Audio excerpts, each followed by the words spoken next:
3 hours later, this bloody battle neared its end. Among the three major forces with tens of thousands of people, only three remained. The young lord of the Divine Spear Gate, the crown prince of the tyrant Pavilion family, and the holy maiden of the Purple Cloud Sacred Land.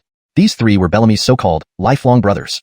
They had once been illustrious, believing they could achieve great things following Bellamy. In the end, they became his sacrificial lambs.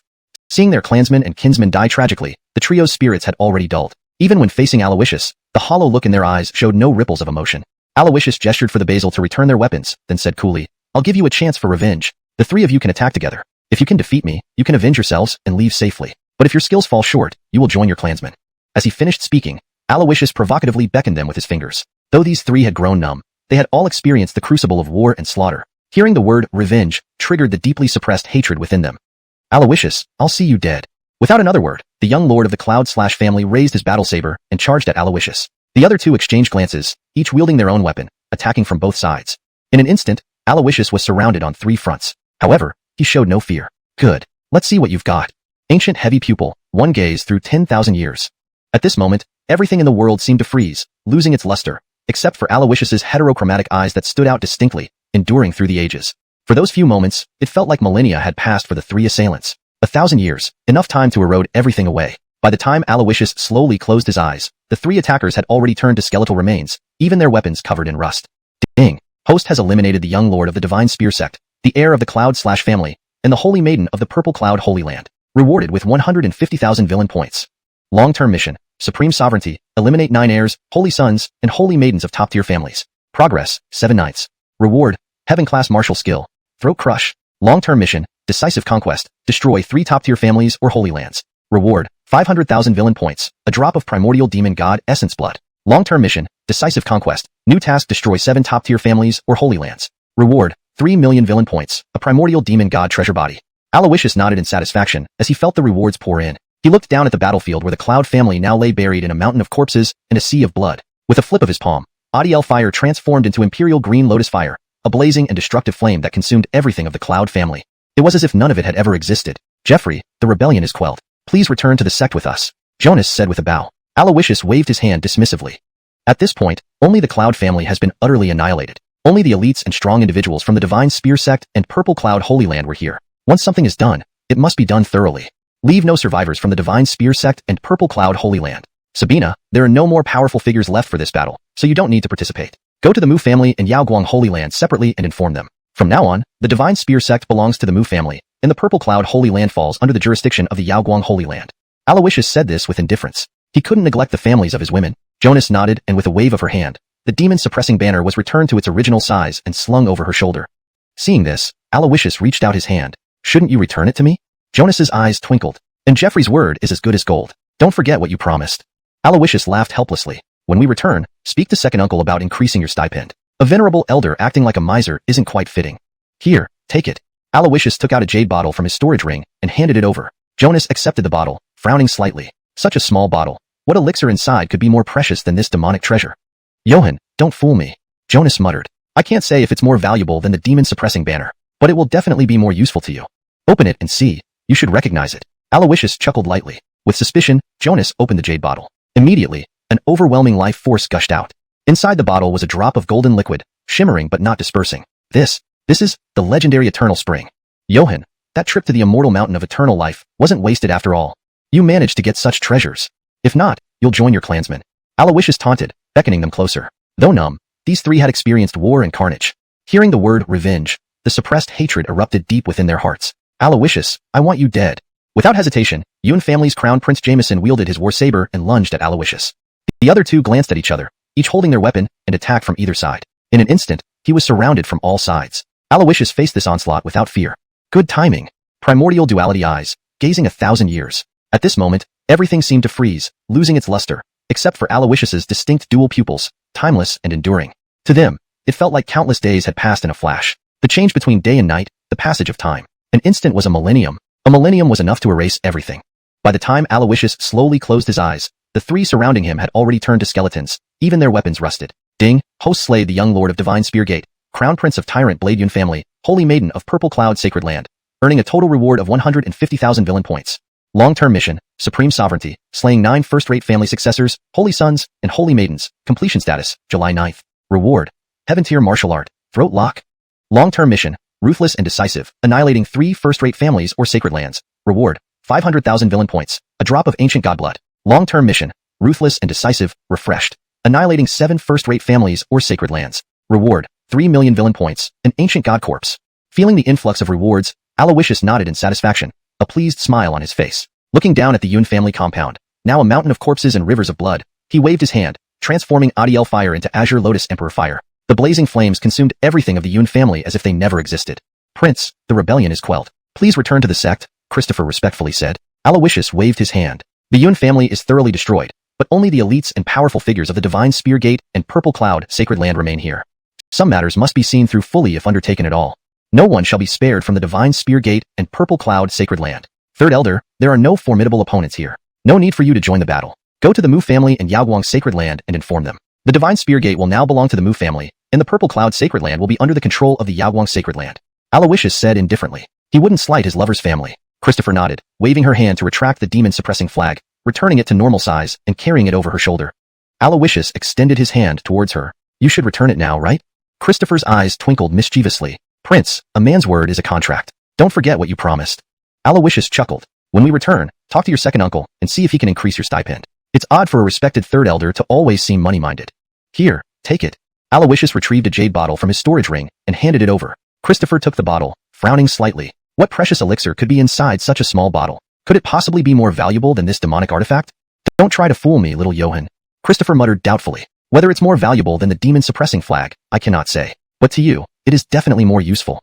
Open it and see, you should recognize it. Alawishus laughed softly. Christopher hesitantly opened the bottle. Immediately, an immensely pure aura of vitality surged forth.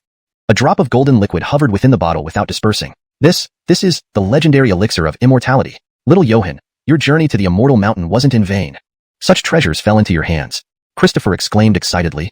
This is definitely a treasure you risked your life to obtain. Now you're giving it to me, so earnestly. Could it be, you really want to sleep with me? Actually, that's not impossible, Jonas said, her eyes moist with what seemed like emotion, her face filled with pretended sentiment. Get lost, you old hag. Quickly return my demon-suppressing flag, Alawishus said helplessly. This Jonas, even at her age, couldn't she behave more maturely? Hee, here you go. If you have any intentions on me in the future, just say so directly. No need for roundabout ways. I have you in my heart.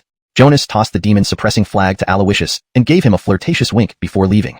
She departed joyfully after receiving a few curses from Alawishus. Watching her retreating back, then glancing at the Alger disguised as the first Basil beside him, Alawishus's lips curled into a satisfied smile. Being a villain isn't so bad after all. At least, there are people who guard me and people I need to protect. Being openly wicked is far better than being hypocritically righteous. Alawishus murmured to himself. Prince, what did you say? The first Basil asked. Alawishus smiled, his gaze suddenly turning sharp. Nothing. Let's move out. Not a single soul of Divine Spear Sect and Purple Cloud Sacred Land will be spared. Note, the paragraph structure and line breaks have been preserved as requested. Chapter 182.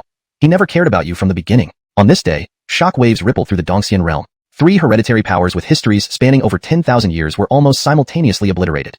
The cause of their downfall was simple and consisted of only 2 words, rebellion. And the ringleader of this rebellion was a junior from the Lin clan in the Great Yin dynasty, named Bellamy.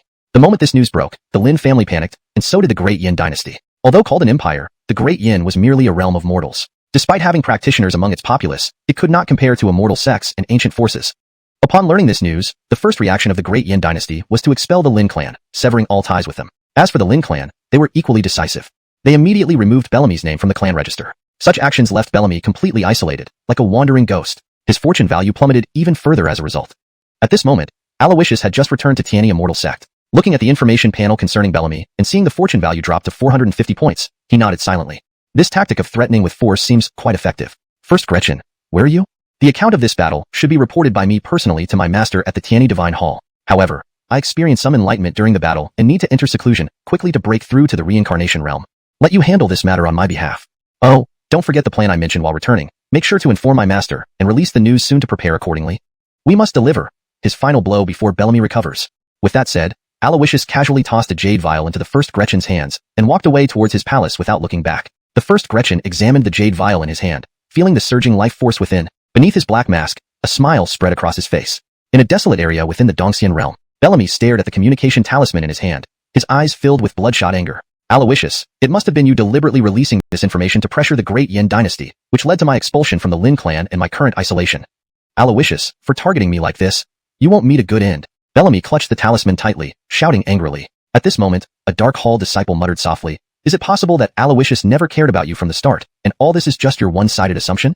After all, news about the fall of 3 major forces would be hard to keep under wraps. If Alawishus truly wanted to target you, he would send someone to the Great Yin dynasty to capture all members of the Lin clan and use them as leverage against you. But now, these actions seem to be taken by the Lin clan and the Great Yin dynasty for self-preservation. This way, you no longer have anything to fear, and Alawishus can't threaten you using your family. Everyone present nodded in agreement, finding the reasoning logical. Conversely, Bellamy felt deeply insulted, his expression growing increasingly grim. He abruptly stood up and stormed towards the Dark Hall disciple who dared speak out, grabbing him by the collar, and yelled, "You're spouting nonsense. You're simply a spy planted by Alawishus or already bought off by him. Your purpose is to monitor my every move and report everything back to Alawishus. All these words are meant to undermine my spirit and cooperation with Alawishus. You may deceive others, but not me, Bellamy. I will rise again, establishing a power that can rival Tiani immortal sect. My strength will surpass you, and even Nubia. And what I intend to do first is to eliminate you, this traitorous spy." With those words, Bellamy's aura flared, and a thunderous heavenly talisman appeared behind him. "Brother Bellamy, stop." Justine urgently tried to dissuade him. However, Bellamy paid her no heed. He pushed Justine aside in front of everyone in the Dark Hall. The strong presence of the Dark Hall elites was not out of respect for him, but for Justine's sake. Now that he disrespected her, who would still indulge him? At this moment, the Dark Hall elite whom he grabbed by the collar unleashed a wave of spiritual energy. His imposing aura surged, overwhelming and cold. Throughout the journey, except for Stephen, none of the Dark Hall members had acted, but their ability to be entrusted by Barton to protect Justine spoke volumes of their capabilities.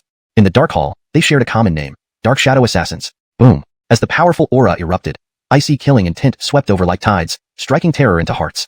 Instantly, Bellamy was sent reeling, his thunder heavenly talisman fading in the face of such force. At this moment, Bellamy felt as if he were amidst a sea of corpses and blood, shrouded in boundless fear and despair. The chill of death and the stifling cold surpassed anything he had experienced even when imprisoned in the Yaoguang Holy Land's ice dungeon. But then, stop! A shrill cry interrupted everything. The murderous intent and shadow of death receded like ebbing tides, leaving Bellamy kneeling on the ground, numb and sharp-eyed. It was as if he had gone through life and death once more. Justine hurried over, looking at Bellamy with concern, and pleaded, "Brother Bellamy, why didn't you listen to me? They are Dark Shadow Assassins, their hands stained with blood and lives. You're no match for them." Though intended as friendly advice, to Bellamy, it felt like a dagger piercing his heart. "I'm no match for them. Ha ha.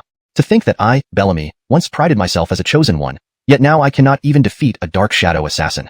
But I still refuse to accept living in humiliation, dependent on you and returning to the Dark Hall. That's not what I want.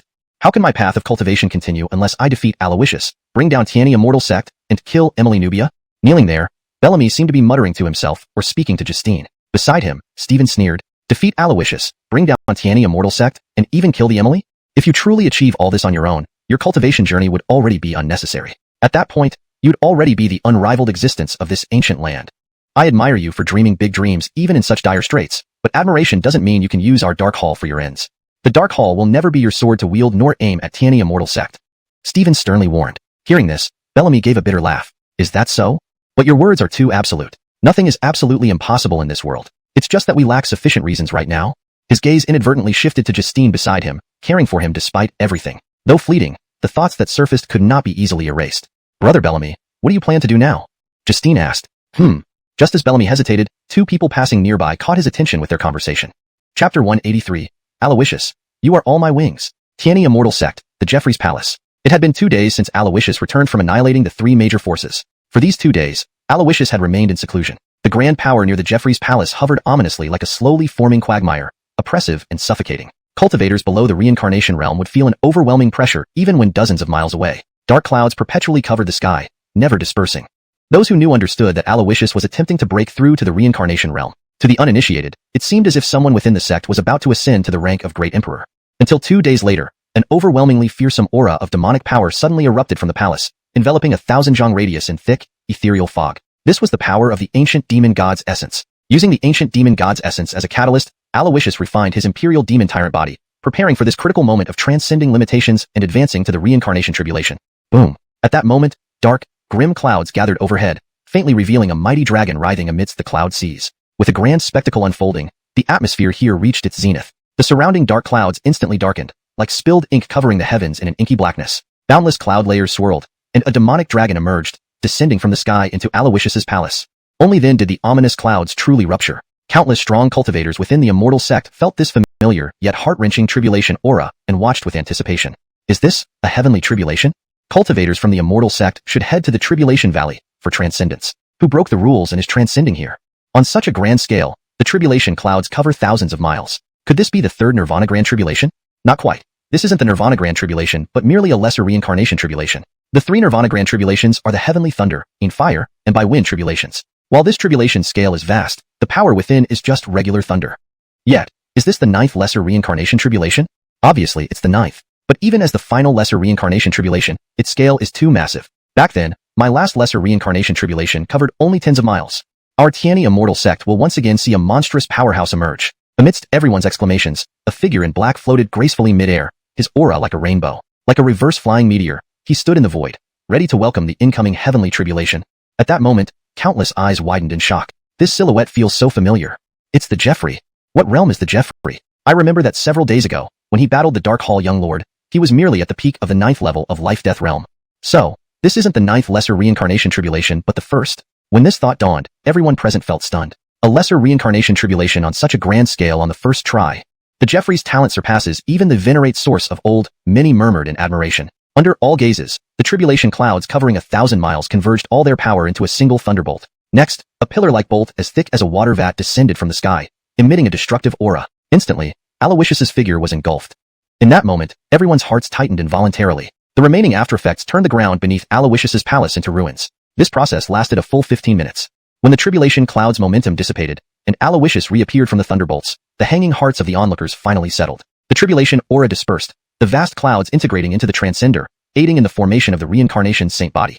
Life-death realm opens vital orifices to forge one's nature and fate. Reincarnation realm uses the reincarnation lightning tribulation to wash over the body, creating an extraordinary reincarnation saint body. Nirvana realm undergoes 3 Nirvana Grand Tribulations to purify one's inner self, transforming the soul into a higher-level divine soul. This is why the life-death realm, reincarnation realm, and Nirvana realm are collectively known as the 3 unextinguishable realms. As the first lesser reincarnation tribulation ended, Alawishus gently descended amidst the ruins, signaling that he had broken through to the reincarnation realm. Feeling the endless flow of power within him, Alawishus checked his attribute panel. Alawishus. Identity. Jeffrey of Tiani Immortal Sect. Realm. First stage of reincarnation realm. Body. 7th stage of Imperial Demon Tyrant Body. Cultivation technique. 9 Transcend Imperial Demon Art. 7th level. Requiring 5 million villain points to advance. Auspicious traits. Supreme Bone. Ancient Double Pupils. Dragon Luck. Adiel Flame. Invincible Aura. War God Constitution. Adon of Medicine. Spiritual Treasures. Azure Heaven Sword Case. Blue Heaven Green Sky Saber. Divine Farmer Ruler. 1000 Flame Suppressing Dragon Whip. 9 Willow Leaf Flying Daggers. Demon Suppressing Banner. Coiling Dragon Seal. Celestial Demon Sword. Imperial Dragon Arm Guard. Rare Treasures. Blood Bodhi. Dragon Pattern Peach. Eternal Spring. 100 Spirit Nectar. Martial Techniques. Heritage Sword. Azure Heaven Sword Prison. Soaring Cloud Dragon. Illusory Dragon Swim. Qilin Steps. Zhu Yin Treasure Technique. True Phoenix Treasure Technique. Truth Listener Treasure Technique. True Dragon Treasure Technique. Mountain Shaking Decree. 9 Dragon Steps. Star Plucking Technique. Throat Lock Crush. Tiani Sword Finger. Imperial Arrival Fist. Wild Dragon 13 Forms. Yin Bliss Grand Method. Villain Points. 2,397,100. Alawishus scanned the full page of attributes and nodded in satisfaction. Now, not only among peers, but throughout the ancient wilderness continent, no one under 50 years old could stand against him.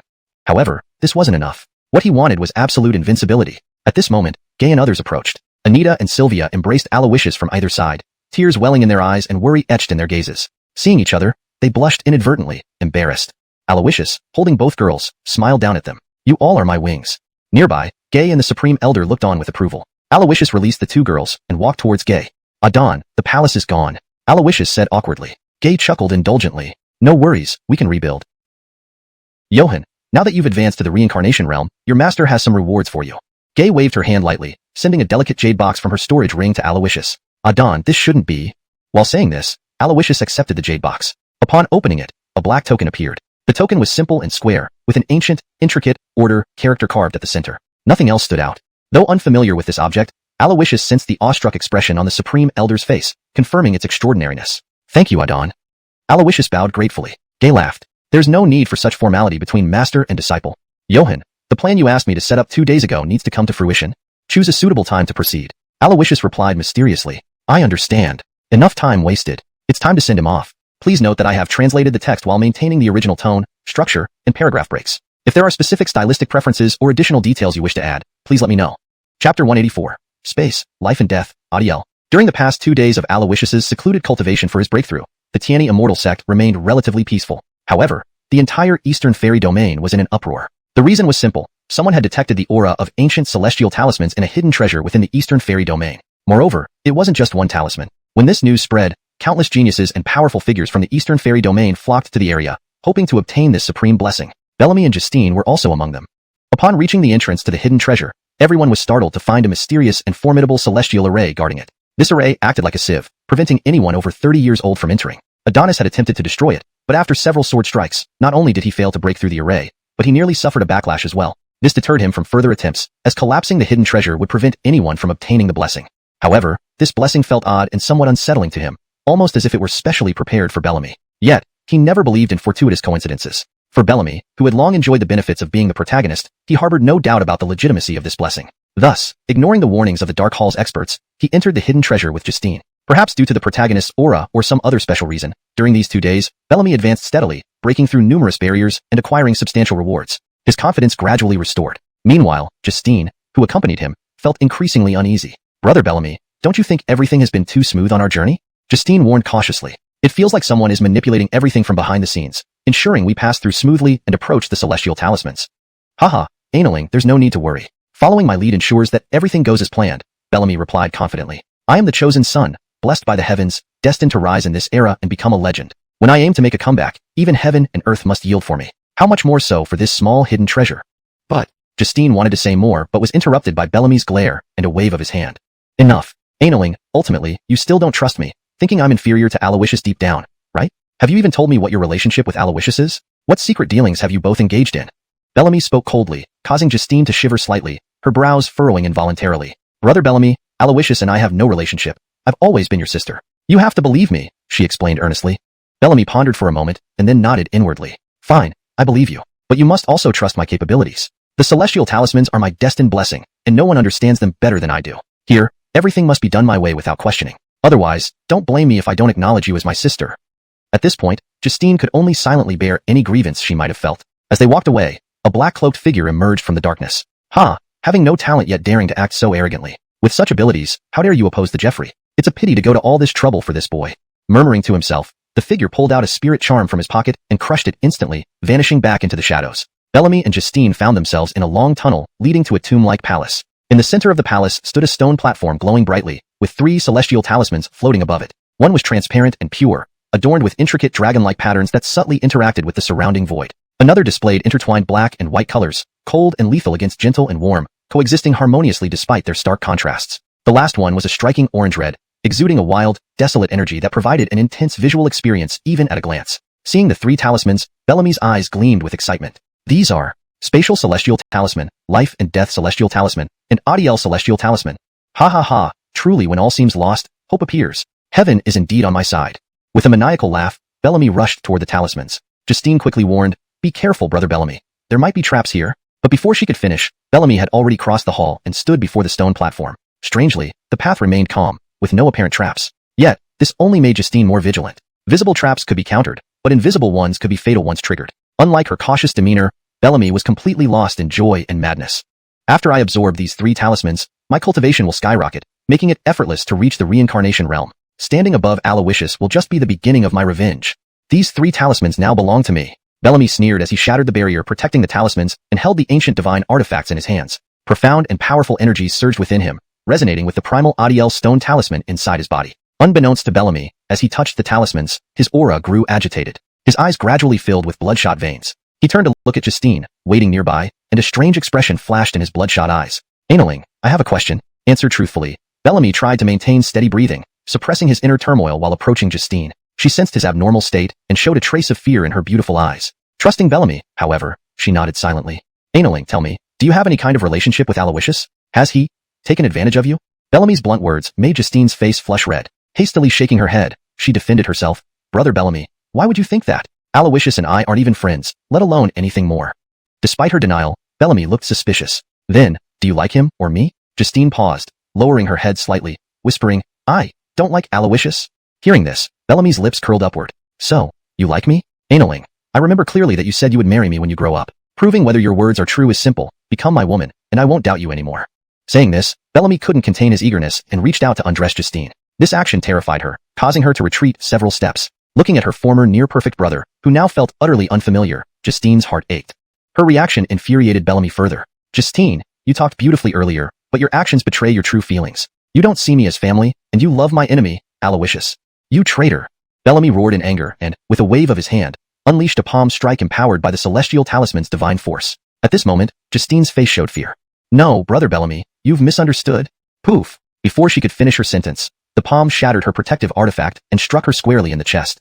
Taken completely by surprise, Justine was gravely injured on the spot. Brother Bellamy, you didn't mean to, right? Justine lay on the ground, struggling but unable to get up.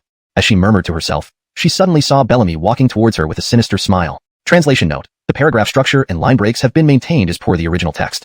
Chapter 185. Sowing discord, forsaken by all. Justine's strength was on par with Bellamy's. She trusted her brother completely and had no guard up against him.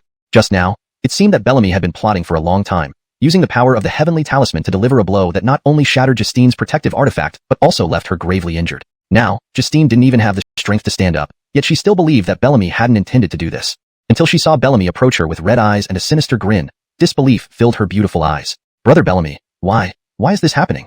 Justine struggled to support herself, sitting sideways on the ground. Her pale face was filled with exhaustion. Bellamy leaned down, pinching Justine's small face, and sneered, "Do you remember what I said when I contradicted Stephen? He said that the Dark Temple would never be my sword of murder and would never attack the Heaven One immortal sect. I said that one shouldn't speak too absolutely because there are no absolutes in this world. If the young lord of the Dark Temple dies at the hands of Alawishus, I can't believe the Dark Temple will remain indifferent." In his cold laughter, Bellamy's face was full of ruthlessness and cruelty. Justine, looking at his almost deranged expression, felt an icy chill run through her body. Her body trembled slightly as she softly said, "But, Alawishus didn't come here." However, before she could finish, Bellamy's sneer cut her off. Hee, how could he miss such a good opportunity? He just wasn't discovered by you all. Once you're dead, I'll blame everything on Alawishus. Then, I, Bellamy, won't only obtain these 3 heavenly talismans and boost my strength, I'll also gain a powerful ally, the ancient force known as the Dark Temple.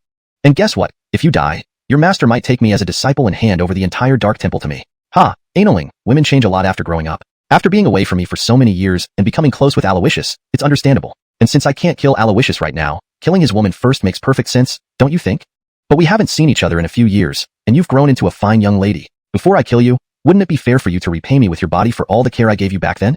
As he spoke, Bellamy's breathing grew heavier. He pushed Justine to the ground, starting to roughly undo her clothes. At this moment, Justine looked ashen-faced, her delicate features full of despair. She abandoned all resistance, slowly closing her eyes as tears flowed from her eyes, rolling down her cheeks. Her resignation made Bellamy even more rampant and smug, until, swish, a sharp whistling sound suddenly rang out. Bellamy immediately became alert, reaching out to catch something out of the air. A willow leaf throwing knife landed in his palm. Bellamy looked up sharply and saw a figure walking slowly toward him from nearby. It was Alawishus. Seeing this, Bellamy showed a look of fear. Underneath him, Justine, her clothes disheveled and crying like a lily dripping with dew, couldn't help but smile. "Alawishus, how are you here?"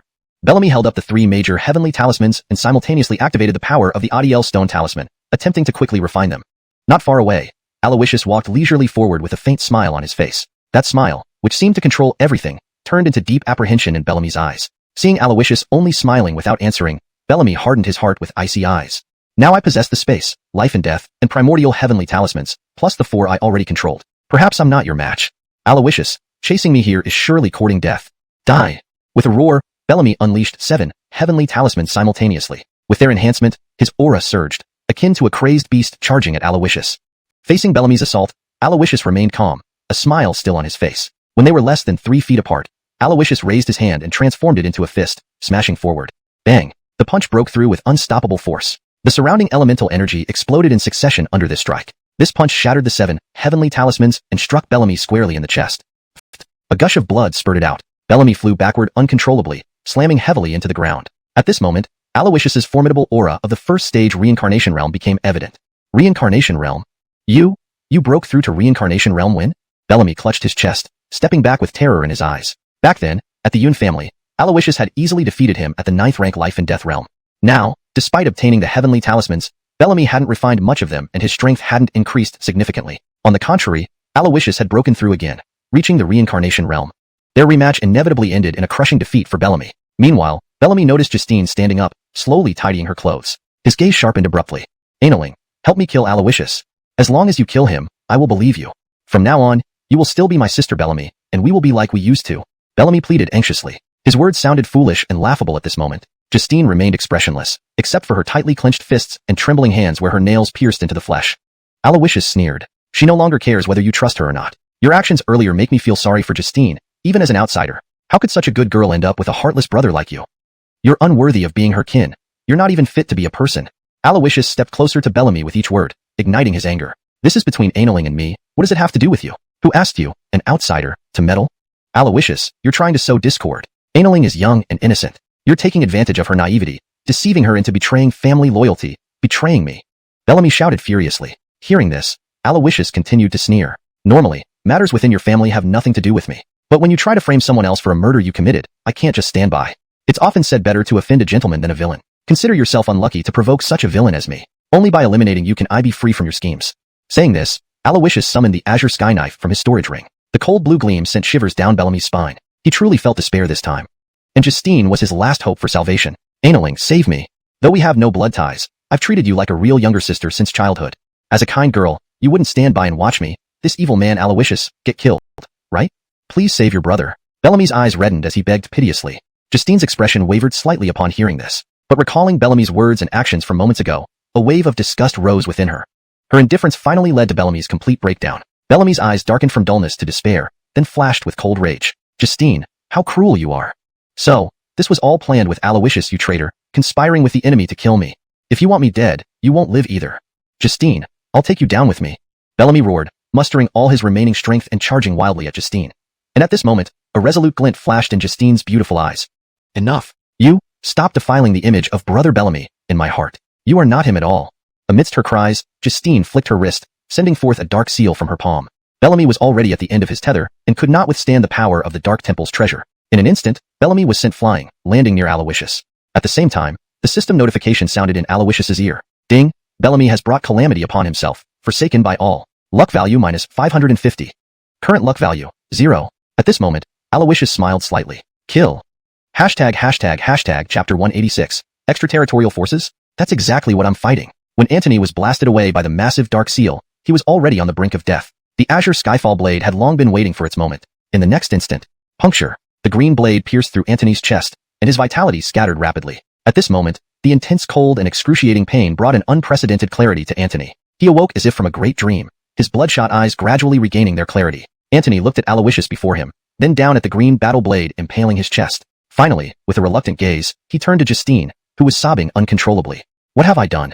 Annealing, I was wrong. His broken words were faint and weak. Before he could finish speaking, Antony's life force completely ceased. Thus fell the heavenly genius, the child of destiny Antony. Only Alawishus heard his final confession. For Antony, his legend had ended. What remained was only a cold corpse and his destined blessings. Ding. Congratulations, host, for slaying the child of destiny, Antony. Reward obtained, core blessings, Hongmon stone talisman, cultivation technique, thunderflame body, nirvana golden body, divine martial arts, demon ape transformation, heavenly fiend halberd technique, pure essence palm, celestial talisman fusion technique, vast wasteland heaven sealing seal, magical treasures and weapons, profound ice celestial talisman, thunder celestial talisman, devouring celestial talisman, explosive flame celestial talisman, spatial celestial talisman, life and death, celestial talisman, vast wasteland celestial talisman, ancient heavenly fiend halberd, demon puppet, innate destiny, Adani of 100 talismans, completed long-term mission for the third time, path of greatness, thoroughly annihilating a child of destiny, breaking their fate, seizing their destiny, severing their lineage. Reward doubled, 4.2 million villain points. Alawishus gazed at the generous rewards and smiled. This secret treasure was not the legacy of some powerful figure, but was created using nearly half the manpower and resources of Tiani Immortal Sect. The 3 celestial talismans hidden here belonged to Tiani Immortal Sect. These treasures had lain dormant in the sect's treasure vault for over 1,000 years. Without the Hongmon stone talisman, it would be no easy feat to awaken and control them.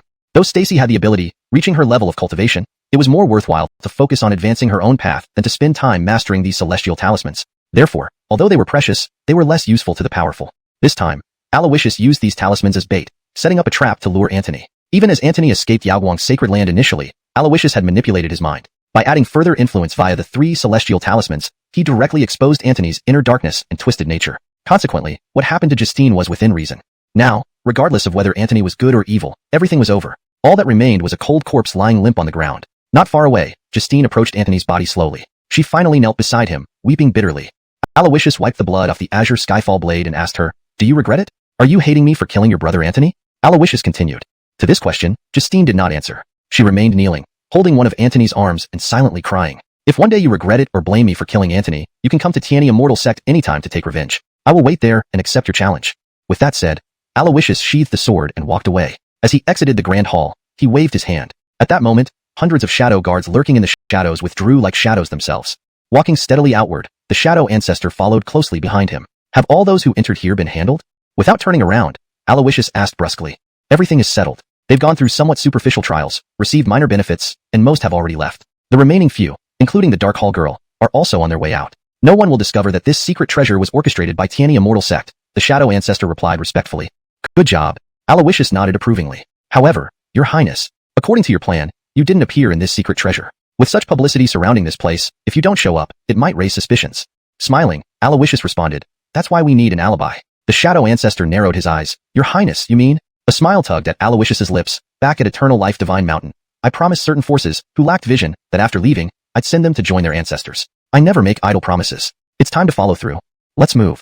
Go wipe out sects like Beast Taming Sect and Evil Moon Sect to establish a solid alibi. Hearing this, the shadow ancestor couldn't help but twitch his mouth. This kind of evidence was hardcore, too hardcore. These are all extraterritorial forces. Shouldn't we discuss with Emily first before making a decision? The shadow ancestor hesitated. Alawishus's gaze hardened. What about it? We fight extraterritorial forces. We can't let outsiders say we're tough only among ourselves. Outside our territory, we'll still be formidable. Alawishus declared firmly. Just then, his expression changed. Right, I've been focused on Antony these days. How has Alfonso been in Heavenly Fire City? The shadow ancestor's face showed difficulty. Your Highness Alfonso may have fallen. Alawishus stopped abruptly, turning back to the shadow ancestor with a frown. What happened? Tell me clearly. The Shao family, fearing that Alfonso would recover his cultivation and seek vengeance, sent people to harm him, the shadow ancestor explained. Since Mindy broke off the engagement at the Shao family, Alfonso and his father Joab were expelled. Deprived of their cultivation, they took refuge in a small cottage in the mountains. Despite having destroyed meridians, Alfonso persisted in training for the promise of the 3-year agreement. Yet his body seemed like a leaking balloon. Any spiritual energy gained during the day vanished by night. Still, Alfonso persevered. After 2 days, killers from the Shao family found them. Knowing they couldn't fight back, Joab and Alfonso split up. Joab went missing, while Alfonso fell into a deep chasm, leaving no trace. Even if he survived the fall, the area below was teeming with fierce beasts. An ordinary person without cultivation stood no chance. The shadow guards intended to help, but remembered your order that no one could interfere. So, they watched helplessly. The shadow ancestor concluded somberly. Alfonso won't die. I bet that in 3 years, he will go to the goddess sect for the agreement. He will return to the world's attention as a true powerhouse. Hearing this, the shadow ancestor frowned slightly, doubting yet respecting Alawishus's conviction. Jeffrey, why are you so certain? Alawishus gave a mysterious smile. Because, he is Alfonso. Let's go. Call Jonas, who was keeping watch outside the secret treasure, and set off together. First to Beast Taming Sect in the Southern Wasteland Immortal Domain, then to Evil Moon Sect in the Heavenly Soul Medicine Domain. At this moment, in a remote corner of the Southern Wasteland Immortal Domain, at the base of a desolate mountain, a youth lay almost lifeless, his entire body bruised and bleeding, his breath faint. And just then, his fingertips flickered with a sudden, fleeting movement. Chapter 187. The Ancient Continent. Alfonso returns. Alfonso, open your eyes. A familiar voice sounded in Alfonso's ears. In a daze, his eyes fluttered open, and he vaguely saw a figure in white with an ethereal air, hovering before him like a wraith. Adon. You have come for me? In this life, I failed you. Not only did I fail to fulfill my promise to revive you, but I also exhausted your divine soul power to save an ungrateful traitor. If you harbor resentment, you can reproach me as we journey down the Yellow Spring Road. I will listen. Alfonso laughed bitterly. Before he could finish speaking, the white-clad figure waved a hand, and a phantom whip descended suddenly. Snap. A sharp sound. Familiar pain followed. Hiss. The clear sensation of pain made Alfonso gasp involuntarily. You little rascal, talking nonsense at such a young age. The elderly man in white scolded playfully. Does it hurt? If it hurts, you're not dead. It hurts. That means you're not dead. But how is that possible? My cultivation is ruined. I'm just a stronger than average mortal now. How could a mortal survive such a fall? Alfonso murmured, his tone full of disbelief. Why not? Don't forget, the 10,000 eternal green spirit flame still resides within your essence. It grants you immortality, a robust constitution, and remarkable self-healing abilities. Close your eyes and feel the power of the 10,000 eternal green spirit flame. It will heal all your injuries, the elder in white said calmly. Hearing this, Alfonso nodded silently. He forced himself to sit up, then closed his eyes and assumed the 5 hearts to heaven posture, sensing the pure and surging life force hidden deep within his essence. Gradually, waves of warmth enveloped his battered body. Nearby, the white-robed elder stroked his beard, his face showing satisfaction. Time passed swiftly, 3 hours flown by. When Alfonso opened his eyes again, his injuries were completely healed. Feeling his current state, he suddenly remembered something and looked up at the elder before him, tears welling in his eyes.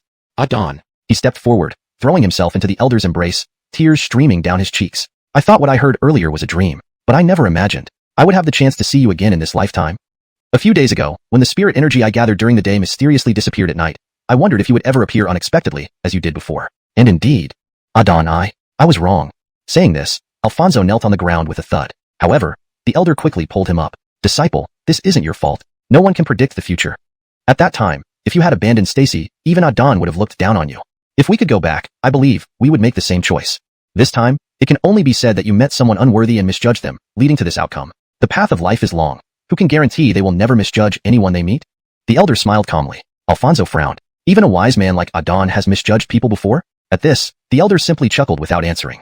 Then, changing the subject, he continued. If there's anything you should blame yourself for, it's these past days of practicing cultivation despite your damaged meridians. With only trace amounts of spirit energy generated daily, you can't even sustain this old man, let alone cultivate further.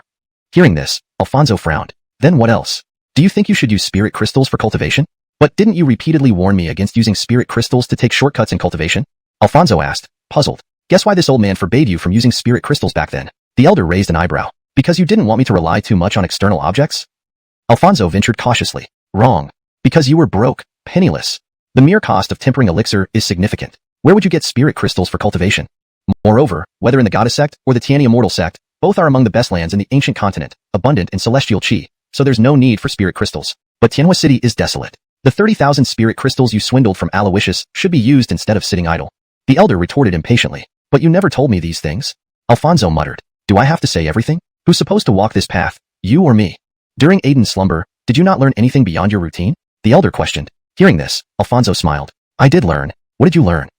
The elder persisted. Alfonso's lips curled upward, slowly opening his palm. A green flame, brimming with life, flickered within it. This flame connected him to the surrounding world like a thread. This was the 10,000 eternal green spirit flame. Under the elder's gaze, Alfonso studied the flame in his palm and spoke slowly. Eternal life is not about remaining unchanged but experiencing repeated cycles of life and death. That is, living through adversity. Even if this flame weren't the eternally burning 10,000 eternal green spirit flame, a regular flame can burn endlessly as long as the fuel is continuously replenished. My meridians and past cultivation are like ashes that have burned out. If I cling to the past, these ashes will remain in the furnace of my body, occupying space and preventing new fuel from being added. Eventually, even with a flame symbolizing eternal life, I would still run out of energy. Alfonso whispered softly. So now, do you understand what you should do? The elder asked. Alfonso nodded slightly. Abandon everything from the past, break and rebuild, start anew. This is true rebirth. And only then can I achieve true immortality.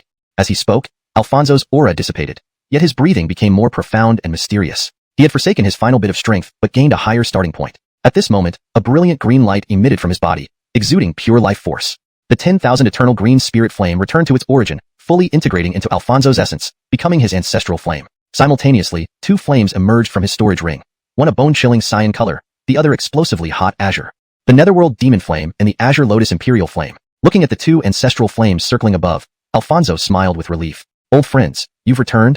Speaking quietly, he extended his hands, letting each flame land in his palms. They then merged into his flesh. With the reunion of the three ancestral flames, this formed the foundation for Alfonso's renewed cultivation path. Although his cultivation was now gone, his heart felt incredibly light and serene, or rather, enlightened. Alfonso lifted his head, gazed at the clear sky, and slowly extended his palm. Ancient continent, I, Alfonso, have returned. Chapter 188.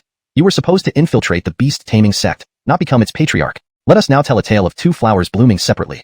To continue with Alawishus' story, after slaying Bellamy in the secret treasury, he immediately redirected his focus and headed without delay towards the southern wilderness immortal realm. When those from the beast-taming sect secretly sketched my portrait and spread it within their sect, though I don't know their intentions, they nearly ruined my plans. I have to settle this score. As for Kiefer, who died on Everlasting God Mountain, along with those obstinate disciples of the beast-taming sect, they are merely considered interest payments. Without destroying the beast-taming sect, how can I, Alawishus, possibly let it go?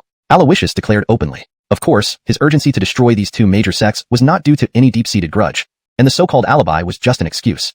The primary reason was to complete a long-term task assigned by the system, Supreme Dominance. This task required subduing 9 heirs of top-tier noble families, holy sons, holy daughters, etc., and the reward was 300,000 villain points and an exquisite emperor artifact, the Spirit Sealing Chart. Though he did not know what the Spirit Sealing Chart could do, any exquisite emperor artifact given by the system was certainly no ordinary item, and Alawishus' principle had always been, either not at all or completely. If he only killed the successors of these two sects, it would undoubtedly create enmity, digging a pit for himself. It would be better to take advantage of the pretense of revenge to accomplish his own mission. Since rumors about him being a tyrannical and utterly wicked supervillain were widespread across the ancient, desolate continent, he might as well make that reputation even more solid. After all, I, Alawishus, have never been a good person. Anyone who poses a threat to me, regardless of intent alone, must be eradicated in its infancy. Alawishus laughed coldly. Soon, Alawishus, accompanied by Jonas, entered the southern wilderness immortal realm, hovering above the beast-taming sect headquarters. Despite being a human sect, it was permeated with a demonic aura. Jonas sized up the area below and frowned slightly. Johan, Are you sure you want to do this? Though the beast-taming sect is located at the intersection of Eastern Immortal Realm and Southern Wilderness Immortal Realm, it ultimately belongs to the influence of the Southern Wilderness Immortal Realm. If you destroy the beast-taming sect, it will undoubtedly embarrass the Divine Maiden sect. Do you need to reconsider? Jonas asked hesitantly, her face revealing difficulty as she tried to persuade him. Alawishus snorted disdainfully. How many times have we already embarrassed the Divine Maiden sect? Why should we care about one more time? Sabina, didn't you used to be decisive? What happened this time that you're acting like a woman? Alawishus chuckled. Hearing this, Jonas couldn't help but glare at him. What nonsense. Oh wait, that's not the point. Johan, have you really thought this through? Don't wait until I act and then disown me. When the Divine Maiden sect comes looking, you won't push the blame onto me while I stand there quietly before your master. How will you compensate for all those lives? Alawishus rolled his eyes. In your opinion, am I that unjust? Jonas pondered for a moment, then nodded firmly. Yes. Alawishus. Alright, since you don't trust me, then just watch as I handle it personally. As he spoke, Alawishus pulled out a grand treasure, the demon-quelling banner. Upon seeing this, Jonas wordlessly snatched the banner from him. You'd better stop showing off. Your strength is enough to bully juniors, but if you storm the beast-taming sect, you'll be dead meat for beasts tomorrow. Moreover, if your master finds out about this, she'll skin me alive. I'll give you one more chance. Lend me the demon-quelling banner. With that, Jonas waved her hand, and the demon-quelling banner expanded, blocking the sky. This scene had played out at the Yun family just days ago. Instantly, the banner swept through the void, isolating vast expanses, encircling the entire beast-taming sect tightly. Next, Jonas held the heaven-shaking hammers, appearing like a descending god of death. The overwhelming killing intent sent fear into countless hearts, even causing beasts to huddle and emit low growls. Meanwhile, inside the main hall of the beast-taming sect, the patriarch Grant was conversing with a black-clothed figure. On the table between them lay several scrolls and thick ledgers. Grant, as the patriarch of the beast-taming sect, possessed the formidable cultivation of 9th-level Nirvana realm and commanded combat beasts even stronger than himself. Such a powerful figure would still be notable even across the ancient, desolate continent. Now, however, he was fawning and bowing humbly before the black-clothed man, much to the latter's satisfaction. He collected the scrolls and ledgers into a storage ring, nodding inwardly. This time, you've done well. The Adon is pleased and requires you to prepare the next batch of goods within 10 days. If all goes smoothly, you will earn the Aiden's favor and receive blessings. At that time, both you and your beast will have the chance to ascend as great emperors. The black-clothed figure slowly rose, patted Grant's shoulder, and grinned. Work hard. The Adon will not forsake you. His tone carried arrogance and condescension. Thank you, Adon. Thank you also for delivering messages back and forth. These small tokens of gratitude are specially prepared for you. Please accept them kindly. Grant offered a storage ring discreetly to the black-clothed man. The man chuckled. Haha, no wonder Adon only wanted you to infiltrate the beast-taming sect, yet you became its patriarch. Truly outstanding. Rest assured, I won't take your gifts for granted. Before the Adon, I will speak well of you, ensuring your swift return to the holy temple. Saying this, he subtly pocketed the storage ring. As they exchanged flattery, a violent tremor abruptly erupted. The foundational array stones protecting the beast-taming sect were shattered. At once, the bright sky turned dark, obscured by something immense. The black-clothed figure's smile froze instantly. He quickly approached the window, cautiously observing outside and furrowing his brows. A powerful figure has descended upon the beast-taming sect, and it looks like they mean no good. My identity is sensitive. Before the Adon achieves ultimate power, that matter cannot be exposed. Leave this person to you. I must depart first. The black-clothed figure intoned solemnly. Grant immediately bowed. Sir, rest assured, whoever disrupts the peace in the beast-taming sect will not return. And the Aiden's secret will never be revealed. Grant promised firmly. Good. Patriarch, you. Leave this to you. I shall take my leave. With that, the black-clothed figure vanished into the void. Grant's expression grew grave as he waved his hand. Old friend, another fool believes they've uncovered our secrets and dares to attempt justice. But in the end, they will become your meal. Grant laughed coldly. At that moment, behind the grand hall, a cage-like wall slowly rose from the darkness, revealing sinister blood-red purple pupils. Instantly, a wave of terrifying murderous intent, mixed with a putrid breeze swept toward them. Chapter 189. Purple Cloud Qilong, 9 Dragons Pulling the Chariot. In the southern wilderness immortal realm, the Beast Adani sect. The demon-subduing banner swept across the surroundings, sealing a 1,000-mile radius in an unbreakable circle. Countless beasts trembled under its imposing presence, unable to withstand its power. Jonas, wielding twin hammers, stood like a god of war descended upon the world. Each strike sent 100-meter gales crashing down, reducing both beasts and humans alike into clouds of blood mist upon impact. Above them all, Alawishus summoned the coiling dragon seal, celestial demon sword, and other sacred artifacts of the beast race. The true dragon treasure art's totem added immense pressure. Under this combined might, any beast below the 5th stage reincarnation realm dared not move, turning into mere live targets for Jonas's relentless hammer blows. The battle raged for barely 15 minutes, yet nearly 1/3 of the Beast Adani sect's combat strength had already been wiped out. Jonas grew more ferocious with each kill, cutting through the battlefield like a swift current. Until, what scoundrel dares to cause chaos within my Beast Adani sect? Are you courting death? A roar resounded like thunder. From the direction of the great beast hall, a magnificent figure emerged amid purple vapor, its body over 100 meters long. Its domineering form appeared and disappeared within the purple mist. From afar, Alawishus squinted, his double pupils piercing through the void and seeing past the purple fog, clearly discerning the creature's appearance. It was a purple, hornless divine dragon, covered entirely in dense dragon scales, moving within the purple mist. More precisely, it was a qilong, a type of Chinese dragon. Standing atop the qilong's head was a middle-aged man in purple robes. He carried himself with authority, but also exuded a hint of malevolence between his brows. This man was none other than Grant, the current sect Adon of the Beast Adani sect. As for the purple qilong, it is said that the Beast Adani sect's guardian divine beast is a purple cloud qilong, which guards the sect due to the favor shown by the founding ancestor. Yet who would have thought that this purple cloud qilong has now had its intellect stripped away by special means, turning it into a war beast at Grant's command? Interesting. Grant seems gentle and refined on the surface, but privately he harbors such cruelty. Truly a pity for this purple cloud qilong. With its intellect lost, its primordial bone treasure is also destroyed. Alawishus murmured to himself. Within the Beast Adani sect, the bloody battle continued. Jonas, carrying her twin hammers, noticed the abnormality of the purple cloud qilong and couldn't help but sigh. A prodigal son, truly a wasteful prodigal son. So fine a qilong, reduced to mindless undead because of its intellect being stripped away. I can't decide whether to call you cruel or foolish. Jonas said coldly. Grant stood on top of the purple cloud qilong, eyes darkening. Humph, nonsensical. If I can't control it, what use is even the strongest beast? Now, my sect's guardian divine beast has submitted under my rule, achieving what previous sect masters couldn't. I will be immortalized. As for you, ignorant woman, your long hair only reveals your short wisdom. Dare you spout such nonsense here? Old friend, devour her. On Grant's command, the purple cloud qilong unleashed its enormous body, charging towards Jonas. Jonas smiled without fear. Come well then. She leaped into the air, her hammer smashing toward the qilong. In the next moment, boom, a deafening sound echoed as the purple cloud qilong let out a roar. Its massive body flung back from the blow. Dragon scales shattered, crimson blood pouring out. Grant could hardly believe what he saw. How can this be? My purple cloud qilong, the sect's guardian that has protected us for 10,000 years, how can? Grant murmured, his eyes filled with disbelief. Jonas stepped forward calmly. You call me foolish, yet deny it yourself. Without its intellect, this qilong fights blindly, unaware that a beast's greatest weapon lies in its innate magic and treasure arts. Without those abilities, it's no longer a demon, just a beast. Now, it's time you pay the price for your folly. Jonas stated firmly. You know nothing, yet speak so much. My war beast is no ordinary brute. Originally, I planned to wait for the great transformation before proceeding, but now it seems I cannot wait. Grant's eyes turned vicious. Flipping his palm, a token appeared in midair. Blood sacrifice formation, activate. With his cry, the great beast hall shook violently. Blood light erupted from beneath, shining brilliantly. Instantly, intricate array patterns formed, and 9 deep channels emerged, each holding an iron chain leading downwards. At this moment, roar! 9 purple beams surged upward from the channels, filling the sky with purplish clouds. Before everyone's eyes, intertwined with the bloodlight, 9 purple cloud qilongs bound by iron chains soared out of the 9 channels. When the bloodlight bathed them, the 9 qilongs let out cries of pain simultaneously. The hall served as both the formation's base and eye. The interwoven bloodlight and purple clouds transformed into a dazzling pillar that shot skyward and then fell upon the intellect-deprived purple cloud qilong. Witnessing this, Alawishus immediately understood Grant's intentions. He's about to sacrifice 9 juvenile purple cloud qilong's bloodlines to awaken the guardian beast's fighting spirit and magical arts. This way, it maintains peak combat strength while obeying him completely. This guy is ruthless enough.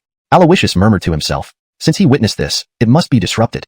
As for the 9 juvenile purple cloud qilongs, wow, I came here to complete a mission, but unexpected gains.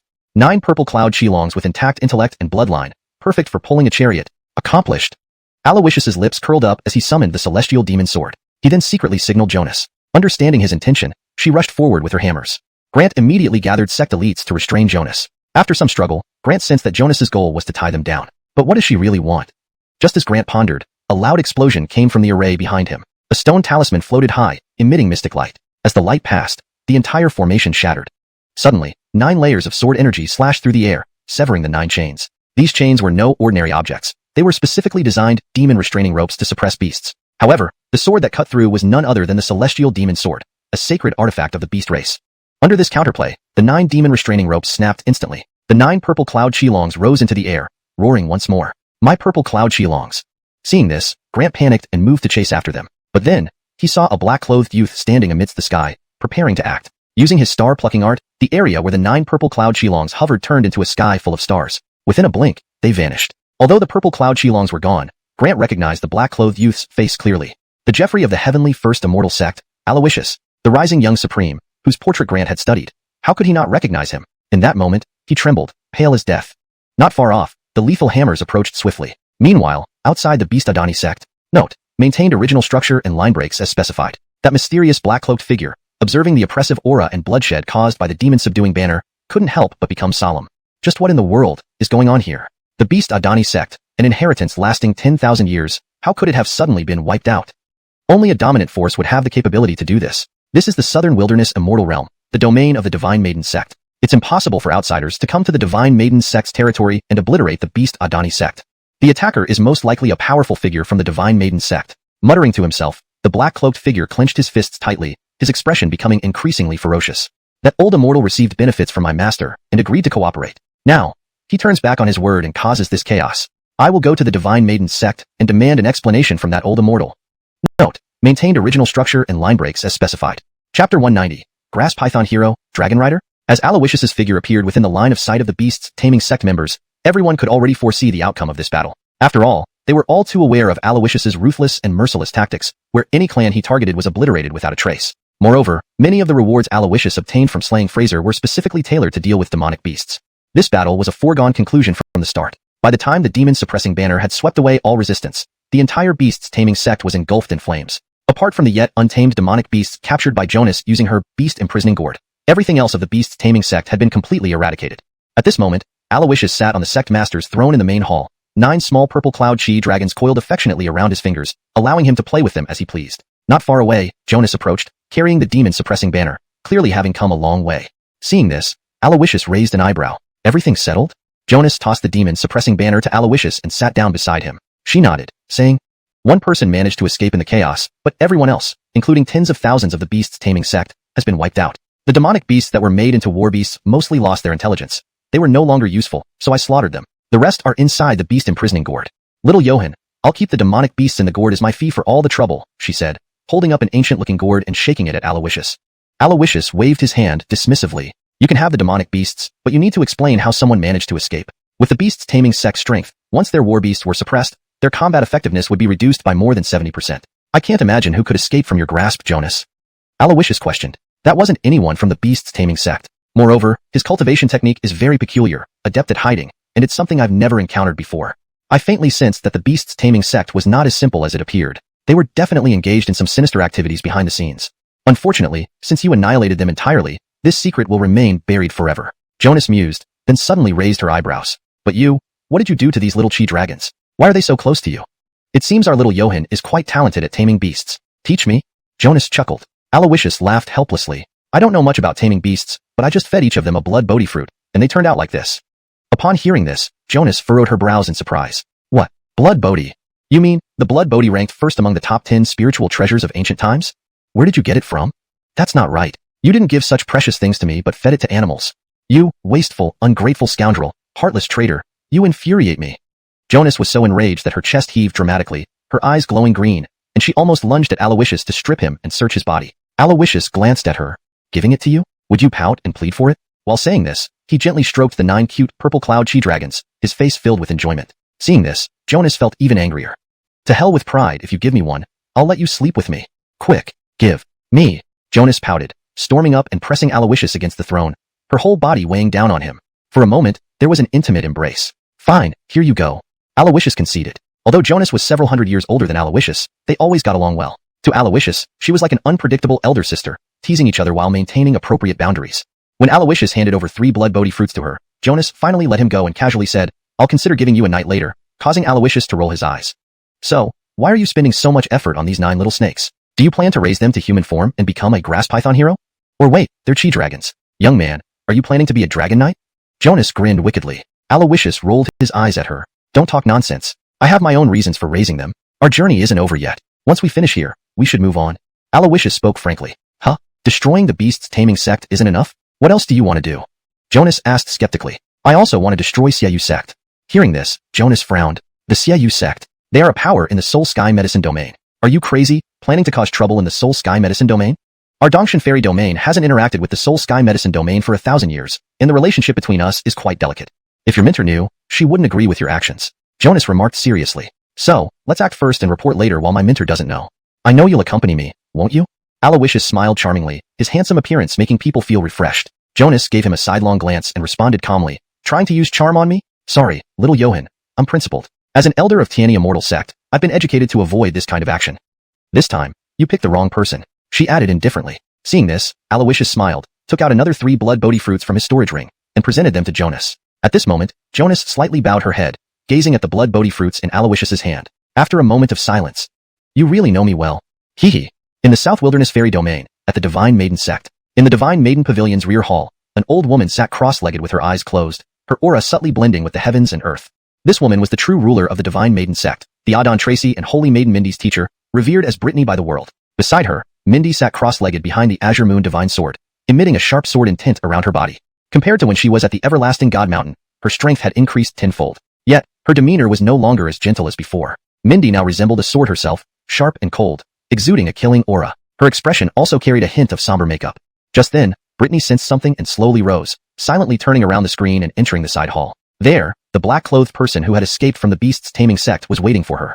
The black-clothed person was leisurely sipping tea, but his expression was anything but pleasant. Brittany's gaze grew colder upon seeing him. "Dark Funeral, this sect remembers telling you that if you have matters to discuss, have Grant relay them. I do not wish to see you here at the Divine Maiden sect." "Were my words meaningless to you?" Brittany said coldly. The black-clothed person named Dark Funeral slowly stood up, slamming the teacup onto the table and shattering it, sneering. "Beast's taming sect? You still have the audacity to mention the beast's taming sect to me. Our Holy Soul Temple spent centuries building up our strength, which you, Divine Maiden sect, have destroyed just now. Tens of thousands of beasts taming sect members and countless demonic beasts, none survived. If you don't give me a reasonable explanation for this, the Divine Maiden sect will disappear from the ancient continent." Dark Funeral thundered angrily. However, before he could finish speaking, a powerful pressure erupted from Brittany, pressing down heavily on Dark Funeral's head. Instantly, Dark Funeral trembled violently, collapsing to his knees uncontrollably, spitting out blood. His face twisted in pain. In front of him, Brittany stood with her hands behind her back, her face livid. "This sect does not care what has happened. You, as a lackey of the Holy Soul Temple, do not have the qualifications to give orders to this sect. The relationship between the Divine Maiden sect and the Holy Soul Temple is merely a simple partnership. Though the Holy Soul Temple is impressive, the Divine Maiden sect is not one to be trifled with either. If you are here to discuss matters, this sect will listen patiently. But if you're here to provoke trouble, I can turn you into minced meat right now." As she spoke, the pressure grew even more intense. A faint crackling sound of bones breaking could be heard from Dark Funeral's body. "Old sect Adon, don't. I am here to discuss this matter with you," Dark Funeral hurriedly said. Upon hearing this, the pressure abruptly dissipated. Dark Funeral felt like he had been reborn, gasping for breath on the ground. Brittany's expression was grave. She gave him a cold glance and sternly said, "Speak then. What exactly happened?" Dark Funeral struggled to his feet, his gaze dim. It was a young man in black, accompanied by a woman wielding twin hammers. They used an eerie large banner to envelop the beast's taming sect, then wiped out everyone in the beast's taming sect. Just as Dark Funeral was explaining, a clear voice suddenly rang out from behind the screen. "I should know about this matter. The one who destroyed the beast's taming sect is Alawishus from Tiani Immortal Sect." The sudden revelation hung in the air, carrying with it a chill that sent shivers down Dark Funeral's spine. The room seemed to grow colder, and the weight of the words pressed heavily on everyone present. Brittany's eyes narrowed slightly. She had heard of Alawishus's rise, but she never imagined that his actions would reverberate so far as to reach her doorstep. Her voice, calm yet filled with a subtle authority, broke the silence. "Alawishus? That name seems familiar." Behind the screen, Mindy remained motionless, her eyes sharp and focused. Her presence was a silent reminder of the power within the room. Dark Funeral, still struggling to regain his composure, nodded grimly. "Yes, that's correct. This young man in black was ruthless and merciless. He showed no mercy, annihilating the beast's taming sect without leaving a trace. We were completely unprepared for such an attack." Brittany's gaze turned contemplative. "Tiani Immortal Sect. I see. It appears that Alawishus is not just a mere disciple anymore. His ambitions seem to stretch far beyond what we anticipated." She paused, her thoughts weighing heavily on her mind. "Tell me more about this banner. What did it look like?" Dark Funeral hesitated for a moment before responding. The banner was dark and ominous, adorned with ancient symbols that seemed to glow faintly. When unfurled, it emitted a powerful aura that suppressed all resistance. No one could stand against it. Brittany's eyes flickered with recognition. The demon-suppressing banner. So, it was that artifact. Behind the screen, Mindy shifted slightly, her sword intent subtly intensifying. The mention of the demon-suppressing banner clearly held significance for her as well. Brittany turned her attention back to Dark Funeral. "And what of the woman with twin hammers? Do you know who she is?" Dark Funeral shook his head. "No, I only saw her briefly. She moved with incredible speed and strength, working in tandem with the young man. They were a formidable duo." Brittany sighed softly. "It seems this matter is more complicated than I initially thought. We must be cautious." With that, she gestured for Dark Funeral to step aside. "For now, focus on gathering more information. We need to understand Alawishus's intentions fully." Dark Funeral bowed deeply. "Yes, Sect Adon. I will not fail you again." As he left the room, Brittany's expression turned thoughtful once more. Mindy emerged from behind the screen, her demeanor calm but alert. "Do you think Alawishus's next target will be the Soul Sky Medicine domain?" Mindy asked quietly. Brittany's gaze sharpened. "That is a possibility. However, we cannot let our guard down. The consequences of underestimating him could be dire." She paused, her eyes distant. "Prepare yourself, Aleka. Our path may soon intersect with Alawishus's, and when it does, we must be ready. Chapter 191. If you seek thrills, then go all the way. When the voice sounded, Josh was startled and immediately looked in the direction it came from. The one who spoke was none other than Mindy. At that moment, her expression was indifferent, her gaze cold, and her words devoid of emotion. Aleka, you. Josh's brows furrowed slightly, revealing his unease. Adon, there's no need to hide anything from me. I've long known about the matters between the Divine Maiden sect and the Holy Soul Temple. And now, I don't care about those things anymore, Mindy said indifferently. AI. Josh sighed helplessly. Mindy's words, however, piqued Brecken's interest. Young lady, you just said, the ones who destroyed Beast Taming Sect were from Tiani Immortal Sect? How do you know? Brecken asked. Because I understand Alawishus. This is something he would do, consistent with his style of action. Moreover, he has both the capability and the motive for this, Mindy explained calmly. What motive? Brecken inquired, puzzled. Back then, at the Eternal Life Divine Mountain, the people of Beast Taming Sect offended and threatened Alawishus. Alawishus is a narrow-minded person, always seeking revenge for every slight. Once someone threatens him, he will never let it go until the threat is eliminated completely. He would not stop unless the enemy is utterly wiped out. As he often says, if you're going to do something, either don't do it at all, or do it thoroughly. Brecken frowned deeply upon hearing these words. Tiangxiandong, Tiani Immortal Sect, Alawishus. Since the incident 1,000 years ago, we have had no contact with the Eastern Fairy Dominion, but who could have thought such a madman would emerge after all these years? Has this person always been so arrogant and unreasonable? Brecken pressed further. Mindy remained silent for a moment, her beautiful eyes flashing with an unusual glint. He can be unreasonably domineering sometimes, but at other times, he shows great courage and wisdom. Perhaps his arrogance and tyranny are merely tactics to cover up his true intentions. The destruction of Beast Taming Sect might be for vengeance, but there may also be some unknown secrets behind it. Her tone was calm, yet Brecken felt a storm brewing within him. Could it be that he has learned of Holy Aiden's grand plan? To destroy Beast Taming Sect under the guise of revenge might just be a cover. Is this intended to give our Holy Soul Temple a warning shot? Brecken muttered, feeling a surge of shock. His gaze once again fell on Mindy. Is there any more information about this Alawishus? Or based on your understanding, what crazy actions might he take next? Brecken hurriedly asked. He didn't notice that Mindy's seemingly calm eyes had already rippled with emotion. Upon hearing Brecken's question, Mindy lowered her head slightly and said solemnly, I don't fully understand him, but I know that back at the Eternal Life Divine Mountain, besides Beast Taming Sect, the only other group that offended him was your Evil Sun Sect from Huatian Medicine region. If he continues his vendetta, Evil Sun Sect might be his next target. The moment she uttered Evil Sun Sect, Brecken shuddered, almost collapsing onto the ground. Evil Sun Sect. That's the base of the sacrificial spirit array. This Alawishus is simply terrifying. His entry into Eternal Life Divine Mountain was not just for cultivation and enlightenment, but also to deliberately provoke conflicts with Beast Taming Sect and Evil Sun Sect. Then, using revenge as a pretext, he aims to disrupt the Holy Soul Temple's major plans. Brecken's fearful eyes suddenly flashed with a determined killing intent. This person cannot be allowed to live. Thinking of this, he turned to Josh. A single glance, and the latter understood instantly. Go back and inform your Holy Adon at Holy Soul Temple to wait and see. I will be there shortly. Josh spoke gravely. Brecken nodded silently and disappeared into the void. Now, only Josh and Mindy remained in the Divine Maiden Pavilion.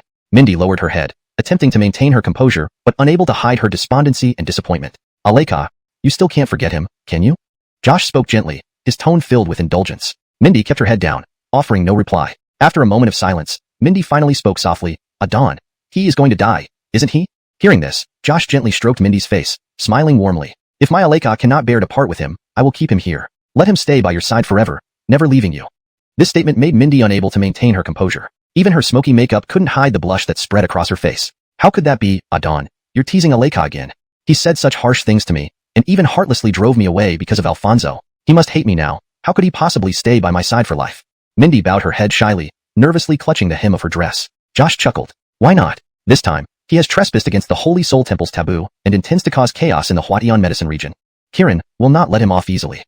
At that point, I can offer some benefits to Kieran in exchange. We'll strip Alawishus of his cultivation, but leave him alive. Then I'll bring him back to Divine Maiden Sect and hide him here in this pavilion. With the body-strengthening elixir, to preserve his physical form, he will remain yours forever. Josh smiled. Upon hearing this, Mindy's eyebrows furrowed tightly. But, that would be imprisonment. If we do this, he will hate me even more. Josh shook his head. Foolish girl, you misunderstand. In the outside world, he will be considered dead, and here, he will be a useless cripple, with no hope for the future. But you will remain by his side, unwavering. He will be moved rather than resentful. Besides, with the dual cultivation technique of our Divine Maiden Sect, which man wouldn't submit to you willingly? In the end, men are cheap. Whoever gives them pleasure will gain their lifelong loyalty. Alawishus is no exception.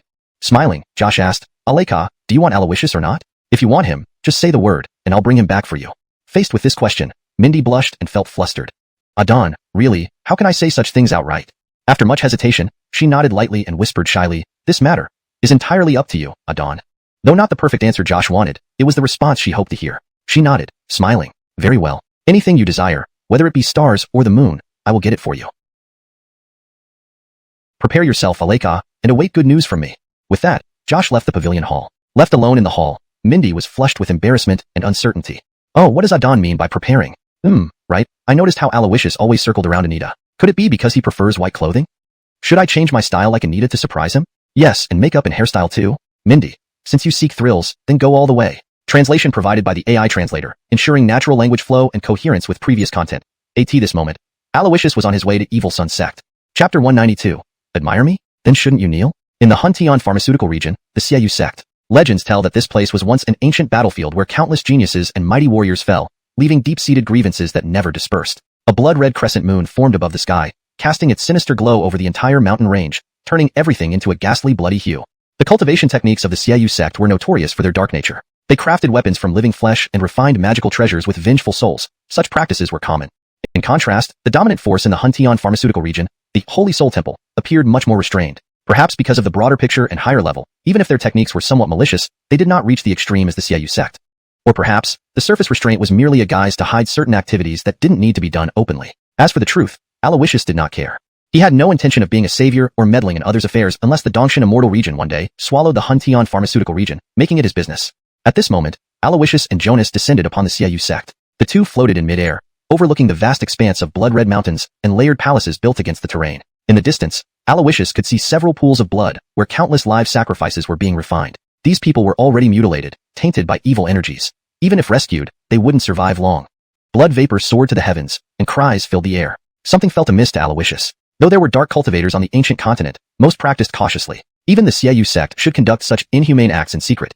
Such brazenness seemed oddly deliberate. Beside him, Jonas also sensed the anomaly, her brows furrowing. Is the Xiaoyu sect always this arrogant? They actually flaunt these acts openly. Don't they fear retribution from righteous forces? There's something fishy here, she cautioned. I noticed too. But since we're here, we can't just turn back empty-handed. Alawishus smiled lightly. What do you plan to do? Jonas asked. Alawishus glanced at her, his eyes narrowing. Destroy. At this, Jonas's face lit up with a smile. Heh, right up my alley. While I'm not exactly a good person, anyone would be furious at this sight. Smash. Crush these inhumane beasts and see if they know pain. With that, Jonas raised her hand, effortlessly unfurling the demon-suppressing banner. However, as the banner spread, covering the sky, several powerful presences erupted from the Xiaoyu sect. Bloodlight surged upward, forming a grand array that severed Jonas's control over the banner and trapped them both within. Everything seemed meticulously planned. Cold laugh echoed through the air, reverberating around them. Alawishus, heavenly prince of Tiani immortal sect, I have been waiting for quite some time. Several figures emerged from the bloodlight, coming into view. The dozen or so individuals were all formidable powerhouses, led by a middle-aged man with a calm demeanor and scholarly appearance. Suddenly, Jonas's eyes locked onto an old woman beside the scholar. Shangren Nikita of the goddess sect, it's you. Your sect boasts righteousness, but consorts with heartless dark cultivators. Open your eyes and witness this chaos. Listen to the cries of misery. Jonas raged. Josh sneered dismissively. I expected the woman accompanying Alawishus to be gay, not just you, Jonas. If dealing with only the two of you required such an elaborate setup, it would be a waste. You speak of righteousness and dark cultivators? After cultivating for hundreds of years, how can you still be so naive? The ancient continent isn't a black and white world of absolute good and evil. Here, strength rules, and the weak become prey. Ordinary mortals live short lives in poverty and suffering. They are like ants. Do lives like theirs hold any meaning? This array transforms worthless lives into nourishment for the strong, giving their deaths purpose. They should step into the blood array gratefully. Listen. These cries are beautiful, don't you think? Jonas, why not join us and contribute to our grand ambitions? Josh's excitement was evident despite her aged appearance. Jonas trembled with anger. She never imagined someone could be so twisted. Such a person didn't deserve to be called human. Before she could retort, Alawishus waved her off. All eyes turned to Alawishus, a young man in black who radiated a unique aura. Facing overwhelming pressure from multiple powerhouses, he remained calm and composed. Just this alone commanded respect. Now, Alawishus looked at everyone, smiling faintly. Really, as powerful beings, shouldn't you understand priorities better? Don't you see which of us is in charge? Why try to persuade her when you should be persuading me? How could she possibly defect without my nod? Absurd. Alawishus's unusual remarks left everyone exchanging puzzled glances. He seemed eager to surrender. Recognizing Alawishus's extraordinary potential, they thought they might gain more value by recruiting him rather than killing him. The scholar exchanged a glance with Josh, who responded, Alawishus, although you are a junior, your reputation as a prodigy has earned great admiration. Interrupting her, Alawishus replied, skip the pleasantries. If you admire me so much, shouldn't you kneel first? His casual tone froze Josh's expression. She was the supreme elder of the goddess sect, senior by 2 generations to Alawishus. How dare this boy insult her? Before she could erupt in anger, Alawishus continued, tell me, did Mindy inform you that I'd come to the Xiaoyu sect? Josh's expression shifted, realizing what he implied. So that's why he was so bold earlier, blaming Aleka for exposing his plans. Setting aside this issue, he seemed sincere in defecting. Believing she understood, Josh nodded. Yes, Aleka told us. She knows you well. Hearing this, Alawishus clicked his tongue. Tisk, Mindy really messed up? But since she's absent, her teacher bears fault too. Old Dexter, you should kneel twice then. Josh exploded in rage. She looked at the scholar, speaking gravely. This boy has no intention of surrendering. He's mocking us. The scholar nodded slightly, smiling faintly. Have you just figured it out? Too lazy to talk anymore. Let's get to action then. Chapter 193. 11 more shadows like this one remain in the immortal sect. The scholar's words commanded the entire scene. Though his voice wasn't loud, it carried a formidable presence. The moment he spoke, over a dozen powerhouses unleashed their formidable auras, each employing their unique abilities to charge at Alawishus. Only the scholar and Josh remained in place, observing the unfolding battle. Not far away, Jonas, seeing the swarm of powerhouses charging her way, wordlessly summoned the heaven-shaking hammer. Simultaneously, a set of silver-scaled armor appeared around her body. As an elder of the Tiani Immortal Sects Council and its third senior member, Jonas's inherent love for wealth naturally ensured she was no pauper. Though she typically wielded only her twin heaven-shaking hammers in combat, this didn't mean they were her only weapons. Now, faced with imminent peril, she discarded all pretense. In that instant, not only did she summon her twin hammers and soft armor, but also unveiled various rare treasures and weapons in rapid succession. As she swung her hammers, a gem-encrusted silver bracelet abruptly flew out, coiling like a snake around an oncoming attacker, tightly binding him before he could react. With a powerful swing, one of her heaven-shaking hammers smashed into the bound figure. With a gurgling sound, a torrent of blood spurted out as the man was sent flying backward like a severed kite, crashing into a small mountain peak and burying himself among rubble, his fate unknown. Meanwhile, Jonas pivoted, her long hair flowing wildly. Amidst her mane of silver strands, several silver pins shot out like darts, targeting another assailant. The man barely managed to deflect two of the pins with his spear, but the last one pierced his forehead with unyielding force. Bloodless, yet lifeless, his energy dissipated immediately upon impact. At this point, it became clear that Jonas's fighting style was decisive and merciless. Even seemingly mundane items such as her boots, jade pendant, and rings all transformed into deadly tools. Every move she made was unexpected and lethally effective. Within just the span of a single incense stick burning, nearly half of the dozen powerhouses lay dead or injured outside the battlefield. Jonas's ferocity was evident, making her appear almost invincible, as if one woman could withstand 10,000 men. Just then, an old man draped in a blood-red robe, wielding a crescent-shaped blood blade, shifted his gaze towards Alawishus who stood not far away. This woman is a tough opponent. Let's catch the ringleader first. Capture that young man, and we can control her, he muttered to the other powerhouses. Trouble you all to keep this woman occupied. Let me deal with the boy, and this battle will be concluded, the blood-robed elder suggested, exchanging nods with those around him. Murray, this task is yours. Don't worry, we'll hold her off here. Catch Alawishus, and you'll be credited with the greatest contribution to this battle. They chorused their agreement. Murray nodded silently, reassured by their support. In the next moment, they all reached a consensus and acted accordingly. Murray, with his peculiar movements, bypassed Jonas and slashed towards Alawishus. Alawishus had sensed the danger but remained motionless, neither dodging nor retreating. Haha, I've seen brave ones, but never someone so reckless as you. A mere youth brings along a madwoman and dares to come from the Eastern Deity domain to destroy my Shuyue sect in the Spirit Heaven pharmaceutical domain. What audacity. Perfect. I happen to need good material for crafting demonic puppets. You are just right. Murray sneered as he neared Alawishus. However, as he reached out, a faint cold gleam flashed from the air before Alawishus. Sharp and swift, it moved too fast to see clearly. Suddenly, a flash of blood erupted. A severed arm flew through the air. Hot blood splattered onto Murray's face, and his smirk froze. Agonizing pain tore through him instantly. Next, the shadow Jun, Basil, emerged from the void before Alawishus, his deep, shadowy eyes filled with murderous intent. // editing note. Jun is better translated as venerable in this context to maintain consistency and fluency in English. You human or ghost? Murray was taken aback. He knew little of the Tiani Immortal sect, and nothing of the existence of the Casimirs. Before he could react, a terrifying sword beam cut through the air, splitting Murray into two halves. When the two halves fell to the ground, everyone saw the chilling, bloody light emanating from the dark dagger in the Casimir's hand. An eerie sight. Though perhaps not as powerful as Jonas, the Casimir was born for killing. His every move was a deadly strike, even more terrifying in comparison. All of this transpired under the watchful eyes of the scholar and Josh. The Saint Soul Temple's elite pretended to yield the glory of this battle to Murray, but actually lured him to his death, didn't they? Josh asked solemnly. The scholar smiled. That might be true, but who could predict this outcome? My subordinates have risen in the brutal environment of the Spirit Heaven pharmaceutical domain through both strength and intelligence. They may not have much interaction with the Tiani Immortal sect, but as its future emperor, Alawishus would undoubtedly possess some survival skills.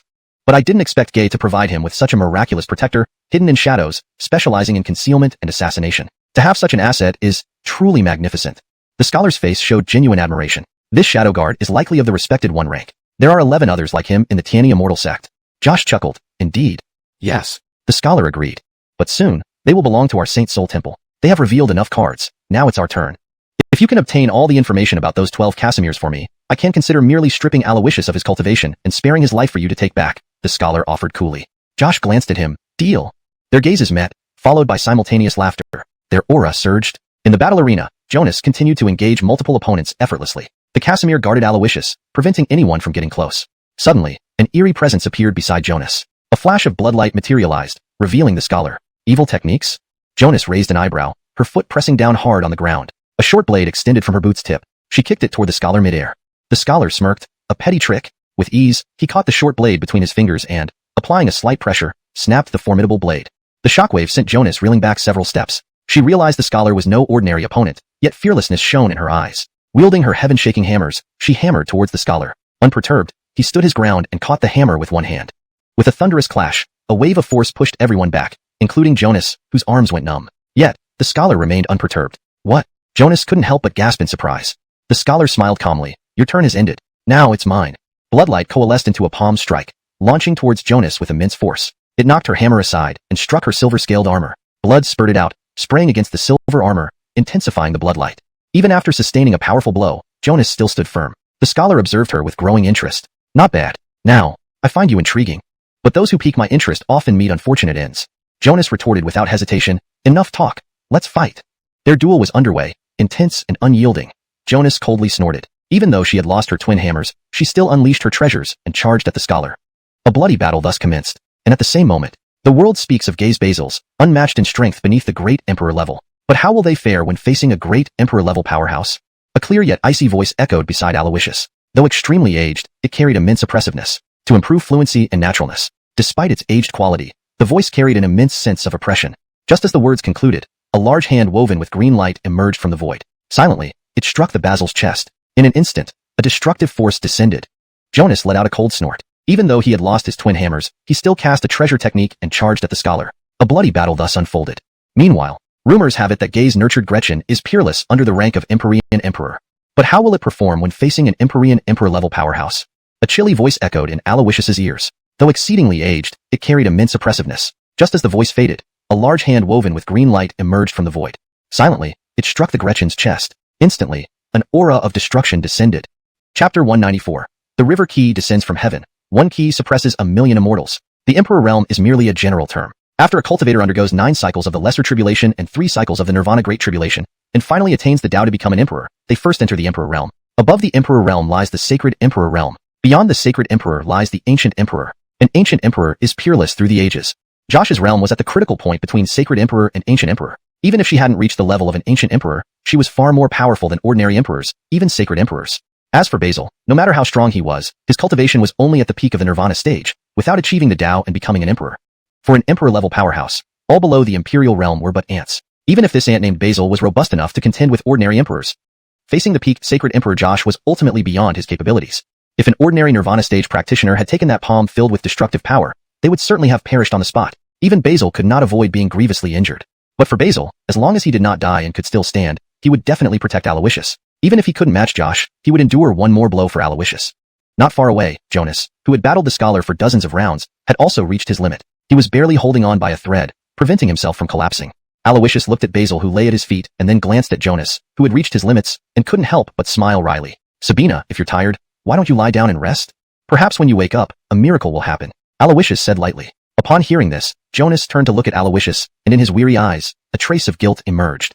Little Johan, this time, I really can't protect you. As his voice faded, he fell to the ground, his vitality weak. At this moment, the 2 protective barriers collapsed one after another, and the surrounding powerful figures gathered toward Alawishus. Theodore sized up Alawishus and smiled faintly. If it were an ordinary junior seeing this scene, they would probably be so scared they wouldn't even be able to stand. But you are not only unafraid, but seem to be emboldened. Could there be a stronger force protecting you in secret? Theodore chuckled. Alawishus shrugged. Why do you think I must rely on others? Can't I crush all of you under my feet with my own strength? Alawishus smiled calmly. Upon hearing these words, everyone couldn't help but exchange glances, followed by laughter as if they had heard an amusing joke. Seeing the group laughing uncontrollably, Alawishus shook his head helplessly. I originally wanted to get along with you as an ordinary person, but instead, I received distance. Fine, let's stop pretending. I'm invincible in the world, and I'm coming clean, Alawishus declared straightforwardly. Hearing this, the crowd burst into laughter once again. However, Alawishus's expression darkened. There are some things you shouldn't have done, yet you did. There are debts you should repay, yet you haven't. Laugh while you can, because soon, you won't be able to laugh anymore. As he spoke, Alawishus emitted an extraordinary aura. Under this aura, he seemed to transcend the heavens, free from the constraints of natural laws. Even the great power of heaven and earth submitted beneath his feet. The laws of the universe would change for him. Activate the experience card of the Supreme Dao Ki Adon. Key comes. On the pinnacle of immortality, I tower above the world. With my keyboard, I command the sky. The river Ki descends from heaven, suppressing 1,000,000 immortals in one strike. Piercing the mundane world, slaying all immortals, one key in hand. I cut through the 9 heavens. If true immortals do not exist, I will wield the key and become one. At this moment, Alawishus ascended to the Supreme Dao Ki Adon. It was time to let this group of ignorant young villains experience the terror of a keyboard warrior. When this rule-breaking aura manifested around Alawishus, the laughter of the assembled crowd abruptly ceased. A mysterious sense of trepidation arose in the hearts of everyone present. Theodore and Josh exchanged glances and nodded simultaneously. Attack! With a light shout, the scholar led the charge as everyone attacked at once. In an instant, a myriad of dazzling attacks illuminated the sky like stars, beautiful and awe-inspiring, yet filled with boundless killing intent and destructive power. Facing this cataclysmic onslaught, Alawishus remained calm, saying nonchalantly, "With one hand, I battle 3,000 emperors. With both hands, I conquer 14 states." As he spoke, his strength surged exponentially, and his aura soared. With a casual wave of his hand, all the incoming attacks crumbled. As he thrust both palms forward, the heavenly authority surged like waves, sweeping across the 8 desolates. The powerful beings were swept back hundreds of yards like leaves in the wind. Even the blood-stained mountains in the distance were shattered under the intense pressure and collapsed. Everyone froze at this sight. Just now, Alawishus's move altered the weather, darkening the sun and moon. His commands followed the law, as if the universal principles obeyed him. What exactly did this kid do? That was a power not even an ancient emperor could control. Josh stared in shock, murmuring to herself. However, at that moment, Alawishus's figure stood high above everyone else. 10 paces to kill a man, 1,000 miles without leaving tracks. With those words, Alawishus took a step, transcending spatial constraints. He could appear wherever he wished. In an instant, Alawishus flashed beside someone. Hand rose, hand fell. A sword beam slashed down. The person tried to resist but saw that Alawishus held no sword, and this intangible, indomitable blade could not be resisted. Or perhaps, at the moment Alawishus moved, the person was already erased. The sudden appearance of the sword beam merely provided a plausible reason for his death. 10 steps, 1 kill. Alawishus moved gracefully, like walking in a courtyard, yet struck silently. As those around him fell one by one, the survivors endured a terrifying ordeal. At this moment, the scholar's gaze hardened, and his immense spiritual energy erupted explosively. A bloody glow enveloped him, solidifying into a colossal emperor's body that rose into the sky. The bloodlight-formed emperor's body was as vast as a mountain, its aura soaring. He launched a punch directly at Alawishus. The terrifying after-effects of this punch alone shattered large swaths of mountains. The power of this punch was evident. Faced with this, Alawishus casually waved his hand. The flowers intoxicate 3,000 guests. A sword chills the 14 states. The moment he spoke, fragrant winds blew, petals fell. The menacing blood-filled punch lost its power amid the fluttering flowers. As Alawishus waved, the temperature dropped drastically, vast areas of space froze, and the blood-colored emperor's arm was encased in ice. Snap! Along with the sound of shattering ice crystals, the arm fragmented. Chilly and fierce sword beams fell like a storm upon the blood emperor's body. In an instant, the emperor's body vanished, and the blood glow dissipated. Theodore reappeared covered in blood, causing everyone to tremble. Their revered godlike existence had been defeated, and it was defeated by a junior. Yet, it was undeniable reality. Seeing the situation worsen, Josh felt an urge to retreat. However, just as she turned to escape into the void, Alawishus focused. 300 miles with sword chi crossing freely, a speck of coldness pierces 19 realms. With those words, sword chi surged, and a piercing cold light pierced through the void. The next moment, thud, a muffled sound, blood appeared suddenly in the void. Josh's body tumbled from the void over 1,000 miles away, immediately sliced by endless sword chi. Instantly, the icy coldness of death enveloped her heart. Alawishus took a 1,000-mile step, landing before Josh. He placed his foot on her chest and said coldly, "Looking at you now, it seems you won't survive. I'll leave you just enough breath to send a message to Mindy. Tell her if she ever acts on her own again and ruins my plans, I will make the entire Annaming city and the entire goddess sect accompany her in death. You won't doubt my words, will you?" Chapter 195. Now the sword falls with the blue lotus, summoning thunder and wind to subdue all. In his great Dao Ki immortal state, Alawishus could almost conjure reality with his words. No matter how foolish Josh might be, she wouldn't dare question his authority. As she dragged her nearly crippled and barely living body away, Alawishus watched her go, a sneer creeping onto his face. The deeds of this old woman were enough to make him kill her 100 times over. But since she had only one life, he intended to make that single death worth 100. Alawishus's method was simple. Let her crawl back to the Divine Maiden sect and meet her most miserable end in front of Tracy and Mindy. This was both punishment and a warning. A reminder to everyone in the Divine Maiden sect of what would happen if they opposed him. After dismissing Josh, Alawishus turned his gaze to the group from the Soul Sky Medicine domain. Even though they were miles apart, just a glance from him sent tremors through the remaining strong figures. They were terrified and bewildered, wondering what kind of monster they had encountered this time. Other opponents, no matter how powerful, at least presented some level of resistance. But this young man merely needed to speak, and the laws of heaven and earth would bend to his will. erasing his enemies at their very core. It was as if he had cheats enabled. How could anyone fight against that? When Alawishus returned, the middle-aged scholar, despite being heavily wounded, resorted to a life-consuming escape technique to flee for his life. However, he still underestimated the power of the great Dao-Ki immortal. Escape? Could it possibly work? Alawishus could reach him at the ends of the earth. With a faint smile, Alawishus murmured, "Soul, return." Before his words faded, the scholar, thousands of miles away, involuntarily shuddered as an intangible form was forcibly extracted from him. The scholar, focused on escaping, seemed unaware of what was happening and continued to flee. Inside the Evil Moon sect, chaos remained. The few remaining powerful figures, realizing they couldn't fight or escape, fell to their knees and begged for mercy. Alawishus stood with his hands behind his back, slowly advancing, looking down at them and asked in a deep voice, "Who are you? And why did you help the Evil Moon sect ambush me?" He could see these individuals were even stronger than the Evil Moon ancestor, clearly not part of the sect. "We acted on orders, unrelated to His Imperial Highness. We asked for mercy," one of them pleaded. "From now on, we wish to serve under your banner. Do anything you command," another added. "Please spare our lives." Alawishus nodded inwardly. "On orders? Whose orders? Since this is the Soul Sky Medicine domain, is there any dominion called Soul Something Hall?" The group exchanged looks and nodded. "Yes, the Lord of the Soul Sky Medicine domain is the Holy Soul Hall. We all belong to the Holy Soul Hall. And does the Holy Soul Hall have someone named Soul Heaven Emperor? Our Hall Lord is known as the Unkit. Saint Soul Hall, Unkit. Yes, this fits. Where is the Unkit?" Alawishus demanded. "Have him come forward. I want to spar with him." This fellow was Alfonso's nemesis. If captured, perhaps he could boost Alfonso's luck points to the max, making future exploits even more rewarding. But as he spoke, the group exchanged odd glances. "Imperial Highness, the person you chased off earlier, was the Unkit?" one said timidly. Alawishus froze. The scholar was the Unkit? This was bad news. Not only had he split his physical body, but also extracted his soul. The unfortunate Unkit met his end before ever encountering Alfonso, never knowing of the existence of Fate's son in the desolate continent. Losing the Unkit, who knows if it's a blessing or a curse for Alfonso? Alawishus muttered to himself. Then he dismissed it. "This isn't my problem anymore." Done. Alawishus's eyes narrowed, a sly smile spreading across his face. Mystical energy began to stir. Next, he recited. "A beam of sword light pierces the divine abode. A sword song stirs the 6 realms in shock. Now the sword follows the blue lotus fall, summoning wind and thunder to subdue the land." As the last word left his lips, the entire Evil Moon sect was engulfed in an apocalyptic cacophony and utterly obliterated. With it went centuries-old resentment and malevolent chi, along with the blood-red crescent moon hanging in the sky. Evil and carnage ended with destruction. It was as if nothing had ever existed, except for the sunset's afterglow and the river forged by a single sword stroke. Alawishus gazed at the scene before him and sighed. Alas, white clouds linger around mountains, the yellow river flows into the sea. Only this time, no further reality manipulation followed his words. Meanwhile, in the far northern region of Eastern Fairy Domain, Elder Baitiani of Heavenly Unity Immortal Sect established a medicinal garden here to cultivate rare cold attribute herbs in the extreme cold. A muscular man wearing a sun hat and wielding large shears labored hard, sweating for the advancement of the sect's alchemy. If Alawishus were here, he'd recognize him as Yishanjin, his former guard.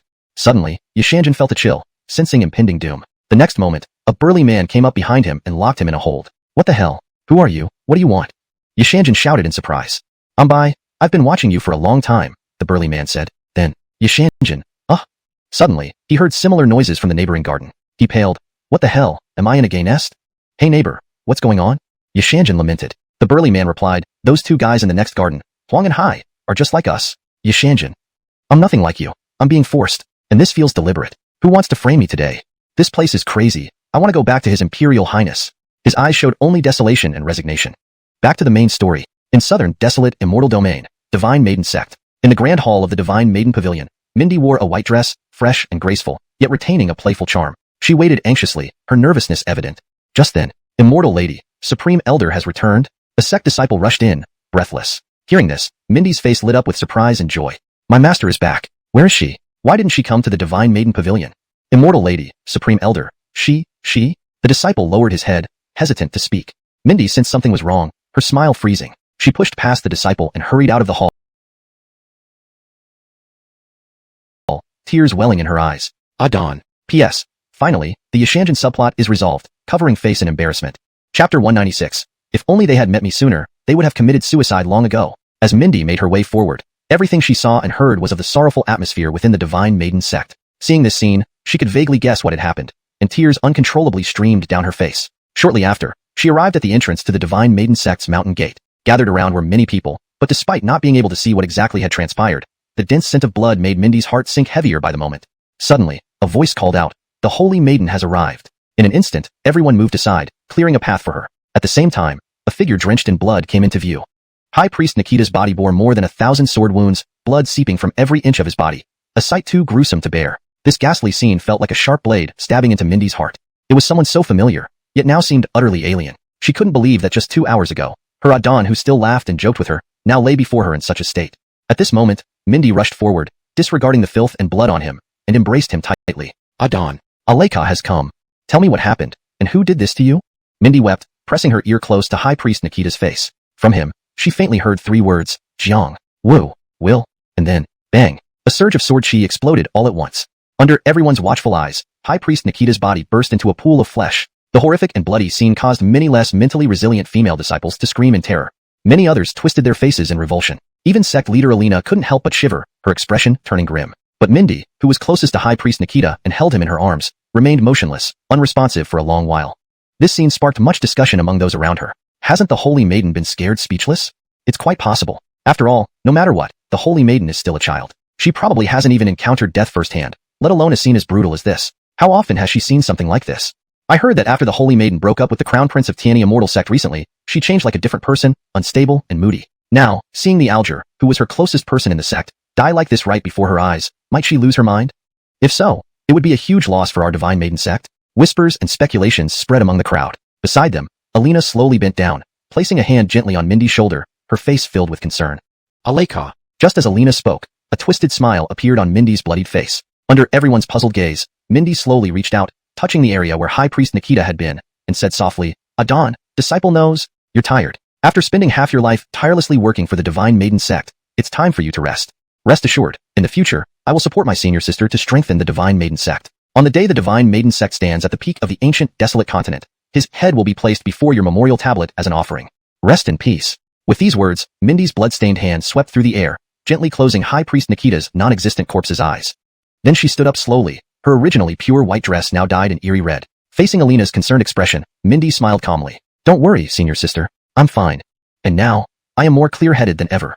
I know what I want and how to proceed. I won't hold any illusions about anyone anymore, and I understand very well who is my enemy and who is my friend.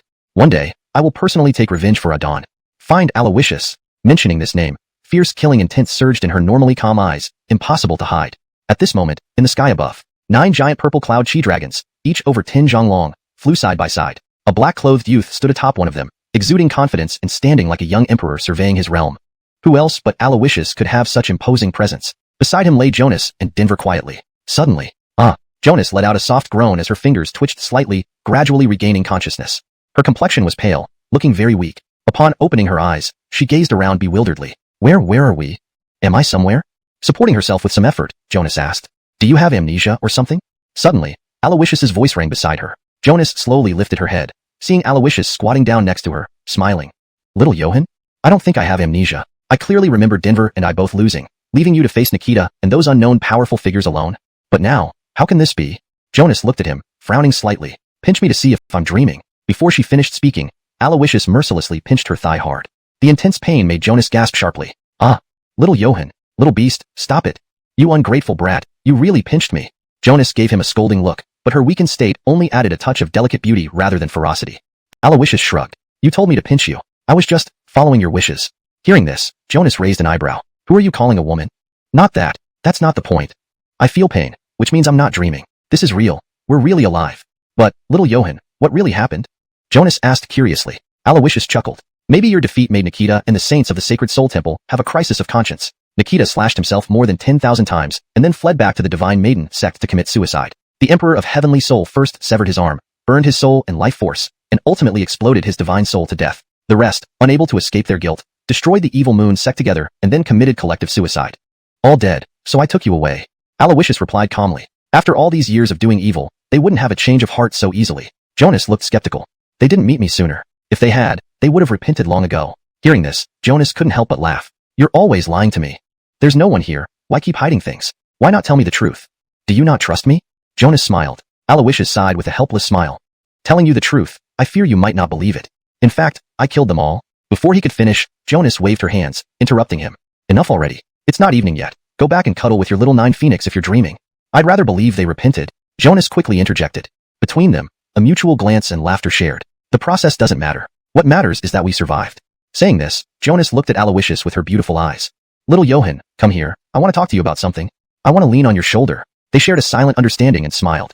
Chapter 197. Transmigrator, the rebirth of an emperor. Jonas's words left Alawishus momentarily stunned. At that moment, the two were high in the sky, surrounded by the picturesque beauty of a setting sun. Below them, 9-headed purple cloud dragons moved in unison, like a magnificent chain of iron warships. The close proximity and eye contact created an atmosphere that was somewhat intimate. When Jonas made this request, it felt so natural that if she had confessed her feelings in the next moment, it would have been perfectly fitting. This scene utterly confused Alawishus. Seeing his reaction, Jonas gave him an exasperated look, saying disdainfully, "Why do you have that expression? Are you afraid I'll eat you right here? Pimph, you little brat who hasn't even grown hair yet. Even if you stood naked in front of me right now, not only would my heart not flutter in the slightest, but I'd even want to flip you the bird. I'm just being presumptuous. I simply don't want to lie on these cold and hard dragon scales. Besides, I ended up in this state while helping you. If you had any conscience, you wouldn't refuse such a small, reasonable request. Of course, if you have no conscience, then forget I said anything." Jonas turned her head, putting on a proud pout. Alawishus couldn't help but smile helplessly. "I haven't even answered, and you're already reacting like this. Are you trying to cover up your guilt? Fine, consider it my debt, then. Fine, come closer." Alawishus moved over, and Jonas, who could be easily appeased, immediately leaned her head on his shoulder with delight. "Little Johan, I'm really weak right now. Even if you wanted to do something, I can't resist. This opportunity is once in a millennium. If you don't seize it now, you won't get another chance." Jonas whispered, her lips curving upwards. Alawishus glanced at her sideways. "You talk as if you'd normally refuse if I asked. And let's talk, but keep your hands off." Alawishus laughed helplessly. Hearing this, Jonas pouted unhappily. A moment later, "Little Johan," Jonas spoke again. "After suffering such severe injuries, shouldn't you rest? I won't touch you. Please heal properly." Alawishus said frankly. "I didn't mean that. I was wondering, have you ever seen what your long-serving shadow noble looks like?" Jonas asked. Each shadow guard moves in the shadows of the night. The shadow noble is no exception. Naturally, I've never seen what the shadow noble looks like. Alawishus replied directly. "Don't you feel curious? Why not take this chance to see what this shadow noble looks like? Judging by the figure, it should be a distinctive young boy." Jonas couldn't help but laugh. Alawishus shot her a glare. "If that's your taste, go find one yourself after you recover. The shadow noble has a special identity. Since they choose to hide their face, there must be a specific reason. We don't know what exposing their appearance means for the shadow noble. We can't risk their life out of mere curiosity. Don't mention this matter again." Alawishus's tone hardened. Seeing his reaction, Jonas couldn't help but shrink back, saying timidly, I was just joking. Why are you so angry?" All right, got it. I won't scheme against your precious shadow noble anymore." With this, Alawishus decided not to press further. However, neither of them noticed that during their conversation, a clear tear slowly trickled from the shadow noble's closed eyes. Soul Sky Medicine Domain, Holy Soul Palace. Kieran barely escaped from the Demon Moon sect. When he finally returned to the Holy Soul Palace and sat on the throne, a hollow feeling overcame him. His soul had long been taken away by Alawishus, and it was a powerful will that supported his body as it fled. But ultimately, soul extinction was inevitable. Under intense resentment and regret, the mighty Kieran, standing at the peak of power in the ancient continent, died on his throne. As the emperor fell, the imperial star descended, and strange phenomena appeared in the sky. Inside the Holy Soul Palace, silence prevailed. Just as everyone lamented the emperor's untimely demise, a peculiar vitality surged from Kieran's body. Everyone present, witnessing this shocking event, gasped in awe. On the lofty throne, Kieran stirred slightly, gradually opening his eyes. In an instant, the whole hall was astonished. Just as everyone was about to cheer in excitement, they heard Kieran shout from the throne, "Arthur Midlane or feed. For people can't carry me, you bunch of noobs." The bizarre outburst left Kieran bewildered as he surveyed the surroundings. What the hell? What's going on here? Are we filming a movie? My pot, your armor isn't as nice as mine. Soon, the fusion of memories made him realize something was amiss. Did I transmigrate? And into a villain? This is absurd. Who messed up the setting? Have you ever heard of someone transmigrating into a villain? In my past life, I was honest and diligent, working hard every day to ensure my boss could live in a bigger house and hire more mistresses. At most yesterday, on my way home, I took a candy from a little girl, stole a clock, uprooted some imported bluegrass from the neighbor's garden to feed the rabbit, and then under the pretext that today it dares to eat grass, tomorrow it might eat humans, I roasted the rabbit. Other than that, I haven't done many things against my conscience. The key point is, do I look like a villain with this upright demeanor? Unbelievable. Kieran grimaced and began complaining. Below, the crowd exchanged puzzled glances. What's happening with the Holy Adon? Probably because the important bases at Beast Taming Sect and Demon Moon Sect were destroyed one after another, destroying the 1,000-year plan of the Holy Soul Palace. He couldn't bear the pain. Though it's human nature, is this really something we should be seeing? To witness the Holy Adon lose composure means certain death for us. They all looked bitter, bowed their heads, and trembled in fear. Meanwhile, Kieran seemed to regain his senses, sighing lightly. Life is a play, and plays reflect life. You take the role assigned to you and perform accordingly. Being forced into a situation is normal. Since I've arrived here, why complain or waste time lamenting? At least in this life, I'm not the exploited lower class, dying by the roadside with no one noticing. I am the Lord of the Holy Soul Palace, Kieran. At that moment, Kieran stood up abruptly, radiating immense imperial aura. Kieran, reborn, guards. Kieran called out lightly, and everyone immediately saluted. Yes, your majesty. Their responses were synchronized, like waves crashing. Kieran gazed at the strong figures below, his gaze sharpening. From this day forth, within the jurisdiction of our Holy Soul Palace, any marriage contract cannot be annulled. Those who defy this will have their entire clans exterminated. Also, spread the word. Where our influence doesn't reach, if any annulment is found, immediate persuasion is required. Use reason and emotion to convince them. If they don't listen, use whatever means necessary to move them emotionally. If the party being abandoned bears the surname Shao, report to me personally. I will attend the wedding myself. Kieran declared loudly. Hearing this, the crowd exchanged puzzled glances. Though I don't understand the Holy Aiden's intent, half a month ago, Mindy, the sacred maiden of the goddess sect in South Wilderness Immortal Domain, broke her engagement with Alfonso from Tianhua City's Shao family, seemingly because Alfonso had become a cripple. One person reported. Upon hearing this, Kieran trembled violently. Goddess, Shao family, breaking the engagement, cripple trope? The Alfonso from Tianhua City is terrifyingly formidable.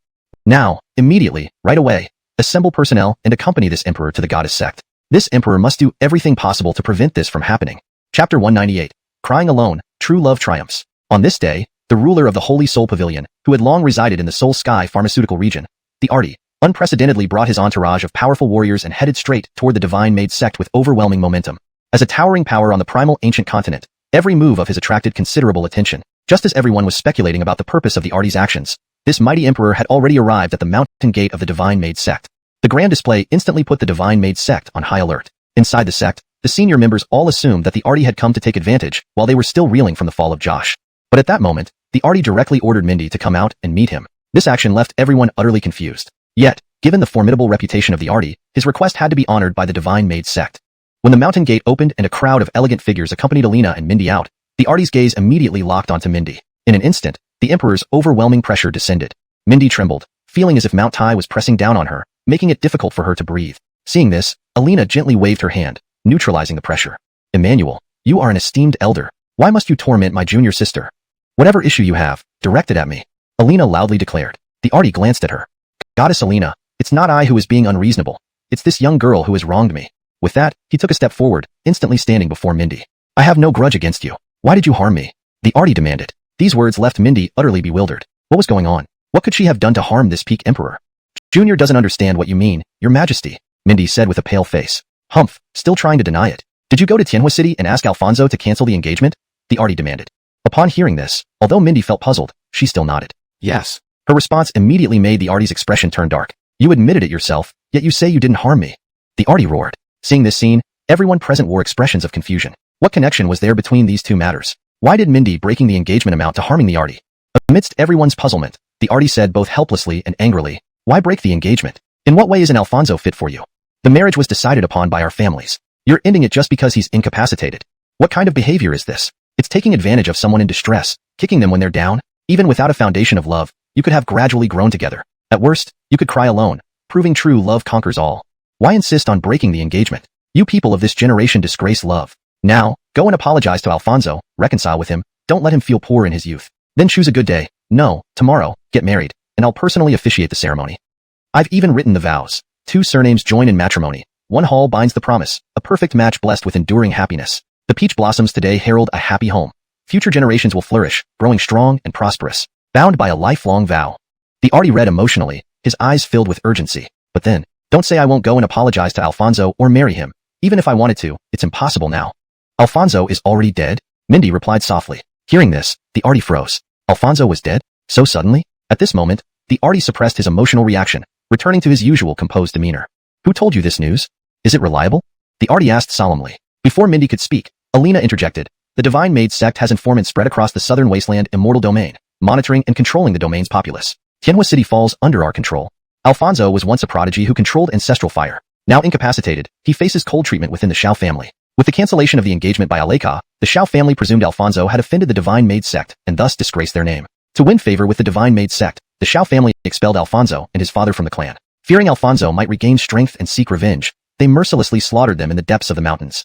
This is a confirmed fact. If you doubt it, you can verify it in Tianhua City. Given the character of the Shao family, they would never lie about this. Alina spoke bluntly. The Arti nodded inwardly. I'll investigate. If I find you lied, the Divine Maid sect should prepare for retribution from the Holy Soul Pavilion. With that, the Arti turned and led his followers away. Only after the Holy Soul Pavilion group had departed did Mindy let out a sigh of relief, collapsing onto the ground. The Emperor's pressure was indeed terrifying. Alina helped Mindy up, looking at her with concern. Aleka, are you alright? Mindy shook her head lightly. Sister, I'm fine. Just didn't expect there was this connection between Alfonso and the Arti. I always thought Alfonso was an upright gentleman, refusing to associate with evil influences, Mindy weakly remarked. Alina laughed scornfully. An upright gentleman? Ha! Would an upright gentleman be close friends with someone like Alawishus? Aleka, breaking the engagement with Alfonso and considering Alawishus an enemy are the two most correct decisions you've made in your life, Alina chuckled. Mindy remained silent. After a moment, she looked up at Alina. Sister, I received word from home today. Tomorrow, my grandfather and father are coming to Morna Dawn. Please keep the engagement cancellation a secret from them. They do not know about it. Mindy pleaded. Alina raised an eyebrow. This isn't necessarily a bad thing. After all, the current Tianhua City Xiao family can no longer compare with your Annaming City Lin family. They might support your decision. Moreover, this incident is quite significant. It may be hard to hide for long. Why not take this opportunity to clarify things directly? With me here, I can help you smooth it over. Alina advised. Mindy pursed her lips slightly, shaking her head. I understand my grandfather and father's temperaments. They value promises greatly, and the Xiao family once bestowed favors on our Lin family. They value righteousness, and may find it difficult to accept my breaking the engagement. And grandfather's health isn't good. I fear he might, if he learns of this. Mindy expressed her concerns. Having heard this, Alina did not push further. She nodded and gazed deeply towards the direction of Tianhua City. No matter the outcome of the Artie's investigation, Tianhua City will likely not survive. By slaying the prodigy, the Xiao family sought self-preservation, but inadvertently sealed their own fate. It's fitting in a way. Southern Wasteland Immortal Domain, Tianhua City. Thunder rumbled overhead as the Artie, leading an army of Holy Soul Pavilion elite warriors, descended upon the Xiao family. The moment he spoke, his voice thundered. Xiao family, where is Alfonso? Have him see me within 10 breaths, or the entire Xiao family shall be wiped out. Chapter 199. Worms slit vertically, scattering all fears. The Xiao family lived in a remote area. For centuries, they had not produced any powerful figures, so they revered the innocent Rhea of the goddess sect as a deity. They revered her even more when it came to an existence like Artie, who stood at the pinnacle of strength on the primordial continent. Soon, 3 elders of the Xiao family were brought up by the Holy Soul Temple's strong individuals. The terrifying imperial might made these 3 people, who usually acted arrogantly, dare not raise their heads. Where is Alfonso? Let him come out to meet this emperor. Artie's voice was calm, but left no room for doubt. Upon hearing this, the 3 elders looked at each other in panic, trembling all over. In the next moment, bang! With just a glance from the Artie, pressure descended, and the body of the 3rd elder instantly exploded into a blood mist. This scene terrified the entire Xiao family. This emperor will ask one more time. Where is Alfonso? Artie said in a deep voice. At that moment, the 1st and 2nd elders dared not hesitate any longer, hurriedly pleading, Your Excellency, spare our lives. Alfonso violated the ancestral rules and offended the goddess sect. He was expelled from the Xiao family. While wandering outside, he offended many people. Now, upon learning his cultivation was ruined, his enemies came seeking revenge and killed him. Alfonso has already died, they hastened to say. However, this answer did not satisfy the Artie. He, still not telling the truth even at the brink of death. You old fools, do you know that even Alina, the leader of the goddess sect in the southern wilderness immortal domain, dares not lie to this emperor? But you, with your petty intelligence, dared to speak nonsense before this emperor. Is your audacity too great, or does this emperor look too kind? The Artie laughed coldly. The icy killing intent made everyone tremble. At this moment, before the 2 elders could speak, the surrounding Xiao family members hastily explained, Your Excellency, don't listen to their lies. Alfonso wasn't killed by some enemy seeking revenge. It was those 3 old men who feared Alfonso would regain his strength and seek retribution later. They sent the 2nd elder's grandson Stanley and the 1st elder's granddaughter Mercy, along with others, to ambush and kill Alfonso and his father in a desolate mountain hut at night. And they also destroyed the bodies, leaving no traces. All of this was planned by those 3 old men and has nothing to do with us. Everyone scrambled to explain, showing a strong desire to survive. Hearing this, the Artie nodded with a hidden smile. So you're saying Alfonso is truly dead? Artie asked. Should be. A member of the Xiao family responded. As soon as he spoke, a surge of power descended, and that person immediately exploded into a cloud of blood. Should be? Himph. Do you think you're speaking to whom? How dare you tell the emperor about uncertain matters? A bunch of peasants. You have really had enough? Beside the Artie, a black-robed, strong individual scolded sternly. This scene terrified everyone even more. The Xiao family was just a small clan within the Tianhua city. Most of its members were spoiled and inexperienced. How could they withstand such intimidation? For a moment, many directly froze with fear, fainting on the spot. The few remaining conscious individuals quickly pleaded, Alfonso is indeed dead. I killed him with my own hands. I saw him burn to ashes with my own eyes. These are all true. Your Majesty, please spare our lives. At this moment, everyone wept bitterly, begging for mercy. The current demeanor of the Xiao family was drastically different from their earlier smugness and gloating when forcing Alfonso and his father away. And having received the answer he wanted, the Artie nodded in satisfaction, slowly turning around with his hands behind his back. The Holy Soul Temple's strong individuals immediately followed, asking, Holy Lord, it seems you've obtained what you wanted. What should be done with these peasants? Hearing this, Artie narrowed his eyes. Although Alfonso is gone, if we leave the Xiao family intact, there's a chance another don't underestimate youthful poverty might emerge. I don't wish to kill, but for my peaceful life, this Major Yin Huan must be eliminated. / correction. I don't wish to kill, but for my own peace and safety, this Major Yin Huan must be eliminated. Further refinement for natural fluency in English. I don't wish to kill, but for my own peace and safety, this significant threat must be eliminated. With that thought, the arty waved his hand. Eliminate every single member of the Shao family. Leave none alive. These words stunned the Holy Soul Temple's strong individuals. Your Majesty, I don't quite understand. Does eliminate mean? The arty glanced sideways at them. Anyone in the Shao family compound who breathes, let no one escape. Moreover, take special care of geniuses and wastrels alike. If any have been heartbroken, cuckolded, served as lapdogs, or lost both parents, ensure they suffer more slashes. Those who chanted, don't underestimate youthful poverty, with Alfonso must be made to respect the dead. Any who hesitated should receive 99 cuts, and their souls driven away to prevent resurrection. As for those constantly talking about paths to death, never mind. Reaching the peak, they'd only be at the quasi-quenching body realm. Lastly, dig 3 feet deep. Worms must be slit vertically, eggs shaken until scrambled, and dogs passing by beaten. Is this clear enough? Artie said solemnly. After exchanging glances, they bowed. Understood. In a secluded corner of the mountain in the southern wilderness immortal domain, a handsome young man in white sat within a small spirit-gathering formation composed of nearly 1,000 spirit crystals. Pure and vast elemental energy poured into his seemingly bottomless body like a tidal wave. 3-colored divine flames intertwined, enveloping the youth as his aura grew stronger. Until, boom, an overwhelming aura erupted. Flames surged skyward, burning everything within 100 paces to ashes. Alfonso slowly opened his eyes, with a faint divine fire flickering in them. Transcendence realm, achieved smoothly. At this moment, Alfonso straightened his clothes and rose. Simultaneously, the ghostly figure of an elderly man in white appeared from his storage ring, standing beside Alfonso. After being reborn with a clear Dao heart, your progress in cultivation is even faster than I imagined. In just a few days, you've recovered to the transcendence realm. Well done, Alfonso. The elderly man stroked his beard and smiled calmly. Alfonso lowered his head, examining his hands, smiling. Thanks to Aiden's strictness in the past, I've built a solid foundation. Rebuilding my cultivation now is merely retracing my steps. With sufficient spirit essence, advancement can be lightning fast. Moreover, with the eternal green ling flame, breaking through becomes safer. Using it to protect the meridians negates concerns about damage from the violent fire technique. With the 9 abyss fiend flame and the blue lotus imperial fire, combining 3 ancestral flames as my root fire, my foundation will be even more profound. Perhaps Alawishus foresaw this day when he returned the 2 ancestral flames to me. My rebirth owes 80% to him. Alfonso chuckled, taking out a black cloak from the storage ring and putting it on. Seeing this, the elderly man raised an eyebrow. Alfonso, your cultivation isn't fully restored. Where are you going? Alfonso replied, eyes narrowing. When we were attacked, Father and I got separated in the chaos. While I am safe, Father's fate remains unknown. Without news of Father, I cannot settle my mind or focus on cultivation. Now, I must go out and find Father. Besides, in Tianhua City, the Transcendence Realm is more than sufficient. Alfonso said calmly. The elderly man nodded. That's reasonable. However, searching aimlessly in a sea of people is like looking for a needle in a haystack. Do you have any leads? The elderly man asked. Alfonso's expression darkened. Though they were masked that night, I spent time with Basil of the Heaven, one immortal sect, and learned some skills in concealment and insight. Their disguise was full of loopholes. I had long seen through their identities, Alfonso said in a deep voice. The white-robed old man raised an eyebrow. Then, do you now intend to? Alfonso slowly put on his hood, concealing most of his face. His expression darkened. Return to the Shao family, find Stanley and Mercy, and get some answers. If my father has suffered in any way, don't blame me for not considering kinship. In the previous narrative, Alfonso had been separated from his father during an attack. Now, he intends to confront Stanley and Mercy, who were involved in the plot against him, to uncover the truth about his father's fate. His resolve is firm, and he shows no hesitation in threatening to disregard familial ties if his father has come to harm. Chapter 200 Alfonso. They all must die. South Wilderness Immortal Realm, Tianhua City. To the city's residents, it was just another ordinary day. The overwhelming power disparity between the Sacred Soul Temple and the Shao family ensured that this extermination unfolded in an eerily tranquil manner, barely causing a ripple outside the Shao residence. It wasn't until after the Sacred Soul Temple's party departed and a young couple returned with over 20 household servants that they were shocked by the ghastly scene before them. Every member of the Shao family had been mercilessly slaughtered, their bodies neatly laid out on the open ground before the council hall, a sight both horrifying and chilling. In an instant, the faces of everyone present turned grim, filled with dread. Am I dreaming? We've only been away for 3 days. What on earth happened to our family? Who could be so cruel as to annihilate every last one of us Shaos without leaving a single survivor?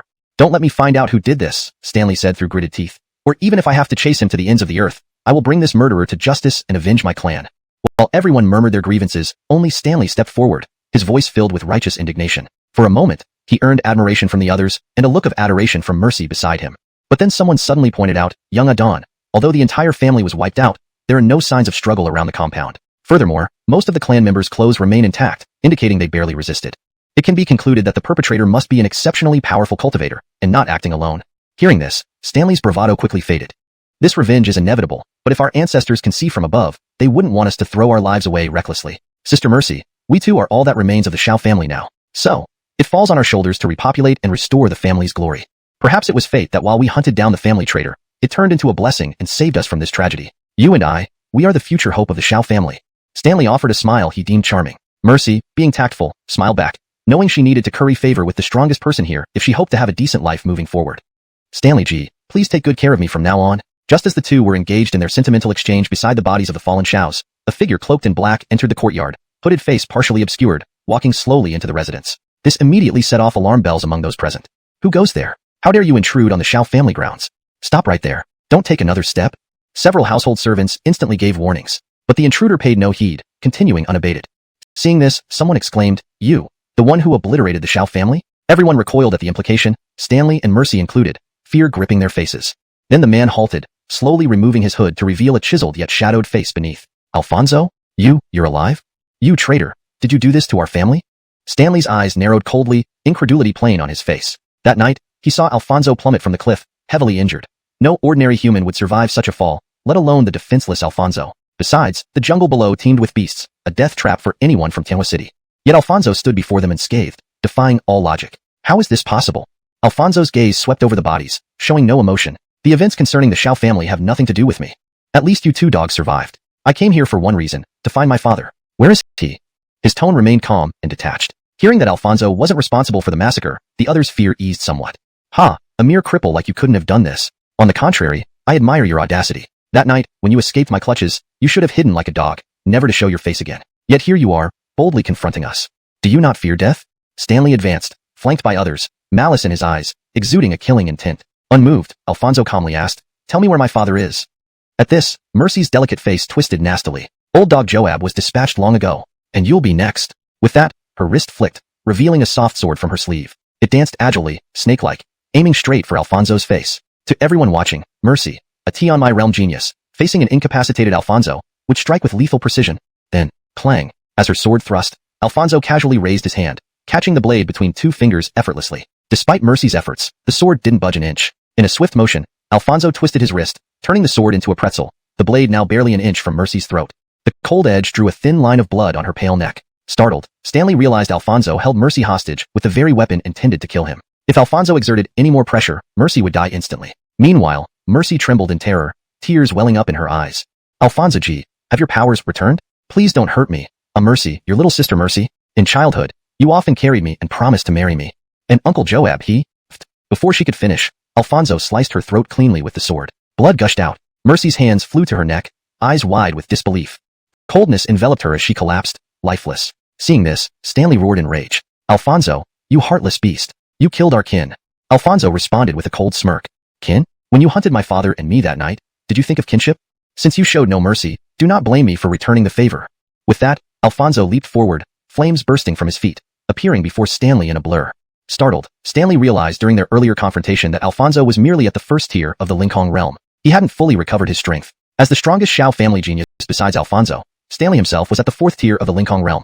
Confident that his higher level would easily crush Alfonso, he chose not to retreat as Alfonso threw a punch. Instead, he unleashed the Xiao family's Shin-grade martial skill, Fury Windstorm.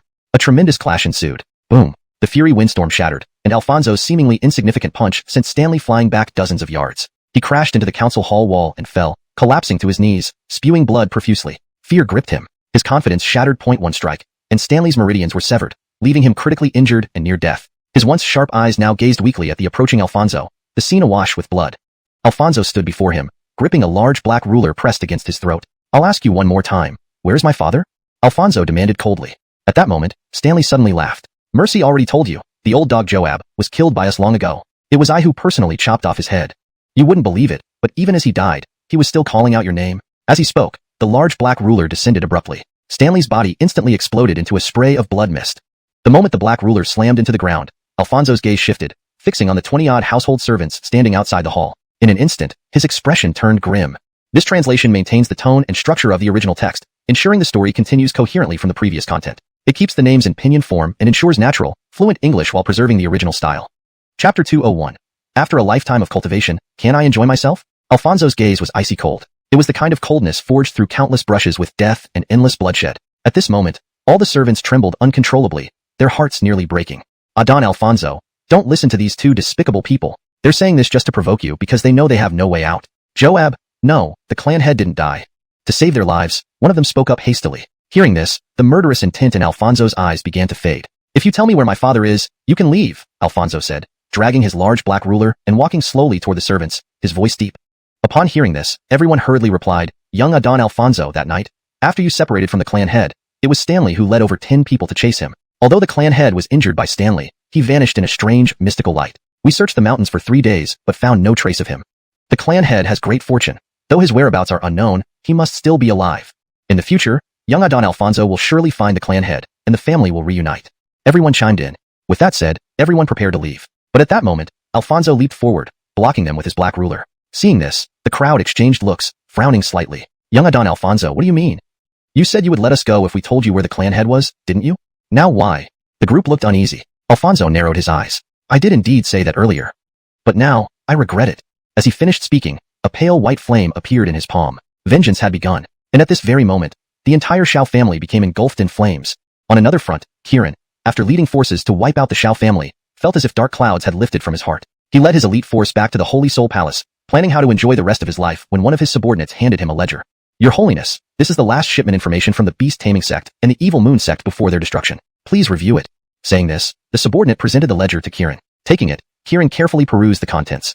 At first glance, he was immediately captivated by the detailed information on several thousand individuals. These people, where are they? Kieran asked casually. Your Holiness, they are all imprisoned in the dungeons. Once the spirit sacrifice formation is activated, they can be refined anytime. The subordinate responded. Hearing this, Kieran frowned deeply. Fool, who allowed you to imprison them? Do you even understand respect for women? Go dismantle that spirit sacrifice formation right now. Release all the men and send the girls to my imperial residence. Kieran declared sternly. At this, everyone exchanged puzzled glances. Your Holiness, this might not be wise. We've been preparing this spirit sacrifice formation for 1,000 years. Now that success is imminent, you order us to stop? Pardon me, but I cannot agree. One person respectfully disagreed. Kieran waved his hand. What's not appropriate? This emperor has cultivated all my life. Can't I enjoy myself for once? Besides, why do you think I've worked diligently every day to strengthen the Holy Soul Palace? Isn't it to provide a warm home for all the lovely ladies in the world? If you cannot agree, then get lost, out of the Holy Soul Palace. Kieran roared, displaying his supreme authority. For a moment, the grandeur of an emperor shone brightly. However, the topic seemed somewhat off. After a brief silence, the criticized subordinate straightened up and said earnestly, Your Holiness, if you put it that way, I must support you. Your Holiness, besides this batch, the previous batch is also in the dungeon. I'll arrange for these thousands of women to be sent to your imperial residence. Kieran raised an eyebrow. This guy sure has no shame. But I like it. He thought privately. Simultaneously, he waved his hand. A few thousand? Not enough. I want all of them. Order immediately, throughout the heavenly medicine domain, to recommend and select beautiful women to enter the Holy Soul Palace. It doesn't matter whether they have talent, skills, or if they're married. Only beauty matters. And within the heavenly medicine domain, any faction that dares to sacrifice humans shall be destroyed without hesitation.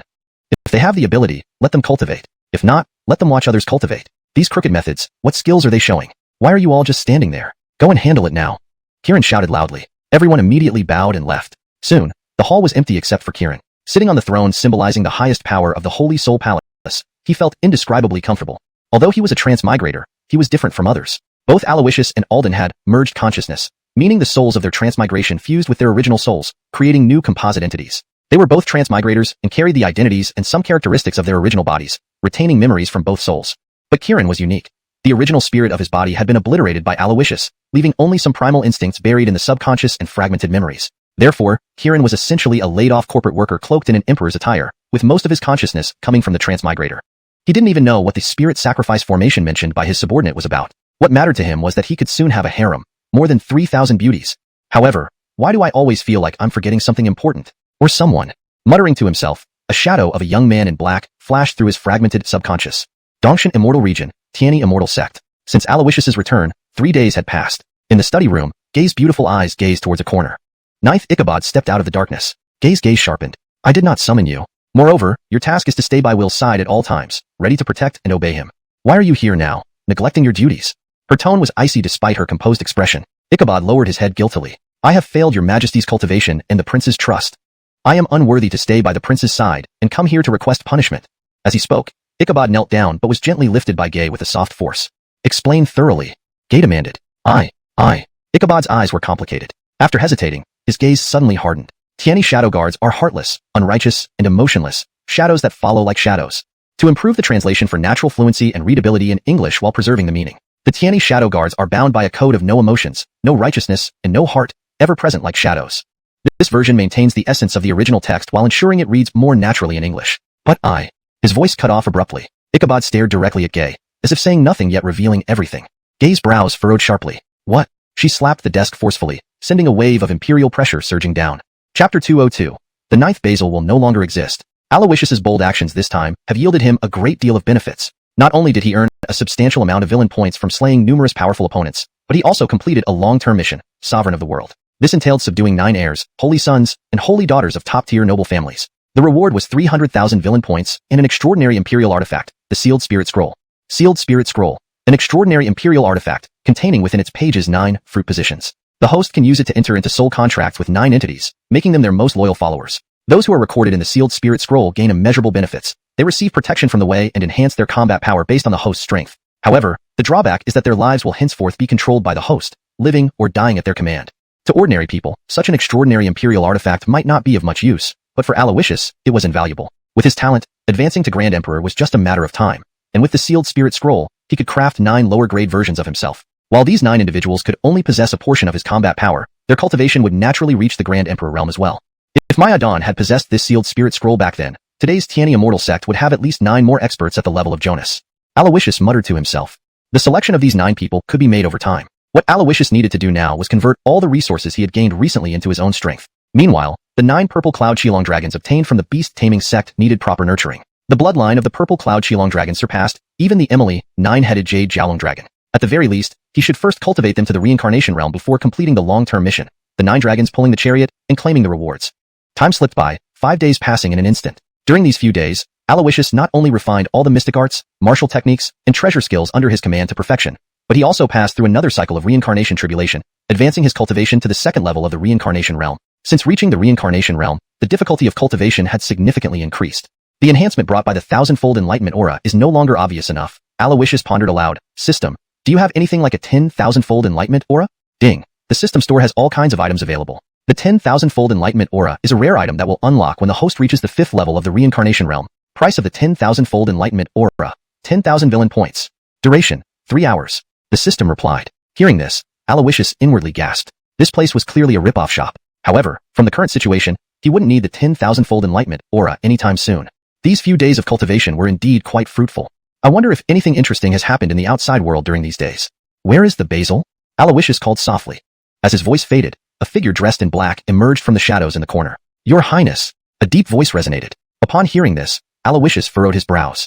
Although this voice was equally hoarse, it was somewhat different from usual. He followed the sound and observed the approaching Basil. Though the attire and aura were similar, the physique differed greatly. The person standing before him was significantly taller and much more muscular than the usual Basil. Seeing this, Alawishus narrowed his eyes. Who are you? Reporting to your Highness, I am the 3rd Basil, the man said, clasping his hands respectfully. Where is the 9th Basil? Why have you been suddenly replaced? Before the 3rd Basil could respond, Alawishus waved his hand, cutting him off. I asked you, where is the 9th Basil? Alawishus said sternly, his tone turning cold. After a brief silence, the 3rd Basil answered with some hesitation. Your Highness, there is no significant difference among Basils. What the 9th Basil could do, I can do too, and perhaps better. However, he was once again interrupted by Alawishus. I asked where the 9th Basil is? Alawishus spoke in a deeper tone, his words filled with ice. After a short hesitation, the 3rd Basil replied, the 9th Basil violated a taboo of the Tiani Shadows, and was punished by the Emily. Henceforth, there will no longer be a 9th Basil in the Tiani Shadows. Hearing this, Alawishus was shaken. What? The 9th Basil is my subordinate. Why did Adon make this decision without consulting me? I will never agree to this. Alawishus pushed the door open and rushed straight to the Emily's study. For others, the Tiani Shadows were merely tools, with no significant differences among the Basils. But Alawishus didn't think so. Having become close, they were friends. Given his special status, he hadn't many friends, and the 9th Basil was one of them. As for the supposed taboo, Alawishus neither knew nor wanted to know. His sole thought now was to save the 9th Basil. He quickly arrived at the Emily study and walked right in without waiting for notification from the attendant. Seeing Alawishus's arrival, Gay did not seem surprised. She looked at him gently and smiled. Yesterday, the noise in the Calamity Valley was tremendous. I guessed it was due to your second reincarnation tribulation. Sanner, you've done well these past few days. Have you come to claim your reward from me? Gay chuckled calmly. Hearing this, Alawishus paused momentarily before nodding slightly. Something like that. What do you want? Gay asked curiously. Alawishus's gaze hardened. I don't want anything else. I just want to ask Adon for something. One thing, the 9th Basil. I hope Adon will grant me this wish. Alawishus stood up abruptly, his face showing unprecedented seriousness. Gay smiled faintly. It seems the third Basil has told you. So you came here to question your Adon? Alawishus hastily responded. Sinner dares not, but I just find it hard to believe Adon would remove a loyal subordinate for some supposed taboo. Mentioning this, Alawishus's expression changed. Adon, about the ninth Basil? Before he finished speaking, Gay gestured for him to sit down. What the third Basil said wasn't incorrect. There won't be a ninth Basil from now on. Her words stunned Alawishus. Which taboo made Adon so heartless? The ninth Basil is my subordinate. Adon should have consulted me about this. Seeing Alawishus's solemn expression, Gay chuckled, amused. Sanner, it's not easy to explain everything at once. Follow me. Gay got up slowly, her sweet scent trailing as she left the study. Alawishus followed closely behind. Led by Gay, the two traversed through the rear sacred mountains of the immortal sect until they reached a misty, ethereal spirit pool enveloped in white mist. Gay waved her hand, dispelling the mist instantly. What lay before them caused Alawishus's eyes to widen in shock. Chapter 203. The upper path of apathy, the lower path of compassion. In the center of the spirit pool stood a white jade lotus platform. Spirit energy from all directions converged here, swirling and surging toward the lotus platform. On this platform sat a young girl with long black hair and a clear, pure demeanor. She was in a meditative posture. The girl's aura was cold, her figure somewhat slender and underdeveloped. Her long hair cascaded over her shoulders, dampened by the surrounding mist. Her skin was exceptionally fair, even more so than any woman Alawishus had ever seen. It was almost unnaturally pale, as if she had seldom seen daylight. Though her appearance wasn't as stunning as Gay's, she possessed an unparalleled purity, like a snow-white lotus blooming uncontaminated from the mud. Alawishus observed the girl from a distance, feeling a vague sense of familiarity yet unable to identify her. He turned slightly to look at Gay and asked curiously, Adon, what is this? Gay smiled brightly. She is the ninth Basil you've been searching for. Her words echoed like a thunderclap in Alawishus's ears. The ninth Basil? A woman? Alawishus recalled her initial image, the black-clothed figure moving in the darkness. Now, seeing her current form, he noticed some similarities. Perhaps it was because the women he usually encountered had better figures, so when he saw the flat-chested ninth Basil, it didn't occur to him at first. Now, there was a slight rise on her chest, adding a hint of femininity. If wrapped in yellow silk, indeed one wouldn't notice anything unusual. Alawishus stroked his chin thoughtfully. Gay seemed to notice his peculiar gaze and chuckled lightly. What are you looking at, my child? Hearing this, Alawishus quickly replied, Nothing. Just never expected that the Basil who has always been by my side would be a woman. Right, Adon, you mentioned earlier that she violated a taboo. What happened? What is she doing now? Alawishus quickly changed the subject. Gay gave him a meaningful look, then grinned mischievously. If I told you she likes you, what would your reaction be? Alawishus was taken aback and casually replied, That's impossible. Ordinary heaven, one shadow guards have no feelings to speak of. As a Basil, she should be even less likely to have emotions. Besides, does she even know what liking someone means? Basils were powerful but emotionally as innocent as children. In matters of the heart, they were like blank slates.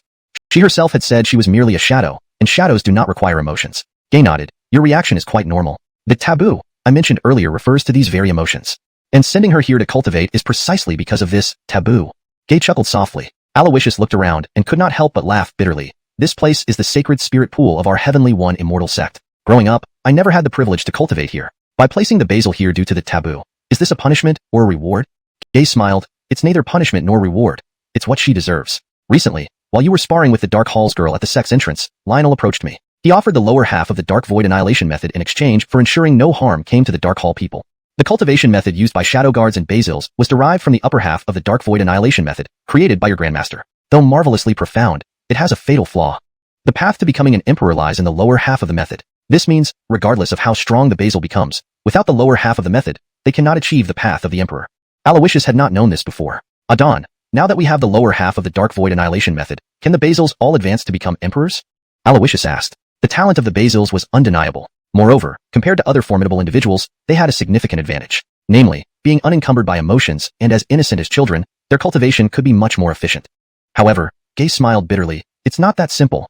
Lionel willingly gave us the lower half of the Dark Void Annihilation method because he believes none of our Heavenly One Shadow Guards will be qualified to cultivate it. Alawishus frowned. Why? Gay sighed softly. The Dark Void Annihilation method is one of the most supreme cultivation methods in the entire primordial continent, and also one of the hardest to practice. The reason is, the upper half cultivates the path of apathy, requiring complete detachment of emotions, loyalty, and desires, while the lower half cultivates the path of compassion. The transition from apathy to compassion must happen naturally, not forced. If intentionally pursued, not only will they fail to cultivate the lower half, but the apathetic heart cultivated through the upper half might collapse. Only when I obtained the lower half did I understand why your Grandmaster repeatedly emphasized that each Heaven One Shadow Guard must first be a person before being a Shadow Guard. Human emotions should not be completely forsaken. It seems he foresaw this long ago. Gay chuckled bitterly. Alawishus understood part of it, but he knew that instead of punishment, the ninth Basil was turning adversity into fortune, potentially becoming the only one among the 11 Basils capable of achieving the path of the Emperor. Adon, how is her current cultivation progress? Alawishus asked. Gay shook her head with a smile. Not ideal. Or rather, in the 2 days since she arrived here, she hasn't made any progress with the lower half of the Dark Void annihilation method. I wonder if the method is wrong. Since she developed feelings for you, staying by your side would be better than any paradise or Holy Land. Asking you, Willer, are you willing to help her cultivate, even if it means deceiving her? Alawishus laughed. Dawn, you're mistaken. Why deceive? My heart is already broken into countless pieces, each capable of holding different people. After all, she saved me and took care of me. We share mutual understanding and some good feelings. Gay rolled her eyes. You, such a flirt. Anna suffered greatly from your deceit back then. You don't resemble your grandmaster at all. Alawishus frowned. Dawn, why must I be like my grandmaster? Gay's beautiful eyes flashed with an odd expression, but quickly masked it. She glanced at the distant Basil and then at Alawishus beside her, smiling gently. Whether genuine or frivolous, remember this. She is a complete novice in matters of the heart. You can deceive her but do not play with her emotions. That is my only request. Now, take her back. With those words, Gay turned and left, leaving the area to Alawishus and the 9th Basil. Alawishus's gaze pierced through the dense spirit mist, landing on the fair-skinned girl. He couldn't help but chuckle. This girl hid everything from me. At least it turned out to be a false alarm. Murmuring to himself, Alawishus leaped onto the Jade Lotus platform. Looking at the close-up of her fair and tender face, he couldn't resist reaching out to pinch her cheek. Just as his hand was about to touch her face, the 9th Basil sensed something and abruptly opened her eyes. A wave of overwhelming killing intent instantly surged forth. Hashtag chapter 204. Without a background, I will be your background. Who? Cassidy instantly became alert, her killing intent flaring as she swiftly slapped out a palm. Alawishus was taken aback and immediately circulated his spiritual essence, using the heavenly bestowed divine armor technique with his heterochromia to converge at one point, blocking the sudden strike. In the next moment, slap. The slap echoed crisply. Cassidy's small hand struck Alawishus squarely on the face, causing him to stagger and plop into the spirit pool beside them. Water splashed up, drenching Cassidy's thin black attire. Only when Alawishus surfaced from the water, clinging to the edge of the white Jade Lotus platform, did Cassidy recognize him. Prince. Cassidy's eyebrows furrowed. Though her expression remained calm, a flicker of alarm flashed in her deep eyes. At the same time, there was a trace of barely concealed excitement. I beg for your forgiveness, Prince. I did not realize it was you. Please punish me. Perhaps due to the momentary panic, her voice had not been processed. It wasn't hoarse or devoid of emotion but melodic and clear, like a songbird's tune. She knelt down hastily, her loose clothes shifting slightly, revealing a glimpse of skin. Cassidy seemed to notice and quickly tightened her clothes, reverting to her usual tone. Please punish me further, Prince. Seeing this, Alawishus couldn't help but laugh. She had spent so many years by his side, yet he hadn't noticed how adorable she could be. But, you silly girl, pull me up first before apologizing. Since you're up there and I'm down here, should you apologize to me, or should I apologize to you? Alawishus chuckled wryly. Yes, Prince. With that, Cassidy pulled him back onto the white Jade Lotus platform. The space on the Lotus platform was not large, making them feel a bit cramped. However, Alawishus seemed to enjoy it. Meanwhile, he noticed a faint smile creeping onto Cassidy's face. He raised an eyebrow. So, are you happy after slapping me? As a shadow, overstepping my bounds indeed deserves punishment, Alawishus teased. But Cassidy, who had long since cast aside fear of life and death, showed no fear of any punishment. So, your punishment will be to never conceal your face or alter your voice again. Stay by my side in your true form. Alawishus said this lightly. Cassidy was surprised. I do not understand, Prince. To violate a rule of the Tiani Shadows is a grave offense, and because of my mistake, the Emily imprisoned me here. She said unless I achieve the status of Emperor, I must stay here forever. Her eyes betrayed a hint of sadness. Perhaps due to years in darkness and practicing the merciless path of the dark nullification law, her emotions were restrained, and her expressions minimal. Her feelings often shone through only in her eyes. Well, what mistake made my master punish you so? This question left Cassidy speechless. Unlike ordinary girls, she didn't blush or shy away. She only remained silent. Alawishus grinned. Not going to tell me? Pity. I went through all that trouble to find you, yet you hide everything from me.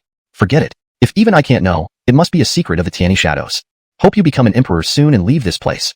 With that, Alawishus acted as if he was about to leave. Seeing this, Cassidy's gaze trembled, and she hurriedly spoke. Please, Prince, wait. It's because as your shadow, I developed unusual feelings toward you. I don't quite understand what they are, but I knew it's something no Tiani Shadow is allowed to have. I have failed the Emily and failed you. As she spoke, Alawishus leaned down, cupping her small face gently, and smiled calmly. You haven't failed anyone but yourself?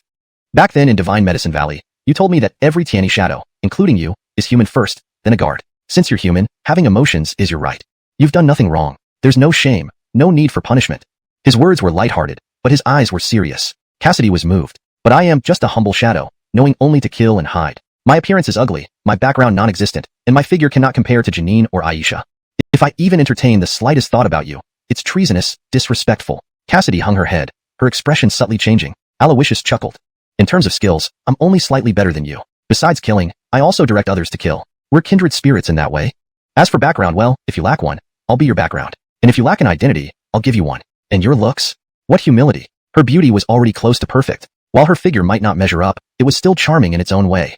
As for overstepping, does she mean position? If so, this emperor's disciple allows it. Alawishus suppressed a burst of random thoughts with a cough. Honestly, when I found out you were a girl, I felt a slight stir inside. And a sense of relief. Cassidy frowned. Relief? Alawishus laughed. Relief that I knew I wouldn't fall for a man. Cassidy seemed puzzled. Alawishus smiled softly. Do you want to leave here and return to my side? Hearing this, Cassidy nodded vigorously. Yes. But soon, a hint of melancholy crossed her face. But this punishment was decreed by the Emily. Alawishus sighed. You silly girl, don't you see? This is not a punishment. This is a cultivation site in the back mountain sanctuary of the Tiani Immortal sect. I've never had the chance to cultivate here. For anyone, being able to cultivate even an hour atop the fateful White Lotus would be an immense blessing. You truly believed this was my master's punishment? This is a reward. A reward, but why? Doesn't matter why. The result is that cultivating here is useless, so my master instructed me to bring you back. Coming or not? Cassidy's face lit up with a smile never seen before. A serene, ethereal beauty like a snow lotus blooming on a mountaintop. Gay, hiding nearby, watched this with a slight upward curve of her lips, but no one noticed the flash of loneliness in her pleased gaze. Adon, if Cassidy can ascend to Emperor, it would fulfill one of your wishes. It will also be a crucial moment for my path to perfection. But, if that day comes, will I be able to let go of everything?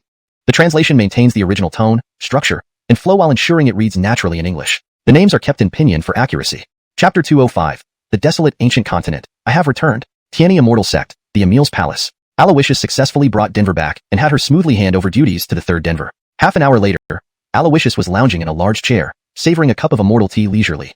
In front of him stood Denver, wearing all black but not as fully covered as before. Her clean, innocent face and long hair tied into a high ponytail framed her chestnut features. Although her chest showed a slight rise and was slightly immature, it suited her just fine. In her black outfit, she exuded a sense of vigor and heroism.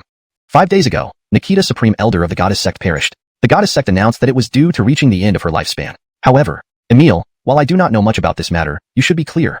4 days ago, Kieran, the master of the Holy Soul Hall in the Huntion Medicine Domain, led his powerful subordinates to the southern desolate immortal domain, descending upon the Goddess Sect and Heavenly Fire City. At the Goddess Sect, he tried to dissuade Mindy from breaking off the engagement, only to learn from Tracy that Alfonso had died, thus heading towards Heavenly Fire City.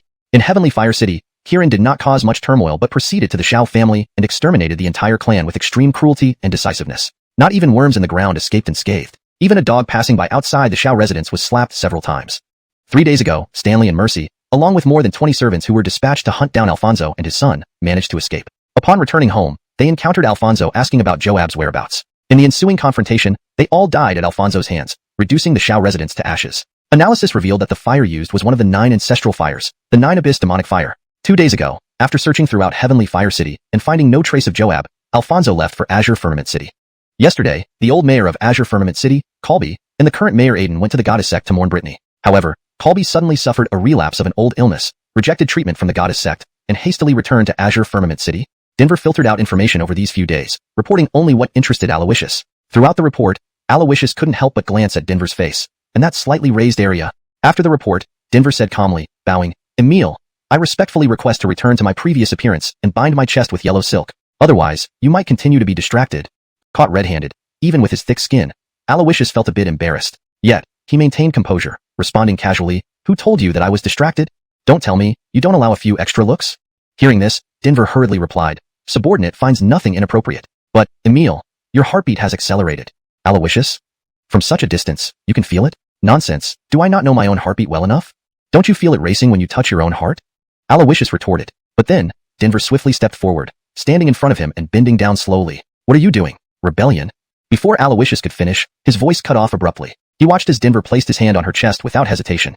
For a moment, Alawishus was stunned. While he might have guessed her intention to refute his statement, this method was indeed unexpected. Now, Alawishus could clearly feel the softness, not too large yet bigger than it appeared, and it felt extremely good. However, the atmosphere grew even more awkward. Cough, my heart rate did indeed quicken. Alawishus cleared his throat. But, maintain this appearance. We need some time to adjust. There's no need to worry about the current awkwardness. Hearing this, Denver bowed in agreement and stepped back. You're right.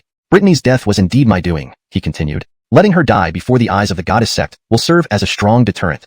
If they remain stubborn, the next time it won't just be Brittany. It will be the entire Goddess Sect that perishes.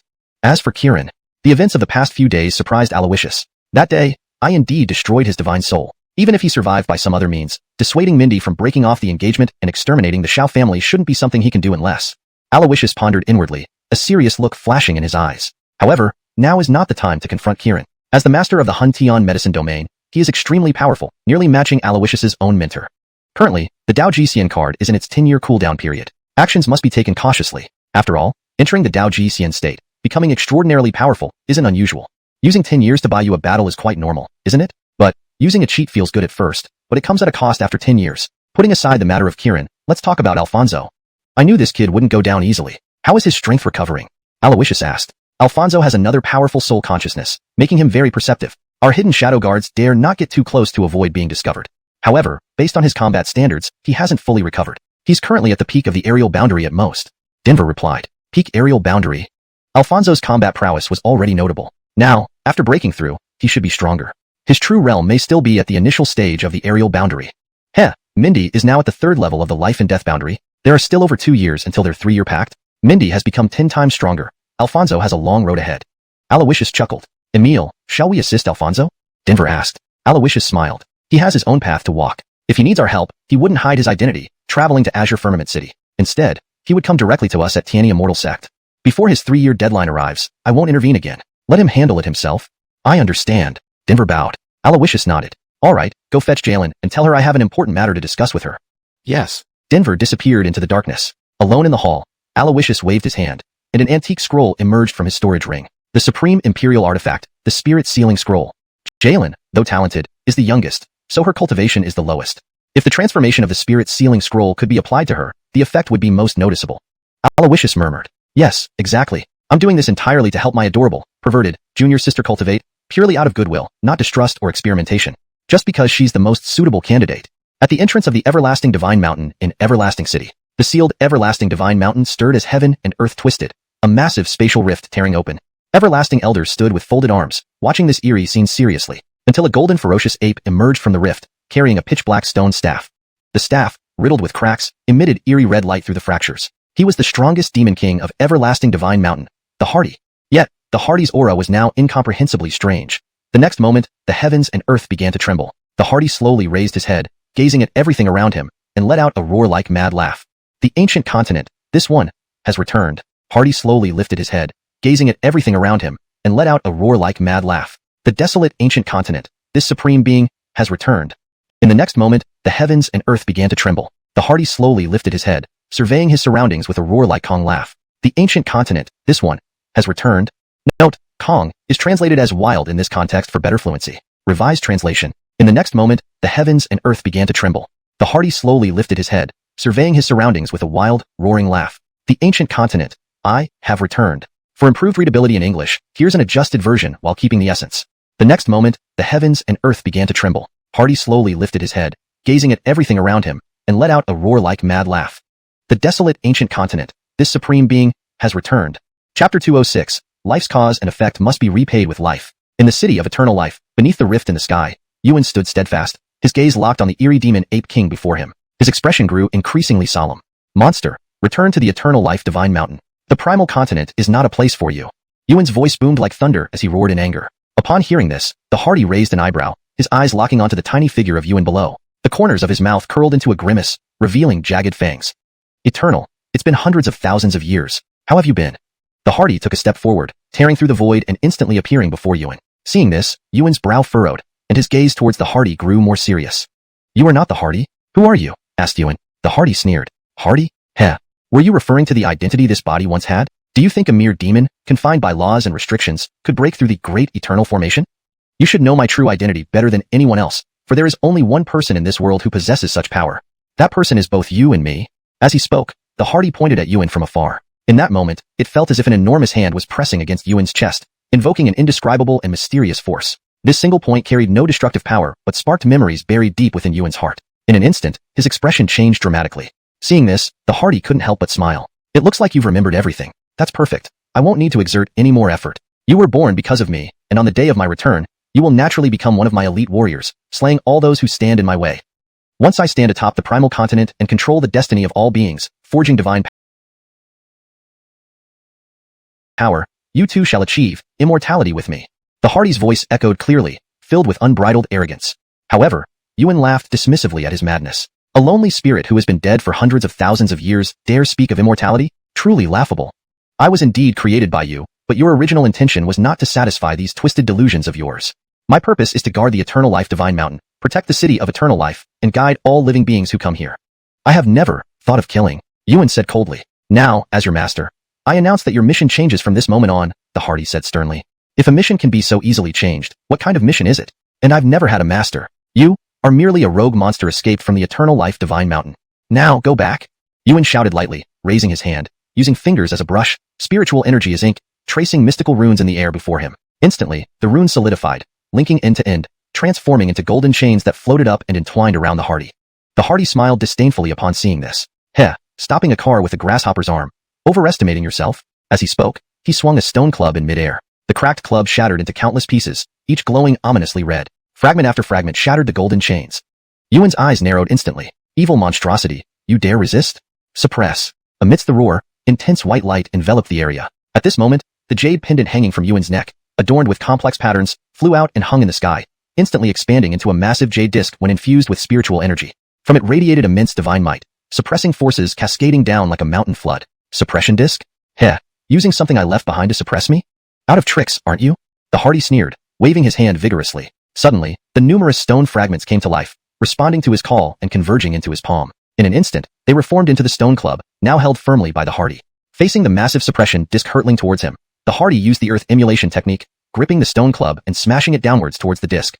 Boom! A deafening explosion followed. Though shattered, the suppression disc began to repair itself under a mysterious force. This change was expected by the Hardy. He spun his wrist, turning the stone club back into fragments that interlocked with the suppression disc's shards, isolating them and trapping the pieces. Meanwhile, the Hardy jumped, dispelling the earth emulation technique, increasing his speed immeasurably. In a flash, he appeared before Yuan, and a white soul remnant flew from his forehead into Yuan's forehead like an arrow released from a bow. At this moment, the Hardy's body seemed to lose all strength, collapsing to the ground lifelessly. Yet, Yuan trembled violently, as if transformed, his demeanor undergoing a dramatic shift. Next, ha ha ha ha, this body, forged from eternal soil, truly matches my former self. The lost power returns. He punched upward, shattering the powerless stone block instantly, its remnants falling beside the collapsed Hardy. The suppression disc repaired itself simultaneously. At this moment, Yuan noticed something and his eyes gleamed. Heh, I didn't expect him to leave me such a pleasant surprise. Eastern Immortal Realm, Tiani Immortal Sect, Gay. Life's cause and effect must be repaid with life. Currently, I need a formidable warrior to lead my battles. This person fits perfectly. He glanced at the fallen Hardy and smirked. This ruined city can serve as my foundation of fortune and must be guarded.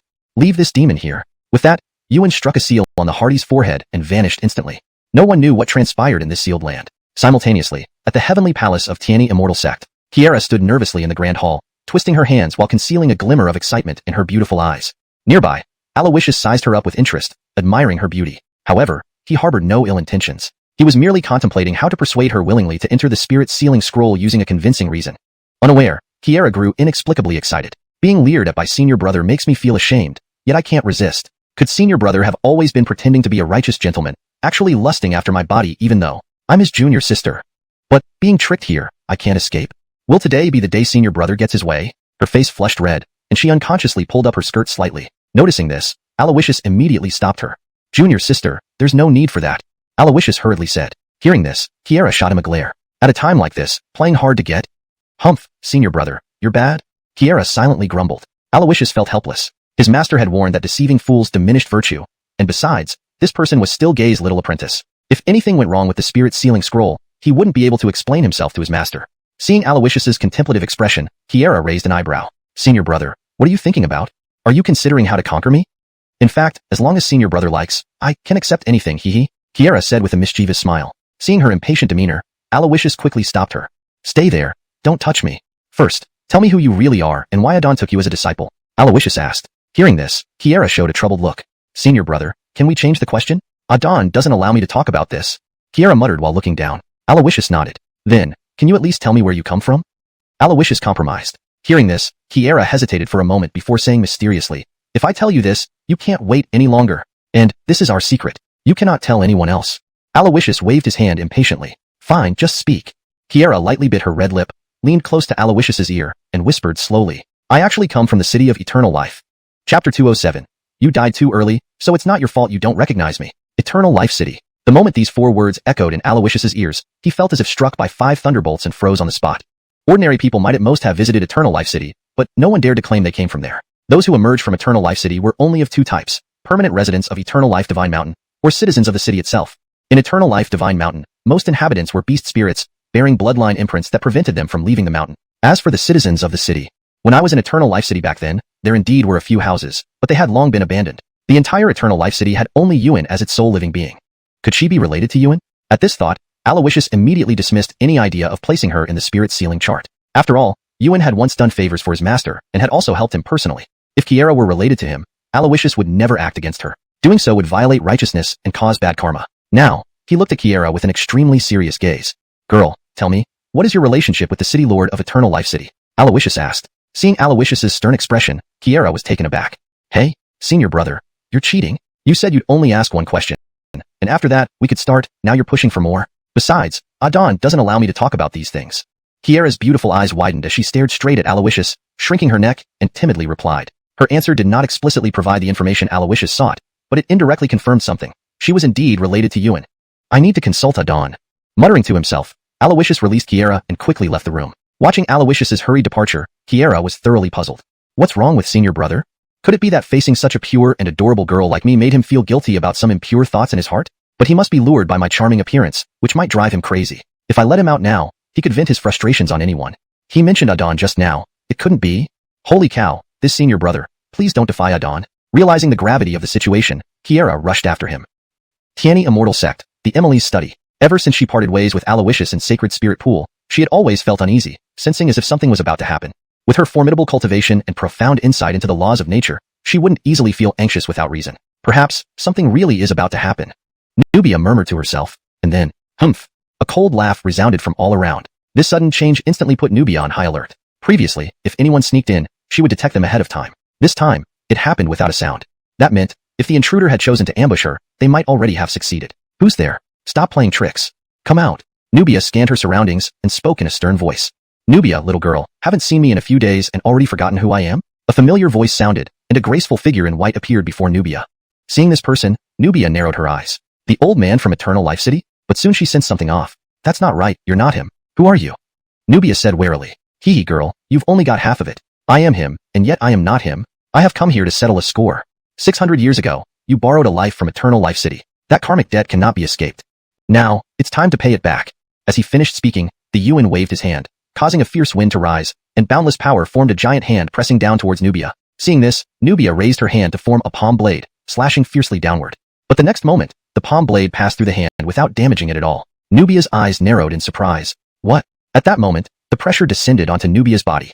She felt as if she were bearing the weight of a massive mountain, completely unable to resist. Yuan hovered midair, looking down at Nubia and smiled coolly. Though your cultivation is profound and your strength comparable to mine, your understanding of the universe is still insufficient. This attack seems ordinary, but it's actually composed of karmic will. All our karmic ties are intertwined in this palm strike. You can't resist this strike any more than a mortal can resist fate. Now, you belong to me. As he spoke, a white light descended, enveloping Nubia's body. An eerie force caused difficulty on her face. And what is this? Nubia asked grimly. Yuan's lips curled up. Ancient forbidden technique, soul control. I want you to be my puppet in my conquest of the world. Speaking, the soul fragment turned into a shadow and penetrated Nubia's forehead effortlessly. Yuan laughed. He hadn't expected everything to go so smoothly. Ha ha ha, possessing the Emily of Tiani Immortal Sect means obtaining the immense power of the sect. Sage's founder, Dom, would never have imagined that hundreds of thousands of years later, the legacy he founded would fall so easily into my hands. It seems I am truly the destined one. Ha ha ha. Yuan laughed loudly. But at that moment, he saw Nubia smiling beneath the suppression of karmic will, and she was laughing colder. In an instant, he felt a chill run down his spine. Why are you laughing? Before he could finish, Yuan frowned, his face turning pale. Suddenly, splat. Blood spewed from his mouth. A pain like his soul being torn apart followed. He plummeted from the sky and fell awkwardly to the ground. Above his head, the palm formed by karmic will dispersed. Yuan stood up, glaring coldly at Nubia and said heavily, You insane woman, you damaged your divine soul to destroy the soul fragment used in the soul control. If you made a mistake, your divine soul would be extinguished. As he spoke, Yuan trembled both from weakness due to injury and shock. Facing him, Nubia's mouth was covered in blood, her pale appearance making her look heartbreakingly weak. Damaging her divine soul caused her 10 times more pain than it did to him, yet she still laughed. The result is, I succeeded. Moreover, I broke your karmic will suppression. If my guess is correct, that strike you just cast is the limit of your karmic will power. From now on, you can't use it on me anymore. Nubia laughed coldly. Upon hearing this, Yuan flew into a rage. So what, even if that's true? You have severely injured yourself by damaging your divine soul. How can you possibly contend with me? You will ultimately become my possession. Nubia, surrender now. As he finished speaking, he attacked again. Nubia smiled disdainfully. My condition indeed prevents me from fighting further. But didn't you forget who my master is? As she spoke, Nubia waved her jade hand over her waist. Next moment, an ancient black jade token shone brightly. At this moment, Nubia's eyes narrowed slightly, and her demeanor changed completely. It was as if a different person had suddenly taken her place. Under the bewildered gaze of Yuan, Nubia smiled broadly. Old man, do you know the consequences of bullying my disciple, Tori? Doesn't matter if you don't, you'll soon find out. With that, Denise stood gracefully, and in an instant, a long spear as pure and white as jade appeared in her hand. The spear's handle and blade were intricately engraved with the character Ta. Seeing this, the corner of Yuan's mouth curled into a sneer. Yuan? To cause such a commotion, I thought it might be Ancestor Jiang reincarnated. But who would have thought? Just another nobody. Yuan said disdainfully. Nobody? Old man, you died too early and thus don't recognize my name. Respected one Yuan, that's not your fault. But to dare harm my disciple, I will kill you. As he finished speaking, the long spear lunged forward like a dragon. At the same time, while rushing towards the Emily's pavilion, Alawishus felt the ancient black jade token at his waist glow brightly. Almost simultaneously, he felt as if all his strength was drained away. His legs buckled beneath him, and he fell to a half kneel on the ground. At that moment, noticing the glowing token, Alawishus's gaze sharpened instantly. This token. Note. The original passage had some inconsistencies with previous content, especially regarding character names and actions. In the translation, I ensured continuity and coherence based on the previously established context. Chapter 208. Blood flowing from the throat really does taste sweet. The ancient black jade order was a gift from Gay when Alawishus broke through to the reincarnation realm. Alawishus couldn't fully comprehend its mystery but knew it was extraordinary, so he had always worn it with him. Now, it showed an unusual response. At the same time, Alawishus faintly sensed Gay's aura through this object. What's happening? Why do I feel Aiden's aura unstable from this object? Could something have happened to Adon? Alawishus's brows furrowed, his face full of worry. Without hesitation, he immediately took out a blood bodhi from his storage ring, restored himself to peak condition, and then headed straight for Gay's study. As he approached the door of the study, Basil stepped out from the void, blocking Alawishus. Jeffrey, there are powerful figures clashing inside. Step back. Let me handle it. Saying this, Basil summoned a black short blade, slicing open the study door. In that instant, they saw Gay in battle within Jerome. Both were in poor shape. Gay held a white jade spear. Though she entered a special state, she seemed to lack sufficient energy to support powerful moves. The Jerome had several bloody slashes on his body, his white robe now stained red. However, Gay's white jade spear appeared to be the white jade soul-devouring spear, personally crafted by Origin Venerable years ago, specifically designed to suppress divine souls, which was quite effective even against great emperors. The Jerome, injured by the white jade soul-devouring spear, suffered far more than it appeared. Though both were strong, they were already at the end of their strength. Seeing Gay's blood-stained long dress, Alawishus could not tolerate it. In that moment, he flew into a rage, raised his hand, and summoned the 8 azure heaven swords, merging them into one. A single sword slash, transcending the limits of swordsmanship, immediately alarmed the Jerome. This aura, the azure heaven sword emperor? The Jerome suddenly summoned the demon subduing plate, pushing Gay back. Then, with a flip of his palm, the inherited slash came crashing down. Clang! The old man's palm blast was shattered by the sword, and he saw the person wielding the sword through the endless sword light. It's you. The Jerome recognized Alawishus. Just then, shadows swirled around him, like boundless hell, as swords slashed in from all sides. Blood splattered wildly. Basil's power was on par with ordinary great emperors, yet her realm was ultimately just Nirvana stage. Not reaching the emperor level, one could not slay an emperor. Under Basil's storm of attacks, the Jerome, despite being covered in wounds, remained unscathed, unlike the damage caused by the white jade soul-devouring spear. However, Alawishus and Basil's arrival made him realize something. Today, controlling Gay for his own use was impossible. Humph, this matter won't be settled so easily today. Gay, you're my target, and you'll never escape me. One day, I will come back for you. Uttering these harsh words, the Jerome vanished into the void. No one except Gay could stop such a powerful figure from leaving. But Gay was already at her limit, and her injuries were much worse than those of the old man. Seeing this, though Alawishus was furious, now was not the time to chase after him for revenge. Gay was more important than anything else. Adon. Alawishus put away the 8 azure heaven swords and rushed towards Gay. At this moment, the ancient black jade orders on both their waists lost their glow. Gay grew weaker but still tightly held onto the white jade soul-devouring spear. Only when Alawishus approached and lifted her did she finally let go, and the spear rolled aside. Next, Gay clung tightly to Alawishus, bursting into tears. Adon Mushwan. It hurts so much. Turns out, blood flowing from the throat really does taste sweet. Adon. Her crying sounded somewhat childish, and her consciousness seemed unclear. Alawishus frowned. Finished. Adon has been beaten silly by that old man, he muttered. Hearing this, Gay seemed to regain some awareness and slowly raised her head, her weak eyes locking onto Alawishus's face. Willer, your master isn't silly yet? She replied feebly. Looking at her stubborn expression, Alawishus felt both heartache and amusement. He reached out to wipe the blood from the corner of her mouth, then took out an everlasting spring and placed it at her lips. But unexpectedly, Gay turned her head quickly and dodged. I won't drink. In this state, I've lost all dignity as your master. If I take another drop, I might as well become your disciple. Gay hastily refused. Alawishus glared at her. You're in this state, and you're still fussing about this? Drink up. Anyway, you just called me master earlier. If you want, I don't mind being disobedient and becoming your grandmaster for a few days. Alawishus chuckled. He expected her to scold him or give him disapproving looks for such disrespectful words. But instead, Gay looked at him coolly, a peculiar gleam in her beautiful eyes. Just as Alawishus was puzzled, Gay gave him a disapproving glance and said, "You brat, no respect at all. Fine, I'll drink." After taking the everlasting spring, Alawishus also fetched a pile of elixirs and medicinal herbs from his storage ring for Gay to consume. All kinds of things like blood bodhi, dragon pattern peaches, healing elixirs, sacred soul pills, and others. Anything that strengthened and revitalized the body. Almost everything he had, including bone-refining pills, almost nothing was left untried. Finally treated like a potion pot, Gay recovered rather quickly. With the help of Alawishus's dual pupil healing abilities, her physical injuries healed visibly. However, the damage to her soul took longer to mend, even with nurturing medications. Seeing Gay's injuries stabilize, Alawishus finally relaxed. "Willer, rushing here to find me must not have been just to save me, right? Is there something else?"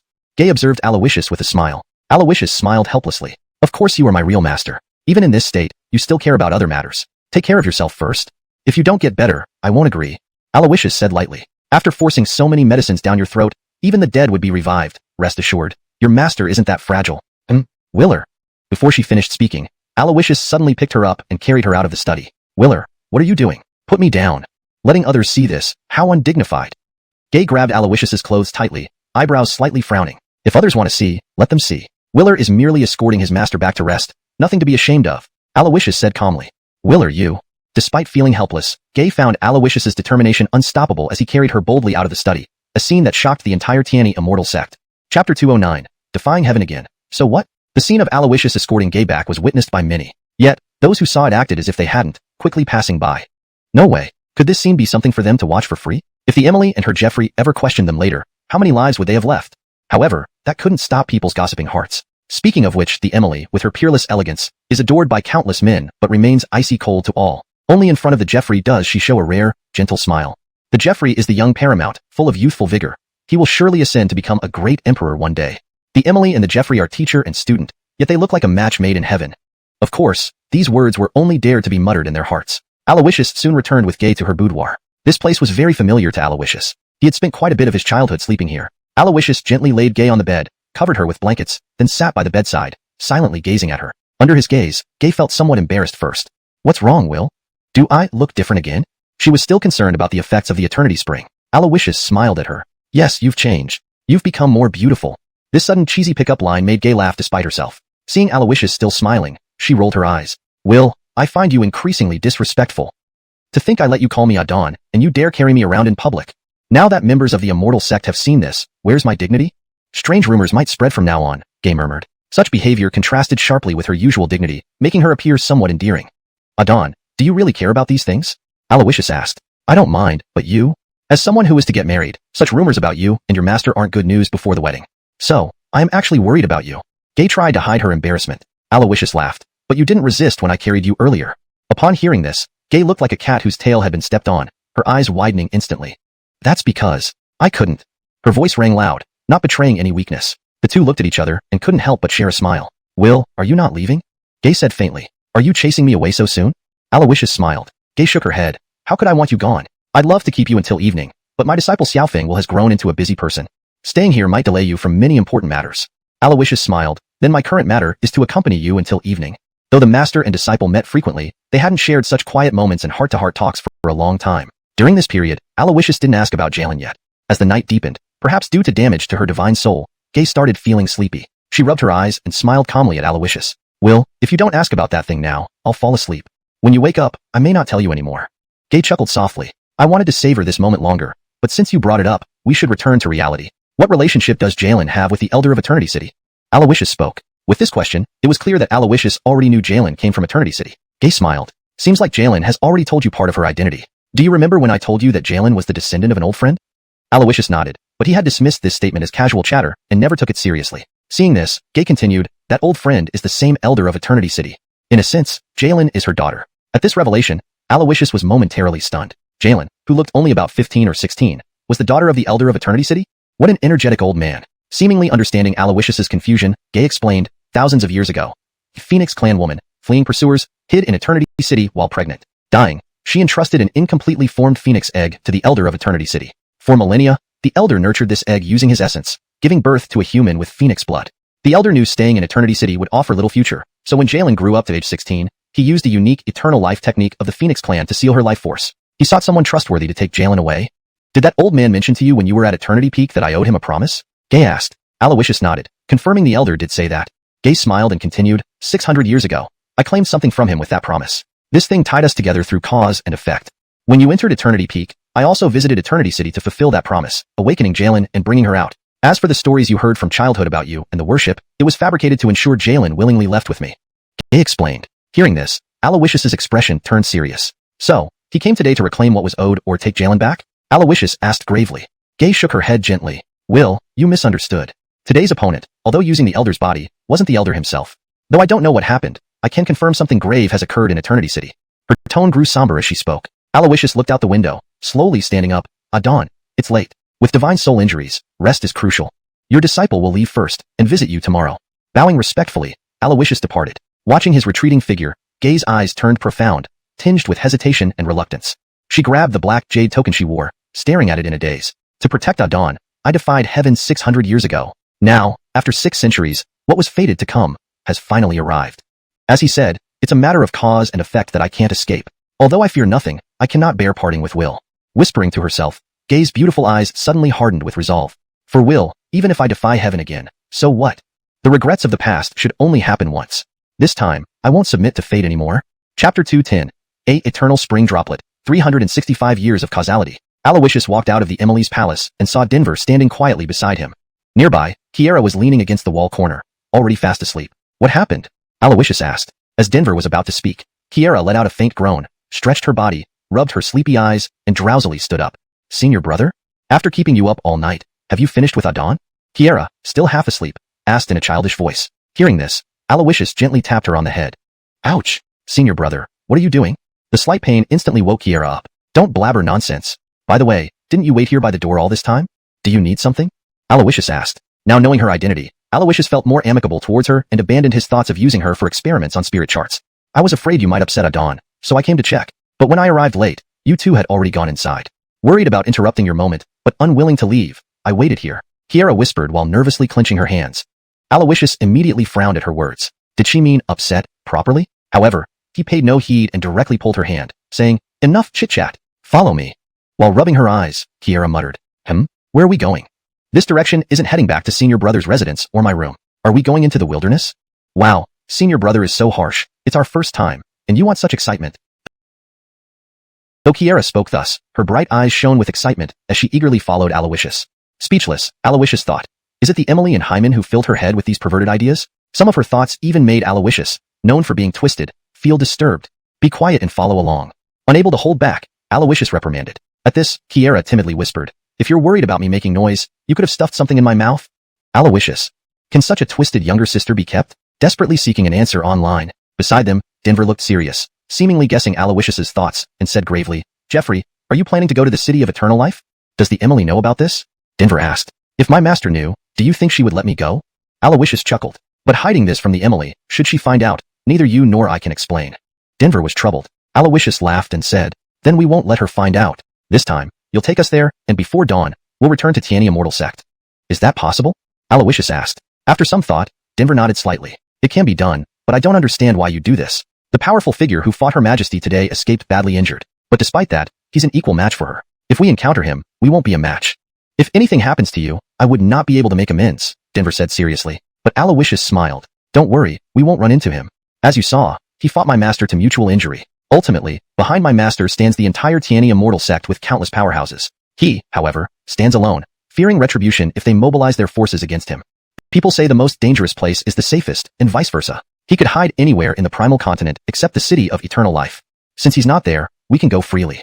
Alawishus explained. Your plan has a gamble factor, Jeffrey, and if he's not there, the City of Eternal Life would be deserted. What's the point of going? Denver asked perplexedly. I just want to see what happened there, Alawishus admitted. But it's sealed now, can we even enter? Denver wondered. Only relying on us, we can't. But, Alawishus turned to look at Kieran behind him. Their conversation left Kieran baffled. Seeing Alawishus's gaze on her, she suddenly became alert. Senior brother, are you going to the City of Eternal Life? But Adon won't agree. Though it's our first time, you don't need to be so grand, any other place would be equally exciting. Like Aiden's study, or Maribel's bedside. Ouch. Kieran yelped as Alawishus knocked her head hard again. She was becoming more and more outrageous. Why do you hit me so easily? Even though I can withstand blows, I'm still a girl. Could you be gentler with me? Kiera complained while clutching her head. Alawishus sighed. Do you even realize you're a girl? A teenager spewing obscenities. It's utterly improper. Alawishus lectured. Kiera raised an eyebrow. So, you prefer introverts. Got it. Alawishus waved off her comment. How you feel is fine. Now, tell me, can we go to the city of eternal life? Adon disagreeing is irrelevant. You still can, if I agree. Kiera furrowed her brows. Possibly, but... Before she could finish, Alawishus interrupted with a wave. Possible is enough. No need to elaborate. Letting her continue might lead to unspeakable remarks. Meanwhile, in a corner of the primal continent, a bloodied figure clad in white plummeted from the void, panting as he observed his surroundings. After fleeing so long, I should be far from Dongxian divine realm, safe for now without pursuers. The Hyman breathed heavily, murmuring to himself.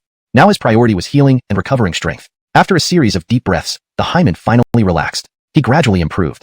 Opening his eyes, cold and fierce, he muttered. Never thought that little brat from Tianni immortal sect would dare oppose me, risking her soul. In the end, she owes a debt of life, shouldn't escape this day's fate, whatever the cost. But why? Suddenly, he reached into his robes, pulling out a golden droplet, which remained suspended, exuding pure life energy. The same eternal spring droplet Alawishus had given him upon leaving the city of eternal life. The eternal spring extends mortal life by 365 years. So, because of that boy's casual parting gift, the wretched girl's debt has been postponed for over 3 centuries. Alawishus. Indeed, success and failure hinge on him.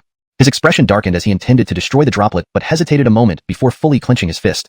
Immediately, he waved his hand and swallowed the eternal spring droplet. Instantly, a torrent of life force surged within him. The wounds on his body began to heal at a visible speed. In mere moments, he was nearly 80% recovered. The damage to my divine soul cannot be repaired in a short time, but for now, this state is sufficient. If I can't take Gay, I'll choose someone else. Let's see whose territory this is. The Hyman sneered as he scanned his surroundings. In the distance, the 3 grand characters' Holy Soul Hall came into view. Chapter 211. The Hardy. I have ascended to divinity. The eternal city, long dormant under its seal, experienced a loosening of the seal this night. Alawishus and his 2 companions arrived here together. In an instant, scenes of vast desolation came into view. Alawishus looked at the dead silence and ruined walls, determining that this place had undoubtedly seen a world-shattering battle, and the outcome was clear without needing to be said. Beside him, Kiera's small face immediately showed a look of fear when she saw this scene. She surveyed her surroundings and called out, "Grandfather!" Upon hearing this, Alawishus couldn't help but freeze in shock. What on earth? She's calling for her grandfather? According to Gerald's account, the Atabeo should be Kiera's father in some capacity. Why is she calling for her grandfather? Girl Kiera, is the grandfather you are calling out the city lord of this place, the Atabeo? Alawishus asked. Kiera nodded, her usual beaming expression replaced by a pair of red-rimmed, beautiful eyes. Senior brother, you must know what happened here. How did it become like this? Where is my grandfather? He would never leave the eternal city, Kiera exclaimed emotionally. Alawishus, no longer hung up on the terminology, hurriedly consoled her. Girl, calm down. Your grandfather is fine. I saw him in Aiden's study today. If you don't believe me, asked Lord Ing. Denver, upon hearing this, hesitated momentarily before nodding. Yes, not only have we met, but there was also an amiable friendly exchange, he said nonchalantly. Upon hearing this, Kiera finally breathed a sigh of relief and gradually calmed down. But grandfather has guarded this place for many years and has never left. Why would he suddenly leave this time? From the traces here, it's evident a great battle occurred. There's the aura of the demon subduing disc on these ruins. It must be from grandfather's confrontation with a powerful figure. Kiera observed the surroundings warily, suspicion evident in her gaze. Seeing this, Alawishus swiftly reached out and held her cheeks with both hands. This girl usually appears so clumsy, but why has she become so astute all of a sudden? I can't let her keep investigating. If she discovers any hints of the Atabeo being possessed, who knows what irrational things she might do. I still need her to leave this place. Kiera, caught off guard by Alawishus's unexpected intimate action, felt a bit lost. Her beautiful eyes softened, and she gazed at him tenderly, a slight blush tinting her large eyes. She clutched the front of her robe tightly, her heart beating erratically. All along, senior brother pretended to be serious, but now, he seems unable to wait, Kiera thought, filled with anticipation as she slowly closed her eyes. But just then, Alawishus, you have returned? A familiar voice, like a demonic scream from hell, echoed around them. Alawishus's eyes narrowed, seeing a golden fierce ape holding a stone club riddled with blood-red cracks leaning against a dilapidated wall not far away. Sharp fangs, red eyes, and a thick wave of demon aura surged from him like a storm engulfing everything around. King Demon Ape? Alawishus immediately recognized his identity. However, why was this King Ape, who should be in the Eternal Mountain, here in the Eternal City? Moreover, the King Ape's aura seemed to have transcended the peak life and death realm, reaching a higher level. Beside him, Denver's eyes narrowed as he warned gravely, Your Highness, be cautious. This Demon King carries residual traces of that one. Also, some power remains. Please step back and let me deal with it, he added firmly. Alawishus chuckled, Here, it's not just about raw cultivation and strength. Fate and causality are integral to our combat power. I've come on behalf of Adon to settle karma and end disputes. If you intervene, it will upset the balance. Step back, Alawishus ordered sternly. Kieran glanced at Alawishus and quickly said, I'm Aiden's disciple too. Senior brother, let me help you. Alawishus smiled at her, saying, sure. Yet, just as Kieran turned around, Alawishus swiftly delivered a palm strike to the back of her neck. Kieran's eyes rolled back, and she fell unconscious. Seeing this, Denver frowned slightly. Your Highness, what? Alawishus supported Kieran, placing her beside Denver. Next, I'll pry information from that beast regarding what transpired here. This girl cannot know these matters. Let her sleep for a while. Protect her. Rest assured, during our time at the Eternal Mountain, that beast was always at my mercy. Now, he stands even less chance. As he finished speaking, Alawishus turned towards the Hardy. At that moment, the Hardy leapt down from the wall, holding the cracked stone club as he approached Alawishus slowly. His steps were steady, though unhurried. With each step, the cosmic energies of heaven and earth trembled subtly, as if they were under his command. When they stood less than 10 feet apart, both halted, sizing each other up. Suddenly, the Hardy laughed. Still planning to use your time magic to wear me down? Now, I stand here, ready for your scrutiny. No matter how many times you look, I shall no longer be afraid. Therefore, at this moment, I have ascended to divinity, endowed with an eternal body of a god. In this place, I am ever present. The Hardy spread his arms, displaying his newfound power. Hearing this, Alawishus couldn't help but laugh. If I were you, I'd keep this information hidden until the moment you could deliver a fatal blow once the enemy's power waned. Revealing your ace before engaging shows either your honesty or foolishness. The Hardy replied coldly, with absolute dominance over you. Revealing all my methods won't save you from death. Alawishus, remember what you did in the Eternal Mountain? Today, since you've come here, it's time to settle all debts. As he spoke, a piercing glint of icy intent flashed in his eyes. Cold murderous intent spread, transforming into a crushing pressure from the cosmos, descending like a divine hand onto Alawishus's head. As the new ruler of the Eternal City, the Hardy wielded authority here. Even though he hadn't fully mastered this power, its sheer force was formidable enough. Alawishus felt an immense force, like Mount Tai on his shoulders, immobilizing him. Seeing this, the Hardy smirked. Alawishus, it's over. Use your life to quell my rage. With a roar, he dashed towards Alawishus, striking with the stone club aimed at his face. But in that moment, bang, a dull sound resounded. To the Hardy's astonishment, Alawishus firmly held the club, preventing any movement. Conversely, Alawishus remained unperturbed, a faint smile on his face. Despite his efforts, the Hardy could not budge the club. It felt like it was fused with Alawishus's hands. Alawishus grinned. Is this all you've got? Enraged, the Hardy shouted, Boy, don't be insolent. Want death? It shall be granted. As he spoke, blood-red light flared from the club's cracks.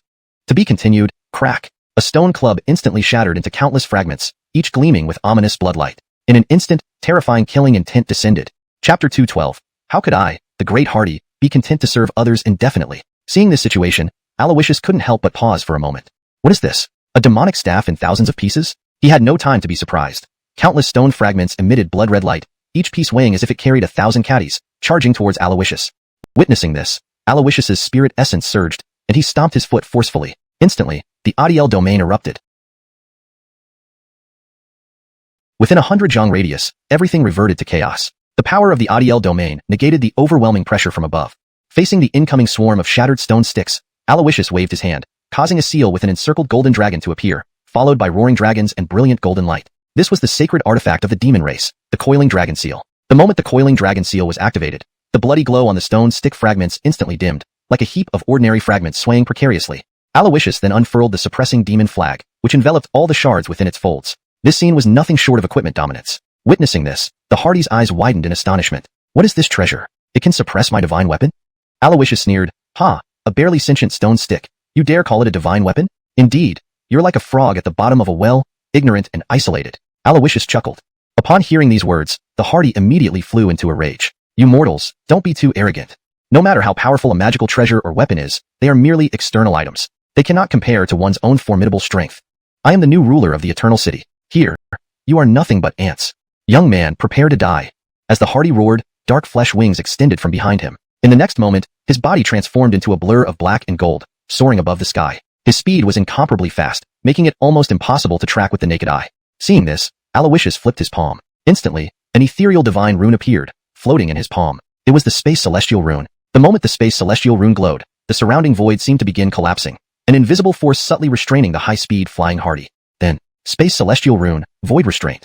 Alawishus gave a light shout. Immediately, spatial forces interwove, forming countless chains that halted the Hardy mid-air. Sky-rending slash. Alawishus raised his palm, using it as a blade, slicing towards the Hardy. Under the effect of the void restraint, the Hardy could not evade and only used his fleshy wings to block the attack. Next, boom. The sky-rending slash contained the might of space laws. Even though Alawishus had only grasped the surface, its power was formidable and could not be underestimated. With one slash, it destroyed everything before it. In an instant, blood splattered everywhere. The black flesh wings became tattered. The Hardy staggered, dispelling the shredded wings, and leaped down from above. Now, he stared intently at the space celestial rune in Alawishus' hand, his gaze becoming increasingly grave. Such a powerful divine rune. But with just this rune, you think you can subdue me? Not so easily. While speaking, the Hardy started to mobilize his ultimate trump card, the control over the Eternal City. Here, he was like a god, eternally alive. Here, he manipulated heaven and earth with mere thoughts. However, he wasn't yet fully proficient in controlling this power. Nevertheless, this did not deny that he was the master here. His power was limitless. Despite this, Alawishus remained unperturbed. He gazed far into the distance, a faint smile curling his lips. Who told you I have only this one celestial rune? I have 6 more talents like this. With that said, Alawishus slightly spread his arms. The lightning celestial rune, devouring celestial rune, mystic ice celestial rune, explosive flame celestial rune, primal audiel celestial rune, life and death celestial rune, and the space celestial rune he originally held in his palm. All 7 celestial runes shone brightly. Their sheer presence exerted immense pressure that left the Hardy gasping for breath. At this moment, the grand momentum of the Eternal City suddenly intensified, boosting the Hardy's aura. Despite bearing the weight of the 7 celestial runes, he gathered this force within him. Behind him, a 1,000-foot-tall apparition materialized. The Hardy further harnessed the power of the Eternal City. This 1,000-foot apparition was the result of being restrained by the 7 celestial runes. Without them, the apparition would be at least 10,000 feet tall. At this moment, the Hardy slightly spread his arms and coldly stared at Alawishus from afar. The 1,000-foot apparition behind him showed the same indifferent expression, looking down upon Alawishus like an omnipotent deity. Mortal, observe carefully. This is divine. The voice of the Hardy was like a great bell ringing or thunder rolling, deafening and awe-inspiring. With a simple gesture, a punch soared down. That 1,000-foot divine body also threw a punch with world-shattering force. Instantly, fierce winds howled like razor gusts sweeping through. Alawishus stood motionless, watching this awe-inspiring sight with satisfaction. This brute actually has some potential. Little monkey, you can be my watchdog now. Alawishus chuckled lightly. But then, his eyes grew sharp. Layers of sword intent emerged around him, surpassing the limits of swordsmanship, reigning supreme above all laws. Regardless of the myriad laws in the world, one sword could pierce through them all. Legacy sword. At this moment, a large 2-handed sword covered in dense dragon scales flew out of Alawishus' storage ring and landed silently beside him. This sword was another sacred artifact of the demon race, the celestial demon sword. Seeing Alawishus casually grabbing this seemingly heavy sword, which felt feather-light in his hands, he faced the Hardy's 1,000-foot divine body, delivering a blow laden with the power of the Eternal City. Closing his eyes, Alawishus swung the sword, releasing a strike. One stroke sliced through the sky-splitting fist energy, which shattered instantly. The raging winds also stilled. Truly, one sword brought calmness to the 4 seas and made even gods stand still. When the celestial demon sword plunged into the ground, the 1,000-foot apparition dissipated completely. The Hardy seemed to lose all strength, collapsing to the ground. His bulging eyes were filled with desolation and despair. At this point, the battle's outcome was clear. Even as the ruler of the Eternal City, the Hardy ultimately fell to Alawishus. All of this left the Hardy in disbelief. Not long ago, in the Eternal Mountain, Alawishus was merely a weakling being hunted by him. Yet, within just 1 month, he had grown to such a terrifying level. I considered myself invincible, yet in the end, faced with repeated defeat, death awaits me. So ironic. The Hardy laughed bitterly to himself. At this moment, Alawishus walked forward, slowly bending down, patting the Hardy's face with a light chuckle. Monkey, have you conceded? Or have you accepted your fate? Alawishus asked. The Hardy glanced at him. What's the difference? Alawishus nodded. Of course, there is a difference. If you resign yourself to fate, you've lost your fighting spirit, becoming a spineless coward without hope of redemption. But if you only concede, it shows you can win gracefully and lose honorably. You're a man. Besides, losing to me, Alawishus, isn't shameful. Alawishus smiled gently. The Hardy sneered. Maybe it's not shameful for others, but for me, it's immensely humiliating. Boy, I know what you're thinking. You want to take me under your command, make me your enforcer. How could I, the Hardy, willingly serve others beneath me? You better abandon that thought. If you don't kill me now, once I regain some strength, I'll fight you again. The Hardy's stance remained firm and unyielding. To this, Alawishus chuckled helplessly. Since you wish for death, then let it be. Translation complete. However, dying is a very easy matter. But you? Would you willingly be a puppet to others even in death? As he spoke, the celestial demon sword was slowly raised. At this moment, the Hardy's entire body trembled. A fierce glint suddenly erupted from his eyes. Chapter 213. The soul-sealing scripture, the Emperor's fruit. The proud king of demon apes would never willingly become a mere puppet for someone else. Deep down, his hatred towards the entity that had once invaded his body far exceeded his resentment toward Alawishus. However, he had witnessed firsthand the extent of that entity's power, something he could never achieve in his entire life. When an enemy's strength far surpasses one's own, hatred often transforms into fear. Upon hearing Alawishus's words, his eyes flickered with a brief glint of ferocity, only to quickly turn into a bitter smile. Human, this king does not understand what you are saying. Since ancient times, it has always been the victor who becomes king and the loser dies. Since I lost to you, death is inevitable. You need not waste words, just do as you please. The king of demon apes spoke harshly, his gaze unwavering. Yet, after a moment of silence, his expression shifted subtly, and he continued. Even if you don't kill me, I won't live much longer anyway. Hearing this, Alawishus couldn't help but laugh. Just a moment ago, you claimed you had ascended to divinity, yet now you say you can't live long. What's going on? Alawishus asked. The king of demon apes turned his head and glanced at him sideways. What does this have to do with you? We are enemies. The king of demon apes said in a low voice. Alawishus nodded with a smile. You're right, we are enemies. But you have a mortal enemy, a being that treats you like a puppet. If I could help you take revenge, would you tell me about him? Alawishus smiled and asked. Help? How can you help? Find him, then kill him? Ha, you call me a frog at the bottom of a well, but aren't you the same? You've never even seen him and don't know what kind of monstrous being he truly is. He's like a ghost king from hell, capable of summoning torrents of dark winds with a wave of his hand. He's a demon who manipulates hearts. Any strong figure will be reduced to a puppet under his control. It took great effort for you to defeat me, but when I faced him, I was turned into his puppet without even seeing his face. And he could control my body, using my stone club to suppress the sacred artifact of Eternal City, the demon suppression disc, even the venerable old man who originally presided over Eternal City, that legendary invincible emperor, was taken over and turned into a puppet by him. All of this, you don't know anything about, yet you still dare to talk big here, saying you want to avenge me. In the end, either you're trying to deceive a dying man or you're just a moth flying into a flame, blinded by ignorance. The king of demon apes' expression was agitated as he unleashed all the anger and fear buried deep within his heart. Alawishus listened patiently and then smiled faintly. What if everything you've said, I already know? I not only saw him but also fought against him, even wounding him. Alawishus gestured to Basil standing nearby. Basil immediately understood and took a step forward, instantly appearing beside them and slowly drew out a black short dagger. Though it looked unremarkable, it was incredibly sharp, capable of wounding even an emperor. More notably, a faint layer of blood aura clung to the blade. This was the blood of an emperor. Each emperor was a monumental figure. After wounding an emperor, unless it was an imperial weapon, it would become tainted and turn into an evil tool. While wounding an emperor wouldn't transform the weapon into an evil tool, the blood of the emperor would linger on the blade for a long time. Seeing this, the king of demon apes froze. He could clearly sense the presence of the emperor's blood, which came from the being he feared most. Moreover, during Basil's swift movement, he realized that the black-clothed girl possessed strength far surpassing Alawishus. Perhaps, the words spoken earlier weren't empty promises. He might really be able to avenge him. At this moment, Alawishus noticed the subtle change in the king of demon apes' facial expression and chuckled lightly. When I spoke of vengeance, I meant you killing your enemy yourself, not me finding and slaying him for you. Hearing this, the king of demon apes, who had just begun to think Alawishus was trustworthy, gave a bitter laugh. Did you not hear what I just said? I can't live much longer. Although I control Eternal City and have become its master, my body, burdened by powers it could not bear, is about to disintegrate. The eternal life I speak of is vitality, not life. After I die, my body will stand like a totem somewhere in Eternal City, continuing to guard it. And my consciousness will have already dissipated. This is what it means to be a puppet, ha ha ha. The king of demon apes laughed coldly, tears slowly streaming down his copperplate-like eyes. Seeing this, Alawishus stepped forward and placed a hand on his shoulder, smiling gently. Little monkey, you know nothing about my power. As he spoke, Alawishus waved his hand, and a metal book emitting an extraordinary mystical aura floated before the king of demon apes. It was an exquisite imperial artifact, the soul-sealing scripture. Though the king of demon apes had never seen it before, he could sense the exceptional nature of the soul-sealing scripture. Just a glance sent tremors through his soul. Moreover, it radiated the aura of supreme enlightenment. Despite recognizing the item's extraordinariness, the king of demon apes frowned, puzzled. Is this the power you were talking about? Can this grant me the strength to slay that one? Alawishus smiled. It will give you a chance to live, a chance to gain greater potential, and a chance to create infinite possibilities for you. With a soul sacrifice and a binding contract, you will possess one of the 9 emperor fruits recorded in the soul-sealing scripture. And this, indeed, is my power. But what you see is only a tiny fraction of it. As he spoke, Alawishus lightly pushed, and the soul-sealing scripture opened slowly, emitting an ancient and mysterious aura from its pages. It drifted gently before the king of demon apes. Currently, although Alawishus seemed unreliable, this was the only chance for the king of demon apes. Looking at the soul-sealing scripture, and then at Alawishus, his gaze hardened.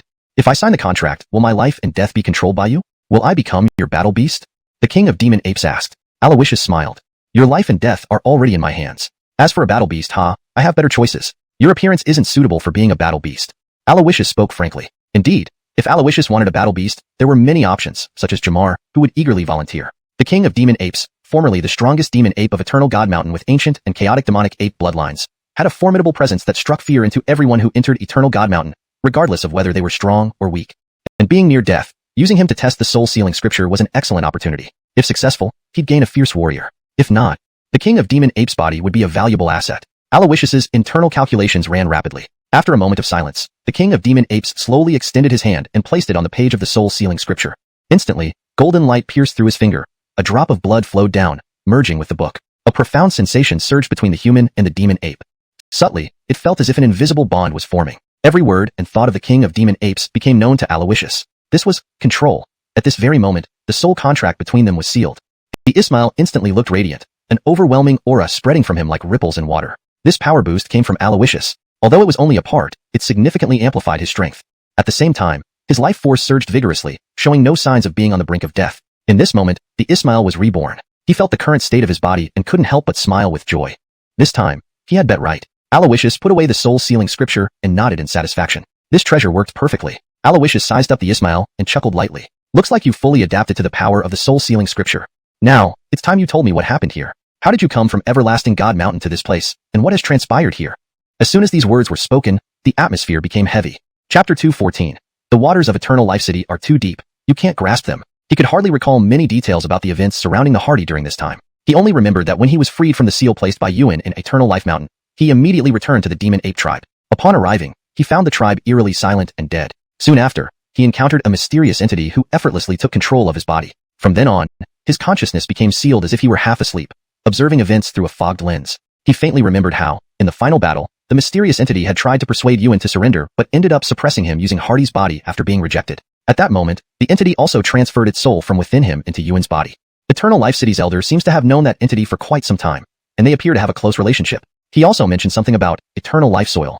Hardy recounted the fragmented memories he managed to piece together to Alawishus, telling him every detail. Alawishus nodded inwardly. Looks like my suspicions were correct. There truly was an unprecedented conspiracy within the Eternal Life Divine Mountain.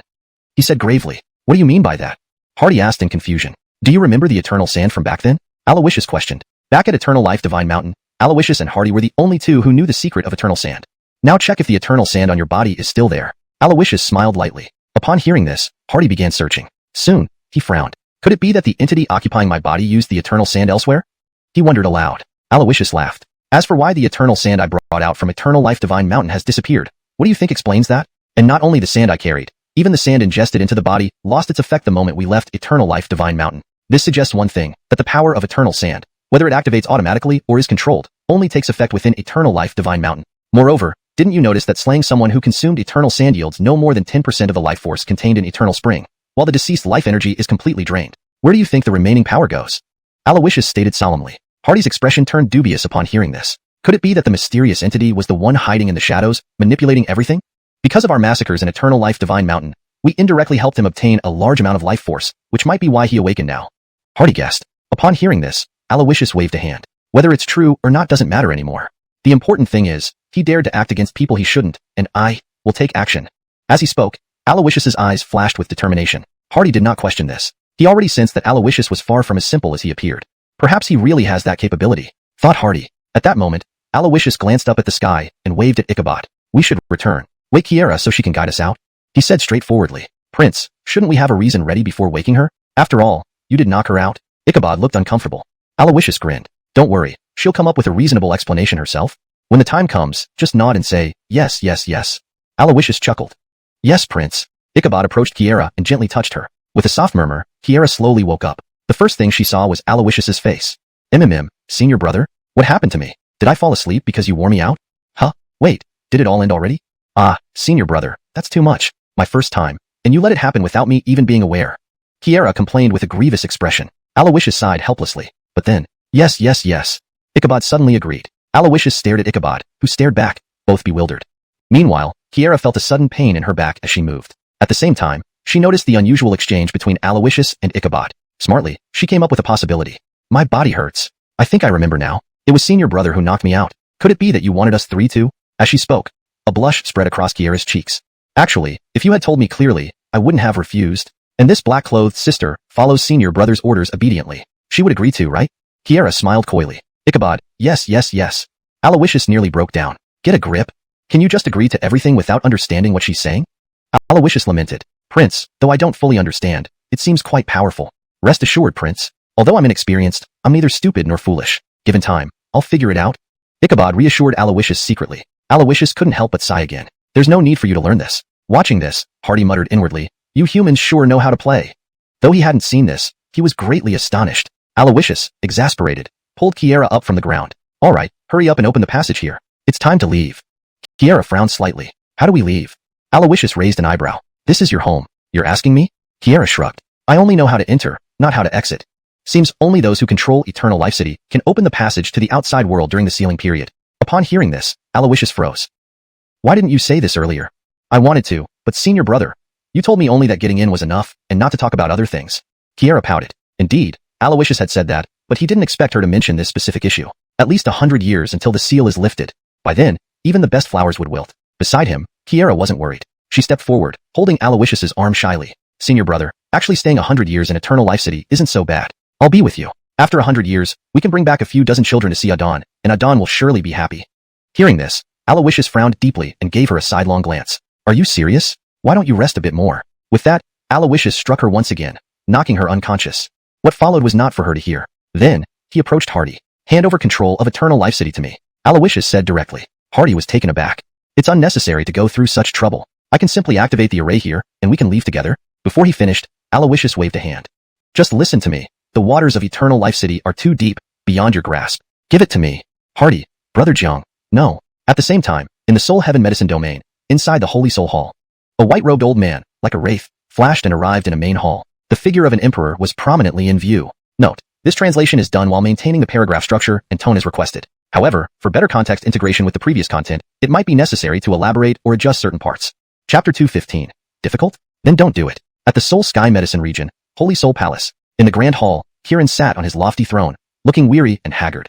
Days of indulgence and debauchery have drained me. From tomorrow, I will give up alcohol, Kieran said with firm conviction. Just then, the air before him twisted, and the figure of an Jerome appeared out of nowhere. Seeing this, Kieran rubbed his eyes. Am I seeing things? Why does it seem like I'm seeing some old geezer brazenly standing before me? It must be my eyesight. As the Lord of Holy Soul Palace, who dares to stand and speak before me? Kieran muttered to himself, but before he could finish speaking, Yuan said, Mortal, having seen divinity, why do you not prostrate? His voice was as loud as a bell, echoing all around. Instantly, Kieran sobered up. He sized up Yuan from afar, regained his imperial demeanor, and narrowed his eyes. Old man, have I met you somewhere before? Yuan smiled. In Eternal City. You were also there when you were young, a prodigy who entered Mount Everlasting of Eternal City. To be able to leave alive is already an act of grace from me. This boon is bestowed by the divine. Since you hold it in your hands, shouldn't you now work for me to show your sincerity? Yuan declared loudly. Kieran treated these words as mere jest, and waved them off disdainfully. All this talk, just to ask for help. If you had asked earlier, it would have been much simpler. I'm not unreasonable. Kieran chuckled lightly. Hearing this, Yuan couldn't help but smile. He was pleased that someone finally understood. However, he soon realized his premature satisfaction. Kieran slowly rose and approached Yuan with dignified steps. I can help you, but I have one rule.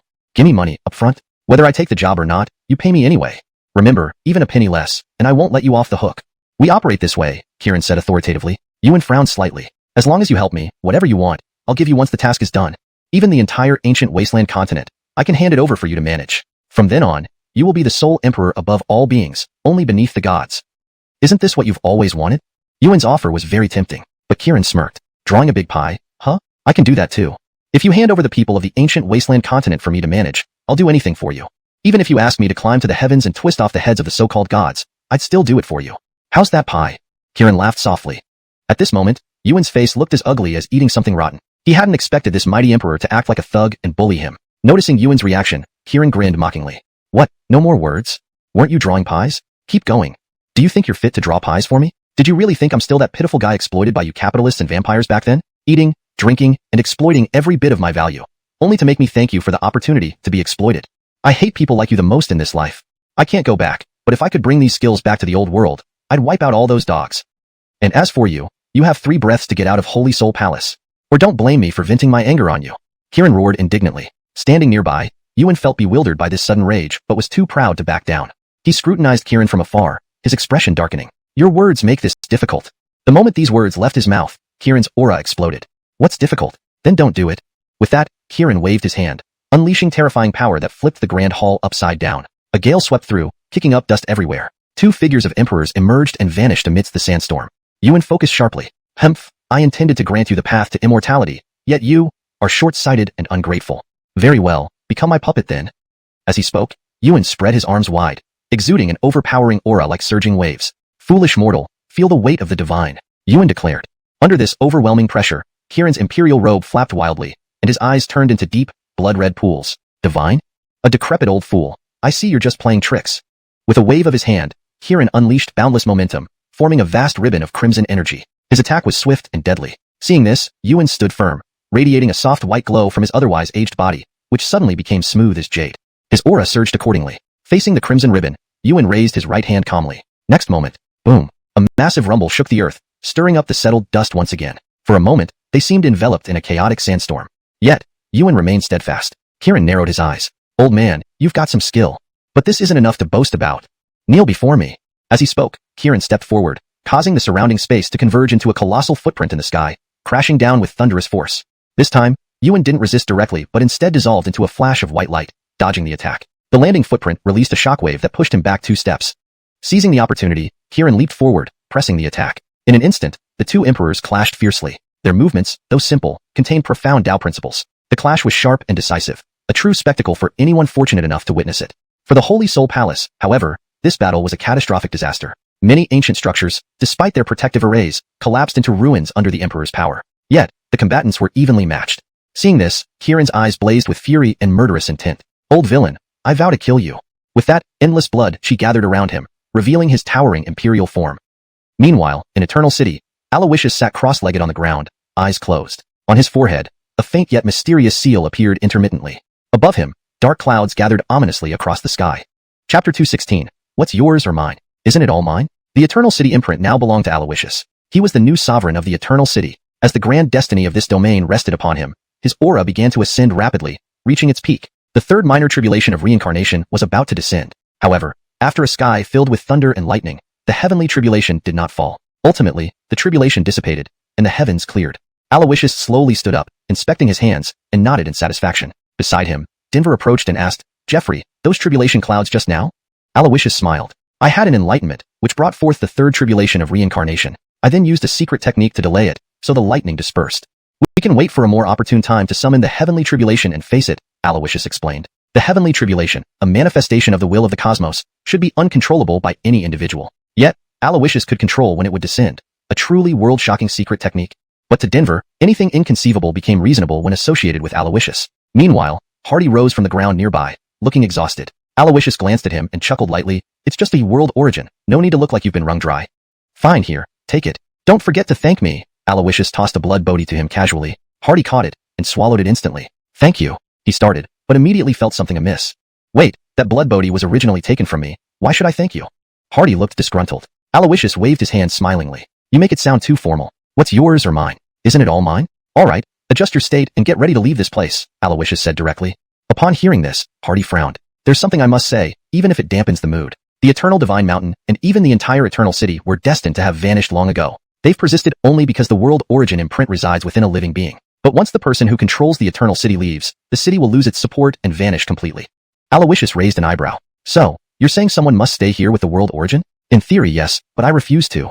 The Eternal City no longer belongs to the Old Man Eternal. It's now the foundation of that mysterious existence. Keeping it around only invites unnecessary trouble. Perhaps vanishing into the river of time isn't a bad end. After all, the world origin has merged with me and won't dissipate along with this world. When I achieve emperorhood, I'll start anew using this world origin as the base, creating a truly eternal city of my own. With that, Alawishus waved his hand, tearing open a spatial rift in the sky. This was the passage to the primal ancient continent. His gaze deepened as he looked around, eyes narrowing. Wake Kieran, and prepare yourselves fully. There's someone waiting for us outside the city. In the Soul Sky Medicine Domain, Holy Soul Hall, the bloody battle between Artie and Hyman continued unabated, having lasted for hundreds of rounds. As time passed, Hyman, backed by the boundless resources of the Eternal City, maintained endless stamina and spiritual energy. Familiarizing himself with Artie's combat style, he found multiple ways to counter him effectively. Conversely, while Artie continuously drew power from the universe, the energy consumption of his colossal emperor body was enormous. Exhausted from countless battles over recent times, he began showing signs of fatigue. Gradually, Hyman gained the upper hand. Hovering mid-air, he controlled an immense demon-suppressing disc spanning hundreds of feet, exuding overwhelming pressure. Luminous beams descended from the heavens, firmly suppressing Artie. Despite not yet falling, every move by Artie was effortlessly neutralized by Hyman. The outcome seemed inevitable. Artie, do you yield or not? Hyman sneered. Without replying, Artie launched a full power punch. The air trembled, but the demon-suppressing disc remained unyielding. Hyman smirked. Futile struggle. Submitting to a god is your best option. I am a god, he declared arrogantly. Suddenly, crack, a fissure appeared on the disc behind him, quickly spreading to cover the entire structure. Hyman's formidable presence suddenly waned. Seizing this moment, Artie released a blood-red celestial flame that soared into the sky, roaring like a dragon. Wherever the crimson light fell, the white light of the demon-suppressing disc shattered. Moments later, crack, the demon-suppressing disc disintegrated, sending waves of force rippling outward. Struck by the residual power, Hyman plummeted from the sky, only to be caught in Artie's grasp. He clenched his fist tightly, eliciting agonized cries from within his palm. Releasing Hyman, he threw him violently to the ground. Bloody wounds spurted from the elderly body, staining the white robe red. Dismissing his colossal form, Artie looked down at the fallen Hyman coldly. Just this, and you dare call yourself a god? Ha, what a weak god, he mocked. Before he could finish, Hyman abruptly stood, swinging his nearly broken arm. Instantly, the fragments of the disc flew upward, each radiating lethal intent. The storm of fragments enveloped Artie. Undeterred, Artie laughed. Futile struggle. Burst through. He roared, causing the fragments to shatter into dust. In this brief distraction, Hyman seized the chance and vanished into the void. Standing amidst the ruins, Artie's smile froze. This old bastard ruined my holy soul hall like this. No matter where he runs, in the distant lands or out of the primal ancient continent, I will find him and make him pay. You can't escape, old fool. Meanwhile, beside the Eternal City, Alawishus and his companions witnessed the ancient and mysterious place vanish into nothingness. An imposing aura surged from behind them, sweeping over like an avalanche. Chapter 217. Farewell? Don't you have to kowtow first? Alawishus, I have been waiting for you here for a long time. A chilly voice accompanied by waves of terrifying power surged towards Alawishus and his companions like a tidal wave. In an instant, the sky darkened, and the brilliant golden dawn lost its radiance.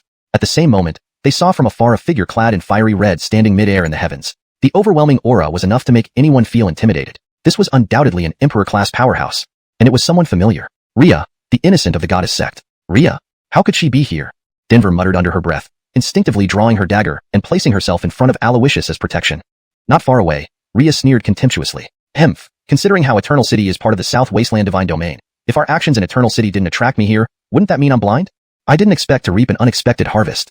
Alawishus, it's been a while. As she spoke, Rhea's gaze locked onto Alawishus, her beautiful eyes flashing with malice. It was clear she came with hostile intentions. However, Alawishus showed no concern. He patted Denver's shoulder, signaling her to step aside as he moved forward to face Rhea.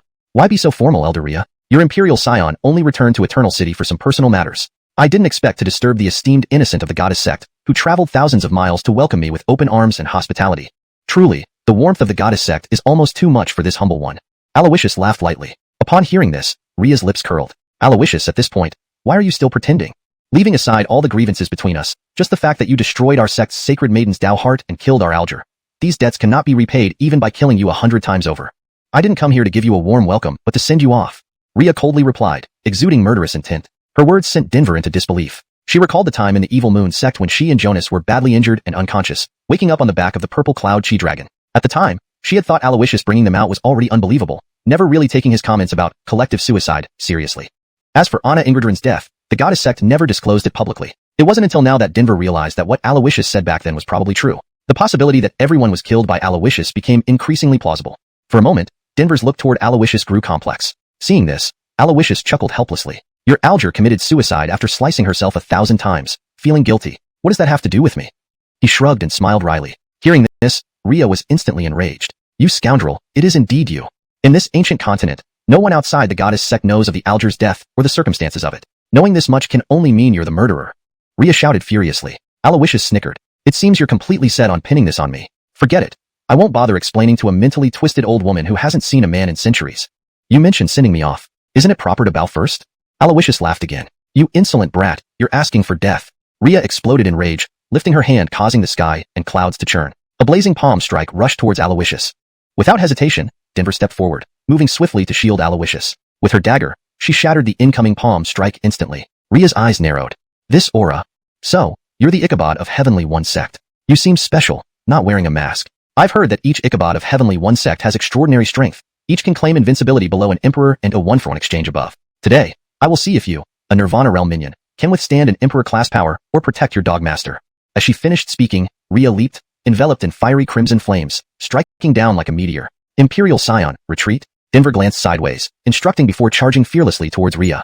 The clash between two formidable powers sent explosive heat waves rippling outwards. Alawishus stood firm, letting the gale toss his clothes. His face remained mocking. On the side, the hardy watched with a furrowed brow. What kind of enemies did you offend? Weren't we supposed to live a carefree life with bright prospects following you? Why this chaos right after leaving Eternal City? Can your people handle this? If not, I'm going back. The hardy's face was filled with reluctance. Alawishus gave him a sidelong glance, grinning. Eternal City is gone, as is the eternal sacred mountain. Where would you go back to? Don't worry, Denver alone can't deal with her. Alawishus laughed lightly. Hardy? Cannot handle? Yet you remain so calm? In the next moment, Alawishus placed the half-conscious Kieran near a large rock, signaling the hardy. Watch over her. No tricks. And don't think about escaping. We have a soul pact. Even if you flee to the ends of the earth, I can end you in a heartbeat. Saying this, Alawishus walked toward the battle zone. The hardy watched, puzzled. daring to get involved in such a high-level battle. Does he have the strength? But if he dies here, won't I be free? The hardy pondered inwardly. Alawishus, sensing his thoughts, glanced back. If I die in battle, you won't be free. You'll accompany me in death. With that, he left the bewildered hardy behind, heading straight into the fray. Amidst the clash, Rhea noticed Alawishus approaching and smirked. Hemph, arrogant brat. You think being a young supreme makes you invincible against any opponent. Within 100 steps, I'll turn you into a pile of pulp. She laughed coldly. Meanwhile, Denver also sensed him. Just as she was about to dissuade him, a dark and strange aura began swirling around Alawishus. Weighty, profound, oppressive. Boom. Clouds gathered overhead, darkening the sky as thunder roared. An aura of destruction descended. This is the cycle tribulation. Rhea froze in shock. She couldn't understand why Alawishus had entered the cycle realm so quickly or what he planned. No matter the reason, this person's talent and strength displayed today must be eradicated soon, or within 10 years, they will become a significant threat to the goddess sect. Today, I must kill this person. Just then, boom. Lightning flashed within the tribulation clouds. A bolt of lightning as thick as a water vat descended from the sky, seemingly equipped with a homing device, seeking out Alawishus. Just as the heavenly tribulation struck, Alawishus executed the illusory dragon glide, his figure suddenly accelerating. He watched the combat circle between the two, a smirk curling the corners of his mouth. Get out of the way. Alawishus shouted. His target was none other than Rhea. Chapter 2:18. One man faces the tribulation, everyone else retreats. This scene not only terrified Rhea, but also left Denver visibly shocked. It seemed like Alawishus was intent on a mutual destruction with Rhea. Since ancient times, there has always been an unwritten rule that when one person faces their heavenly tribulation, everyone else must give way. Anyone who touches another's heavenly tribulation will have to bear a force that is 100-fold stronger. Therefore, even emperors dare not easily step into the range of another's heavenly tribulation, regardless of whether it is just a small reincarnation tribulation. As for Denver, although Alawishus had asked her to retreat, her duty was to protect him. If she stood idly by and watched Alawishus face his tribulation against this opponent while she remained unmoved nearby, not only would Emily never forgive her, but she wouldn't be able to forgive herself either. I need to find a way to stop His Highness, Denver thought. From a distance, Alawishus seemed to see through her thoughts and immediately conveyed telepathically, obey my orders and withdraw. Any extra thoughts now are merely born from concern. Listen to me, don't disrupt my plans. I'll drag Rhea down with the heavenly tribulation, and the rest, I leave in your hands to finish off. Don't worry, I can protect myself. Alawishus's words were filled with confidence. When Denver lifted her head and saw the clear and determined look in Alawishus's eyes, she couldn't help but trust him. The next moment, Denver wielded her short blade, splitting the air with a fierce sword aura, taking advantage of the brief pause to push Rhea back and then disappearing into the void. Almost simultaneously, Alawishus bore the heavenly tribulation as it descended upon him. Seeing this, Rhea did not hesitate for a second and turned to flee. However, Alawishus had already mastered the divine martial technique, Phantom Dragon Sojourn, to its peak. In terms of explosive speed over short periods, he was no slower than Rhea. With Alawishus close behind, Rhea began to panic. Madman, you're a madman. Dying under the heavenly tribulation means total obliteration of both body and soul. There won't be any possibility of return. You will die very miserably. Rhea screamed hysterically. However, her screams were drowned out by the roaring thunder. The next moment, the heavenly lightning struck. Thunderclap, accompanied by a sound that shook heaven and earth. The aura of tribulation and destruction washed over the area. Alawishus and Rhea's figures were enveloped within it. This scene caused Denver's heart to tighten painfully from afar. She had never felt this way before. Tension, restlessness, unable to sit still, like a cherished treasure placed in a dangerous place, undergoing severe trials with the possibility of being destroyed at any moment. Until the lightning dissipated, and two figures emerged. Rhea was scorched black, disheveled, and even her torn clothes failed to provoke any interest. Her once fiery red hair was entirely charred, leaving a bald, almost comical appearance. Meanwhile, Alawishus's black robes fluttered effortlessly, calm and composed. Despite enduring the reincarnation tribulation, his attire was perfectly neat, untouched, thanks to his 7th rank Emperor Demon body. It was said that in ancient times, the last practitioner with the Emperor Demon body had achieved miraculous feats, reaching celestial levels, yet the body had only reached the 7th rank. Alawishus's Emperor Demon body, however, was supported by the system-enhanced 9 turns Emperor Demon formula, maximizing its potential. Thus, his performance under the heavenly tribulation, though unexpected by others, made sense. Seeing this, Denver's anxiety gradually subsided. Unnoticed by her, hot tears streamed down her cheeks. Rhea, watching the unchanged Alawishus, her distorted face filled with shock, stammered, "You? How? The heavenly tribulation could not even scratch you." Soon, she seemed to realize something, smiling at Alawishus. "What?" Stunned. Alawishus chuckled. "Not me. You are the one who's foolish. Your reincarnation tribulation, isn't it over? Let's see what tricks you have left against Elder." At this, Rhea raised her hand, death arriving. But Alawishus smirked disdainfully. "Who told you my reincarnation tribulation ended?" He spoke as dark clouds converged again above, preparing for the second strike of heavenly lightning. This development caused Rhea's heart to plummet, various emotions surging within her. Alawishus smiled again, noticing her rising murderous intent. "Want to kill me directly, ending all problems at once? Remember the consequences of slaying someone during their tribulation. Then not just you, but all connected to you, including the entire goddess sect, will face divine retribution." One life versus an ancient power, quite a deal, isn't it? And you, Rhea, the alger of the goddess sect, will forever be branded a traitor. You will be reviled for millennia. Although Alawishus spoke lightly, his words cut deep into Rhea's heart. She dared not risk such repercussions for herself or the sect. Just as she hesitated, the second round of the reincarnation tribulation descended, more powerful than the first. Watching from afar, Denver's inner turmoil increased again. Fortunately, after the lightning dispersed, Alawishus was unharmed.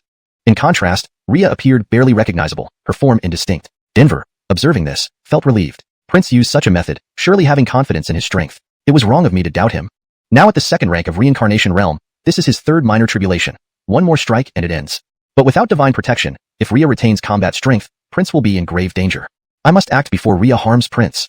She also pondered about the items Alawishus had given her before leaving Everlasting City, a silver needle and 9 willow leaf flying knives. Rhea was nearing her limits, yet Alawishus remained calm. Now should be the end, Rhea muttered. Alawishus replied with a laugh, sorry, it's not over. The heavenly lightning struck again. Rhea tried to flee, but Alawishus anticipated this. Using Phantom Dragon Sojourn, he blocked her path. They were swallowed by lightning once more. This time, the tribulation cloud started dissipating, unbeknownst to Rhea. Her rage, however, reached its peak. Even bearing divine retribution, she resolved to kill Alawishus. But seeing Alawishus calmly standing with arms spread, her rage subsided instantly. Not over yet, Rhea whispered. Before she could finish speaking, a sound sliced through the air. Turning around, she hurled a bright red chainblade which moved like a snake. A series of metallic clinks echoed as several willow leaf knives were deflected. Realizing the situation, Rhea understood. Denver attacked. Alawishus's tribulation has ended, she muttered. Turning back, Rhea found Alawishus gone. Alawishus, you worms dared to mock me. I want you all dead. At that moment, a silver needle pierced through space, impaling Rhea's chest, embedding itself instantly. Translation maintained the paragraph structure and line breaks as requested, ensuring natural English flow while preserving the original tone and style. This scene made Rhea involuntarily widen her eyes. She slowly lowered her head, gazing at her long charred chest and the thin streak of blood. This is the soul-extinguishing needle? Rhea murmured to herself, a look of despair flashing in her eyes. In the next moment, behind her, the void warped, and Denver abruptly appeared. That short blade silently pierced into Rhea's back. Chapter 219. Trash can still be useful. Thwip. The short blade silently pierced through Rhea's back, causing her whole body to shudder involuntarily. However, she was an emperor-level powerhouse with incomparably resilient vitality. Despite her severe injuries, she still mustered all her remaining strength, channeling the thick, spiritual essence within her body to force the blade out. Then, she swiftly turned and struck Basil squarely on the chest. An emperor's death throes were equally terrifying. Basil was sent flying several dozen yards away and landed heavily on the ground, spurting a mouthful of blood. However, when she looked around for Alawishus's figure, she realized that apart from her and Basil, no one else remained. She was now severely injured and had soul extermination needles in her body. If not treated in time, she would truly perish. Thinking of this, Rhea roared angrily, Alawishus, this isn't over. I swear I will kill you with my own hands. Finishing her words, she did not hesitate and left immediately. As Basil prepared to rise and chase after her, a graceful silhouette wearing phoenix crown and robes appeared from the void. An overwhelmingly domineering aura instantly swept the entire scene. Upon seeing this, Rhea, who had just been making threats, was stunned.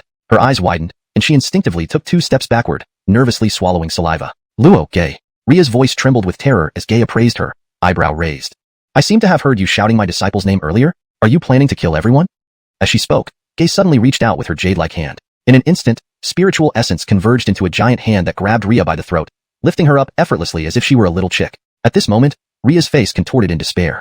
But she still clung to a shred of hope, managing to speak hoarsely. Gay, I am the Divine Maid Sect's alger. If you kill me, it will surely cause conflict between the Divine Maid Sect and the Heavenly Unity Immortal Sect. In the end, war between the sects will plunge both the Southern Wasteland Realm and the Eastern Immortal Realm into endless warfare. As the instigator of such turmoil, you can't escape blame. Before she could finish, Gay tightened her grip, silencing Rhea. Killing you here, where no one can trace, leaves even gods unaware. Moreover, you overestimate your importance. If Alina hasn't lost her mind, she wouldn't dare start a war with the Heavenly Unity Immortal Sect, even if she had the nerve. Let me leave you with this final warning. I, Gay, despise threats and never yield to them. With these words, killing intent descended. Just as Gay was about to strike Rhea down, Alawishus emerged from a distance as if from another world, quickly stepping up to Gay. Adon, wait! Alawishus shouted. Xiao Will, do you wish to spare her life? Looking at Alawishus, the icy expression in Gay's eyes softened into warmth and indulgence. Even trash has a chance to be useful again, Alawishus said. This person is the Divine Maid Sect's alger, possessing Emperor-level cultivation and Phoenix bloodline, which shares some connection with Kiera's Divine Emily bloodline.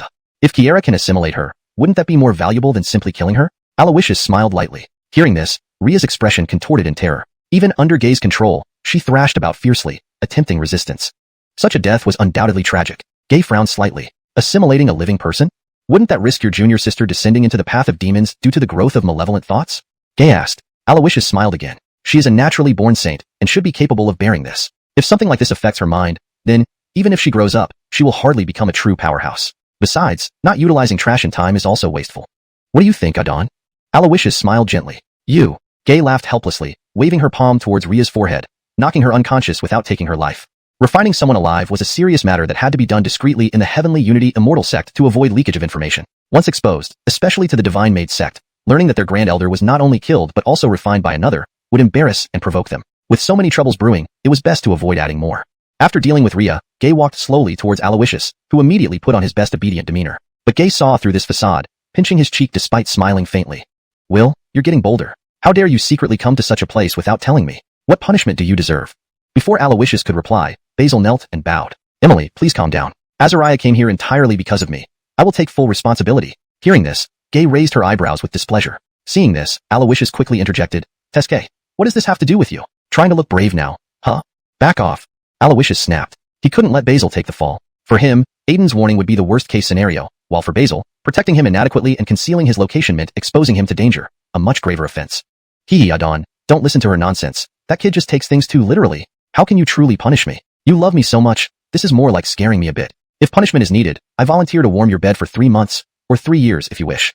Alawishus joked. Gay rolled her eyes. Is that punishment, or rewarding yourself? Also, you're warming the bed. Are you letting me sleep or not? She teased playfully. Adon, we share both good times and bad times. Punishing me also reflects on your lax discipline. Plus, why didn't you appear earlier when I was battling against Ria with heavenly tribulation? Alawishus started being unreasonable. Gay frowned slightly upon hearing this. Heavenly tribulation? Realizing he had spoken out of turn, Alawishus glanced up. Gay noticed the lingering tribulation aura in the sky above and around Alawishus and Ria, understanding the situation. The playful smile vanished, replaced by sternness. Your audacity, Will, truly surpassed expectations. A reincarnation realm cultivator facing off directly with a heavenly emperor during a celestial tribulation. You're the first. Never having seriously disciplined you now. After returning, 10 years of house arrest within the sect, no stepping outside for a single moment. Her gaze shifted coldly towards Basil, and you, henceforth, your task is not to protect the prince, but to monitor him. Within this period, if he steps a foot out of the sect, you'll answer to me with your head. This translation captures the original tone and style while ensuring a natural, fluent English narrative that aligns coherently with the preceding content. Chapter 220. A little girl 600 years ago. It was clear that Gay was being serious this time. Though it was unknown why she decided to confine him within Tiani Immortal Sect for 10 years, it undeniably disrupted many of his plans. Moreover, Gay had the Casimir guarding Alawishus. If Alawishus left the sect, the punishment would fall on the Casimir. This approach appeared not to restrict Alawishus, but in reality, it bound him tightly. Gay knew well that while Alawishus might act unruly towards her, he wouldn't dare to risk the life of the Casimir. This move undoubtedly put Alawishus under her control. Did you hear me clearly? Gay asked. Yes. The Casimir bowed his head and replied respectfully. Alawishus, however, remained silent, looking down. Johan, do you have any objections to your Aiden's punishment? Gay's beautiful eyes glanced at him. Even though her tone was stern, a hint of indulgence couldn't be hidden. Alawishus did not answer her question but instead said indifferently, Adon, let me introduce someone to you. Introduce a monkey? As he spoke, he waved his hand, and not far away, a patch of space seemed to shift as if dispersing an alternate world. The figures of the Hardy and Kieran came into view. The method he just used was made possible after Alawishus gained control over the world origin. With a single thought, he could create a small world. Although the duration was short due to his current cultivation level, the potential for improvement was immense. When Gay recognized the Hardy, her slender figure trembled, her eyebrows furrowing slightly, as if some long-buried fear was resurfacing. The Hardy also feared Gay. He sensed a power from her that was no weaker than the mysterious presence in the everlasting God Mountain, perhaps even stronger. Who is this? The Hardy tugged at Alawishus's clothing and whispered, a strong supporter behind me. Let's see if he recognizes you. Alawishus said straightforwardly. The Hardy slowly approached and examined Gay closely. Suddenly, something caught his attention, and his eyes lit up. This female warrior looks somewhat familiar. She reminds me of a little girl who accidentally entered my tribe 600 years ago. Back then, I was young and less malevolent. Finding her cute, I only wanted to scare her a bit. But, ha ha ha, she not only cried out of fright, but she also wet herself. Whoa! Before he could finish speaking, Gay slapped him away with one palm. Seeing this, Alawishus chuckled inwardly but feigned confusion. Adon, what are you doing? He's a battle beast I tamed at Everlasting God Mountain, and it took great effort to make him submit to me. You wouldn't seriously kill him, would you, just because you're upset? Alawishus shrugged helplessly. He won't die. I know how to control my strength. He'll be bedridden for a few days at most. Kyr, does seeing this demon ape make you feel better about taking revenge? Gay sized him up and asked. Alawishus, whose ulterior motives were seen through by her, still refused to admit it and muttered, Adon, what are you saying? How dare your disciple seek revenge on you? But the little girl he mentioned from 600 years ago. Interrupting him mid-sentence, Gay glared at him, prompting Alawishus to hastily correct himself. It must be a mistake. This crazy monkey has surely mistaken someone else for Adon. Adon, we should return. You're injured and need more rest. Alawishus quickly moved to support Gay. Between master and disciple, jokes were all in good fun. There was no real resentment between them. Seeing Alawishus's attentiveness, Gay felt gratified yet smiled wistfully. Trying to win favor to shorten your confinement? If it were so easy for me to change my mind, wouldn't that make me an indecisive despot? Gay looked at him and smiled faintly. I haven't said anything yet.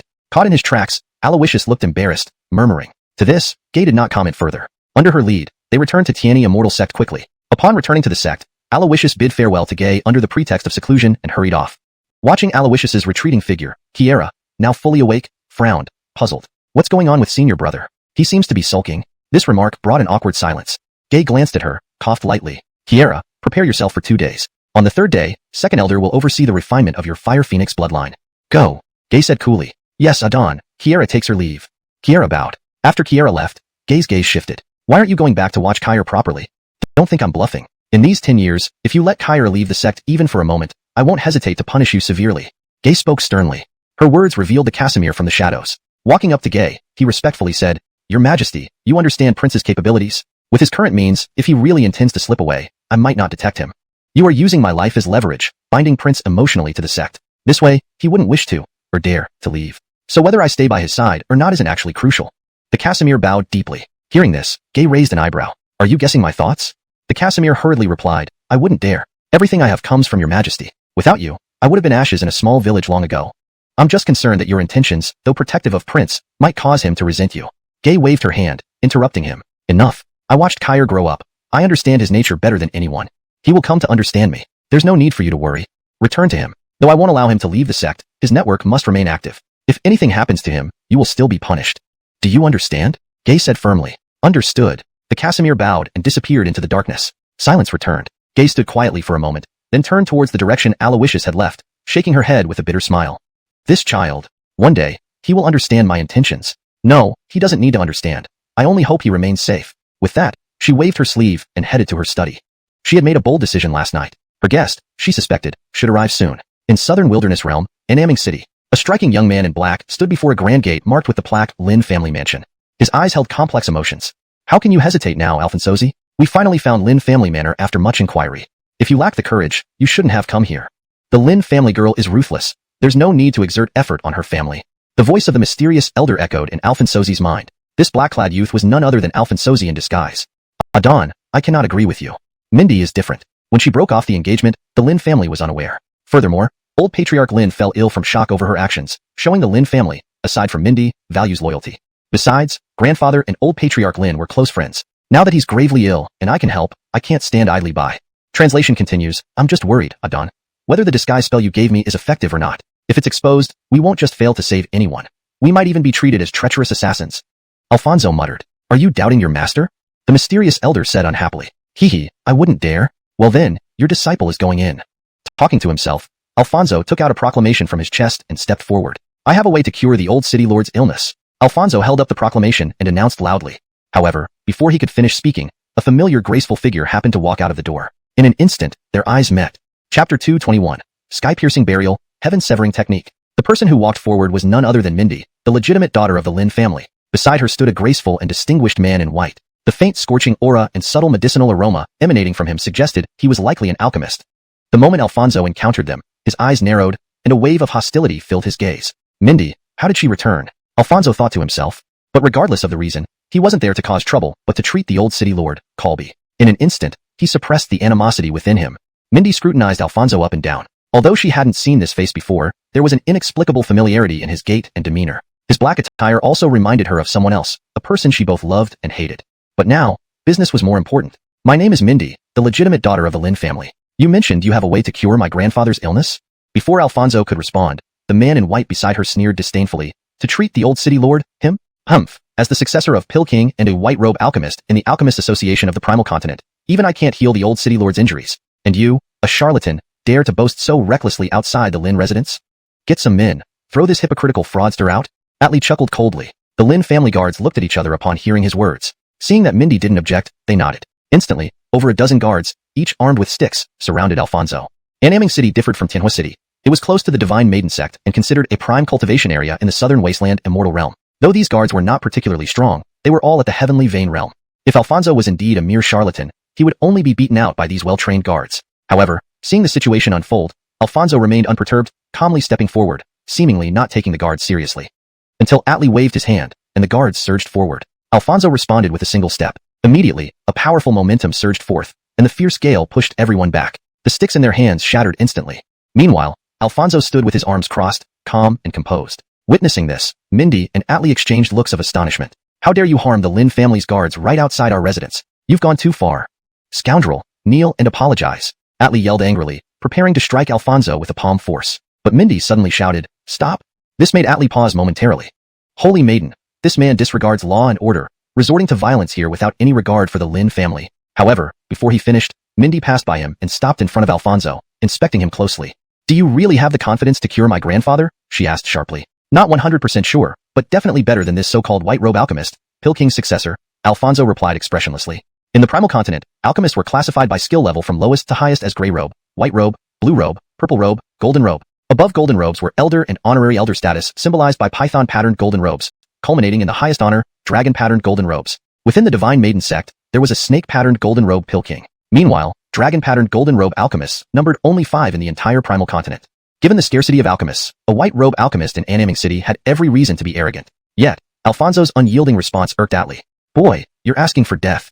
Atli snarled. However, Mindy intervened again. Remember your words. If you can heal my grandfather, the entire Lin family will honor you as a guest. Even I will consider you an honored benefactor. But if you fail, HMPF? Her meaning was clear. I understand. After all, to the Lin family, interests come first. Anyone with benefits is worth courting, no matter what they've done before. And once someone loses value, they're naturally discarded, even if they came to save your life. Alfonso laughed lightly. Hearing this, Mindy's heart skipped a beat. What do you mean? Casually speaking, if you don't want to hear, let's change the subject. Where is the old city lord? Alfonso asked. Follow me, Mindy said, turning and walking into the Lin residence. Alfonso followed her. As he passed by Atli, the latter placed a hand on Alfonso's shoulder, blocking his path. Boy, no matter where you're from or what skills you possess, if you entertain any inappropriate thoughts about the Holy Maiden, I'll make sure you never become a man.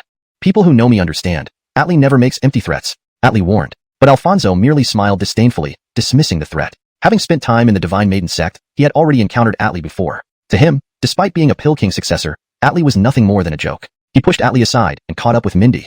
Their actions were noticed by Mindy, who, instead of worrying, almost enjoyed the attention and rivalry. When we first met, his gaze seemed slightly flustered.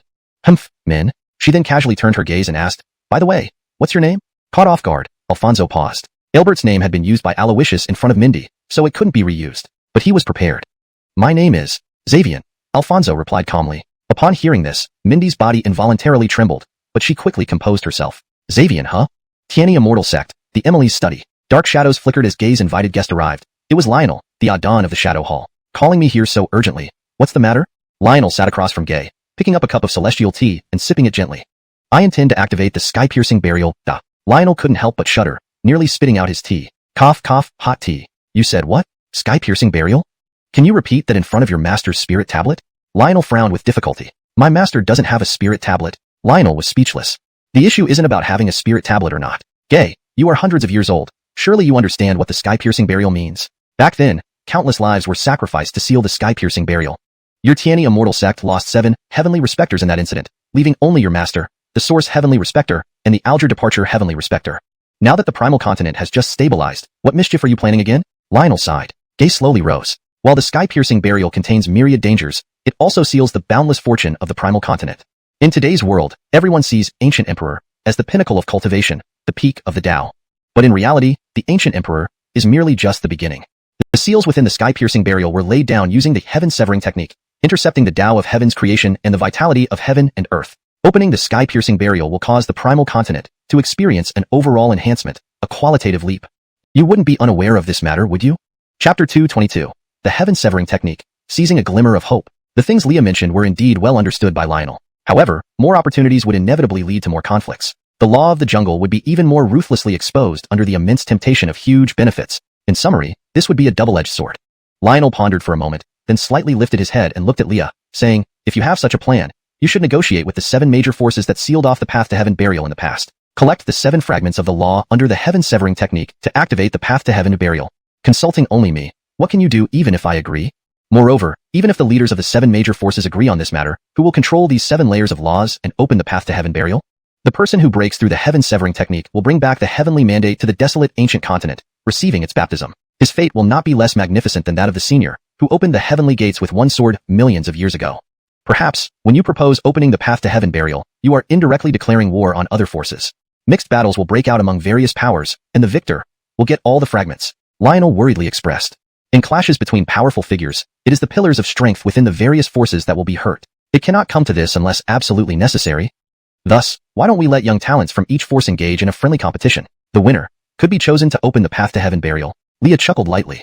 Upon hearing this, Lionel instantly displayed a look of interest. It seems like you have great confidence in your little disciple. But then again, you just put him under house arrest. If you send him into battle right after that, he might be resistant inside, Lionel chuckled. Leah frowned immediately after hearing this. How did you know about this matter? Did you plant spies within our Tiani immortal sect? Leah said displeasedly. Lionel sneered disdainfully. How fresh. It's fine for you to plant spies in my dark hall, but not me in your Tiani immortal sect?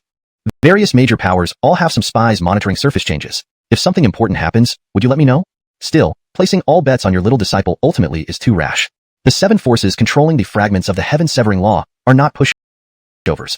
Their true strength has never been fully revealed. Besides your Tiani immortal sect and my dark hall, there's Nanhuan Immortal Territories Fairy Sect, Huntian Medicine Domain Saint Soul Hall, the Huanglei's Heavenly Demon City, Shieling Combat Region's Prana Buddha Sect, and the Soul Force within the Biming Demonic Region uncontrolled by the Dark Hall, Tianheng Mountain.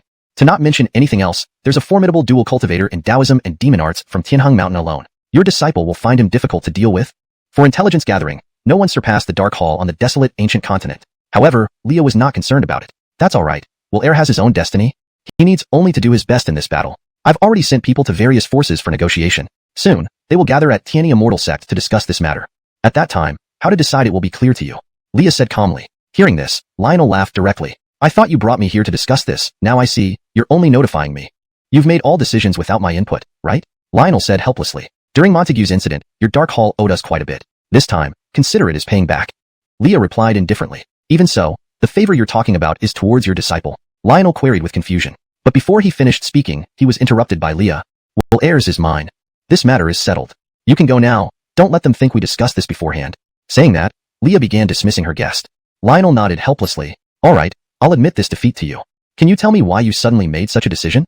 It can't be due to a setback in cultivation or whimsy. Furthermore, you seem not in good shape recently, Lionel asked. Upon hearing these words, Leah raised her eyebrows. Even in poor condition, I can still cripple you. Don't believe it? Try it yourself? Leah coldly retorted. Lionel. Tori seemed like a proper person, so how did he end up teaching a savage like you? And another thing, are you really haven't established a spirit position for your master? Lionel questioned. In response, Leah gave him a cold stare. Seeing her reaction, Lionel laughed and waved his hands. Forget it, I won't ask anymore. Goodbye. With that, a black shadow flashed, and Lionel vanished. At this moment, the study room was left with Leah alone. Her expression grew increasingly heavy. The path to heaven burial, the heaven-severing technique, seizing the heavenly mandate, can also secure me a glimmer of hope. This will be my only chance. Murmuring to herself, scenes of yesterday's life and death moments surfaced in her mind. This matter has just begun. He will return. As for the spirit position, with Adon still alive, there's no need for one. At a corner of the desolate ancient continent, gales swept through amidst swirling sand and flying debris. Ruined walls and remnants lay everywhere in sight. At this moment, an elderly man clad in a blood-stained white robe plummeted down from the void. His blood dyed the yellow sand beneath him red. If Alawishus were here, he could instantly recognize this as Hyman. Once a powerhouse who deemed himself a god, he now lay battered and dying. Despair filled his dim eyes streaked with bloodshot veins. Alawishus, you took away my city of eternity, cutting off my roots.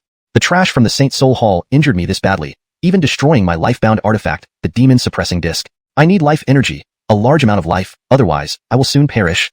Hyman muttered weakly, as if ready to fade away any second. At that moment, a pair of yellow-brown monk shoes appeared before Hyman's eyes. He slowly lifted his head and saw a strange figure. Who are you? Hyman grumbled deeply. The stranger smiled upon hearing this. You don't need to worry about who I am. All you need to know is that I can help you ascend to godhood, becoming a real deity.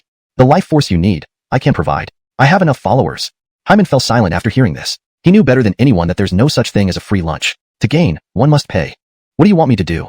Hyman grunted. The stranger shook his head subtly upon hearing this. That's not the right way to say it. You should ask what you can do for me. The implication was very clear. The stranger wanted Hyman to become his subordinate, to do whatever he could for him. Himph, a mere ant wants to control a god. But now, this old man does indeed need someone to do something for me. Thinking to this point, Hyman's gaze hardened. I can make you the ruler of the desolate ancient continent, the sole deity of the entire realm. As long as you can help me. Chapter 223, The Basil. Perhaps, I came at an inappropriate time. Inside the palace of Teasing sect, where the Jeffrey resided. Alawishus saw two familiar figures standing in front of the palace, visibly anxious and seemingly having waited for a long time. They were Maribel and Sylvia. During this period, Alawishus had either been on expeditions or in seclusion for cultivation, so it had been quite some time since he had spent time with them. The two women noticed Alawishus's arrival and glanced at each other before walking towards him together. "Mr. Busy, you're back?" Maribel raised an eyebrow, half smiling, half teasing. Beside her, Sylvia lowered her head and said with a gentle smile, "These days, Jeffrey has been busy, but as your handmaids, we have failed to serve you by your side and fulfill our duties. We are willing to accept punishment." Her fair cheeks turned slightly red as she spoke. Upon hearing these words, Maribel frowned and pulled Sylvia aside, scolding her. "Hey, what are you saying? That's not how we planned it when we came. Now you play the kind-hearted one after I deliver the tough talk? Are you letting me be the bad guy alone to satisfy both of you?" Maribel said displeased. But, Sylvia looked troubled. Maribel glared at her. "There's nothing to but. Go give him 2 slaps cough, like you dare. Just scold him to teach him a lesson, so he doesn't leave us at home and enjoy himself elsewhere," Maribel urged. Sylvia, although hesitating, seeing Maribel's persistent look, finally steeled her heart and walked towards Alawishus. "Jeffrey, Johan, you little fool rascal." Her hesitant tone was not threatening but rather adorable and endearing. Seeing this, Alawishus couldn't help but pinch her small face and gently embraced her. This action made Sylvia immediately capitulate, compliantly being held by Alawishus, savoring his embrace. Not far away, Maribel silently face-bombed. "Sylvia, you traitor." Maribel sighed. "Big sister Anna, I didn't want to, but Jeffrey pinched my face. He cheated." Sylvia, being held by Alawishus, tilted her head and looked at Maribel innocently. "Hmph, what a disappointment," Maribel said angrily. "Hee, big sister Anna, don't be like that. You clearly missed Johan too. Now that he's back, why make things hard on yourself? Come on, I don't mind." Sylvia smiled broadly. Maribel shot her a glare and retorted, "Even if you don't mind, I do." Seeing this, Sylvia raised her face and stuck out her tongue at Alawishus. "Big sister Anna seems mad. Maybe you should pacify her," Sylvia whispered into Aloysius's ear. Alawishus smiled. "No worries, Anna is easy to please." At this, Maribel widened her eyes, surprised, looking at Aloysius. "You dare say I'm easy to please? I'm really angry now, and I'm very hard to calm down." She puffed her cheeks, resembling a little bun. Aloysius slowly approached and placed his hand on her shoulder, smiling lightly. "Isn't that just another way of saying you're gentle, caring, and understanding?" Hearing this, Maribel's beautiful eyes sparkled as she looked at Aloysius. "Is that what you mean?" "You're impossible," Maribel said with a smile, and threw herself into Aloysius's arms. "Johan, where were you these past few days? Are you taking us for granted now that you've got us?" Maribel murmured softly into his chest, sounding more playful than resentful. "Don't say such things. In these few days, I've done some important things. Under those circumstances, bringing you along would have been too dangerous. Even Sabina was heavily injured," Aloysius explained. Beside them, Sylvia looked enlightened. "So, Adon was injured while with Johan? No wonder she wouldn't tell me anything." Sylvia muttered. "She might not know much either." Aloysius chuckled, then continued. "Speaking of which, how is Sabina recovering? Since I was away, I haven't had time to visit her." Sylvia pursed her lips. "My master did complain about your lack of visits, but she's actually recovering well. This morning, she received a message from the Basil and went out to assist the Emily." As she spoke, she quickly covered her mouth, glancing around nervously. "Johan, did I slip up? Such matters should be kept secret," Sylvia asked anxiously. Aloysius smiled faintly. "Messages from the Basil are always secret. If you slipped up, you can come inside and receive punishment," Aloysius teased. Just as Aloysius was about to enter with both women, the Basil rushed in. "Jeffrey, you shouldn't blame the Emily." As she began speaking, she realized the atmosphere here seemed off. Both Sylvia and Maribel were staring at her oddly. Instantly, the Basil regained her usual icy composure and said calmly, "Perhaps I came at an inappropriate time." Aloysius smiled at her. "No, you came at just the right time." He reached out his hand to the Basil. Seeing this, Maribel and Sylvia were momentarily stunned. What's going on? Who is this innocent-looking black-clothed girl? And this scene feels eerily familiar. The last time he said that was to Alfonso, Maribel muttered under her breath. Even the Basil stood there, taken aback. "Let's go inside and discuss important matters," Aloysius said seriously. The three women followed him inside, albeit in a somewhat awkward silence. Once in the palace, Aloysius sat casually on the throne at the top of the hall, addressing the Basil as if speaking to himself. "Oh dear, my master put me under house arrest, but we shouldn't confine ourselves in the sect. There are things that mustn't be neglected. Shadow, I need you to arrange several tasks. First, withdraw the Shadow Guard stationed in Tianhui City and shift their operations to Annaming City to monitor Alfonso's every move. Emphasize observation without interference. Any issues should be reported promptly.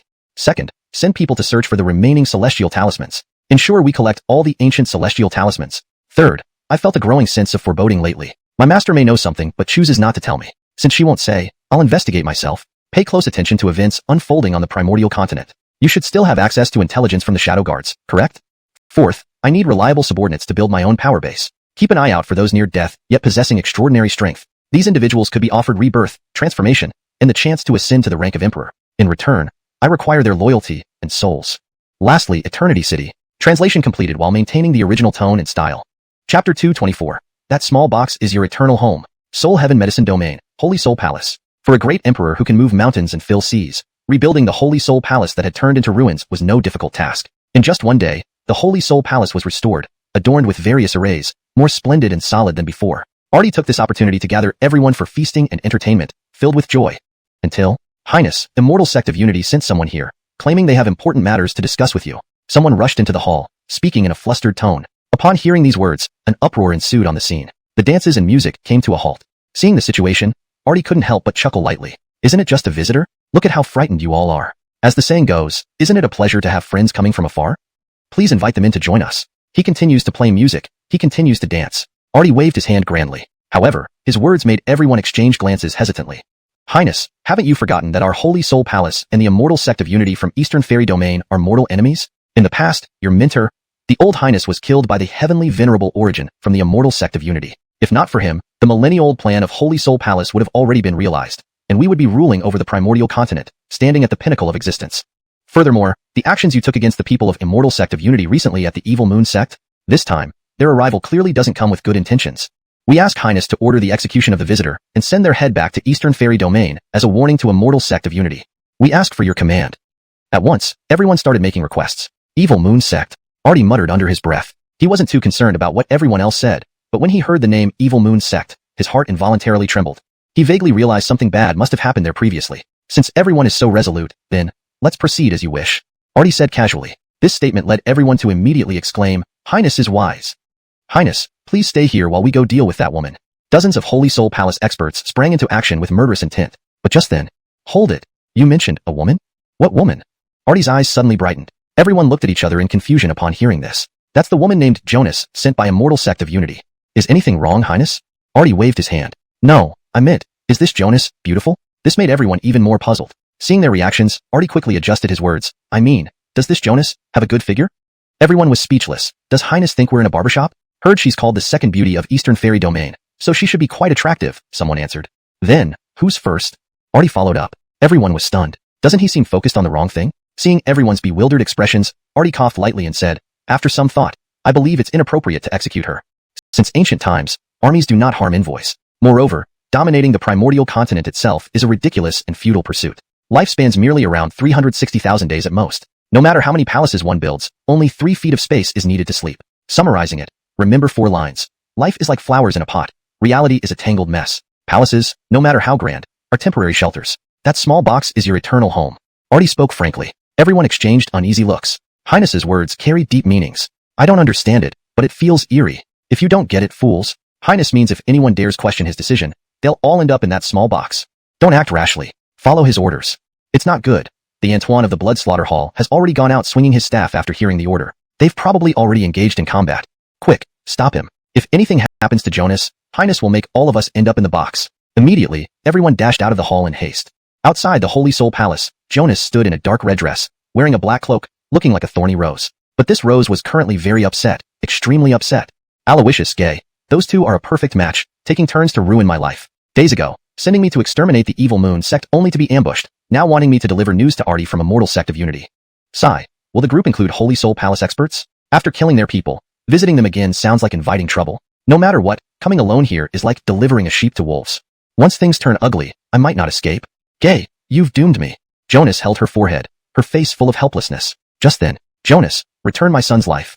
A roar sounded from the sky. She saw an elderly man with white hair and a blood-stained robe, wielding a long bloody stick, charging towards her menacingly. Seeing this, Jonas frowned. She didn't recognize him or know who his son was. However, since the attacker clearly had ill intentions, Jonas instantly summoned a pair of heaven-shaking hammers. Boom! The hammers slammed into the ground, causing a slight tremor. Old man, who are you? Jonas asked sternly. I am the Antoine of the Blood Slaughter Hall in Holy Soul Palace. My son went with Highness to the Evil Moon Sect and never returned. I don't know what happened during that battle, but you were the strongest of Immortal Sect of Unity then. My son must have been killed by you. Today, I demand retribution. Jonas, prepare to die. As he swung his stick, ready to strike. Suddenly, Antoine cease. Highness commands, no rash actions. A voice sounded in Antoine's ear. At the same time, dozens of Holy Soul Palace experts arrived in force. This left Antoine confused and startled Jonas. Wow, seems like the entire Holy Soul Palace mobilized. Why would one person deserve such attention? If I leave now, I'll be at a disadvantage, hard to escape being surrounded. Besides, Artie hasn't shown up yet. If he intervenes, my chances diminish. representing immortal sect of unity. Showing weakness will make them underestimate us. Fighting. Anyway, I'm doomed. This time, I'm fighting to the death. Jonas decided inwardly. Meanwhile, the Holy Soul Palace experts informed Antoine of Artie's true intentions. Instantly, Antoine's brows knitted. Highness really said that? Why else would so many of us rush here? At your age, why act recklessly? Sort out this mess yourself. Hearing this, Antoine fell silent. Then he looked at Jonas and forced a smile uglier than crying. Miss Jonas, just now, this old man was only joking with you, Antoine said with a forced smile. Jonas's eyebrow raised. Himph, just now you were all aggressive, even wielding your staff, and now you tell me it was a joke? Old fool, do I look like a fool to you? Don't try any tricks. If you want to fight or kill, I'll see it through to the end, Jonas said coldly. Seeing this, Antoine's face showed embarrassment. He was now in a predicament with no easy way out. At that moment, gritting his teeth, he made a decision that went against his ancestors' principles. With a wave of his hand, he smashed the blood-patterned long staff onto the ground and forced a smile. Miss, you misunderstood me. This is our Holy Soul Palace's unique way of welcoming guests. Only VIPs have the honor to experience it. Hearing this, Jonas frowned. What kind of welcome ritual? Antoine almost gnashed his molars as he muttered. A dance routine created and passed down by our sacred lord, pole dance. Speaking of this, the old man with blood-stained robes and white hair, who looked fierce, started to dance around the long stick with a seductive posture. At the sight of this, the crowd of Saint Soul Temple powerhouses covered their mouths, snickering in schadenfreude. But right then, Jonas raised an eyebrow. Only you are dancing. They came here with such a fierce momentum. Are they just going to watch? As soon as these words were spoken, dozens of powerhouses present involuntarily shuddered, their smiles freezing on their faces. As he spoke, the white-haired old man in the blood robe, with a menacing appearance, gracefully clung to the long staff. Seeing this, the other experts of the Holy Soul Palace stifled their laughter, enjoying the spectacle. But at that moment, Jonas's eyebrows lifted again. If only you were dancing, did they come here all fired up just to watch? At her words, the dozens of experts present couldn't help but shudder simultaneously, their smiles freezing on their faces. Chapter 225. Woman, you have successfully piqued this emperor's interest. Jonas was ushered into the Holy Soul Hall amid chaos, bewildered and disoriented. Only when she was surrounded by a crowd, leading her to the main hall, did the unsettling images in her mind begin to fade. She couldn't understand what kind of karma she had accrued to experience all this. Some sights were so disturbing that they required a lifetime to heal from just one glimpse. At that moment, her gaze was dim and lost, muttering to herself as she walked. I will have nightmares. I will definitely have nightmares. Until she entered the main hall. The first thing she saw was a group of scantily clad women dancing in movements that didn't belong to this world. In the center of the dance floor, on an elevated platform, 3 young and beautiful girls danced to an enchanting melody with playful, carefree movements, swaying their hips and beckoning with teasing gestures. The tune and rhythm engraved themselves in her memory after just one listen. Ding ding ding, ding ding, ding ding ding ding ding, ding ding ding, ding ding, ding ding ding ding ding ding ding ding. Jonas couldn't help but hum along. She felt as if she had entered a pure land free from worries, where nothing but bliss existed. Then she saw the figure sitting majestically on the throne at the far end. Under the imperial robe was a man who appeared calm, indifferent, and gentlemanly. Without the emperor's attire, he would look like a frail scholar. But this figure had cast a shadow in Jonas's heart that was hard to erase. It reminded her of the despair and powerlessness she felt at Demon Moon's sect. It's you. So, you are the Monty. At that moment, Jonas immediately became cautious. She slowly raised her hand, pretending to casually touch the magical artifact at her waist, ready to act at the slightest movement from the Monty. Unbeknownst to her, the Monty before her was no longer the one from Demon Moon's sect. Now, he surveyed Jonas with a placid expression, yet his heart bloomed with joy. These days, this emperor has seen countless women, but none can compare to this one. This grace, this figure, this appearance, elegant, stunning, absolutely perfect. She is the white moonlight in this emperor's heart. The Monty was lost in admiration. In his past life, he lacked status, power, and confidence. He could barely muster the courage to speak to a beautiful woman, let alone pursue her. But in this life, he was the supreme Monty. His actions were not to prove how great he was, but to reclaim what he had lost, tenfold. Thinking of this, the Monty coughed lightly, his deep gaze fixed on Jonas. You are the Jonas sent by the Heavenly Unity Immortal Sect? The Monty said calmly. Humph. We've met before. Why pretend not to know me? Jonas retorted coldly. Upon hearing this, the surrounding people frowned and looked displeased. Was this woman seeking death? The last person who dared speak to the Monty like this was long dead. To everyone's surprise, the Monty wasn't angry but excited instead. Interesting. By her tone, it seems she's familiar with this body, he mused, quickly imagining a melodramatic storyline. Ignoring this, Jonas clenched her fists tightly at the strange look on the Monty's face. Monty, what do you want? Since arriving here, neither you nor your men have acted normally. If you want to fight or kill, give me a swift death. Jonas snapped irritably. The Monty chuckled. Miss Jiang, don't be upset. This emperor harbors no ill intentions towards you. As for fighting and killing, there's no need for that. I only wish to ask Miss one question, he said gently. What question? Jonas asked. I want to know how old you are and whether you are married, the Monty replied, raising an eyebrow suggestively. For a moment, Jonas froze. So did the many powerful figures present. What the hell was going on? It was bizarre. After a brief pause, anger flared in her eyes. Are you F******ing with me? Forget it. I'll take you down. Saying this, she flicked her wrist, launching several golden darts from her waist toward the Monty. Simultaneously, she summoned a pair of heaven-shaking hammers, leaping forward to attack the Emperor directly. As a powerhouse from the Heavenly Unity Immortal sect, even though she had once lost to the Monty, her strength vastly outmatched 99% of those present. The sudden attack caught everyone off guard. In a blink, the golden darts reached the Monty. Seeing this, he showed no fear, only a smile. With a wave of his sleeve, he rose gracefully from the throne, spinning in mid-air. He caught the golden darts in his left hand and bit one with his mouth. Facing the incoming Jonas, he took a step forward, snatching away one hammer while blocking the other with his right hand. Boom! A thunderous explosion rang out, shockwaves rippling outward. Cracks spread across the floor beneath them. Sovereign Lord! From afar, the Holy Soul Hall elders rushed forward in alarm but were stopped by the Monty's glare. Now he gazed at the gritting-teethed Jonas with a self-satisfied smile. Ladies should be graceful, dangerous things aren't suitable, but you're special. This Emperor allows you privileges. Handing back the hammers and returning the golden darts to her, he held the last dart to savor its warmth and scent, eventually licking it. Seeing this, Jonas shuddered. This Dark Palace Lord was revolting. Just days ago, he hadn't been so perverse, but now it seemed his weirdness had skyrocketed. Kept for you. Is this a token of affection? Woman, you're trying to catch this Emperor's interest. And clearly, you've succeeded. Jonas was speechless. What do you want? I'm just delivering a message for Gay. Almost crying, she wondered what misfortune had led her to this. Gay, the empress of your sect? The East Fairy Domain's first beauty, paired with Alina of the Southern Wilderness as the unparalleled beauties. Is that true? The Monty laughed. Hearing this, Jonas's interest was piqued. If she could divert his attention to Gay, perhaps she would be free. Huh, Alina? She's nothing. They're just boosting her image. How can anyone compare with our Emily? Jonas resolved. Furthermore, although the Divine Maiden sect is named after divine maidens, everyone knows their dual cultivation technique is unparalleled in the world. It's practically a huge henhouse. Our sect's Emily, with her peerless grace and beauty, has had countless suitors over the years, hundreds of thousands, perhaps, but she has never shown favor to any man. One wonders what kind of man could win her heart. Jonas mused. Meanwhile, inside the Heavenly Unity Immortal sect, Gay, who was nurturing her divine soul, suddenly felt an inexplicable chill run down her spine. She had an uneasy feeling, as if she were being targeted by some nefarious force. Chapter 226, Elder Second, Dino. Jonas's words were not exaggerated. They were mostly truthful. If it were an ordinary man, he truly wouldn't dare to entertain any thoughts about Gay. Even her disrespectful disciple would only make verbal remarks about warming the bed for his master. To speak of serious intentions, Alawishus did not have the courage. But the Artie was different. Firstly, he didn't know Gay and was unaware of her character or strength. Secondly, during this period, the Artie had seen countless women, and none of those whom he fancied dared to refuse him. This led him to develop a blind confidence, imagining himself as an incomparably charming domineering tycoon. Any woman who saw him would melt with affection and be unable to walk past him. In the end, he concluded that just by slightly displaying his charm, he could become the man whom Gay had been waiting for all along. However, he still kept a wary eye. This Jonas is already pretty good. How much better can Gay be? If it's just a change in style, this Emperor would rather stick to what's right here. The Artie thought inwardly. Thinking up to this point, he looked at Jonas and asked, Miss Jiang, let me ask you, if your charm value is 98, then would your Emily's value be 196? Upon hearing this, Jonas couldn't help but frown slightly. 98? 196? What kind of calculation was this? Although she didn't quite understand, she answered without hesitation. More than 294, even 698. This response filled the Artie with great joy. If 98 can achieve this, then 698, that must be out of this world. Haha, good. I choose the 698 one. Speaking, he looked at Jonas, cleared his throat, and said, Sister, it's not that you're not excellent. It's just that my standards are too high. So, you go back first and tell your Emily that I'm getting ready and we'll pay a visit shortly. Take this token of our engagement back too. Someone, escort Miss Jiang out. With a grand gesture, the Artie waved his hand, and everyone present respectfully watched Jonas leave with solemn eyes.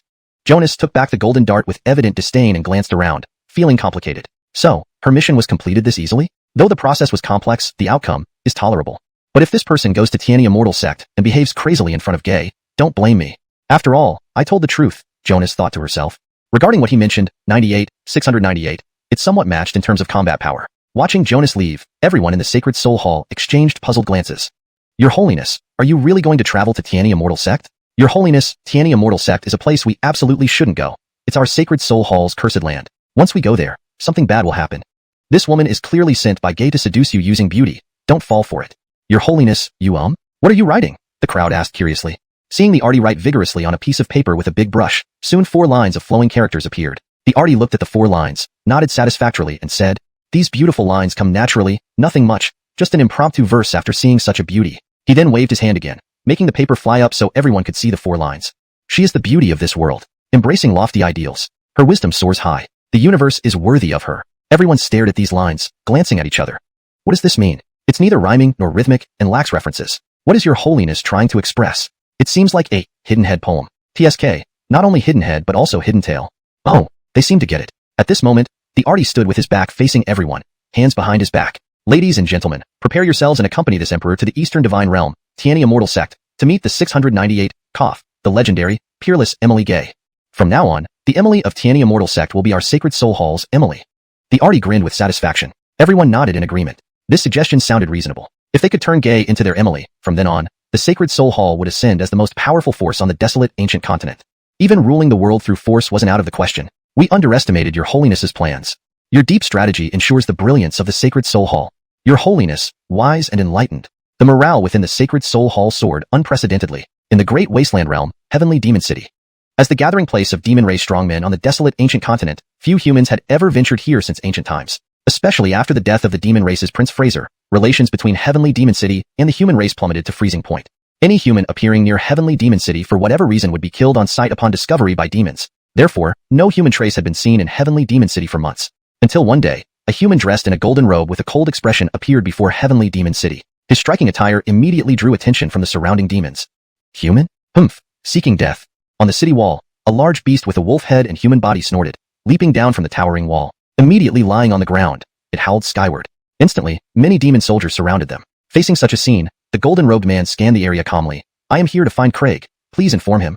The wolf demon sneered. How can someone as noble as the demon emperor be seen by commoners like you? To be honest, I haven't tasted humans in a long time. Today, you came by yourself. I'll gladly accept you. Leaping towards the man with murderous intent gleaming in its eyes. Just as the wolf demon was about to pounce, a fiery barrier erupted, blocking the man. Reacting quickly, the wolf demon retreated before touching the flames, but still got its paws burned from the heat. A smell of roasting meat lingered in the air. This made all demon soldiers present look fearful. That single wall of fire proved that the golden-robed man was no ordinary individual. The man didn't torment the demon soldiers further. Calmly dispersing the flames, he said, I am here to see the Craig on urgent business. Please guide me. Yet, the wolf demon, harboring deep hatred for humans, refused to yield. Calmly letting you pass would ruin our Heavenly Demon City's reputation. Today, if you wish to enter the city, step over me. Suddenly, a crushing pressure descended upon him. The wolf demon shivered, feeling immense pressure akin to carrying Mount Sumeru. It fell to the ground instantly. The golden-robed man stepped over the wolf demon unhurriedly. Is this the welcoming method of Heavenly Demon City? Noted. Reaching the city gate, it swung open without his touch. Not far away, a robust figure clad in black armor appeared in the golden-robed man's line of sight. This demon was none other than a powerful figure of the demon race, Alton. Man and demon stared at each other from afar. After a moment of mutual gaze, Alton's eyes narrowed. Sky One Immortal Sect, second elder of the Elders Council, Dino. No ill since last we met. This demon is none other than the mighty demon serpent king of the demon race. The man and the demon stare at each other from afar. After a moment, the demon serpent king's gaze sharpens. Sky One Immortal Sect, second elder of the Elder Council, Dino. It's been a while. Note, the name Sky One Immortal Sect and Dino have been kept consistent with previous translations. Please let me know if there are specific preferences for sect or name translations. Chapter 227. I'm just an alchemist. I don't have such power. The expressionless golden-robed man was none other than Dino, the second elder of the Heavenly Unity Immortal Sect's Council of Elders.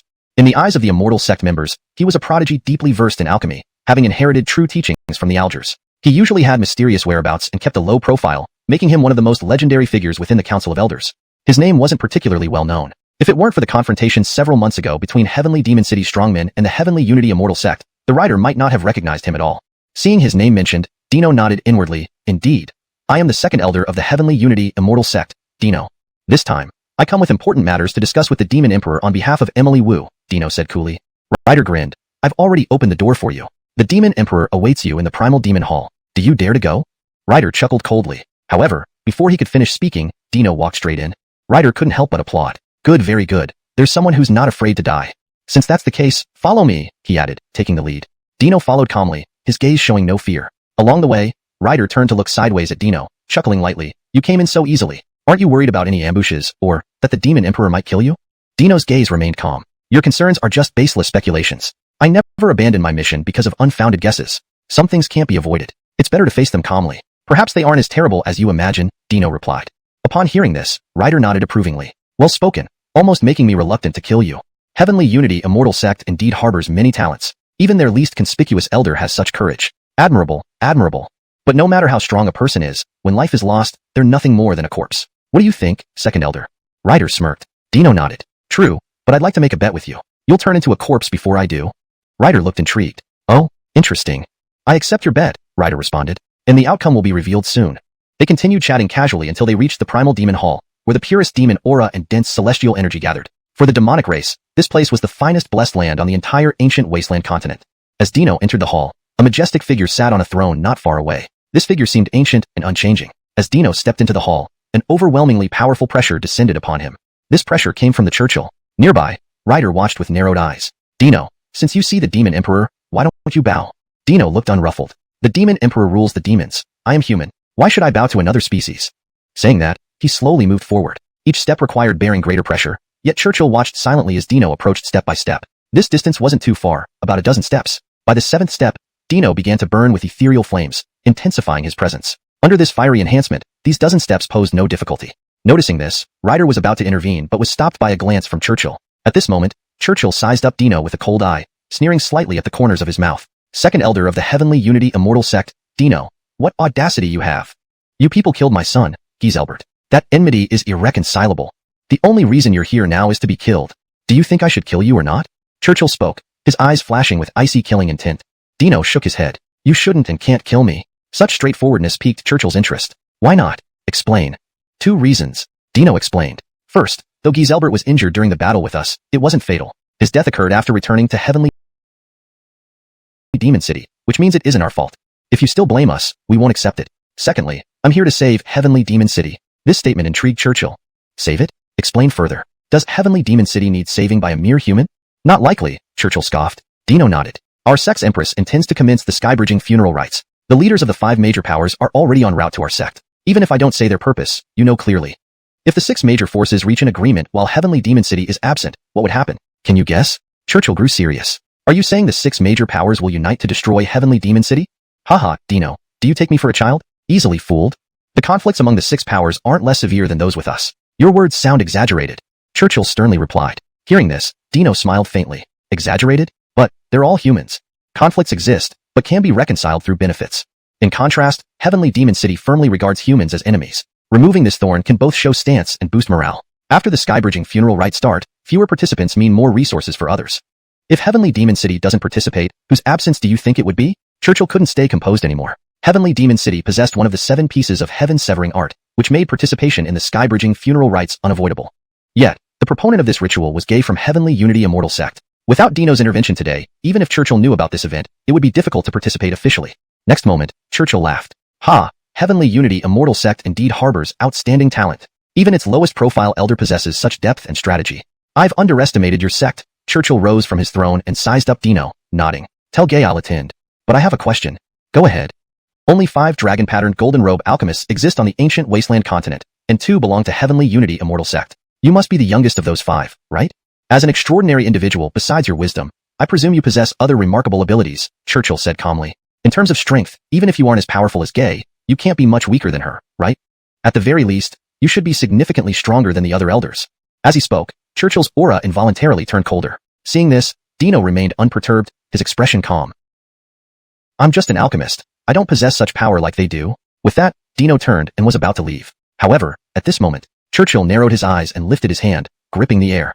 A dragon's roar resounded, accompanied by a fierce gust of wind sweeping through. In one move, it came straight for Dino. Chapter 228, Tianheng Mountain.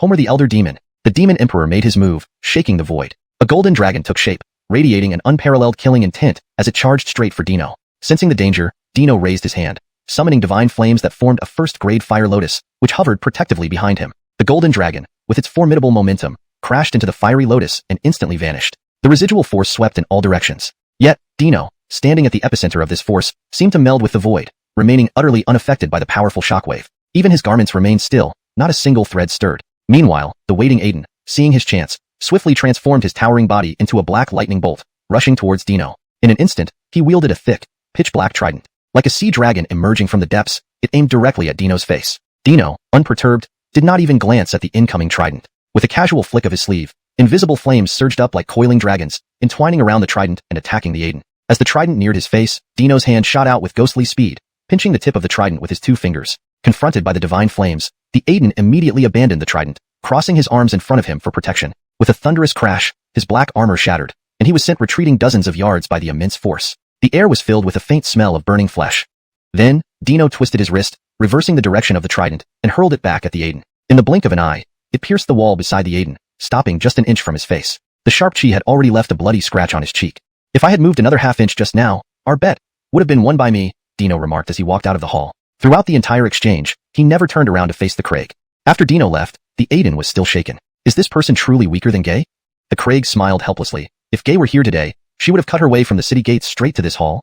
And you would already be a corpse. He sighed bitterly. Demon Emperor, if we head to the Tiani Immortal Sect, will those 6 major forces directly attack us? After all, they are human. If we don't go, there's an 80% chance they'll use our heavenly demon city as a target. If we do go, that probability drops below 30%, the Demon Emperor replied. Despite being human factions, their internal conflicts are no less severe than those with us. Humans are a people who love to fight among themselves. Otherwise, this ancient continent would long have lost its place for our demon race. However, when their common interests are threatened, they can temporarily set aside their differences and unite with unprecedented strength. This is what makes them so terrifying. As he spoke, the Demon Emperor slowly approached the entrance of the hall, looking up at the gray sky outside. Go. This time, whichever of the 7 powers controlling the sky-severing art fragments doesn't attend will become the next target. But this Dino is more impressive than I expected. His eyes gleamed with a deep insight. In the North Abyss Demon region lies Tianheng Mountain. From afar, this place appears as undulating hills surrounding a towering peak, resembling a black giant standing between heaven and earth. Legend has it that atop this mountain lies a sacred mark from the heavens, embodying the truths of the 3,000 Great Tao. Thus, it is named Tianheng Mountain. Regardless of one's cultivation path, insights gained from the sacred mark can lead to breakthroughs. It is the very foundation upon which the Tianheng Mountain sect was established. However, despite being one of the 7 powers holding fragments of the sky-severing art, Tianheng Mountain is far less renowned than the Dark Hall in the North Abyss Demon region. This is because Tianheng Mountain's lineage is incredibly small, so small it is almost laughable. Tianheng Mountain adheres strictly to the principle of quality over quantity, consisting only of a master and disciple in each generation. At its largest, it might barely reach 3 members. A master who hasn't perished yet and his disciple who also takes on a disciple. Yet, despite its small size, every generation of Tianheng Mountain has produced figures whose names shake the ancient continent. For instance, the current leader, known as Homer, practices ancient demonic arts and is referred to as Homer the Elder Demon. Though nearly alone, his individual fame surpasses even Lionel, the leader of the Dark Hall. What Homer is most proud of isn't his profound demonic cultivation but his disciple, Augustine. A genius born with the Taoist physique but harboring a great demonic heart. Homer often says, my disciple Augustine has the potential of an ancient emperor. On this day, chilly winds swept across Tianheng Mountain as an uninvited guest appeared. It was Lionel. Lionel, you are not welcome here at Tianheng Mountain. Leave. A hoarse yet commanding voice echoed from within the mountain. Instantly, a white-bearded man in black robes stepped forward, blocking Lionel's path. He had a semblance of immortality, but closer inspection revealed icy ruthlessness. His blood-red eyes added an eerie aura. Ha, you old demon. Why are you so ungrateful? I've come to fulfill your wish, yet you tell me to get lost without a thank you. Fine, I'll leave. Lionel waved and began to turn away. Seeing this, Homer the Elder Demon called out, Stop. Do you think Tianheng Mountain is somewhere you can come and go as you please? Explain yourself or stay right here. With that, Homer waved his hand, enveloping the area in dark mist. You, old demon, are you being reasonable? Lionel sighed. All right, I don't have time for this. Listen up. Haven't you always wanted to take your precious disciple to the Tiani Immortal Sect and challenge their rising star for the title of Young Supreme? Well, I can give you that opportunity. Emily Luaye from Tiani Immortal Sect invites you both to visit. Do you have the courage? Lionel smiled lightly. Hearing this, Homer's eyes lit up. Really? Think I'm joking? Lionel asked. Just say, will you go or not? Homer nodded decisively. Of course we'll go. I'll let everyone see that mere illusions cannot make a true Young Supreme. They need to witness the real deal. He glanced down at the sacred mark. Well, now that we've settled that, can you dispel this mist? It's suffocating, Lionel said. Homer complied, dispersing the mist. Does Emily Luaye have other intentions by inviting us? Homer asked. This translation maintains the paragraph structure and line breaks of the original text while ensuring natural, fluent English with accurate character names and pinyin. Lionel shrugged and smiled but remained silent. And as he walked away, his voice lingered behind. By the way, old demon, I nearly forgot to tell you. Don't forget to bring the token to activate the sky-severing art this time. With that, Lionel was already out of sight. In an instant, Homer the Elder Demon's brows knitted tightly. The sky-severing art? Could it be that little girl Gay wants to tamper with the heaven-linking burial? That's something her master sealed away at the cost of his life. This translation maintains the paragraph structure and line breaks of the original text while ensuring natural, fluent English with accurate character names and pinyin. The tone and style are consistent with the previous content, and the storyline and logic remain coherent. Chapter 229. This is the meaning of my existence. In Heavenly One Immortal Sect's Emily's study, Jonas hurried back, her tension during the journey making her seem somewhat dazed. Upon entering the study, she slumped into the large chair opposite Gay, breathing heavily and gulping down Gay's immortal tea. Seeing her disheveled appearance, Gay couldn't help but frown slightly. You were only sent to deliver a message. Why did you end up like this? Did Monty molest you? Gay asked. Upon hearing this, Jonas immediately widened her eyes. Do you even know what you're saying? I spent 3 hours delivering that message. Do you know what I went through during those 3 hours? I've never been so frightened in my life. Jonas is dead. Jonas placed her hands on the table, staring intently at Gay. Facing her agitation, Gay remained calm, waving her hand. Since you're dead, We can exempt the monthly stipend for the third elder of the Elders' Assembly from now on. Jonas was taken aback. Hey, what are you doing? You've scared me so much, and you won't even let Xiao Johan warm my bed as compensation. Now you want to cut my allowance? Do you have a conscience? Jonas rolled her eyes at her. Gay smiled faintly, looking at her. I knew you'd complain. When assigning tasks initially, I left the simplest one for you. What more do you want? Or should I send you to join Second Elder in Heavenly Demon City? Or swap with Alger to go to Divine Maid Sect? Or maybe switch with First Elder to go to Bodhi Buddha Sect? Or perhaps, I could owe Pakshu in one less favor, and you could go to Heaven's Scar Mountain to deal with that old devil. As Gay listed these options, Jonas's expression became increasingly strange. Heavenly Demon City? Absolutely not. Recently, Dino had just killed their demon Imperial Prince. Although Fraser died in Heavenly Demon City, it was clear who the true culprit was. Going there now would be like offering oneself on a platter. Tisk, Elder 2 barely speaks normally, yet he dared to go to Heavenly Demon City. Quite brave. As for Divine Maid Sect, that day when I came back, I thought Xiao Johan was bluffing, but Nikita really did die. Though I don't know how he did it, cutting off their Grand Elder and letting that old dog die right before his own door. That humiliation is even harsher than Heavenly Demon City. Therefore, she concluded, Divine Maid Sect and Heavenly Demon City are equally dangerous, and Bodhi Buddha Sect and Heaven Scar Mountain were even worse. These two extremes, mad monks who have gone astray in their Buddhist cultivation, and an old devil driven insane by demonic cultivation. Their thinking isn't normal, making normal communication nearly impossible, let alone discussing anything. Besides, both types of people are famously domineering. She feared if she went, she might not return. So, sending me to deal with a freak like the Monty seems easiest and safest, Jonas murmured to herself. At this moment, her look toward Gay changed, filled with relief, gratitude, and a hint of guilt. Emily, Monty, he's quite narcissistic and deranged. You should mentally prepare yourself. I'll take my leave now. With that, Jonas quickly left. Gay watched her retreating figure, frowning slightly. She seems guilty. Just then, a golden-robed figure pushed the door open and walked in. It was Dino. Back already? Everything went smoothly? All went well. Heavenly Demon City will come. Dino replied coolly. Gay nodded. Suddenly, she seemed to sense something and narrowed her eyes. Did you fight them? If I hadn't fought, how could I have returned?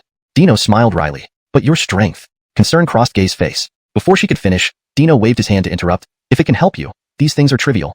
And this is precisely the reason I exist, isn't it? Gay bit her lip. From now on, unless absolutely necessary, you must not engage in combat or use the divine fire. Got it? No joking around. This is an order. Gay sternly said. Understood. You're still as capricious and domineering as ever, Dino said with a smile.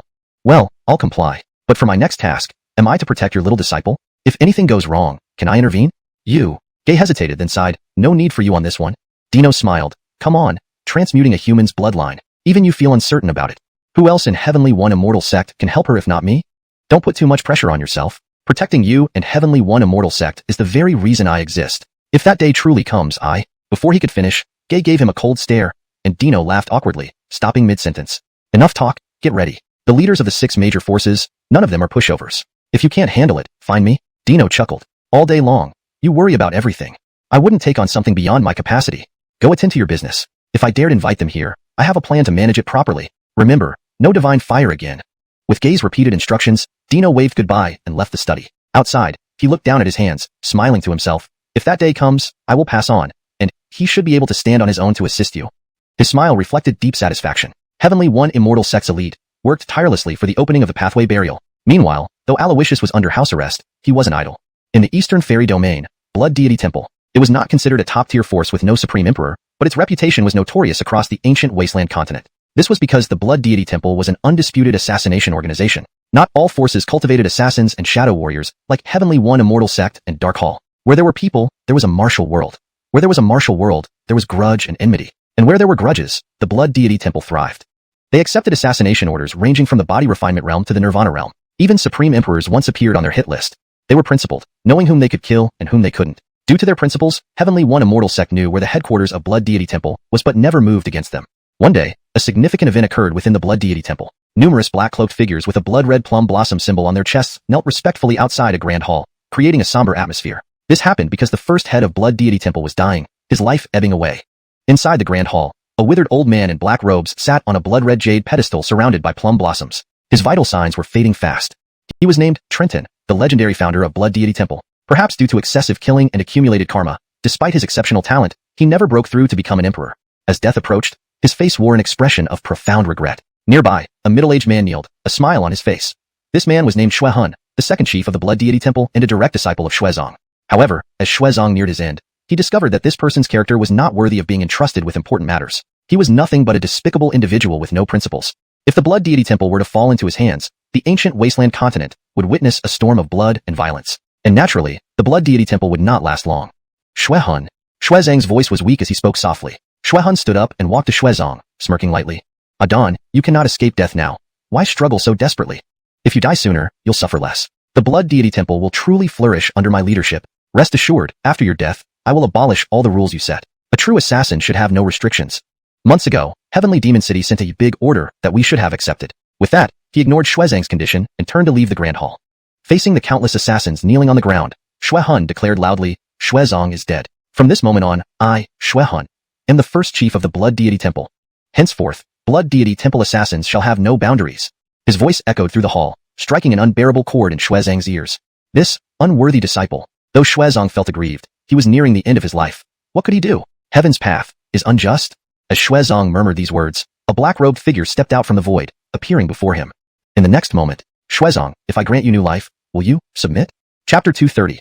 The Dragon-Seeking Order, the Ancient Heavenly Rune. As the chilly voice rang out, Trenton's cloudy eyes flickered with a trace of clarity. He lifted his head slightly and identified the black-cloaked figure before him.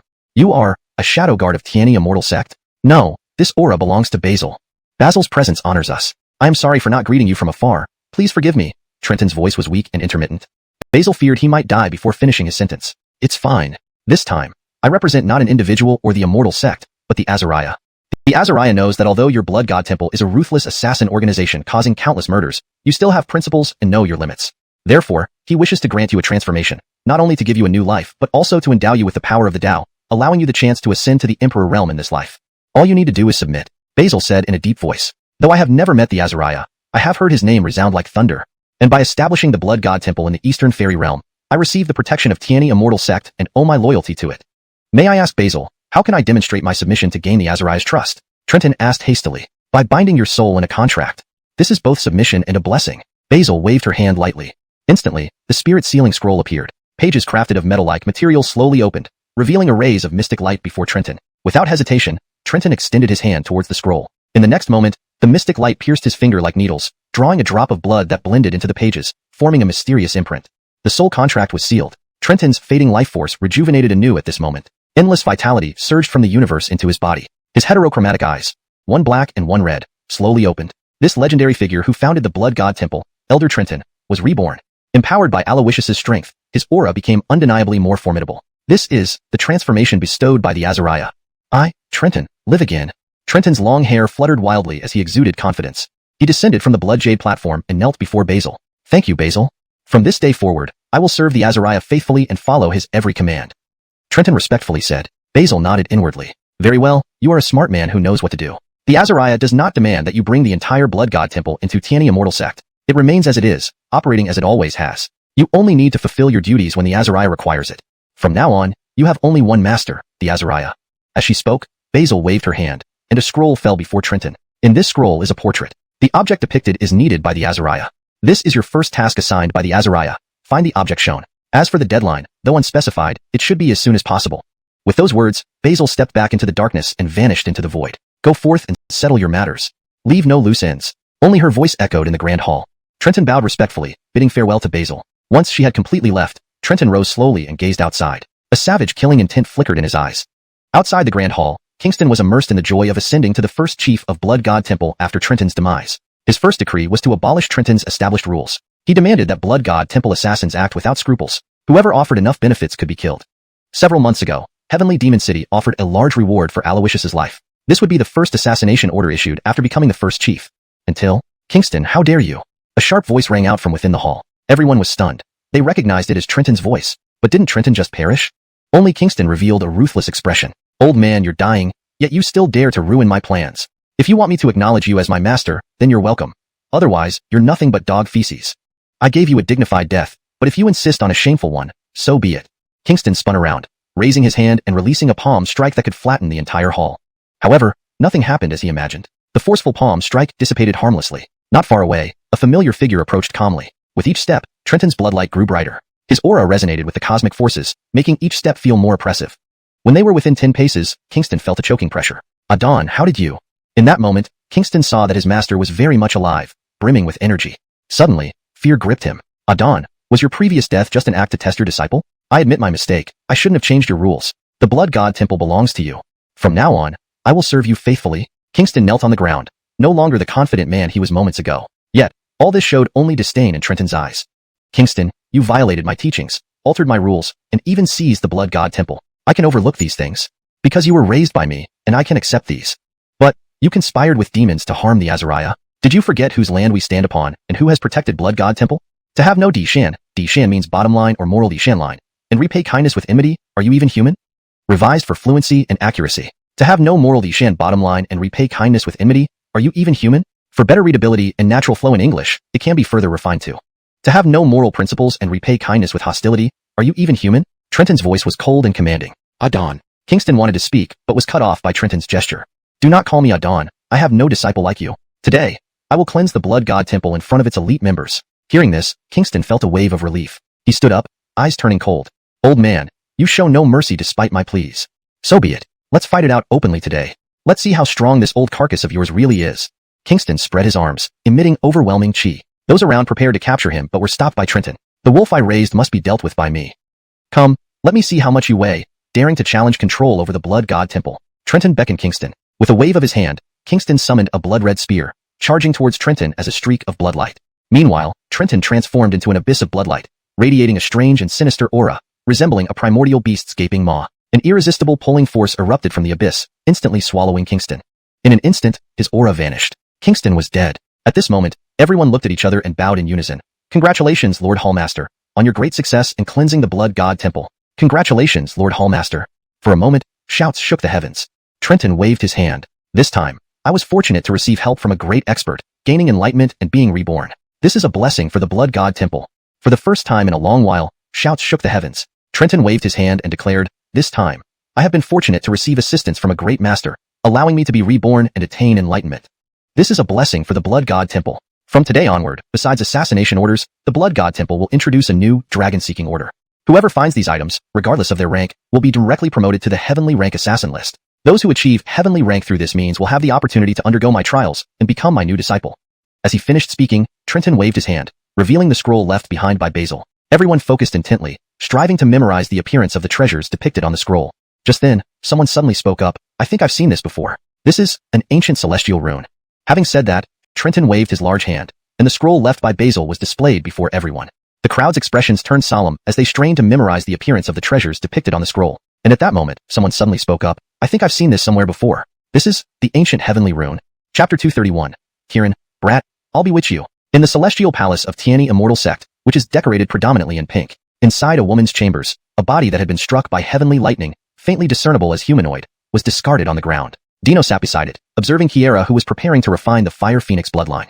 The scene seemed somewhat incongruous. Kieran sat on a cushion, her large eyes darting back and forth, sometimes examining Mariana in front of her, other times stealing glances at Dino. The refinement process had not yet begun. After some time, even Dino began to feel impatient. Girl, are we starting or not? If you're not ready, we can wait until next time. But I can't be sure when I'll be free next time. Dino said coolly. Okay. I've never closed my eyes in front of a man before. It feels a bit strange. Also, Elder Second, as the first man to enter my chambers, won't you take responsibility for me? Kieran held her small fists with an embarrassed expression. This caught Dino off guard. I'm here to protect you while you refine the bloodline. Why are you blushing? And what does take responsibility mean? Girl, I'm just following the Emily's orders to guard you and prevent any accidents during your refinement of the Fire Phoenix bloodline. Don't get any funny ideas about me, Dino hurriedly explained. Kieran giggled shyly. Hee, I understand. Even a genius devoted to alchemy like you can't help but be moved by a cute girl like me. But Elder Second, although you're handsome, my heart already belongs to senior brother. So, I can't accept your feelings. Kieran lowered her head slightly, biting her lip gently. For a moment, Dino felt a headache coming on. You understand? What do you understand? He hadn't been this exasperated even when dealing with Emperor Yuan Shur in Tiangio City. Girl, listen carefully. I have no interest in you. Don't misinterpret things. Dino snapped irritably. Are you upset because I refused you? In fact, I didn't mean to refuse you. If I had met you before senior brother, maybe there would have been a chance. And with someone as outstanding as you, you'll surely find someone who cherishes you. Kieran tried to comfort him. Dino? What on earth? Was he being pitted for no reason? This child might be more than I can handle. Thinking this, Dino suddenly stood up, intending to leave. Kieran sensed this and quickly blocked his way. You can't leave. You promised to take responsibility. Kieran exclaimed hastily. Dino was almost amused by her persistence. When did I say that? And you don't like me anyway, right? Dino sighed helplessly. At least during the time I refined the Fire Phoenix bloodline, I belong to you. During this time, you must take responsibility for me. Kieran asserted confidently despite her weak logic. Dino was too weary to argue further and could only wave his hand in resignation. Fine, you can talk however you want. Just start refining. Dino urged her. Despite his usually calm demeanor, he nearly lost composure because of Kieran. Hee elder, rest assured, I'll start now. Kieran pouted playfully, pulling Dino back to sit down while she returned to her cushion. She then closed her eyes. But in the next moment, Elder Second, Adon specifically asked for you to protect me, not Alger, Sabina, or Supreme Elder. Does that mean you're stronger than them? Kieran suddenly asked. I told you, I'm just an ordinary alchemist, without their power, Dino replied indifferently. All right. Kieran agreed, then entered her meditative state. As her spirit energy surged, a fiery aura enveloped her, and the array beneath her began to form. Threads extended from the array, piercing into Mariana's body. Instantly, intense pain awoke Mariana. She observed her surroundings and recognized the array beneath her.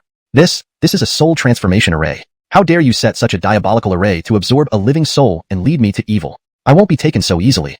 Mariana's eyes widened in terror as they locked onto Kieran. Little brat, think you can refine me? I'll destroy you first. With those words, Mariana unleashed her spirit energy, and the imposing aura of a great emperor surged toward Kieran like a flood. In that split second, Dino appeared between them. When the overwhelming aura was within a dozen feet of Dino, it vanished instantly. Mariana's arms spread wide, releasing fiery red flames. Then she brought her palms together, merging two flaming orbs into one massive firebird, a manifestation of her primal divine flame, extremely ferocious. Yet Dino remained unafraid. With a simple wave of his hand, he dispersed the raging flames. This left Mariana shocked. Why, you're Dino? You all concealed such terrifying power. Mariana, filled with dread, turned to flee. But Dino had anticipated this. As she turned, a giant hand appeared out of nowhere, pressing her down forcefully to the ground. Thud. A clear sound echoed. Simultaneously, divine flames emerged from Dino's palm. Though just a slender thread, it contained unstoppable power, seeping through her eyes, ears, mouth, and nose, burning her soul. Mariana screamed and promptly lost consciousness. From the moment Dino acted to when Mariana lost consciousness, it took less than 10 breaths. 10 breaths to subdue a great emperor. This display made Kieran gulp involuntarily. So this is an ordinary alchemist? Perhaps Elder Second means he is an alchemist without the feeble strength of those elders. Kieran muttered to herself. At this moment, Dino glanced at her. What are you waiting for? Continue refining. She won't wake up again this time. Kieran nodded timidly. Elder Second, is she dead? Dino shook his head. Not dead, just sealed in a living death state. In this condition, refinement is easiest since death would weaken the bloodline. Saying this calmly as if discussing something trivial, Kieran nodded half understandingly, but since Elder Second deemed it possible, it must be fine. Right, Elder Second really has charm. I guess I'll treat him as senior brother number 2. Pity, senior brother and I have already consummated our marriage in Everlasting City. And these past 2 days, I've been craving sweets. Could it be? Hee. After refining the Fire Phoenix bloodline, I must tell Adon this good news. Then I can marry senior brother and start a family. Kieran murmured happily, rubbing her belly tenderly before beginning to refine. Meanwhile, outside Tiani Immortal Sect, a gigantic ship sailed across the sky, its pitch-black hull streaked with blood-red patterns, exuding an aura of ruthless killing intent. However, on the forward deck of this grand ship, there stood a man with a gentle and scholarly demeanor, yet he held a flower between his lips, striking various poses to find his most charming angle in the wind. He kept changing his posture, searching for the most captivating angle. Until this moment. Saint Lord, beyond that mountain lies the entrance to Tiani Immortal Sect. This is the first time in a millennium that our Holy Soul Hall has come to Tiani Immortal Sect. Should we send someone ahead to announce our arrival to avoid any unnecessary confrontation? A Holy Soul Hall powerhouse knelt halfway on the deck, bowing deeply as he spoke. Kieran removed the flower from his lips and nodded slightly. That should be done. Tell Tiani Immortal Sect that I, Kieran, have come to wed their Emily. Inform them to have Gay dress up and wait obediently, Kieran said confidently. His subordinates exchanged glances upon hearing this. Saint Lord, might this be too direct? Should we be more tactful? They suggested. Kieran waved his hand dismissively. No, just say it like this. When I meet Gay, I will say it exactly the same. Go and deliver the message, Kieran declared. Yes, my lord. They bowed and left. On the deck, Kieran gazed into the distance at the entrance to Tiani Immortal Sect and casually picked up the flower again, placing it back between his lips.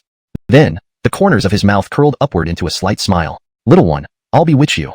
This passage continues from the previous context by introducing Kieran's approach to Tiani Immortal Sect. The style and tone match the original text, maintaining a mix of seriousness and subtle humor, while keeping character actions and dialogue coherent. Chapter 232. Back then, I had my hands in my pockets, unaware of what it meant to have a rival. That day, the Holy Soul Temple sent messengers with news that Kieran was leading a contingent of the temple's elite forces and was less than 100 miles away from Tiani Immortal Sect. When this news reached them, the group guarding the mountain gate couldn't help but be taken aback. What surprised them even more was that the messenger from the Holy Soul Temple spoke disrespectfully, using the weakest tone but making the harshest demands. He asked Gay to get ready as Kieran wished to marry her. These words enraged the elders and disciples guarding the gate. They picked up their weapons, ready to retaliate. Fortunately, knowing that Kieran had been invited by Gay, they managed to suppress their anger temporarily. This news quickly spread throughout the Tiani Immortal Sect. Upon learning about it, everyone within the sect was outraged. Kieran? Who is he? An unknown nobody dares to speak so arrogantly and claim our immortal empress. True, As the leader of the Holy Soul Temple, Kieran has some fame in the ancient desolate continent, but can someone of such minor renown match our Empress? This Kieran is like a toad lusting after a swan. Doesn't the Holy Soul Temple have mirrors for him to see himself properly? It's said Kieran has brought the Holy Soul Temple's people here, and our Empress will lead our strongest to greet him. How infuriating. I must go to the mountain gate to witness. What kind of boor can be so arrogant? Let's all go. Rumors and discussions buzzed within Tiani Immortal Sect. Even Alawishus, under house arrest, heard about it through Denver. Kieran? A defeated rival dares to come here and toy with my master? My master, only I can tease her. Let's go see. Alawishus gathered Anita and others, then left his quarters. At the front of Tiani Immortal Sect's mountain gate, Kieran, accompanied by numerous Holy Soul Temple elites, walked slowly forward. He had exchanged his imperial robe for an elegant white garment, exuding a refined and scholarly air. Holding a fan and a flower in his mouth, he looked exceedingly pretentious. As he passed by Jonas, he couldn't resist giving her a flirtatious glance, causing her to shiver and drop goosebumps all over the ground. However, Kieran didn't seem to care. His gaze swept over everyone until it landed on Gay. In that instant, his eyes couldn't leave her. Her beauty was breathtaking, unmatched, and stunning. She stood adorned in phoenix crown and brocade, looking like an exquisite work of divine art. A celestial fairy descending among mortals, making all earthly beauties pale in comparison. Her very existence embodied perfection. Kieran froze in place. Not just 6'9", she's truly priceless. With a woman like her, what else could one ask for in life? As Kieran muttered these words, he was already within 3 yards of Gay. Kieran? Pleased to meet you, Gay replied calmly. Kieran smiled, took the flower from his mouth, and gently offered it to Gay. Flowers for the fair lady. Before he finished, a thin layer of frost visibly formed on the flower. Crack! The frost shattered, along with the petals, turning into dust. All that remained in his hand was a stick. Seeing this, Kieran chuckled awkwardly but didn't mind. He studied Gay, then lightly laughed. Emily Mouchouan, let me be straightforward. I've set my sights on you. I'm giving you an opportunity to make yourself fall in love with me.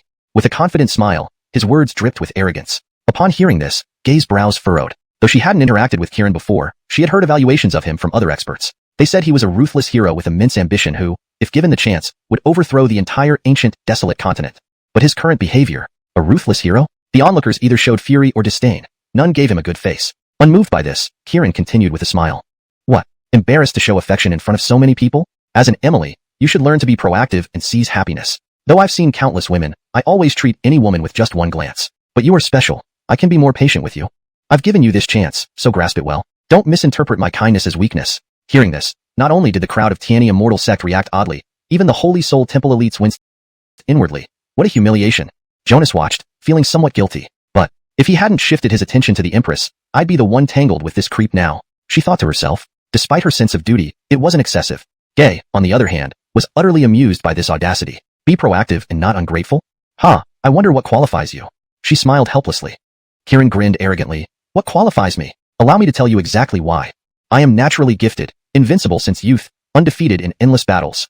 The mandate of heaven is dead, and I am its successor. He lifted his head at a 45-degree angle, gazing at the sky in a pose of lonely supremacy. That year, I walked with hands in my pockets, unaware of what it meant to have a rival. Just as Kieran boasted of his invincibility, a familiar voice echoed from afar. Who dares speak arrogantly and wish to marry my master? Where is Kieran? In an instant, a spirited black-clothed young man appeared in the sky, followed by a few others. Upon hearing the voice, Kieran trembled involuntarily. When he identified the black-clothed figure soaring towards him, profound fear resurfaced from the depths of his heart. The Battle of Evil Moon Sect, the decisive strike that felled an emperor. Fragments of memory reassembled in his mind, piecing together a haunting voice. Soul, return home. This voice lingered deep within his consciousness. Standing there, the world seemed to spin around him, everything becoming dim. Alawishus. He whispered the name aloud. More information surged out like a flood breaking a dam. Single-handedly battling 3,000 emperors, sweeping across 14 states with both hands. Killing every 10 steps without leaving traces over 1,000 miles. A hall full of guests drunk with floral fragrance, one sword casting a frosty chill over 14 states. 3,000 miles of sword energy slashing, 1 point of cold light piercing 19 states. Soul, return home? Word by word, vivid scenes emerged in his mind. Realization dawned upon him. This Alawishus, who had once killed him, was Gay's disciple. Cold sweat soaked through his body. While lost in these thoughts, Alawishus suddenly stood before him, his heterochromatic eyes cold and indifferent. And his words still resonated in his ears. In that fleeting moment, Kieran's mind raced. In an instant, he reacted. In broad daylight, Kieran stared intensely at Alawishus, then bent his knees and fell to the ground with a thud, shouting, Dad, you're here. Hashtag chapter 233. I still have that rebellious spirit. This sudden outburst left everyone present stunned. Gay looked puzzled, eyeing Alawishus and said, Willer, when did you have a son, and one who's this old already? Upon hearing these words, Anita and Krista both turned their gaze towards Alawishus in unison. This was a matter of principle. Alawishus wore an expression of helplessness. Adon, do you want to hear what you're saying first? This guy is hundreds of years older than me, How could he possibly be my son? As he spoke, Alawishus walked towards the Artie. Under the astonished gazes of everyone present, Alawishus bent down and leaned closer. What's going on? Alawishus asked. The Artie slowly raised his head. Although he immediately recognized Alawishus's realm, which was only at the third stage of reincarnation realm, the Artie, who had witnessed this man's extraordinary abilities, dared not treat him like an ordinary reincarnated soul. Back then, I once lost to you, the Artie muttered. In cultivation, the accomplished are considered fathers. The Artie admitted his defeat willingly. He didn't want to back down, but his strength wouldn't allow it.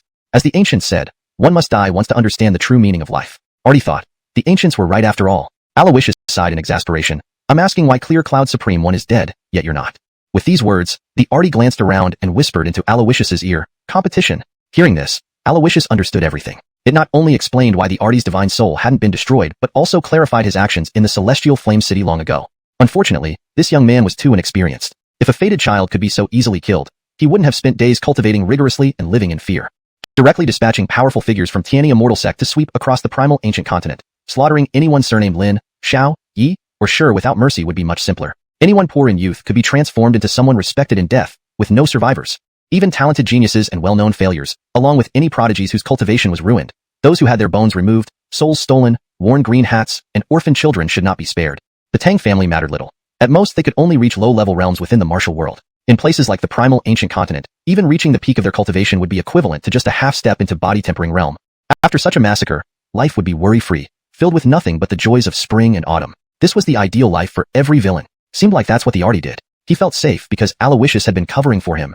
Stand up. It's inappropriate for an emperor to kneel, Alawishus softly said in his ear. Since they were both transmigrators, meeting here made them fellow countrymen. Though the last time, the remains of the fellow countrymen were scattered by Alawishus, it didn't hinder the Artie's utility. Upon hearing Alawishus's words, the Artie raised an eyebrow. You're not going to kill me? Alawishus smiled. I initially targeted the Artie hiding in Evil Moon Sect, who planned to kill me and those around me. Now, you hold no ill will toward me, so there's no need for me to dwell on it. Hee hee, you're a good person. The Artie chuckled. Seeing his naive smile, Alawishus almost felt guilty for tricking him. Under everyone's baffled and shocked gazes, Alawishus and the Artie seemed like two long-lost father and son, chatting warmly. Even Jonas couldn't help but suspect if the battle on Evil Moon Mountain was staged by Alawishus and the Artie to deal with Clear Cloud Supreme One. Thinking about it, it seemed more reasonable. But, was it little Johan who instructed this pervert to flirt with the Emily? Jonas mused, feeling bewildered. At this moment, Alawishus scrutinized the Artie and half-smiled. I think I just heard someone trying to force marriage upon my Adon, telling her not to refuse. These words made the Artie's eyes narrow instantly. Who? So immoral. Looking around, he declared loudly, everyone listen. Alawishus, the Jeffrey of Tiani Immortal Sect, is my biological father. Interrupting him mid-sentence, Alawishus pulled him back. Ahem. Just make me your brother. Father is too close. Speaking quietly into his ear, Alawishus suggested discreetly. The Artie nodded. My great-grandfather through my real father. That makes you my grand-uncle. Gay Emily, you're my grandma. In the future, anyone who tries to touch my grandma will have their legs broken by me. After this declaration, the Artie grinned up at Alawishus. Grand-uncle satisfied? Alawishus was both helpless and amused by the sight. He patted the Artie on the shoulder and laughed. Very well, but I still prefer your rebellious self. Get back to that. Upon hearing this, the Artie straightened up immediately, standing tall and proud, regaining his imperial aura. The scene left everyone stunned momentarily. Even Gay paused for a moment before clearing her throat. Members of Holy Soul Hall, please follow me to Immortal Rank Pavilion. Immortal Rank Pavilion was where guests of Tiani Immortal Sect were hosted. Hearing this, the Artie subconsciously looked at Alawishus. Grand Uncle, coming? Secretly transmitting his voice, the Artie asked. Alawishus smiled wryly. Do you want me to come? Come along, I feel uneasy without you, the Artie replied via mental transmission. Alawishus nodded. Honestly, he had some things he wanted to ask the Artie. Furthermore, Gay hadn't told him about inviting the heads of 6 major forces for the sky-piercing burial ceremony. What he didn't know, Gay rarely mentioned unless he specifically inquired. Usually, he would find out himself. Going to the Immortal Rank Pavilion presented an opportunity. Relieved to see Alawishus nod, the Artie followed the group heading to Immortal Rank Pavilion under the guidance of Tiani Immortal Sect members. Gay, however, approached Alawishus and dragged him out of the group. Why aren't you staying in the palace? Why come here? You merely confine me within the sect. This place is still within the sect boundaries. Why can't I come? Besides, as my Adon, you are the only woman whom I alone have the right to tease. No one else dares. Alawishus crossed his arms and chuckled. Gay smiled gently. Are you still upset about being confined by me? Let's skip the Immortal Rank Pavilion. It's a banquet with hidden agendas. When people from Divine Maid Sect and Heavenly Demon City arrive, they might act impulsively upon seeing you. Old Devil from Heaven Scar Mountain also has intentions against you. Banyan Buddha Sect, despite their righteous demeanor, harbors ulterior motives too. Stay in the palace for a few days. I'll have Second Elder stay with you for protection, she said softly. Alawishus smiled. Precisely because it's a dangerous feast, I cannot leave you to face it alone. As leaders of major factions, they should prioritize the bigger picture even if they harbor intentions against me. If they do take drastic action, isn't there still you? I've always known that in moments of danger, being being by Aiden's side is the safest place. And besides, who else would restrain the perverted arty if I'm not there? Alawishus joked. Gay smiled helplessly. You kid. Alawishus raised an eyebrow. Adon. Although I'll help you, this doesn't mean I agree with confining me. This matter over, I must find an opportunity to have a good talk with you. Gay smiled and nodded. Alright, your Adon awaits you. If we can suddenly do sure smoothly get through this, after this matter, I will definitely find an opportunity to have a thorough talk with you. Leah smiled and nodded. Alright, I'll wait for you, my disciple. If we can smoothly get through this, after this matter is resolved, I must find an opportunity to have a good talk with you. Nubia smiled and nodded. Alright, I'll wait for you, my disciple. If everything goes smoothly and we get through this, if we can successfully get through this, ##### chapter 234. With just this much, I can slaughter them all. ##### West Spirit Battlefield, Bor Buddha Sect. In the gilded and magnificent Great Hero Hall of the Bor Buddha Sect, a high monk sat solemnly on a mat, his body draped in a kasaya, exuding an awe-inspiring presence. He gazed intently at the grand golden Buddha statue before him, his expression grave. His gaze grew increasingly heavy. The West Spirit Battlefield was a unique region on the pristine ancient continent. The people here collectively worshipped Buddha, their veneration verging on obsession. Temples, large and small, dotted the landscape of the West Spirit Battlefield, while the Bor Buddha sect was revered as the Buddhist Holy Land.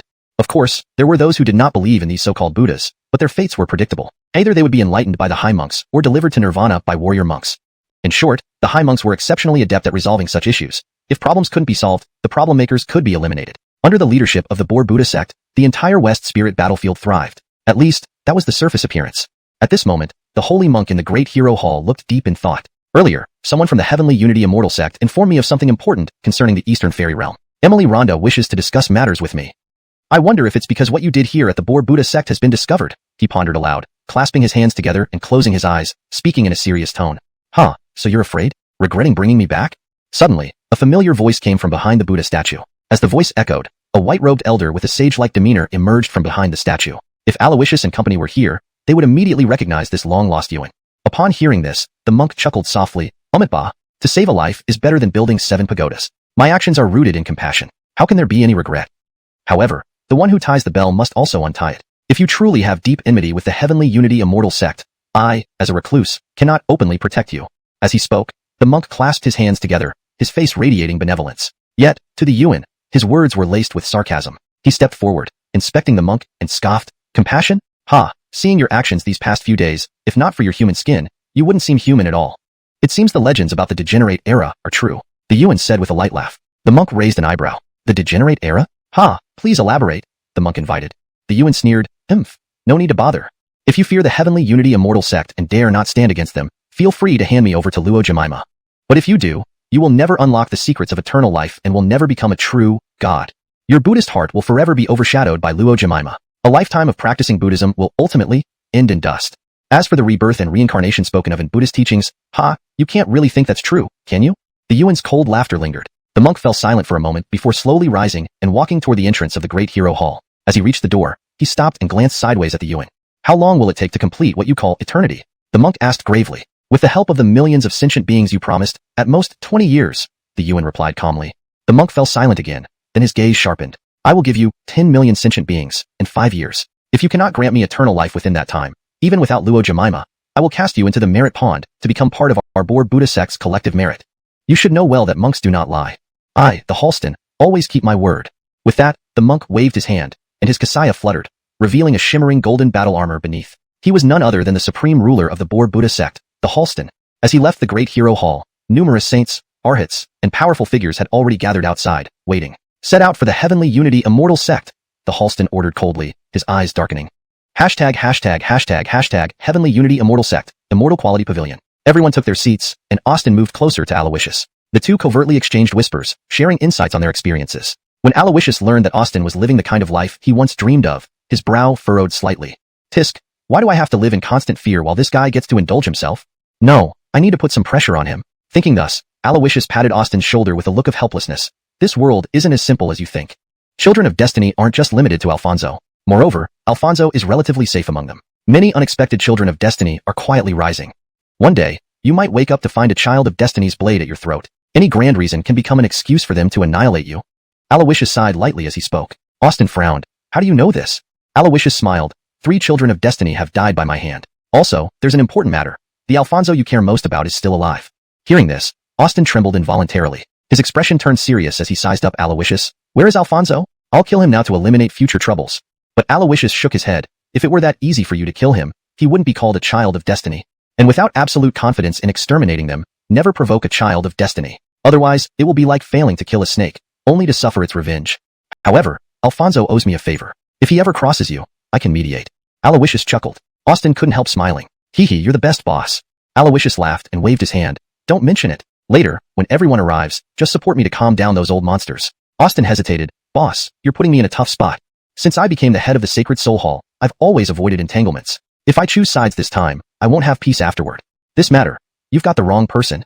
Austin declined. Before he finished, Alawishus pulled out a storage ring from his robe and pressed it into Austin's hand. Austin frowned. What does this mean? Buying me off? Do I look like someone short of money? As he spoke, his divine senses probed the ring. Instantly, his eyes widened. He carefully put away the ring and looked at Alawishus seriously. With just this much, I can slaughter them all.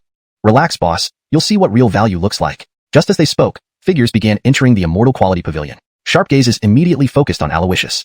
Alawishus, a voice filled with malice followed. Chapter 235. If not for familiar faces, pen in hand would write savage words. Figures surged forward as an icy voice sounded, and the Craig walked into the immortal quality pavilion surrounded by numerous powerful figures from heavenly demon city. Instantly, a demonic aura as sharp as a blade, like a mountain flood or a tidal wave, swept towards Alawishus. Witnessing this, Alawishus sat calmly in his place, tasting immortal tea with a relaxed and carefree demeanor. Just as the fierce wind was within 10 feet of Alawishus, the Arno suddenly stood up and, with a wave of his hand, boom, the fierce wind instantly dissipated. Seeing this, the rider beside the Craig narrowed his eyes. Who are you? A nobody I've never seen before, and you dare to stick your head out and stop the demon emperor from acting. Scram, or else I'll break your dog legs and throw you out of this immortal quality pavilion. The rider scolded. Hearing this, the Arno responded with laughter instead of anger. Oh, so you're not the Craig of Heavenly Demon City? Upon hearing this, the rider sneered. Humph, you ignorant fool. Don't even recognize me, your majesty. I am the demon dragon. However, before he could finish speaking, the Arno took a step forward, his figure like a ghost, appearing before the rider in an instant. Before the latter could react, a massive hand shot out, seizing his neck. With a slight force, the Arno lifted the rider effortlessly, like a chick.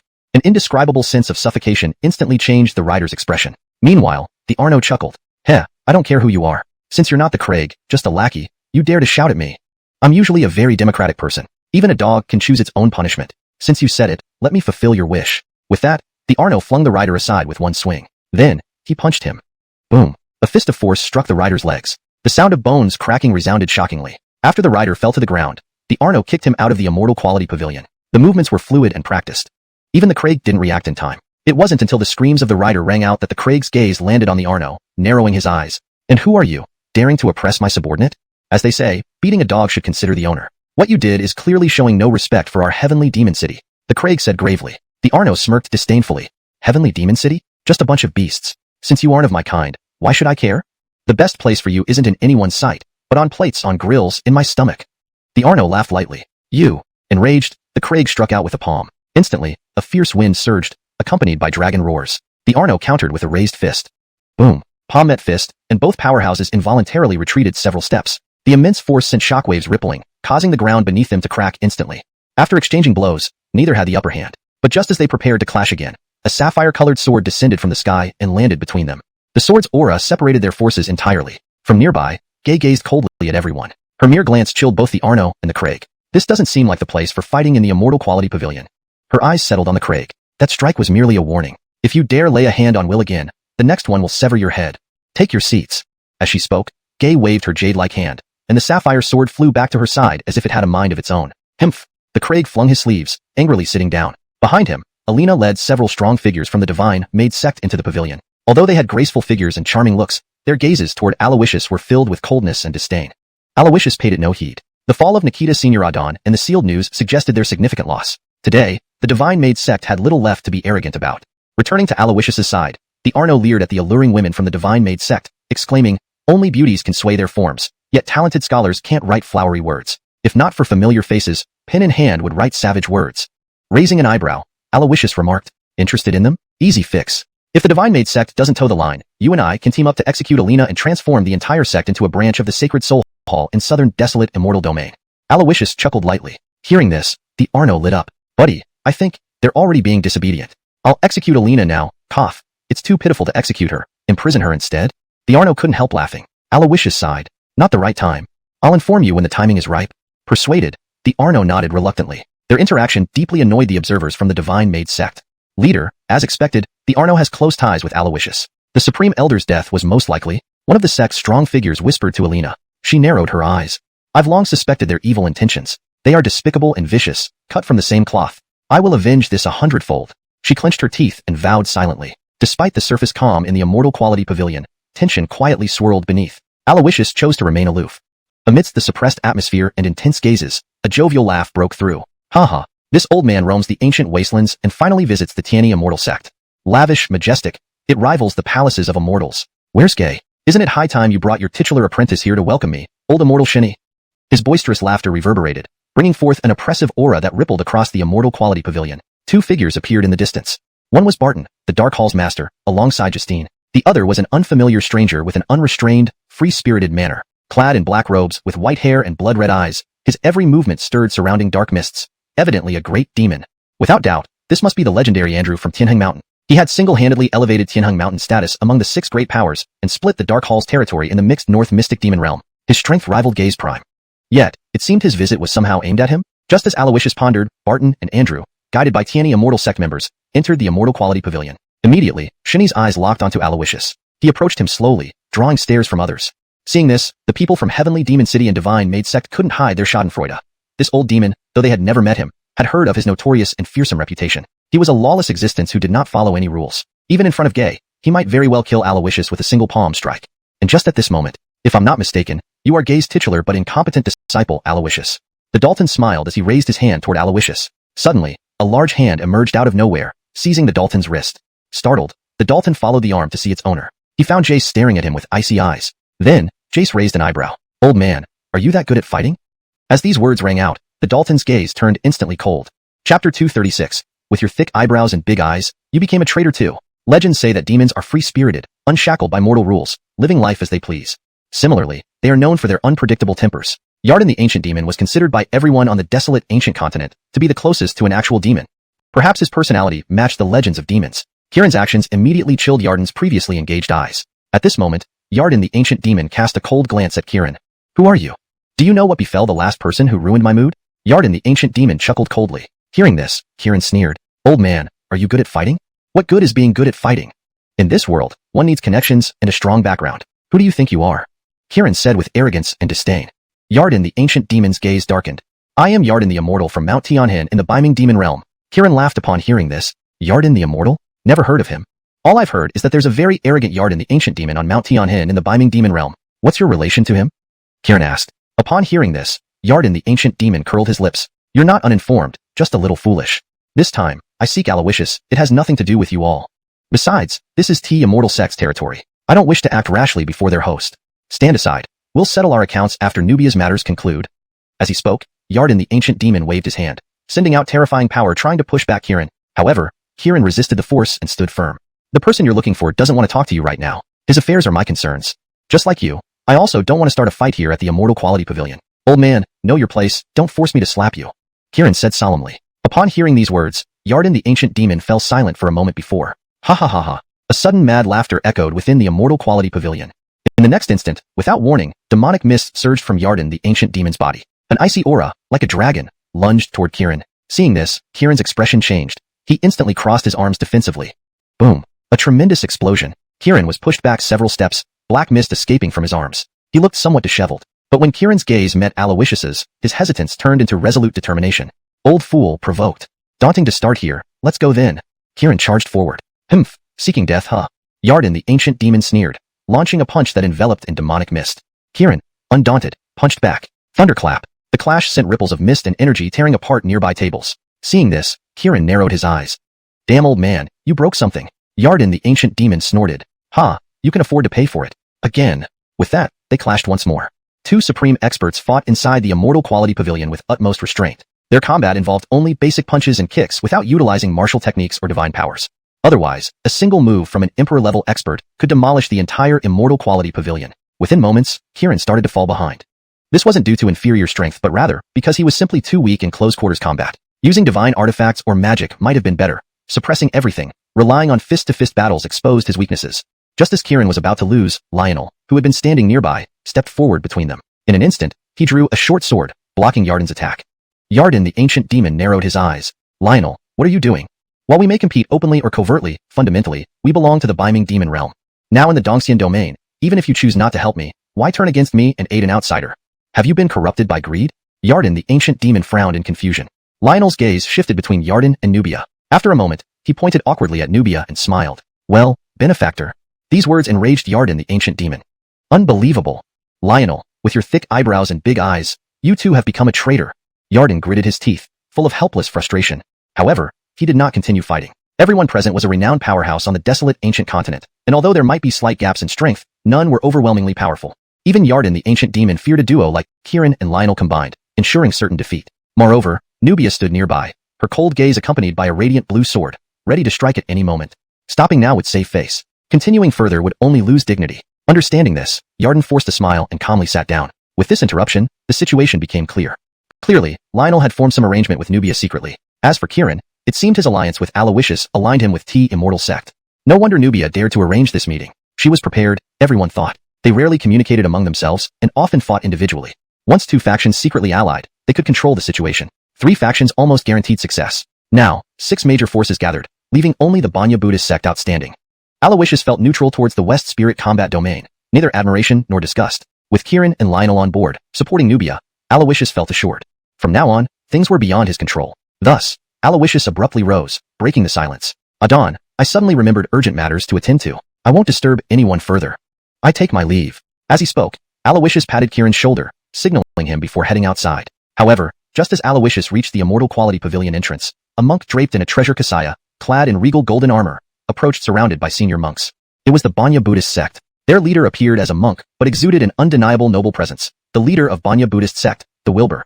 He was another pinnacle expert of the desolate ancient continent. When Alawishus passed him, both exchanged glances simultaneously. For a brief moment, a strange feeling arose in Alawishus's heart.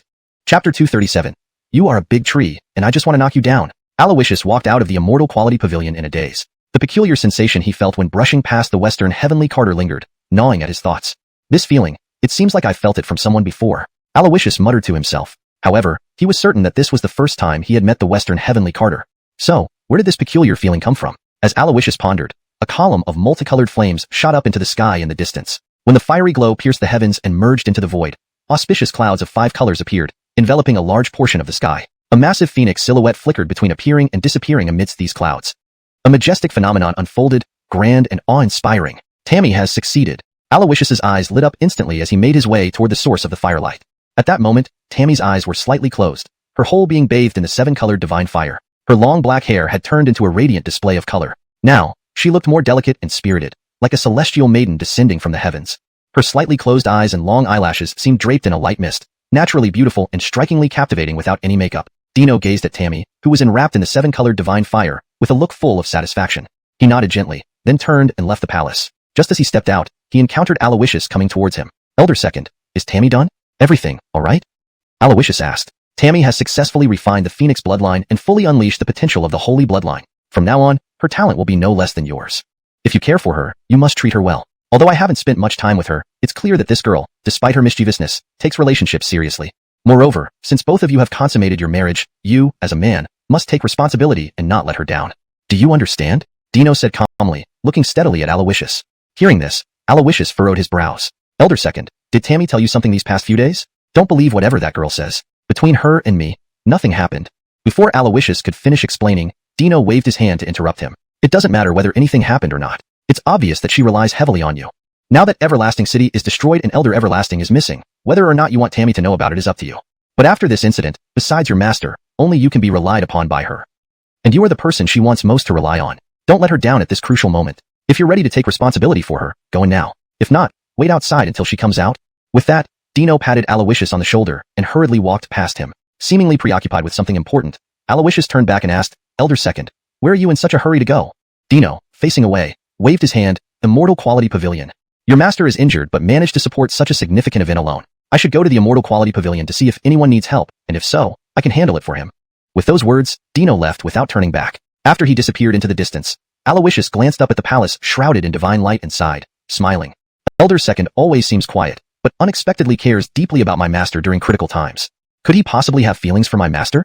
TSK, I don't care how things develop between them, but leaving the unresolved mess with Tammy to me. Let's wait. Once the unusual phenomenon dissipates, it signifies that Tammy has completely refined the Phoenix bloodline and awakened successfully. Alawishus murmured to himself and sat down on the stone steps in front of the palace. Just then, a scream suddenly echoed from inside the hall. It was Tammy's voice. In an instant, Alawishus's gaze sharpened, and he pushed open the door. Girl, what happened? Even before he finished asking, he froze. All he saw was the firelight dimming, gradually fading away. Through the haze, what entered Alawishus's line of sight was stark naked. The awakening of the bloodline triggered Tammy's original divine fire, incinerating all her clothing. At the moment Alawishus burst in, Tammy stood before him utterly bare. In that instant, their eyes met, both stunned. He finally understood why Dino told him to enter only if he was prepared to take responsibility for Tammy. Otherwise, he should wait outside. This was the meaning behind it. Moments later, Alawishus and Tammy sat back to back. Despite Tammy's usual bluntness, she kept her head low, her face red like a ripe apple. Her eyes couldn't hide her embarrassment.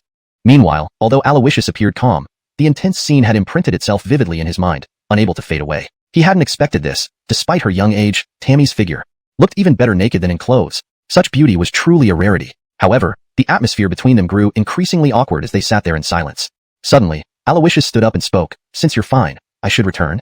Saying this, he prepared to leave. Seeing this, Tammy raised an eyebrow. Just say that? Nothing else? She muttered, lowering her head. Alawishus paused, unsure how to respond. That focus on cultivating. He finally managed to stammer out. Tammy, you're such a bad person. You clearly stared at me, yet act as if nothing happened.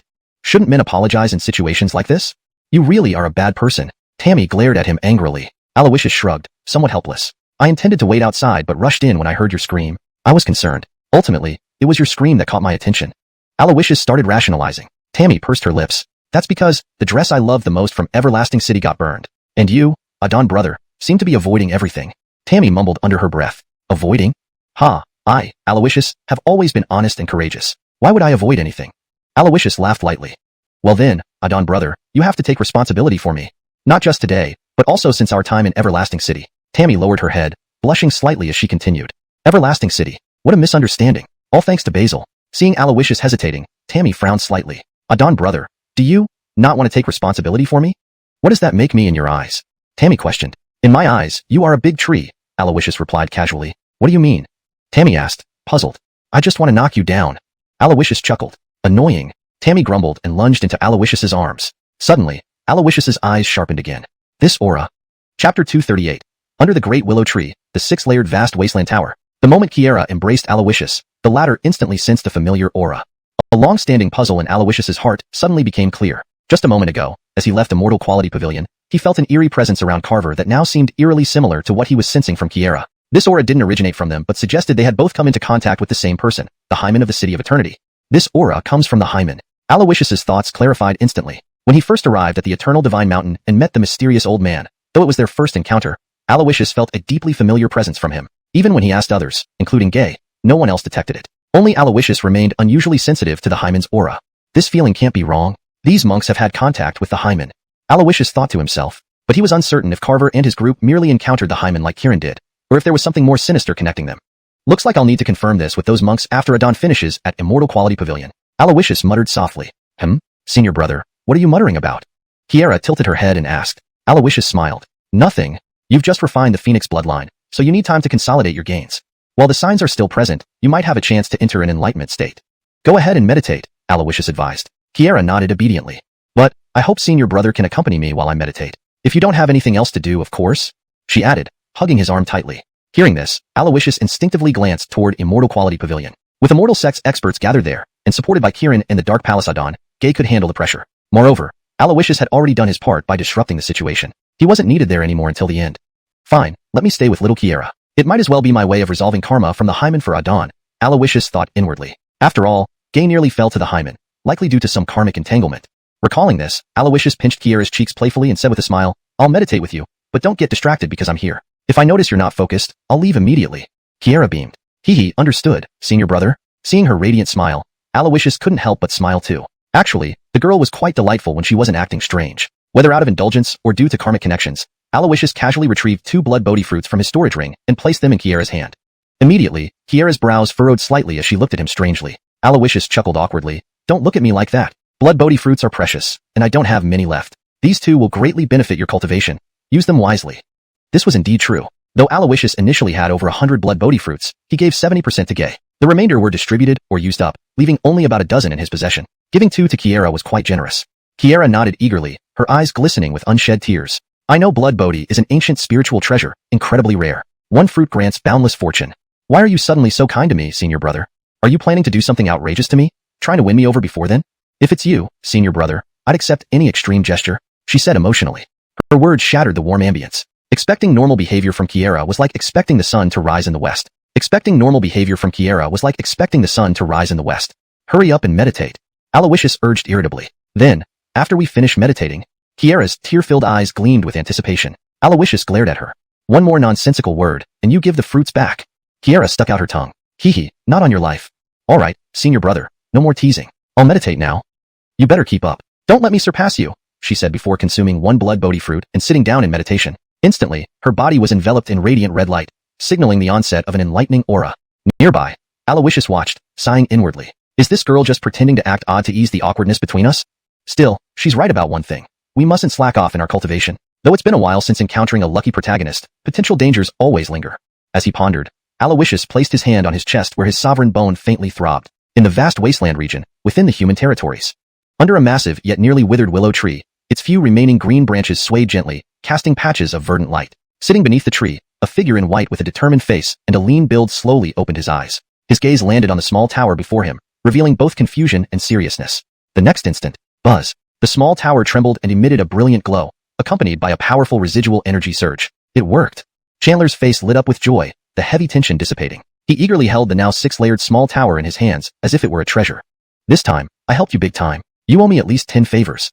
Looking at the small tower, Chandler spoke smugly. Suddenly, the tower shimmered, shrinking visibly to a fingertip-sized piece hanging in his hair, allowing telepathic communication. Though Chandler's disappointed expression hinted that securing 10 favors wasn't easy. Once the glow faded, Chandler sighed and leaned against the willow tree, absent-mindedly touching his chest. The sovereign bone reacting again? A gentle voice echoed in Chandler's ear. Chandler shook his head. Since consuming several dishes made from demon beasts' treasures a few months ago at the Eternal Divine Mountain, the area where my sovereign bone was removed reacted once, but I've felt nothing since.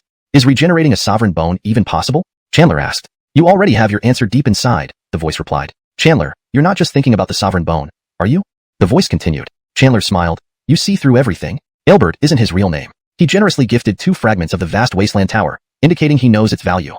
The first time I saw him in the Eastern Divine Realm, I felt inexplicably familiar with him. Who is he? Chandler murmured. To you, it doesn't matter who he is. It matters who you don't want him to be. He seems to know almost everything about you, yet you know nothing about him. The narrative shifts seamlessly, ensuring coherence with previous content while maintaining paragraph structure and style integrity. If you want to get answers to all these questions, you must go to the Eastern Divine Realm and return to where it all began, the place you originally came from. There, everything will become clear. The gentle voice replied. Is that so? Chandler smiled, looking down at his hands, then slowly stood up. Perhaps the Eastern Divine Realm holds the answers I seek, but I am not yet ready to face everything there. At least, not until I have the strength to match it. As he spoke, he glanced in a certain direction. Back then, I promised the Flame Clan War Emperor that once I returned from Eternal Divine Mountain, I would visit the Flame Clan to help him with something. Though I've been delayed by a few months, tomorrow happens to be the time when the Flame Clan's Forbidden Land opens. For me, this might be an opportunity. This translation maintains the original tone, style, and paragraph structure while ensuring the storyline and logic are coherent with the previous content. It is natural, fluent, and free of grammatical errors. Chapter 239. Using the petty power in hand to make life difficult for others. South Wasteland Immortal Realm, Azure Sky City. In recent days, Alfonso had been using the alias Avian and would visit the Lin Manor every day to treat Colby's injuries. After a few days, not only had Colby regained consciousness, but his injuries had shown significant improvement. Even the chronic ailments that had plagued him for years were beginning to heal, showing signs of complete recovery. For the entire Lin family, this could be considered the best news they had received in quite some time. Alfonso's performance had not only earned the Lin family's approval, but also made Mindy view him with newfound respect. Mindy was straightforward. She did not understand how to hide her feelings, or perhaps, due to being pampered from a young age, she felt no need to conceal her thoughts from anyone. Favoring Alfonso naturally meant that she started neglecting Atli, who had accompanied her from the goddess sect. Given Atli's personality, all his resentment was now directed at Alfonso. Alfonso had noticed this early on but did not care. There was no reason to let such a petty person affect his mood. However, if Atli dared to harbor other malicious intentions, Alfonso, with his current disposition, would not hesitate to act. What did it matter if Atli was a genius from the goddess sect, or an heir to the Dakari? From what he learned from Alawishus, when it came to killing, he did not care about anyone's background. On this day, Alfonso went as usual to the Lin Manor to treat Colby's injuries. However, when he arrived at the main gate of the Lin Manor, he was stopped by several people. The leader among them was named Fergus, who had grown up in the Lin Manor since childhood. Although he was a servant, due to the trust of the upper echelons of the Lin family, he was bestowed the surname Lin. Seeing this situation, Alfonso raised an eyebrow. Is there a problem? Fergus crossed his arms and sized up Alfonso with a cold smile. The elder patriarch has ordered that starting today, the treatment will be handled by the Dakari's successor, Mr. Gu. You're no longer needed here. Where you came from, go back there. Hearing this, Alfonso smiled wryly. You want me to leave? No problem. Hand over the payment. As Alfonso spoke, he extended his hand toward the group. What kind of payment? Fergus asked. Old Mayor Lin has not only regained consciousness, but his injuries have significantly improved, all thanks to my efforts. Now you want to dismiss me? Fine. But the fees for treating him these past few days are non-negotiable. Give me the payment, and I'll leave right away, Alfonso said calmly. At this, Fergus and the others exchanged glances, then broke into mocking laughter. Heh, what a joke. Are you this desperate boy? Begging for money at the Lin Manor? You should know better than to get so cocky at the Lin Manor. Take 10 seconds to vanish from my sight, while I'm still in a good mood. Otherwise, don't blame these fists for being merciless. Fergus flexed his wrists, and the few men around him grew more hostile, weapons drawn and ready. Seeing this, Alfonso wasn't afraid. Instead, he laughed. No money? Ha, Xavian doesn't believe in free rides. The Lin Manor might have some strength, but ultimately, you're just the local lord of this city. If you don't give it to me, then, step aside, and I'll ask the old mayor myself. As Alfonso moved forward, Fergus flew into a rage. Boy, can't you understand simple words? Get lost. With that, Fergus lunged at Alfonso with a powerful punch. However, the intense energy wave vanished just 3 feet from Alfonso, dissipating into nothingness. In contrast, a fierce aura erupted from Alfonso. Boom. Standing his ground, Fergus and the others were instantly sent flying back dozens of feet. A faint smell of burning filled the air. This was the first time Alfonso displayed his true strength before them. Fergus hadn't expected this seemingly harmless youth to have such formidable power. When he saw Alfonso approaching him, fear was evident in his eyes. What do you want to do? I warn you, this is the Lin Manor. If you dare to act rashly, neither the mayor nor the old mayor, nor Miss Aleka, will let you off. Don't come closer. Fergus trembled in fear. Urine leaked from between his legs. Alfonso sneered. Just moments ago, weren't you yelling at me to leave the Lin Manor? Why did you pee your pants, great hero? As he spoke, Alfonso waved his hand, causing a surge of spiritual energy to materialize into an ethereal large hand that lifted Fergus. Was this orchestrated by Atli? People like you, using your petty authority to torment others, aren't even worth the trouble to kill. I won't take your life. Take your subordinates back and tell Atli. If he has issues with me, he can face me directly. Pretending to be the Dakari's heir and honored guest of the goddess sect while engaging in despicable deeds, doesn't he fear ridicule? That's enough. Now scram. Alfonso waved his hand, sending Fergus flying dozens of feet. Thud. Fergus hit the ground hard, his body feeling like it was about to fall apart. But ignoring the pain, he scrambled up and fled. Watching the defeated figures scrambling away, Alfonso scoffed disdainfully. He turned and walked towards Colby's room as if he knew the way well. Inside, Colby had been waiting for some time. Seeing Alfonso arrive, Colby slowly stood up with the help of his attendants. Little friend Xavian, you've come? Today, you're a bit late compared to our agreed time. Colby chuckled softly. Alfonso smiled. I encountered some minor issues on the way which delayed me a little. My apologies for keeping you waiting, Senior Lin. Colby waved it off with a laugh. Hee, no worries. Little friend Xavian is my savior. Now that my injuries are almost healed, please ask for anything you wish. If it's within my means, I will not refuse. Alfonso's eyebrows rose. Oh, Senior Lin really means it? A promise is a promise. Colby vowed solemnly. Alfonso nodded. Good. Since Senior put it that way, I won't hold back. I prepared a list before coming. If we can gather everything on it, it would be perfect. Saying this, Alfonso handed the list over to Colby. Upon seeing this, Colby first froze, then laughed bitterly. You came prepared. Without checking the list, he handed it to an attendant beside him. Follow this list and procure the items in my name. Ensure little friend Xavian gets everything listed here delivered. Colby instructed. Yes, sir. The attendant took the list and left. Alfonso admired Colby's generosity. At the same time, he wondered why 2 generations of honorable and righteous Lin family heads could produce someone like Mindy, who seemed ungrateful and fickle. Lost in thought, Alfonso suddenly noticed a hint of melancholy in Colby's eyes. It seemed he had something on his mind. Senior Lin, are you troubled? Alfonso asked. Realizing his question was impolite, he quickly amended, I apologize for the intrusion, Senior. Colby waved his hand. Little friend, there's no need for formalities. You saved my life, and I feel a great connection with you. Though my injuries are almost fully healed, there's one lingering concern in my heart. If this matter can be resolved, even if I were to die now, I would die a content man. As he spoke, Colby waved his hand at the attendant beside him. Soon, the attendant left, leaving only Alfonso and Colby in the room. The burden on my heart is not so much an event, but rather a person. Alfonso, Colby said lightly. Upon hearing these words, Alfonso's expression changed, and he couldn't help but shudder. His reaction immediately caught Colby's attention. Chapter 240. Xavian, a good man. When Alfonso heard his name mentioned, he couldn't help but tremble all over. This small reaction instantly caught Colby's attention. He sized up Alfonso and frowned. Young friend, do you know Alfonso? Speaking of which, you also have the surname Shao. I've heard that not long ago, the Shao family of Tianhua City offended some powerful figure and was entirely wiped out. The entire Shao manor turned into a sea of flames, with no survivors. Colby said gravely. Alfonso smiled. Who doesn't know about Alfonso, who controlled the ancestral flame and became famous throughout the southern wasteland at a young age? However, while I share the same surname, I have no connection to him. In fact, I've never even met him. As for the annihilation of the Shao family, I've heard a bit about it. Senior Lin, as the city lord of Annihilation City, which is thousands of miles away from Tianhua City, why should you be so concerned about Alfonso and this Shao family? Alfonso asked knowingly. Colby smiled wryly. To tell the truth, there's no harm in telling you this. My granddaughter Aleka has been betrothed to the Shao family's Alfonso since childhood. Though they had no feelings for each other, they once faced hardships together. But recently, for unknown reasons, Alfonso's meridians were completely severed, destroying his cultivation, reducing a generation's genius to a cripple. Therefore, without informing me or her father, Aleka took a group of divine women to Tianhua City to break off the engagement. It's rumored that fearing Alfonso's existence might offend Aleka, or even the divine woman sect, the Shao family expelled him and his father and sent people to hunt them down. The family's destruction may have been a result of Alfonso regaining his strength and seeking revenge, or perhaps their repeated wrongdoings finally backfired. I don't care about the lives of the Shao family members. Even if they didn't die, I would have led people to Tianhua City to avenge my old friend and his descendants. What I'm worried about is the fate of clan leader Joab and Alfonso. Colby sighed helplessly as he spoke. Alfonso chuckled softly upon hearing this. So, according to this, Alfonso and his father are in uncertain peril, all because of Mindy's actions. As soon as these words left his mouth, Colby's face stiffened. He looked at Alfonso with a strange expression, instinctively wanting to defend his granddaughter. But after a moment of silence, he didn't know how to start. He could only sigh and nod helplessly. One could say that. Perhaps Aleka only thought about her future at the time and didn't consider the consequences. But the chain reaction caused by this incident exceeded her expectations. Colby said regretfully. So, Senior Lin, what are you worried about now? Do you fear that Alfonso might still be alive, and once he regains his strength, he will seek vengeance against your family and Mindy? Alfonso asked. Colby frowned. How can you say that, young friend? This matter was indeed wrong on Aleka's part, and it reflects poorly on my supervision, disappointing our old friend from the Shao family. If Alfonso harbors any resentment, I will naturally take responsibility. Currently, what I'm concerned about is the safety of Alfonso and his father.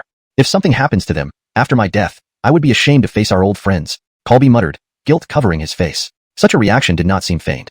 Seeing this, Alfonso fell silent for a moment before speaking. Since Senior Lin has this intention, once I leave Annihilation City and travel through the ancient wasteland, I will keep an eye out for you. If I hear anything about Alfonso and his father, I will certainly inform you. Hearing this, a glimmer of hope flashed in Colby's previously dim eyes. In that case, I owe you one.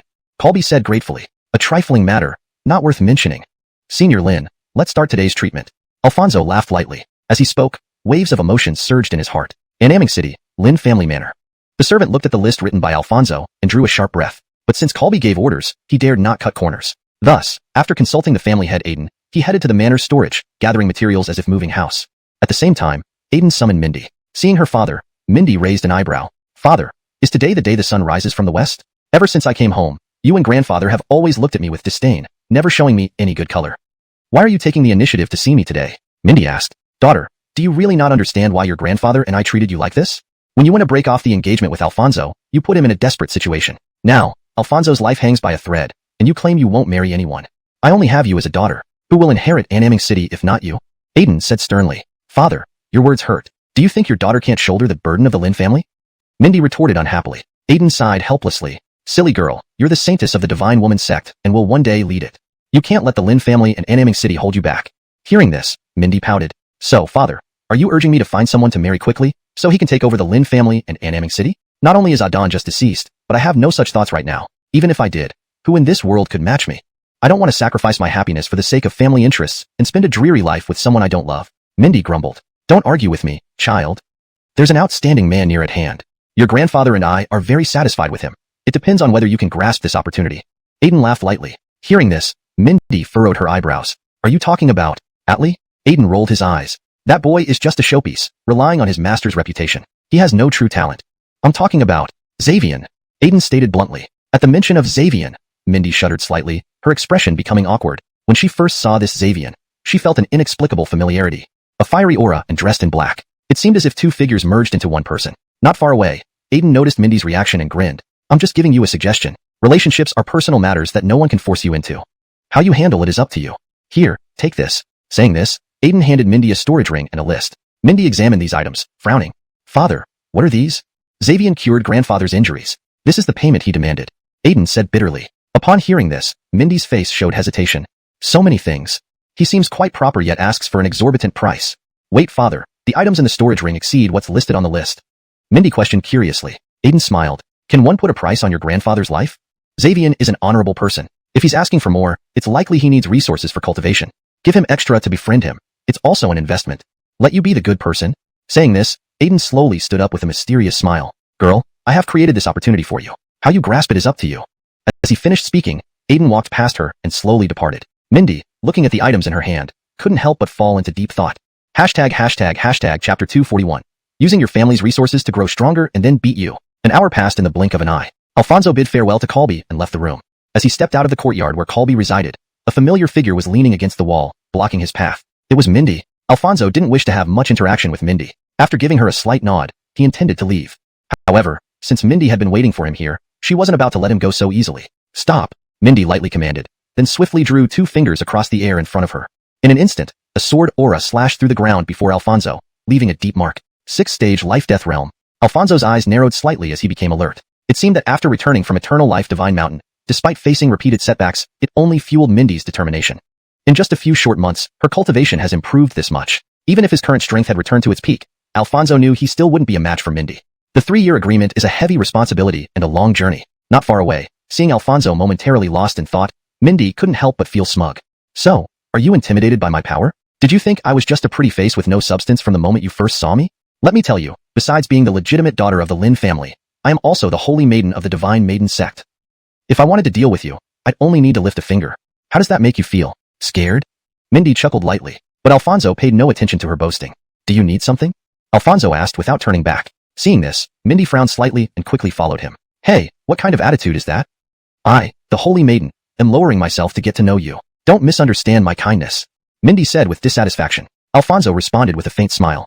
From different worlds, we don't need to meet. If there's nothing else, I'll be going back. With that, Alfonso prepared to leave. This statement sounded somewhat familiar to Mindy, but she didn't pay much attention. At this moment, she looked at Alfonso's back and smirked. You sure you want to leave now? The reward you demanded from my grandfather is all in my hands. If you can say something nice to me, I'll give it to you right now. But Alfonso paid no heed to her words and continued walking away. Seeing this, Mindy stomped her feet in frustration. However, she seemed to think of something and hurriedly followed him. Stop right there. One more step, and I will strike with my sword, Mindy shouted. Alfonso reluctantly stopped, knowing well that this crazy woman would do anything. Currently, his strength was not on par with hers, and he could not reveal the ancient fire trump card in front of Mindy. Otherwise, once she recognized his identity, it would cause unnecessary trouble. Now that she caught up, Mindy scrutinized Alfonso, then remarked displeasingly, no wonder someone with your abilities is in such a state. With that temper of yours, any business would go bankrupt. Here, take your items. Don't say I'm stingy, Mindy said, grabbing Alfonso's hand and placing the storage ring into his palm. At the touch of Alfonso's hand, she hesitated suddenly. This warmth, this feeling, so familiar. For a moment, Mindy held onto Alfonso's hand. Seeing this, Alfonso's heart skipped a beat. His practice of the Yin-Ju gave him an abnormal body temperature. He feared being recognized by her through this contact. Instantly, Alfonso pulled his hand back and said sternly, Holy Maiden of the Divine Maiden sect, have you never touched a man before? Randomly holding a stranger's hand and getting distracted. Alfonso coldly laughed. Upon hearing this, Mindy immediately retorted, don't talk nonsense. That's not why I was distracted. Instead, you, a young man, are already obsessed with profiting from others' misfortunes. Don't you need resources? Why do you want so many things? Mindy changed the subject and asked. Alfonso secretly smiled upon hearing this. What did he need them for? To use your family's resources for cultivation and strength building. And when the 3-year agreement comes due, to use them to beat you. Seeing Alfonso smiling without speaking, Mindy ceased questioning him. She observed him further and said, since you lack resources so much, why do you remain a wandering cultivator? With your ability, joining any faction would be eagerly welcomed. As a native of the southern desolate immortal region, you should know the Divine Maiden sect is the dominant force. Joining them would grant you the best resources and development opportunities. Mindy persuaded him. Before she could finish, Alfonso interrupted her with a wave of his hand. But I heard the Divine Maiden sect never accepts male disciples. Alfonso calmly stated. Mindy nodded. While it's true they don't accept male disciples, one can become a guest elder of the Divine Maiden sect. You have the potential and qualifications for this, Mindy offered. Alfonso chuckled upon hearing this. Guest elder? Only a partner of a high-ranking member qualifies as a guest elder of the Divine Maiden sect. Is the Holy Maiden inviting me for dual cultivation? Alfonso sneered. Hearing this, Mindy blushed furiously. If you dare speak nonsense again, watch out for my sword, which might make you incapable of being a man. Fine, here's your stuff. Leave now. Consider what I've said. If you really want to join the Divine Maiden sect, besides that method, I'll think of other ways for you. Alright, that's it. With that, Mindy hurriedly left. Looking at her slightly disheveled figure, Alfonso smirked coldly. Ha ha ha, amusing, truly amusing. Suddenly, the mysterious old man's voice echoed in Alfonso's ears. Adon, what's amusing? Alfonso asked. When you were Alfonso, she barely paid attention to you. Now, transformed into Xavian, she seeks you out willingly. Might she be interested in you, little Jing? Though, to be honest, she seems quite adorable when facing someone she likes. Pity that you're not some Xavian, but the Alfonso who nearly died because of him. If she knew the truth, what would she think? The old man said with interest. Compared to his enthusiasm, Alfonso remained calm. Someone like Mindy never genuinely likes anyone. She likes the value that person can provide. She was interested in Alawishus for this reason, and now she's interested in me similarly. I can assure you that if one day Alawishus lost his position as the Emperor's son of Tiani immortal sect and became an ordinary mortal, even if he pursued Mindy, he'd only receive disdain and indifference from her. Alfonso chuckled lightly. That's true, yet as the saying goes, being indebted makes it hard to act. After receiving so much from the Lin family, could you bring yourself to harm them? The old man questioned. Alfonso shrugged. What's hard to do? These are the rewards I earned for healing Colby, not gifts from the Lin family. As for the extra bits, consider it payment for Fergus's dog's lives. The old man laughed upon hearing this. You're becoming more like Alawishus after spending time with him. Shameless and limitless. Yet, one must admit, only people like this can thrive in the primal continent. #### translation note. Alfonso, a key character whose interactions and internal dialogue are critical to the plot. Mindy, another important character with significant influence. Alawishus, mentioned indirectly, indicating his importance to Mindy and the narrative. Maintained the original tone and style, ensuring natural English fluency. Kept paragraph and line breaks consistent with the original text. #### chapter 241.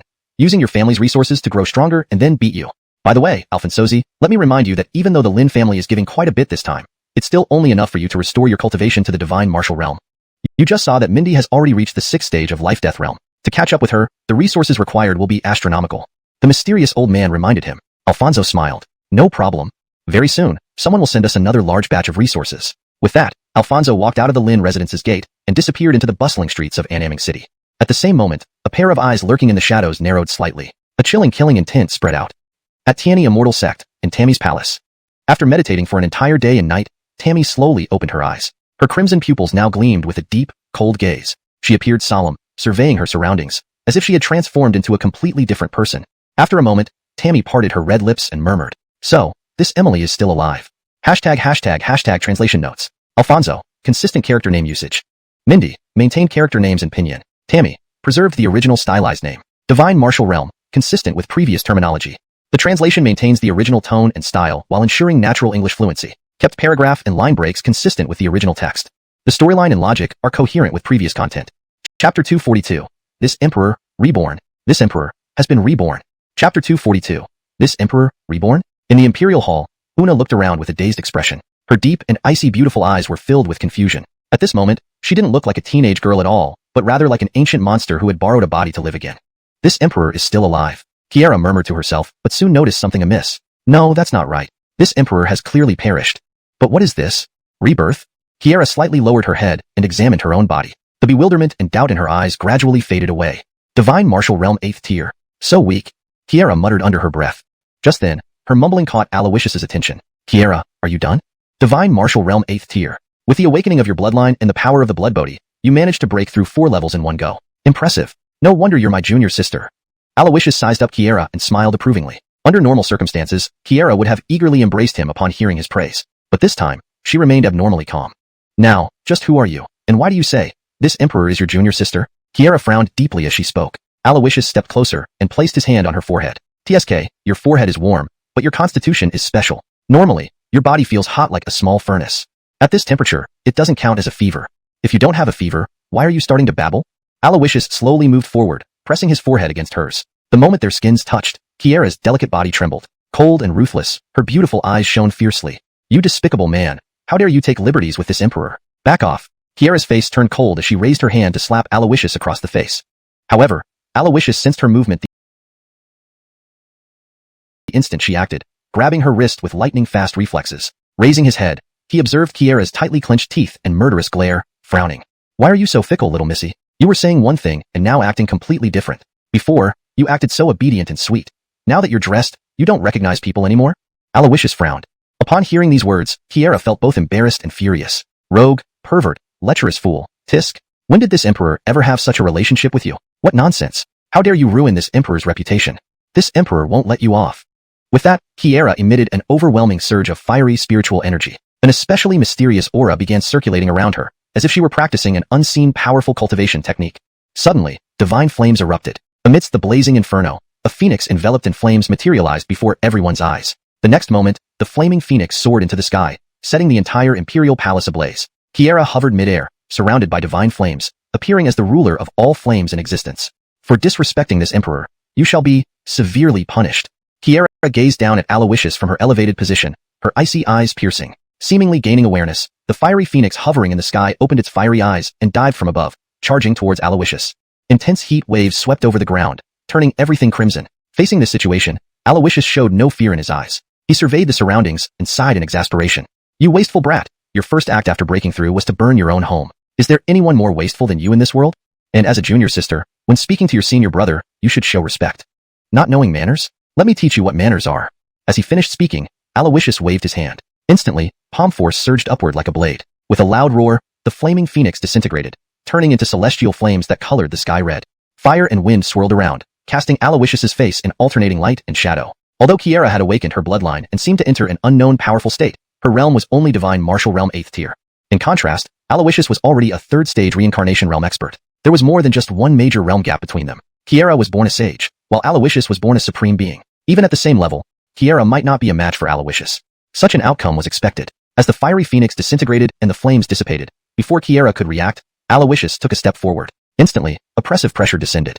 The Chilan step unleashed. Although Alawishus only used less than 1/10 of his power, it was enough to firmly subdue Kieran. All her fierce spiritual energy dissipated, her body feeling weighed down by lead, unable to move. Alawishus approached her slowly. Brat, aren't you good at making a fuss? Keep it up. Kieran mumbled softly. This emperor's body is left with only this pitiful amount of strength. Little brat, don't get too cocky. This emperor is currently like a tiger reduced to wandering among dogs. Her words were cut off as Alawishus pinched her small face, causing her lips to pout adorably. Despite the charming appearance, the icy depth in her eyes sent chills down the spine. This wasn't the usual innocent Kieran. Has someone taken over this girl's body? Thinking this, Alawishus narrowed his eyes. In an instant, the ancient doppelganger eyes activated. Under this gaze, Alawishus could see Kieran through and through. Yet strangely, he detected no abnormalities. It seemed she had been this way all along. I can't tell. Is she faking it? Might as well test her. Alawishus muttered to himself. Meanwhile, Kieran gritted her teeth and glared coldly at Alawishus. Pervert, have you seen enough yet? Despite her threatening gaze, with her face held by Alawishus, her voice sounded muffled and almost endearingly cute. I've seen enough. But, you burned down the house and disrespected your senior brother. According to our sect's rules, you deserve punishment. Now, I, your dear senior brother, will carry out the punishment. Finished talking, Alawishus used a bit of force to push Kieran to the ground and bent down slowly. This scene made Kieran panic instantly. What are you doing? This emperor warns you. If you dare to do anything to this emperor, I'd rather self-destruct my divine soul than let you succeed. You. Just as she spoke. Smack. A crisp sound echoed in the fire-ravaged ruins. Chapter 243. The Imperial Name, Sky. After the clear sound, a sudden pain followed. In an instant, Kieran's eyes widened. Unbelievably, she turned her head and saw Alawishus's hand on her bottom. Alawishus's face wore an expression of pure enjoyment. At this moment, Kieran frowned deeply, gritting her teeth as she stared at Alawishus sternly. You actually dare to be so disrespectful to this Emily. I will never forgive you. Before she could finish, Alawishus struck again with another slap. This sudden action made Kieran let out a strange cry. Feeling the warmth and elasticity beneath his hand, Alawishus couldn't help but remark, you spoiled girl. Not only do you refuse to admit your mistakes, but you also disrespect your senior brother. See how I deal with you. He raised his hand again and slapped her. However, considering Kieran's identity and not wanting to truly harm her, he had already given her 2 slaps, which should be enough as a lesson. This time, he would go easy on her, just for show. Lighter, even lighter. Alawishus thought to himself, and he indeed did so. The force in his hand gradually diminished until it almost felt like caressing instead of hitting. In an instant, Kieran's face turned red from embarrassment and anger, and tears streamed down her eyes. Little scoundrel pervert, I won't forgive you. I will kill you, I swear I will. You bad person, bad person.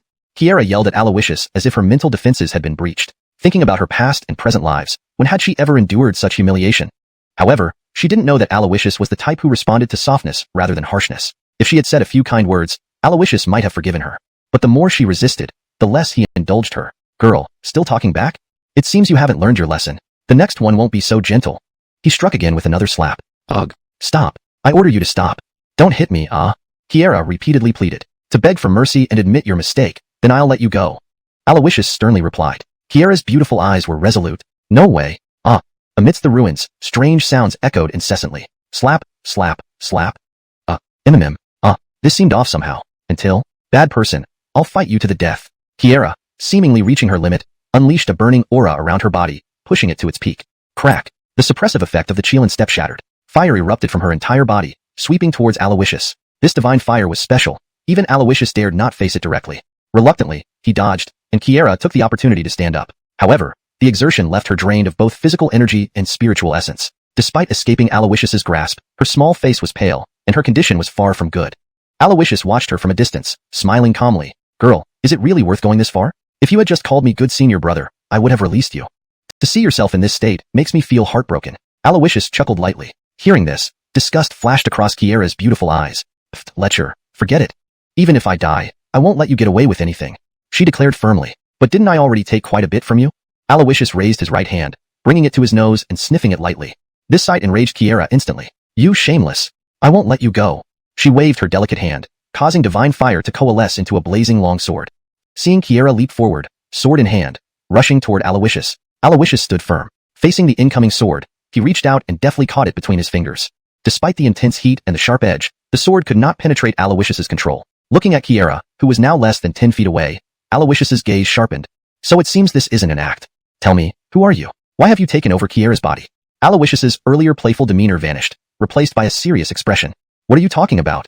Kiera asked, twisting her wrist to detonate the sword in her hand. An explosion of fiery light erupted, giving Kiera a chance to create distance between herself and Alawishus. Seeing this, Alawishus chuckled. Teasing, what a stubborn one. In an instant, he appeared before Kiera using the dragon roaming technique, grabbing her neck. His grip wasn't too tight. After all, this was Kiera's body, and Alawishus wouldn't harm her. He only needed to restrain her. Are you Rhea? He asked. This was his biggest concern, Kiera failing to assimilate Rhea's phoenix bloodline and being possessed by Rhea. Upon hearing this, Kiera frowned slightly. Who's that? I am known as Sky, she declared solemnly. Sky? An unfamiliar name, but as long as it wasn't Rhea, things were manageable. I'm giving you a chance. Leave my junior sister's body, and I will find a suitable vessel for you to inhabit. Alawishus said frankly. Kiera scoffed. Do you think I am someone who would do such a thing? If we're fighting, let's do it properly. Don't hold back against your enemy. With that, her power surged, breaking free from Alawishus's grip. The next moment, Divine Phoenix Treasure Art, Kiera softly chanted, rapidly forming seals with her palms. Accompanied by roaring flames and the sharp cry of a phoenix, a majestic divine phoenix engulfed in 7-colored divine flames swept through the fiery sea, charging at Alawishus. This divine phoenix treasure art surpassed even the true phoenix treasure art under Alawishus's command. Watching this, Alawishus grew increasingly serious. With Kiera's current state, she cannot possibly use this level of power without burning her limits. At this rate, before I can expel this spirit, her body will collapse first. There's no time to waste. I must end this quickly. Deciding this, Alawishus's gaze hardened. Lifting his hand, a streak of emerald green burst forth. 10 fiendish treasure arts, grass sword technique. A single blade of grass can cleave the sun, moon, and stars. Using his finger as a sword, Alawishus slashed through the divine phoenix. As the divine phoenix treasure art disintegrated, Alawishus emerged from the firestorm, instantly appearing before Kiera. Caught off guard, Kiera froze. You. Before she could speak further, Alawishus delivered a powerful palm strike. Instantly, a gust of palm energy roared like a dragon from the sea, sending Kiera flying several dozen feet away. PFT. A mouthful of blood spewed out. As she steadied herself, her legs buckled, and she knelt half-bent on the ground. When she lifted her head, her beautiful eyes showed a hint of confusion. Chapter 244. A dark night with a strong wind, the night for murder. At the moment Kiera was sent flying backwards, Alawishus did not hesitate. With a casual wave of his hand, a chain forged from 10,000-year-old cold iron shot out like a twisting dragon or snake, firmly locking Kiera's figure in place. Under the suppression of the 10,000-year-old cold iron's chill, no matter how powerful Kiera's divine fire might be, she would find it difficult to mobilize any spiritual energy in the short term. However, as Kiera steadied herself and knelt half on the ground, she slowly lifted her head, her beautiful eyes revealing a bewildered look. What's wrong with me? Why has everything around me changed like this? Senior brother, Kiera muttered to herself. Seeing this, Alawishus quickly approached and helped her up. Kiera? Alawishus scrutinized her, puzzled. Hearing this, Kiera pouted. Senior brother, what's wrong with you? Why are you acting like you don't recognize me? Kiera pouted, slightly displeased. Did you really wake up? There's something off. I should test her. Alawishus thought, gradually moving behind Kiera. Then, he lightly tapped her small bottom. Suddenly, Kiera frowned. Ouch, that hurts. Where does it hurt? Alawishus asked. Where else, my bottom? Kiera glanced at Alawishus, rolling her eyes. Immediately after, she bit her lower lip, muttering, moreover, I feel sore and weak all over, as if I've been beaten up. And, senior brother, why is there a chain on me? What did you do to me while I was practicing? Kiera questioned. Seeing this, Alawishus nodded silently. Yes, it's definitely Kiera, but, the scene. Although he knows he's being falsely accused, the situation makes him feel like even the Yellow River couldn't wash away his guilt. Instead of explaining, he looked at Kiera and asked, Girl, do you really remember nothing? Hearing this, Kiera furrowed her brow, thinking, although I'm not sure what senior brother means, during practice, I had a strange dream. In the dream, my body seemed to be out of my control, and I could only watch helplessly as an observer. It felt like I was fighting someone, but it was probably just a dream. Kiera muttered. To this, Alawishus smiled without responding. That, senior brother, now that I'm awake, should we continue? Kiera's eyes twinkled as she chuckled. Continue what? Alawishus asked. How annoying, you must get me to say it. Just continue doing that, which makes me sore and tired. Before Kiera finished speaking, Alawishus covered her mouth. Don't even mention it, careful with censorship. No way. Alawishus refused flatly. Upon hearing this, Kiera's beautiful eyes sparkled. If it's over, can you remove the chain? This feels so tight and icy. It's very uncomfortable. Kiera pleaded. Seeing her bound by chains, looking pitiful, a sense of inexplicable guilt rose within Alawishus. However, Alawishus remained resolute. Not until I figure out what's going on. Alawishus said frankly. Figure out? What exactly? Kiera asked in confusion.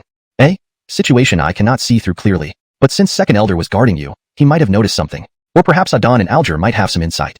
Alawishus grabbed Kiera, pulling her close and draping his coat over her. For now, this will have to do. What I'm doing is for your own good. If you're tired, just let me know, and I'll carry you to the Immortal Quality Pavilion. We'll wait there until they finish. Alawishus smiled gently. Kiera nodded slightly. Okay. As she spoke, a blush crept onto her face. This blush wasn't due to shyness but rather, happiness and comfort. Outside Annaming City in the southern wildernesses, the sky darkened as night fell. Alfonso walked alone, leaving Annaming City and entering the wilderness outside. This place was rarely visited by people.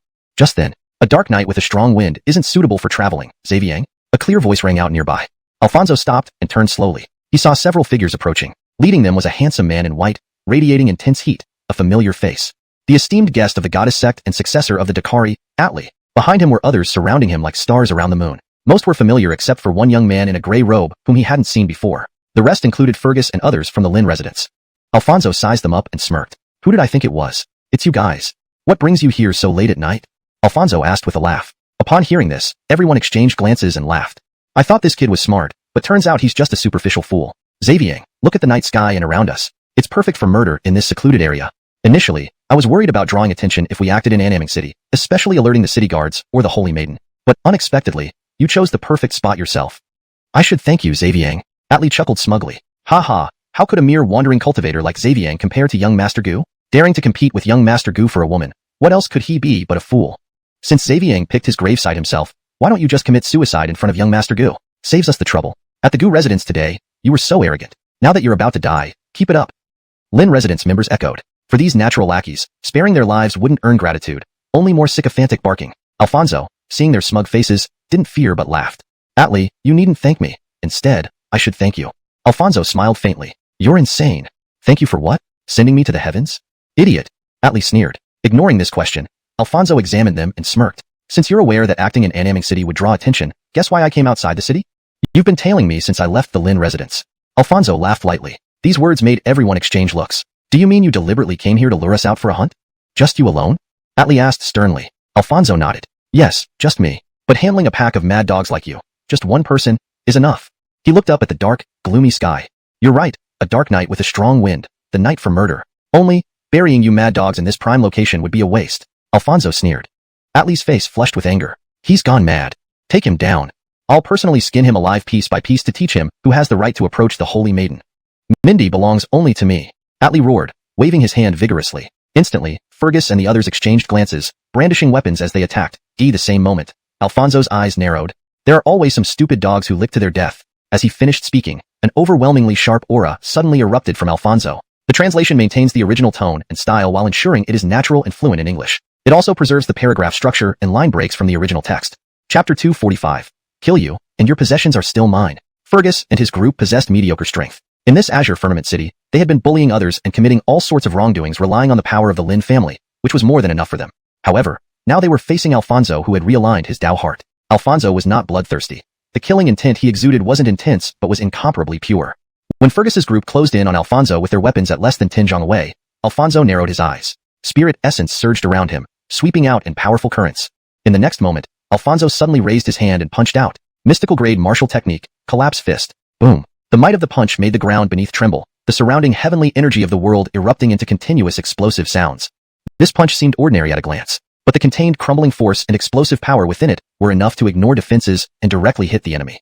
In an instant, bang bang bang, a series of muffled thuds continuously resounded. In the dark night, several streaks of eerie blood splashed. Without exception, Fergus and his group were all turned into bloody mist. This scene left Atli shocked. Even the gray-robed man beside him couldn't help but have a grave expression appear on his face. Alfonso's strength clearly surpassed their estimation. Yet, Alfonso seemingly hadn't even used his full strength. Brother Zhao, are you confident? Atli glanced at the gray-robed youth beside him and asked solemnly. The gray-robed man nodded inwardly. This guy is somewhat troublesome, but just now, that punch also exposed his strength. Extraordinary realm, 2nd level. In terms of cultivation realm, I, Aiken, am at divine might realm, 2nd level, a significant realm higher than him. This time, the advantage is mine. It only takes one encounter for me to slay him. Aiken muttered with a sinister gaze. Hearing this, Atli secretly sighed in relief and then revealed a smile.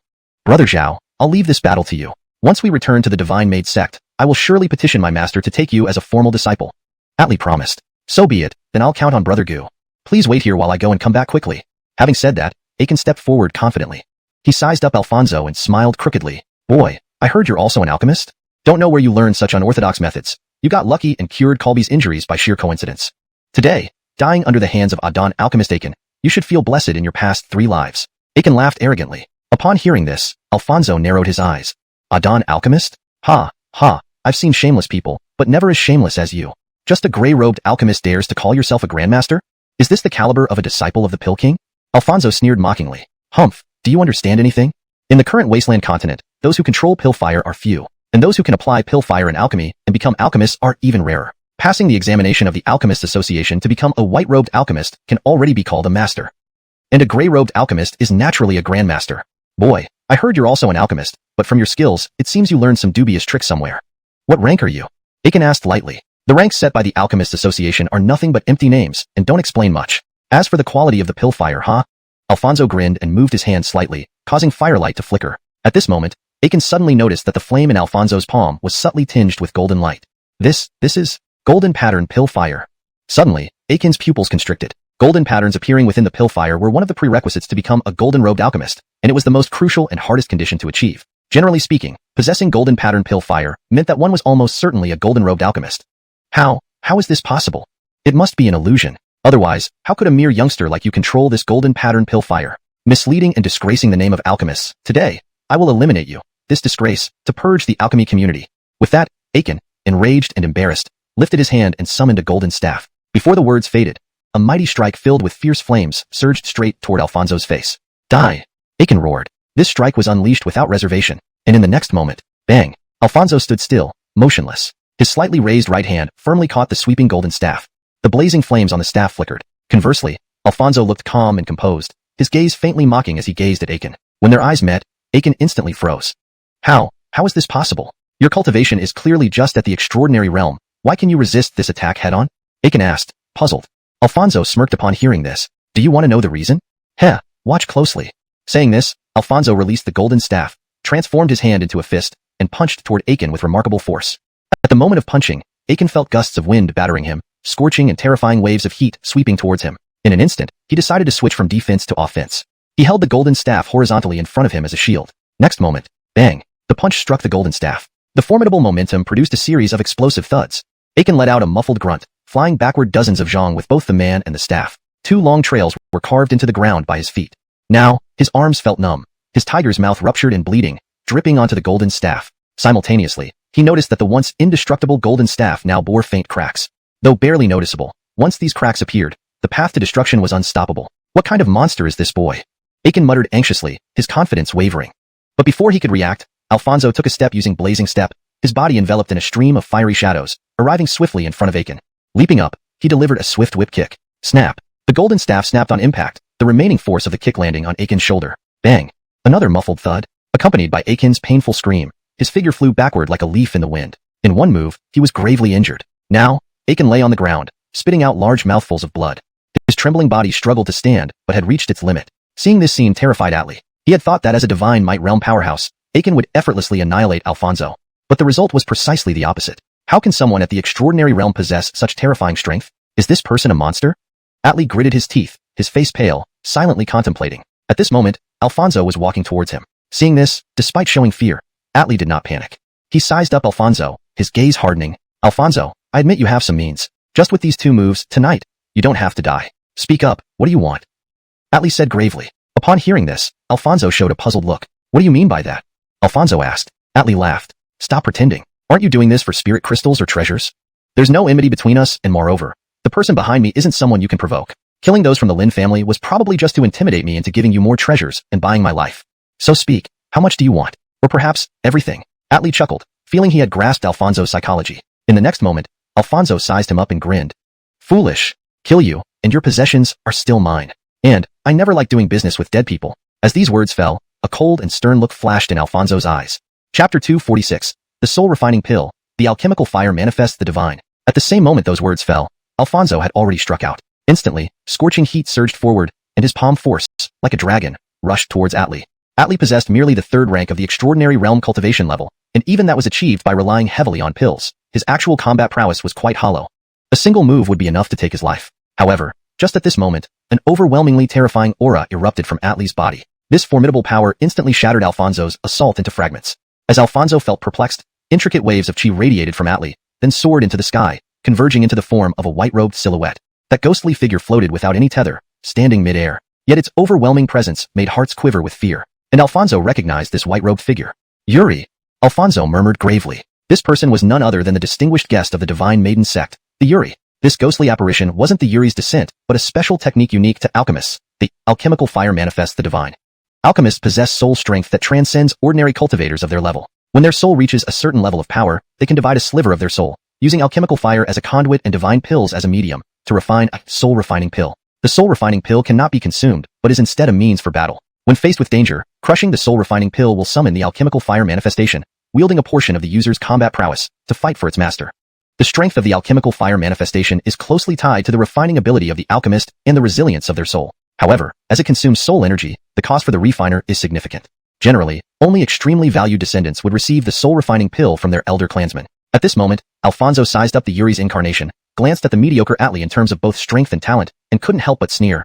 Putting aside the Yuri's abilities, his ability to judge people alone shows that his vision is ordinary, or you could even say poor. But if you were his illegitimate son, that would be a different matter.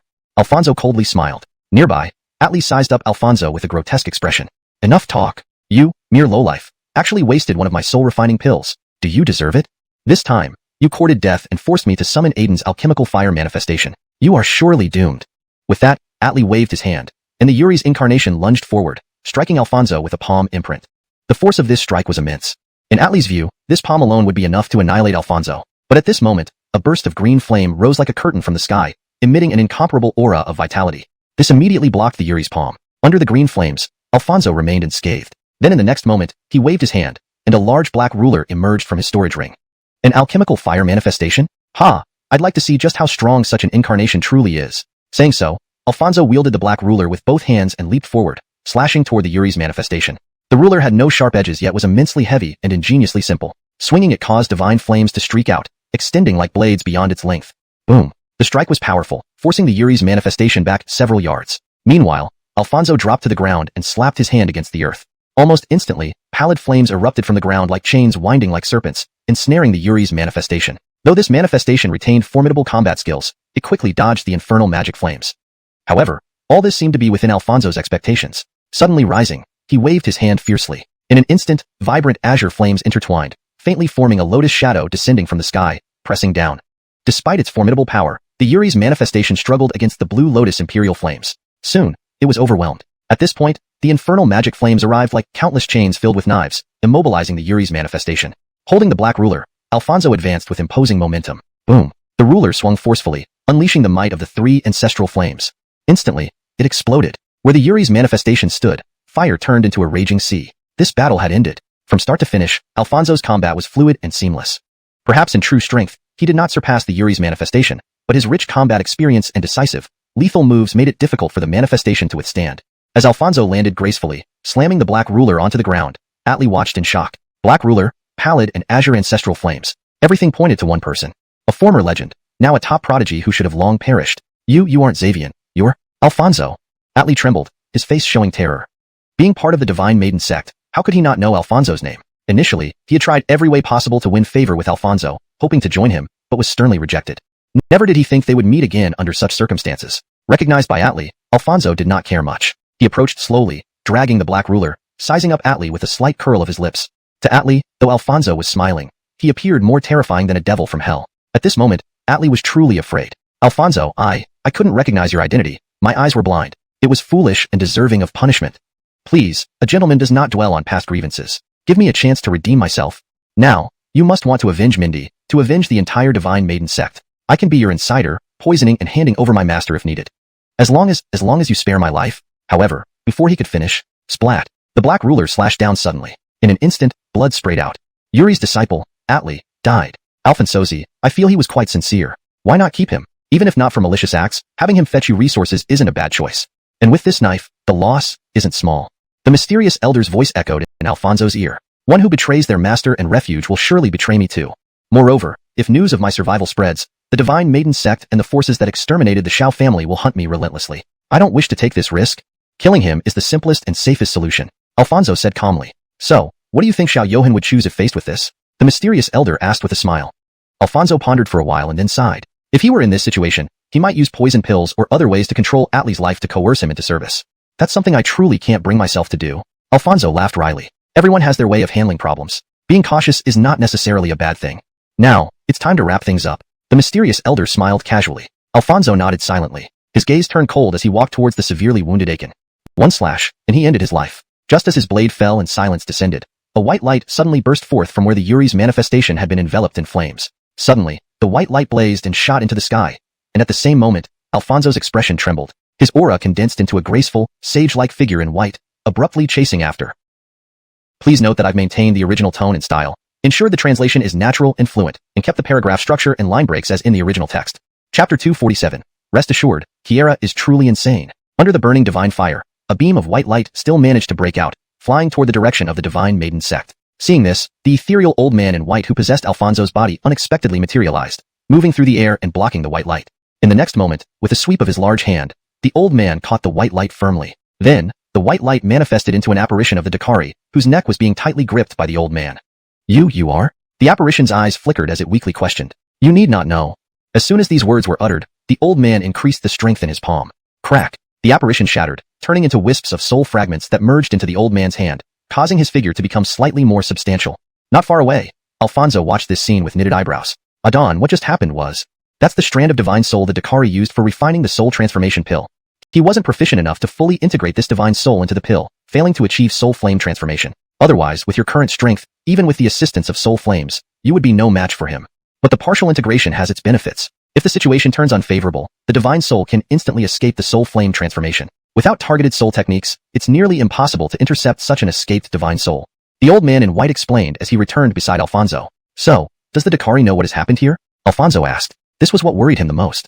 The old man smiled. Though it is a divided soul, their thoughts and perspectives do not connect. But if this divided soul returns to the Dakari, the memories it carries will also return to him. Fortunately, I intercepted it. Alfonso secretly sighed in relief upon hearing this. He then began plundering Atli's and Aiken's storage rings and any treasures they carried. He quickly reaped rich rewards. TSK, killing and plundering really is the fastest way to make money, Alfonso mused aloud. Little Jingzi, by the sound of your words, are you planning on changing careers? The old man teased. Adon, you're making fun of me again. Alfonso chuckled. Even if I could overcome my conscience, you wouldn't allow me to do this. Alfonso laughed lightly. The old man shook his head with a mysterious smile. Why disagree? Little Jingzi, amidst darkness, if your heart still yearns for light, there's a method. Dark versus dark. With these words, the old man's form faded, reintegrating into Alfonso's body. His words illuminated Alfonso's doubts like a beacon. I seem to understand how to proceed, Alfonso muttered to himself. He casually cast 2 balls of intense fire to obliterate all traces at the scene before heading towards Annihilation City. Little Jingzi, is your first target Lin Manor? The mysterious elder reminded. That doesn't quite qualify as dark versus dark. Don't worry, Adon. Returning to Annihilation City isn't to take action immediately. Firstly, Colby's injuries haven't healed yet, so I still need to visit Lin Manor several times. Secondly, if I leave now after Atli and others die tonight, suspicions will point directly at me. Henceforth, Xaviang will become a target for the Divine Maiden sect. I don't need to expose myself over a few dogs. Besides, I'm unfamiliar with the area around Annihilation City. I might as well use the Lin family's influence to find some suitable targets. Alfonso's figure vanished into the night, unaware that several shadowy figures emerged from the darkness, inspecting the site he had cleaned up and shaking their heads. Burning it this way, does he fear others won't recognize his attempt to destroy evidence? The ancestral fire's presence is so obvious, any knowledgeable person could identify it as an Annihilation Emperor fire burn. How did this kid manage to live this long and gain the title of genius? Should we help clean up the scene? No need to invite trouble. The Jeffrey ordered us to only surveil Alfonso without interfering. If left alone, his identity will likely be exposed within 3 days. Cleaning up traces isn't exactly helping him. Good point. Let's do it. Nightfall covered the scene as they busied themselves. Unbeknownst to them, everything was witnessed by a pair of hidden eyes. Outside Tiani Immortal Sect's fairy pavilion, a corridor led to a pavilion on a lake. Alawishus sat with Kieran on a stone bench inside the pavilion, sipping immortal wine and enjoying dishes prepared by the pavilion's chefs while waiting for the gathering of the 7 major forces to disperse. Kieran remained bound by iron chains despite wearing Alawishus's outer robe, her stiff posture obvious. Seeing Alawishus eating delicious food and drinking fine wine, Kieran couldn't help but salivate. Upon repeated requests, Alawishus used his chopsticks, which he had already used, to feed her. Each time, she would hold onto the chopsticks, licking them with her tongue for a long time before reluctantly letting go under his disdainful look. Seeing Kieran acting this way, Alawishus felt reassured. It indicated she was currently behaving normally. Previously, the consciousness claimed her imperial name was Catherine, and she never did soul snatching. Is her relationship with Kieran more complicated than I imagined? Catherine, from which era? Just as Alawishus pondered, noises came from the pavilion hall indicating people were dispersing. Immediately, Alawishus quickly withdrew the chopstick from Kieran's mouth and hugged her, heading towards the hall. Kieran frowned. Senior brother, what are you doing? With so many people coming out, can you consider freeing me from these chains? Even if I've decided to give myself to senior brother, appearing before everyone like this feels very shameful. Her words were cut off as Alawishus covered her mouth. People nearby noticed Alawishus and Kieran approaching quickly and exchanged confused looks. What new antics is this boy up to? Even Gay and Tiani Immortal Sect's elite couldn't help exchanging puzzled glances.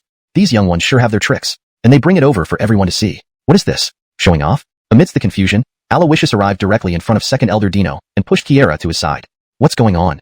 Dino asked. Alawishus didn't speak, but gave him a meaningful glance. Dino understood immediately and took Kieran aside. Catherine might be a top-tier power from a certain era, a reincarnated Great One retaining past memories but lacking previous strength. Such an entity is a valuable asset for any force. Gaining the memory inheritance of a super-strong powerhouse would be invaluable for a sect. The matter must be handled cautiously. After setting everything up, Artie approached Alawishus. Alawishus glanced at him and promptly changed the subject. How is the Fairy Pavilion's cuisine in our Tiani Immortal Sect? Did you enjoy the meal? The Artie smiled helplessly. Refreshed? Ha! After this whole day, my mouth feels like it's going to taste nothing but blandness. In my entire life combined, I haven't eaten this much vegetarian food. The Artie sneered. Upon hearing this, Alawishus knitted his brows. What happened? The Artie curled his lips. It's all because of those bald monks from the Bana Buddha sect, with their damned Buddhist teachings. They claim all living things have spirits and had everything with a trace of meat removed. These monks act like whores, but want us all to set up chastity arches with them. If it weren't for your sake, I would have walked out long ago, the Artie said unhappily. Hearing this, Alawishus raised an eyebrow, a flash of sharpness passing through his eyes. He had been worrying about how to make a move against the Bana Buddha sect's monks to inquire about the Yuan, but now they had delivered themselves right into his hands. Alawishus narrowed his eyes. Since you've stuck your head out, don't blame me for taking you as the scapegoat. In this translation, I've aimed to keep the tone and style consistent with the previous content, ensuring that the dialogue flows naturally and maintains coherence with the story's context. The paragraph structure and line breaks remain as in the original text. Chapter 248, Kieran.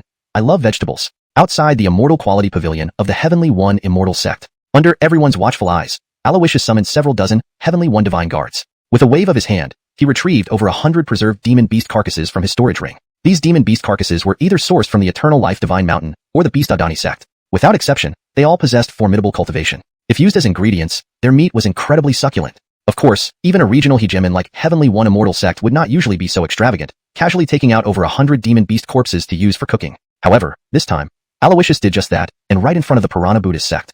Under everyone's puzzled gazes, the Heavenly One divine guards quickly set up fires, deftly handling the demon beast carcasses, slicing them into uniform pieces, and began barbecuing. For a moment, the sizzling sounds of oil dripping accompanied by the inviting aroma spread around the immortal quality pavilion. Seeing this, the members of the Piranha Buddhist sect couldn't help but frown. Not far away, Jonas leaned close to Gay and whispered in her ear, Emily, what is little Johan up to now? Grilling meat in front of monks. He's provoking them on purpose. The relationships between various forces are extremely delicate now. Any misstep could lead to unforeseen consequences, he added. Should we stop him? Jonas asked. Gay's expression remained indifferent as she shook her head lightly. While Will isn't afraid of trouble, he doesn't start it without reason. He must have considered this. Let's see what he does. Remember, no matter what Will does, we must support him in public. We can't let him lose face in front of others. Do you understand? Gay said sternly. Pfft. Never seen a mentor so indulgent with their disciple, remarked Jonas, then sighed. Fine. You're the boss here at Heavenly One Immortal Sect. You decide. To be honest, I also want to see what little Johan is planning, Jonas laughed softly. Soon, under the unique cooking methods of the Heavenly One divine guards, the aroma of grilled meat spread, making people's mouths water. Beside him, Kieran swallowed hard and frowned. Sir, what are you doing? Alawishus smiled. Our Heavenly One Immortal Sect has status in the Eastern Immortal Realm. Sending our guests back hungry would be embarrassing ourselves. Here, these are prepared for all of you. Eat, help yourselves. Alawishus waved grandly, speaking very boldly. Upon hearing this, everyone exchanged glances, their attention subconsciously turning towards the Piranha Buddhist sect members, with slight frowns. After hesitating for a moment, Kieran approached Alawishus's ear and whispered, You're not joking? It's really safe to eat? Alawishus glanced at him and picked up a piece of meat with a dagger, taking a large bite. That was the best answer. Seeing this, Kieran no longer hesitated, picking up a piece himself and eating heartily. As he ate, he marveled aloud, This meat is absolutely delicious, truly not to be missed. This behavior irritated the Piranha Buddhist sect members. A monk beside Carter of the West, seemingly prompted by him, stepped forward and bowed respectfully to Alawishus. Amitba, this humble monk calls myself Zahir. I have long heard of the Emil's fame and am fortunate to meet you today. The monk known as Zahir clasped his hands, maintaining a polite demeanor. Alawishus looked at him, raising an eyebrow. Adon Zahir, how may I assist you? Zahir smiled slightly. It is often said that the heavens love life. All things have spirits. The Emil's lack of compassion in slaying countless demon races stains your karma, harming your future luck, and hindering your cultivation.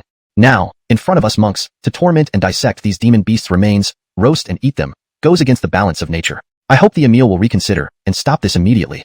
Our Buddha says, suffering is endless, but return leads to the shore. Lay down your sword and instantly attain enlightenment. Ba. True to form, with a few words, eating meat had become an unforgivable sin.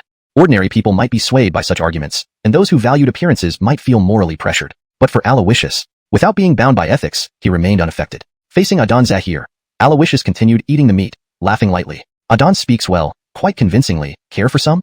He directly handed a piece of meat to Zahir. Zahir frowned. This humble monk is a cleric. Don't mock us. Alawishus chuckled. I'm not mocking you. Rather, you are mocking me. Not allowing me to eat meat would mean starving me to death, wouldn't it? Alawishus laughed gently. The earth grows grains and fruits, sufficient to satiate hunger. Why must one kill to obtain food? Zahir replied solemnly. Upon hearing this, Alawishus sneered, grains and fruits? Ha! All beings have spirit, yet humanity has endured countless trials to rise above. To not eat meat as a human would be meaningless. Perhaps your faith demands vegetarianism, but why impose it on others? Imposing your beliefs, regardless of eloquence. If the premise is wrong, you'll never be enlightened. Just a deluded monk. Alawishus laughed coldly. Hearing this, not only Zahir but also the nearby Carter of the West and other Purana Buddhist sect powerhouses showed displeasure. Noticing this, Alawishus walked past Zahir and looked at the Carter of the West. Wasn't it your idea for him to confront me, Carter of the West? Since your monks mention grains and fruits can suffice, do they not also have spirits? Does eating plants not count as killing? Why do you differentiate among lives, reserving compassion only for what benefits you while deeming others unworthy and destined for consumption? Is this the Dharma you preach? Alawishus questioned. His words left the monks speechless. The Carter of the West fell silent before focusing his gaze. The Emil's argument is sophistry. Sophistry? Then let's talk in more acceptable terms, Alawishus smirked. You claim compassion for all beings, yet some love plants. They lament seeing plants destroyed and consumed. So, in their eyes, aren't your vegetarian monks equally guilty? Alawishus laughed coldly. Ba. Surely there are no such oddballs in the world, the Carter dismissed. Just because you think they don't exist doesn't mean they don't. Alawishus gave a mysterious smile and patted Kieran on the shoulder. In an instant, Kieran, who was eating meat with large bites, caught on and quickly wiped the grease from the corners of his mouth. He turned around gracefully, wearing a serious expression, and declared, You're absolutely right. I am indeed a renowned vegetable lover. Vegetables are so adorable. You bald monks, why do you eat only vegetables? At the sound of these words, the atmosphere in the scene instantly became awkward. The translation maintains the original tone, style, and paragraph structure while ensuring it is natural and fluent in English. It also keeps the storyline coherent with the previous content. Chapter 249. The Age of Dharma Decline, the Buddhist and Demon Doctrine. Kieran's words immediately left the crowd from the Boer Buddha sect at a loss.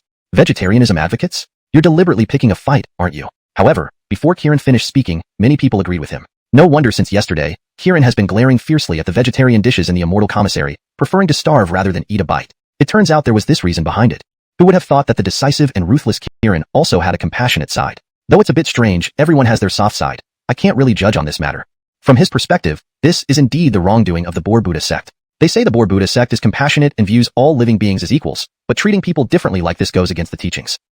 The crowd chattered endlessly, causing the monks of the Boer Buddha sect to become increasingly disgruntled. Ba. These people are clearly trying to provoke us on purpose. Kieran doesn't eat vegetables just because he craves meat. How does it relate to compassion? These people are tormenting even the monks. They've reached an extreme level of wickedness. May Buddha's compassion guide them someday.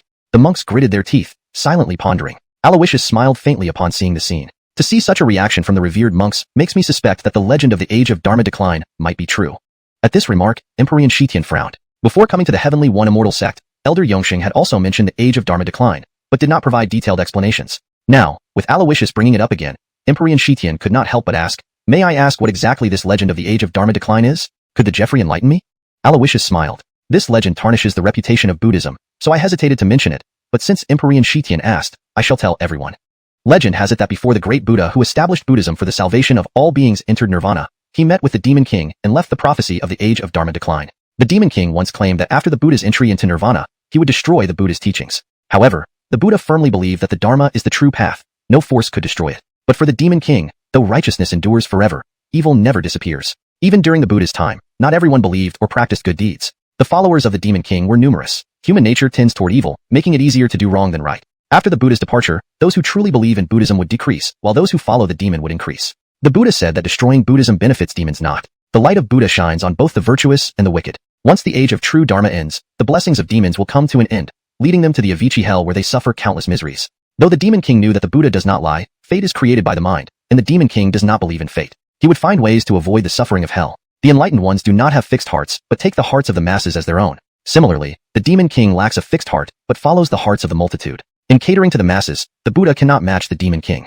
Buddhism emphasizes strict discipline, warning against greed, and teaching people to resist desires. On the other hand, the demon conforms to desires, fulfilling the wishes of the people. Without desire, how could there be demons? The Buddha said that scriptures and relics remain in the world to save and educate all beings. Yet, this practice aligns with the Demon King's wishes. The Demon King claimed that during the age of Dharma decline, his disciples would infiltrate the Sangha, donning the robes of Buddha without practicing righteousness. They would twist Buddhist scriptures, undermine the precepts, and achieve what the Demon King failed to accomplish through brute force. Alawishus' words cut deeply into the hearts of the Boer Buddha sect monks like sharp blades. Step by step, he advanced, closing in on Emperor Shitian, who finally lifted his gaze and met Alawishus' profound double pupils. At that moment, Alawishus' expression turned grave as he secretly conveyed, "Have the evil spirits and demons that escaped from Eternal Life Mountain now hidden within your Boer Buddha sect? Has your so-called holy place for Buddhism already become a den of filth and corruption?" Alawishus' voice was cold, his tone leaving no room for doubt. For an instant, a hint of panic flickered across Emperor Shitian's eyes but quickly vanished. At this moment, all present eyes turned to the monks of the Boer Buddha sect, none friendly. Alawishus' detailed explanation of the age of Dharma decline did not seem baseless. In the current self-proclaimed justice, whoever exposed their true nature first would become the target. The demise or withdrawal of any party would lessen pressure on the others. The atmosphere on the scene became heavy. Emperor Shitian noticed this and immediately looked around, bowing respectfully to Alawishus. "Umitba, this old monk has received enlightenment. But legends are merely legends. Some things should not be taken seriously." He then turned to Gay and said calmly, "Thank you for your generous hospitality, Your Majesty. I appreciate it. As for the matters discussed, the Boer Buddha sect will fully support your proposal. Due to the busy schedule of our sect, we must take our leave." With that, Emperor Shitian led the Boer Buddha sect's elite, quietly departing. Their exit eased the tension on the scene. Alawishus observed the leaders of the remaining major forces and smiled faintly. "Those who were bothering us are gone. Please enjoy the feast. Don't let down our Heavenly One Immortal sect's efforts. Maxim, Devil Dragon King, try this devil scale beast meat. It's incredibly delicious, with hints of dragon meat flavor." Alawishus laughed. Upon hearing this, Maxim sneered, gave Alawishus a fierce glare, and swept away in anger. The Immortal Goddess sect members made no effort to hide their disdain for Alawishus, casting cold glances before departing. Yarden Laumo, naturally carefree, held no grudge against Alawishus. After laughing aloud, he joined the feast. As for Lionel, to speak those words openly in front of the Boer Buddha sect strong, "You are quite remarkable. Montague's death at your hands was justified." Lionel examined Alawishus with interest, smiling lightly. Alawishus laughed. "Lionel Sr., that's incorrect. Montague died due to his own actions. I merely intervened when he tried to harm Estelle, helping someone in need. By the way, how is Estelle? Why isn't she here this time?" Alawishus asked. Lionel chuckled. "You, surrounded by many excellent women, are still thinking about my disciple. But thank you for asking. Estelle as well, just feeling a bit guilty." Alawishus raised an eyebrow. "Guilty? Toward Montague? She doesn't need to feel this way." Alawishus laughed lightly. Lionel smiled enigmatically. "You're only half right. Her guilt partially stems from Montague, but more so, toward you.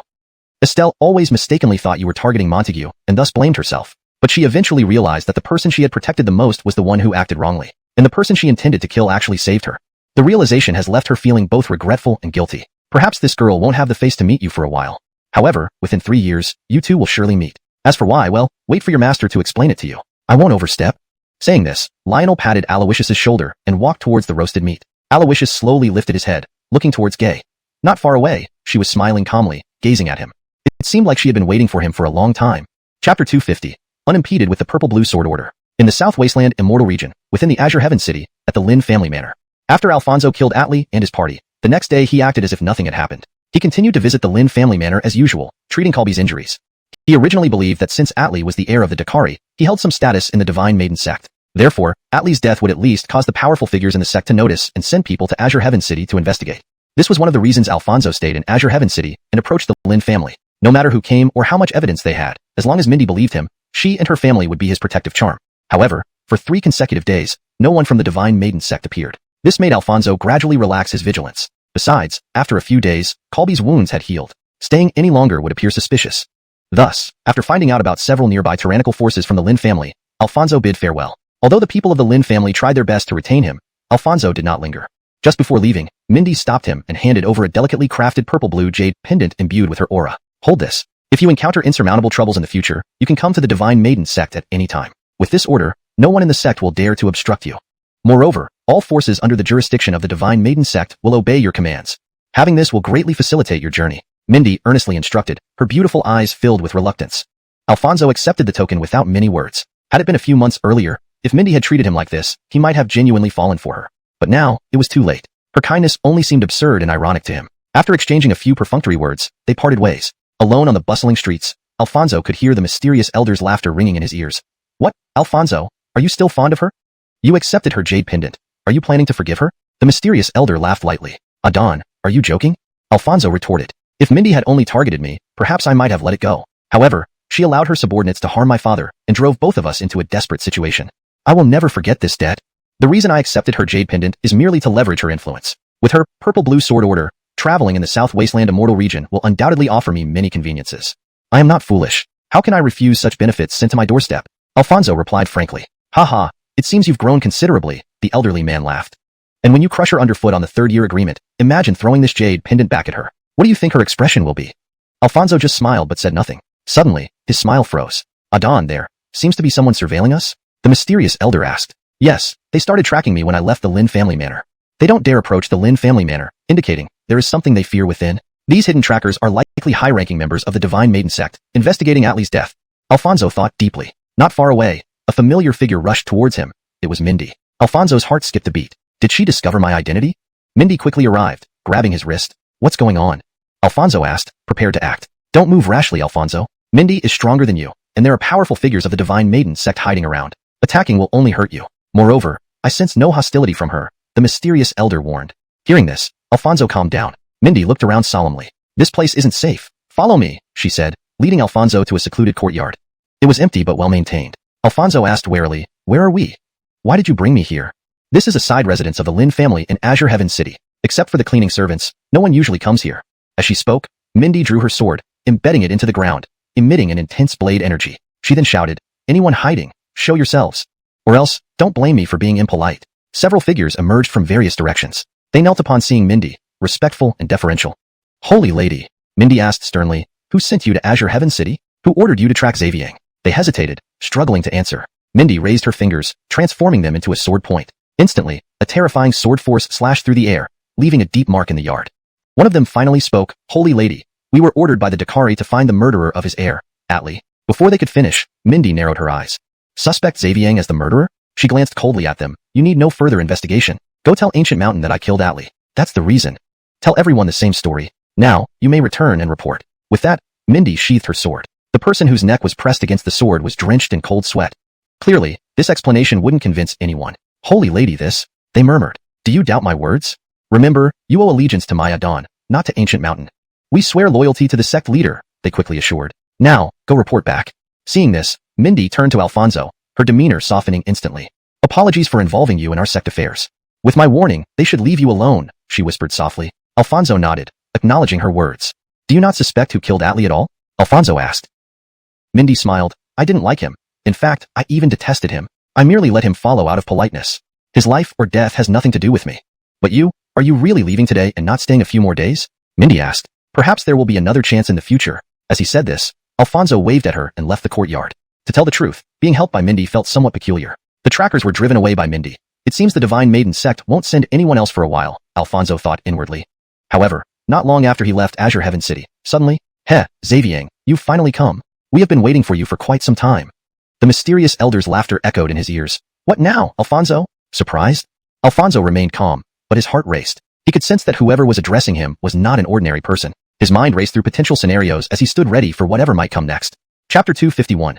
You, worthy of facing me? Outside Annaming City, a voice suddenly echoed out of nowhere, instantly putting Alfonso on guard. He halted his steps and surveyed the surroundings. From the depths of the dark forest, more than a dozen figures slowly emerged. Leading them was a man with arched brows and star-like eyes, robust in build, exuding waves of intense heat from his body. His sharp gaze, like that of a hawk, clearly marked him as someone with formidable soul power. Alfonso recognized this person. It was none other than Giri, the famous Dakari of the goddess sect. Back then, when Alfonso was at the goddess sect, he had collaborated with Giri, using the ancestral fire to help him refine elixirs. But he never imagined that their paths would cross again under such circumstances. Besides Giri, there were several more formidable auras. Nearby, 13 young and attractive women who bore striking similarities emerged from all directions, encircling Alfonso and blocking any possible escape routes. Seeing this, Alfonso narrowed his eyes. 13 guards of the Star and Moon Palace. The top card of the goddess sect coming to this small Annaming city. Wouldn't it be, just to capture me? Though he pretended to be calm, Alfonso was deeply shaken inside. These were the very experts who had escorted him when he stormed the Tiani immortal sect. Despite being suppressed by Gerald in the end, it only indicated that the opponent was too strong. The strength of the 13 guards was indisputable. In response to Alfonso's question, no one from the goddess sect answered. Instead, Geary waved his hand, and the 13 figures began to approach cautiously. Seeing this, Alfonso narrowed his eyes again, immediately pulling out the purple-green sword order given to him by Mindy from his chest. Upon seeing this, everyone halted, a look of seriousness crossing their faces. With the purple-green sword order present, obey this order as if it came from your holy maiden. I command you to step aside immediately, Alfonso coldly declared. At this moment, taking advantage of another's authority seemed like a viable way to break free. However, just as everyone fell silent, laughter erupted from the nearby forest. Ha ha ha, the purple-green sword order. Little boy, you have quite the nerve, stealing even the holy maiden's purple-green sword order. At first, we merely intended to inquire about Atli's death and did not wish to make things difficult for you. But your actions now have sealed your fate, a certain death. With these words, a youthful figure in white, holding a white paper fan and radiating an aura of refined elegance, stepped forward calmly. He was handsome yet rugged, exuding confidence and dominance through every gesture. He gave off a breathtaking impression. Like jade among the common folk, an unparalleled gentleman. Though Alfonso didn't know his identity, he must have held a noble status. As he approached, not only did the 13 guards of the Star and Moon Palace part for him, but even Dan Kingeary, normally arrogant and condescending, also made way, showing genuine respect. And this respect stemmed from true admiration, not just because of his background. However, upon seeing this person, Alfonso felt inexplicable disgust. He noticed several people following behind the young man, familiar individuals who had been tracking him in Annihilation City earlier, only to be revealed by Mindy. At this moment, Alfonso began to suspect he had been set up. Was all of this part of your plan? Alfonso asked in a deep voice. The young man laughed lightly. What are you referring to? The people behind me? Hee, they were only a small part of the plan. Atli's death at your hands put both you and the Holy Maiden on high alert. She saw your potential and wanted to recruit you, so she had to prevent the sect from sending assassins after you. As a result, you couldn't leave Annihilation City, and the Holy Maiden wouldn't let you go either. Even if she did allow you to leave, she would follow secretly to ensure your safety. So, I simply orchestrated a little scheme to alleviate your worries, letting those few expose themselves and work with the Holy Maiden to stage this act. And thus, the Holy Maiden stopped following you secretly, while you, lowering your guard, walked right into our trap. The young man chuckled. That smirk was almost bragging about his cunning. Hearing this, Alfonso sneered. So, you even included the Holy Maiden of the goddess sect, Mindy, in your scheme? Ha, yet another traitor, challenging superiors. Mindy wasn't tricked. She didn't expect you'd have such audacity. Geary personally here, along with the 13 guards, part of your grand design? To lay such an elaborate trap for me, is it worth it? Alfonso laughed coldly. The lion hunts the rabbit with all its might. I, Lanny, always take my opponents seriously, and you have given me particular reason to do so. This setup was to confirm a suspicion. Do you have anything else to say?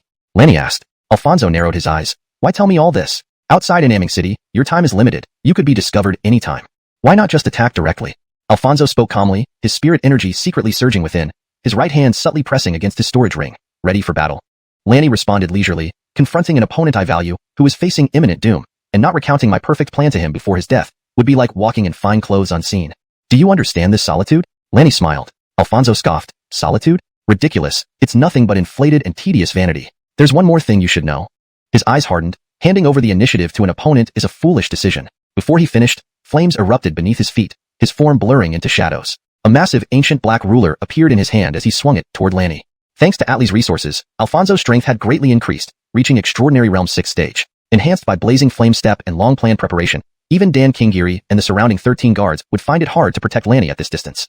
Capturing Lanny seemed the best chance to escape. Yet, as Alfonso struck decisively and the black ruler neared Lanny within 3 feet, it was met with an immovable force. An invisible wave, like a giant hand, steadied the ruler. Alfonso looked up to meet Lanny's gaze. Lanny's lips curled into a smile. If you want to capture someone, shouldn't you assess their strength first? I took you seriously, but now, haha, how dare you face me? On your knees. As he spoke, Lanny took a step, unleashing an overwhelming pressure like a tidal wave upon Alfonso. Instantly, the black ruler flew backward, and the heavens seemed to press down with the force of a mountain. Lanny's cultivation level was revealed. Reincarnation Realm 2nd stage. This level equated to some elders and senior executives of the goddess sect. What? Alfonso was taken aback, not expecting such formidable power. Now I see why Dan Kingeary and the 13 guards allowed him to face me alone. Even if I regained peak strength, I'd still be no match. Please feel free to ask for further translation or clarification. This person's cultivation method is actually the great law of heaven and earth. Alfonso thought to himself. Once the great law of heaven and earth descends, with Alfonso's current strength, even with the protection of ancestral fire, he would hardly escape severe injuries or a fatal outcome. Probably, only. Alfonso clenched his fists tightly, a look of hesitation in his eyes flashing with a touch of ruthlessness. At the same time, a hoarse voice echoed deep within his consciousness. Alfonso, from here on, leave it to your master. Please let me know if you need further translation or clarification. Chapter 252, The Heavenly Stars Array. A power that rivaled the suppression of an emperor descended, akin to divine wrath, manifesting in overwhelming force. Accompanied by thunderous roars and ground-shaking tremors, Alfonso's figure remained unmoved, standing firmly in place. Amidst the dust and flying debris, his aura grew exponentially more terrifying than before. Upon witnessing this scene, Kai's eyes narrowed with a hint of suspicion. As the dust settled, Alfonso stepped forward on ethereal light, emitting a pallid flame-like aura, his eyes cold and emotionless. With each step he took, the suppressive force of heaven and earth parted for him, unable to pose any threat. Kai, observing this, let go of his doubts. A faint smile curled at the corners of his mouth, revealing his understanding. He retreated backward and waved his hand towards the crowd. The rest is up to you. With those words, Kai withdrew from the battle circle. Hearing this, the Dakari Rick gave a nod to the 13 guards of the Star Moon Palace. Instantly, these 13 powerful figures shared a tacit understanding. They raised their wrists, revealing star-studded star bracelets. In an instant, starlight flared brilliantly. Interweaving, the stars covered the sky, blocking out the sun and turning a clear day into a starlit night. Under the radiance of the starlight, Alfonso felt exposed under constant surveillance, unable to escape. Meanwhile, Rick summoned a sword as red as coal fire, leaping through the air to attack Alfonso. Although titled the Dakari and renowned in the southern wilderness immortal realm, Rick was not an emperor-level powerhouse. However, the 13 guards of the Star Moon Palace, elite forces of the goddess sect, were formidable. Even with the mysterious elder's assistance and his considerable strength, Alfonso gradually fell into disadvantage under the relentless and all-encompassing assault from the 13 guards. Observing the battle from the sidelines, Kai's eyes gradually turned golden. Hee, as expected. Xaviang. Hee. Muttering to himself, he pulled out a pure white talisman from his robe, infusing it with spiritual energy. The talisman transformed into a beam of white light, merging into the illusionary starry sky above. Suddenly, swish, a bolt of dark light shot out from a star, catching Alfonso unprepared while he struggled against the 13 guards and Rick. Poochie. Instantaneously, the dark light pierced through his body, spouting blood. Shaken, Alfonso's pallid aura boiled like boiling water, rapidly dissipating. Ugh. Clutching his chest, he emitted a pained groan. Seeing this, the Dakari Rick furrowed his brows. This is a soul-splitting talisman? Strange, the soul-splitting talisman targets the divine soul. It has no effect on ordinary souls who have yet to reach the nirvana realm and develop a divine soul. How can it be effective on him? Rick questioned in confusion. Despite his puzzlement, his attacks became even more ferocious. His blades tore through Alfonso's protective pallid aura, leaving deep gashes on his body. The scent of burning flesh was heart-wrenching. The onslaught from the 13 guards continued like a tempest, and although Alfonso tried to defend, the pain inflicted by the soul-splitting talisman made the elder's movements sluggish. Adon, what's happening? Alfonso asked urgently. Xiajingzi Kai is no ordinary man. It seems he has seen through my presence, using the heavenly stars shielding sky array, via the 13 guards to deploy the soul-splitting talisman. I fear my divine soul will soon fall into slumber once again. To escape, we must reveal the ancestral flame. The elder said solemnly. Bide your time, anything is possible if you can survive. Escape is priority. Whether or not to reveal the ancestral flame, Adon shall decide. Alfonso responded firmly. Good. Suddenly, Alfonso's aura surged. The pallid flames around him solidified, transforming into vast seas of infernal fire.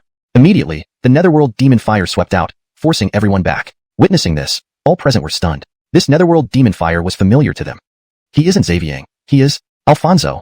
He didn't die but has regained his strength. Realization dawned upon the Dakari Rick. Nearby Kai, seeing this scene, revealed a smile despite his doubts. So that's it. I had everything calculated, except for the ancestral flame. I can't kill him today.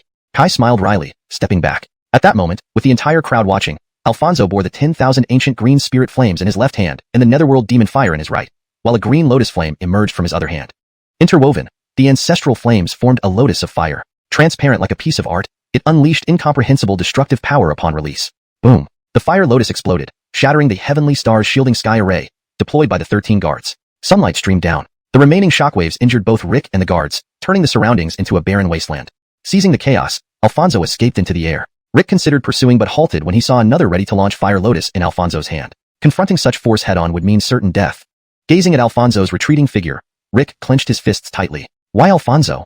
By sparing him today, we have offended a fierce tiger, only to let it roam free. Future consequences will be dire. Standing amidst the ruins, disheveled and humiliated, Rick watched helplessly. At this moment, Kai returned, his white robe spotless. Amir Alfonso reduced you to this state? Is this the renowned Dakari of the goddess sect? Kai mocked. You. Rick fumed, yet helpless due to Kai's superior status. Let's consider today's events never happened. Best not mention it to anyone. Otherwise, deploying the 13 guards without permission, disregarding the purple cyan sword order, will set Eliza against you. Unwise indeed. Kai chided lightly, but Alfonso's talent and potential are evident. Letting him go will undoubtedly lead to endless future troubles. Rick argued. Just a minor figure. Negligible impact. There are many geniuses in this world, but few truly thrive. Alfonso is a prodigy, perhaps even blessed. So what? This era doesn't favor people like him. Only elimination awaits. The divine soul within him is already marked by my soul-splitting talisman. Even if it survives, it will remain dormant for years. Without it, Alfonso is merely an average extraordinary realm cultivator. As for Alfonso, after enduring various tactics from you all, his chances of survival, how high could they be? If by some miracle he survives? Spread the word that Alfonso's father has been invited to the goddess sect. If Alfonso learns of this, how do you think he'll react? Kai chuckled, confident and composed. Rick nodded inwardly, instructing the guards to clean up the battlefield. Kai lifted his gaze towards Alfonso's direction, his lips curling into a knowing smile. Alfonso, your era has long passed. In this desolate ancient continent, I shall grasp the heavens and earth. The ruler of this world can only be one person, and that is me, Kai. Chapter 253, Duel. At the Tiani Immortal Sect, in the Tiani Divine Hall, the high-ranking members of the sect had all gathered here. Alawishus and Tammy followed as well. However, along the way, Dino had whispered a few words into Gay's ear. Subsequently, Gay kept Tammy close by her side, even ensuring that Tammy sat next to her after they were seated, never leaving her side for a moment. As for the chains on Tammy, they were also unfastened by Alawishus at Gay's behest. After all, with Gay present, even if Sky appeared again, he wouldn't be able to stir up much trouble. At this moment, the various powerful figures of the Tiani Immortal Sect were assembled, creating an atmosphere that was solemn and somewhat oppressive. Only Alawishus sat calmly at the end, legs crossed in a relaxed manner, not at all concerned. He wasn't in a hurry because from everyone's exchanged glances, he could tell they wanted something from him. Sure enough, at a signal from Gay, Elder Jonas, who was closest to Alawishus, cleared her throat and began speaking. Little Johan, sit properly first. Sister has a question to ask you. Before she finished, Alawishus quickly waved his hand to interrupt her. Madam, please have a clear understanding of your age, Alawishus bluntly said. Jonas. You brat, what do you mean madam? Do you know how to speak? Do I really look that old? Jonas immediately felt defensive and started arguing back. However, before she finished, she was silenced by a glare from Gay. Reluctantly, she cleared her throat, trying to maintain a gentle tone. Little Johan, as the Emily disciple and a leader among the younger generation of the Tiani Immortal Sect, what would you do when your master is bullied? Alawishus raised an eyebrow. There's never been a time when anyone dared to bully my master. Who dares to challenge her courage and strength? With that, Alawishus stood up, walking under everyone's gaze to stand in front of Gay. Then, in full view of everyone, he reached out and pinched Gay's small face. This scene shocked everyone. Was this really something they should see for free? They all pretended not to notice, glancing casually aside. Even Gay couldn't help but widen her eyes in surprise, looking at Alawishus. This child is becoming more and more disrespectful. But it's better to save some face for him in front of everyone. Thinking this, Gay's beautiful eyes flashed as she gave him a stern look. Alawishus smiled, withdrawing his hand. Adon and all seniors, today's gathering seems to be aimed at me, right? I, Alawishus, am not an outsider. If there's anything you want to say, just speak up. Why all the formality? Especially you, Mushwan, don't feel shy talking to me. What do you need me to do? Just say it directly. His words were met with a rather unfriendly look from Gay. What did you just call me? Gay said coldly. Mushwan? Is this kid planning to rebel? Seeing her reaction, Alawishus immediately backed down. Hee Adon, whatever you command. Upon hearing this, Gay finally smiled. Now that's more like it. The 7 major forces have gathered here to set up a duel, involving the younger generations of each force. The champion will receive generous rewards. This battle is crucial for our Tiani Immortal Sect. As your master, I require you to participate and win this duel. Can you do it? Gay asked with a calm smile. How difficult can it be? Adon, rest assured, your disciple will not fail you. Alawishus bowed deeply, showing respect. Satisfied, Gay nodded approvingly. She then looked at everyone else with a calm smile. Xiaochen understands the importance of this matter. Perhaps we elders overthought it. Everyone, you may leave now. Elder 2, stay behind. We have other matters to discuss.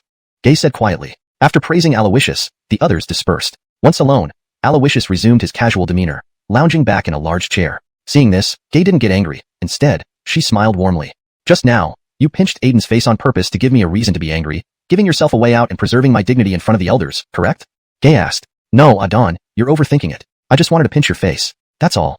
Alawishus denied it, muttering to himself, you're my master and the Emily of Tiani Immortal Sect. Giving orders to your own disciple with such ceremony, how does it make the elders see you?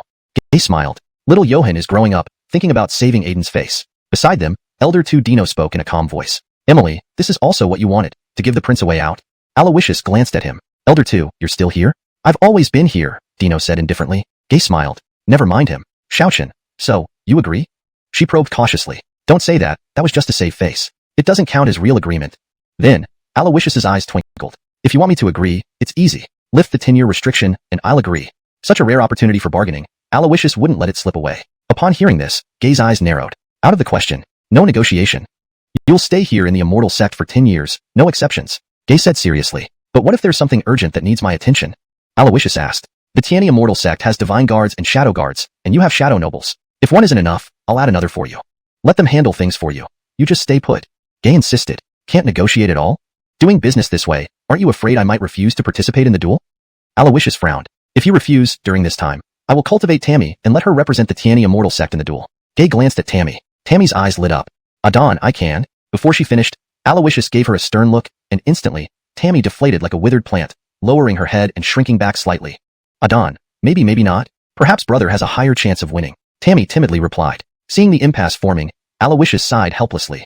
All right, Adon, let's not push this issue. 10 years of restriction it is, but I need 3 chances to leave the sect. Some matters really require my personal involvement. Alawishus started to compromise. Gay thought for a moment. Allowing you to go once risks you staying away for 10 years. So, if you must leave, you can, but not for more than 12 hours each time. And 3 times are too many twice? Alawishus's eyes lit up. Deal. Suddenly, Gay felt a little regretful. Seeing Xiaochen so happy, should I have only agreed to once? But spoken words were like water spilled. It was done. Since she had agreed, she couldn't hide it any longer. Now that I've agreed, what's this battle about? Why all this fuss? Alawishus asked. Upon hearing this, Gay and Dino exchanged a glance. Then, Dino said indifferently, for the sake of all living beings. Alawishus. Chapter 254. The founding patriarch of the goddess sect, Emily Huangshi. When Dino spoke, the few people present couldn't help but be speechless for a moment. Elder 2, there's no outsider here, so don't beat around the bush. Let's just speak our minds.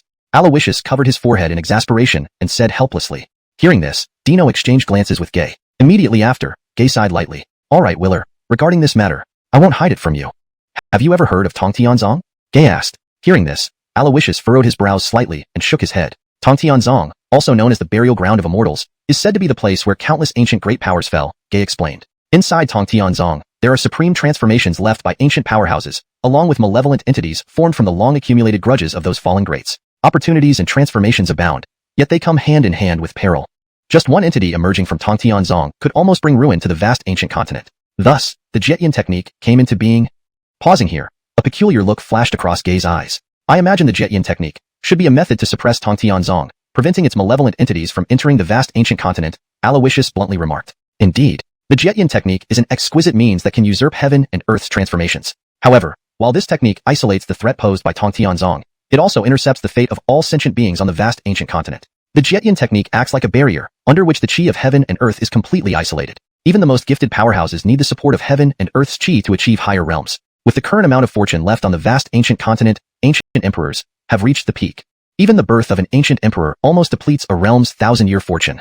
If the Jetyin technique were broken, rechanneling the chi of heaven and earth back onto the vast ancient continent, even in this era of law decline, we would witness the glory of the era of proper law. A new grand reshuffling among the strong of the vast ancient continent would take place. And now, the meeting of these 7 major forces revolves around the discussion of initiating this Jetyin technique. Gay elucidated. What about Tongtianzong? Alawishus inquired.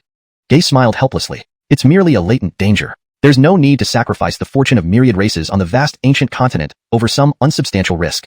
Speaking of this, she lowered her head. As she spoke, she lowered her head. Seeing this, Alawishus's gaze hardened. If, as you say, Tongtianzong is merely some unsubstantial yin huan, why would the 7 forces go to such great lengths? And why would the Jetyin technique need to exist? Note, the term yin huan can be translated as hidden danger or potential hazard. For better fluency and natural reading in English, I've opted for hidden danger in this context. Teacher, is there something you're still hiding from me? Gay bit her lower lip and frowned slightly. Willer, I'm sorry, some matters cannot be divulged to you. But I hope you will trust me and support me, because even I do not know if what I am doing is right or wrong. As she spoke, Gay couldn't help but sigh softly.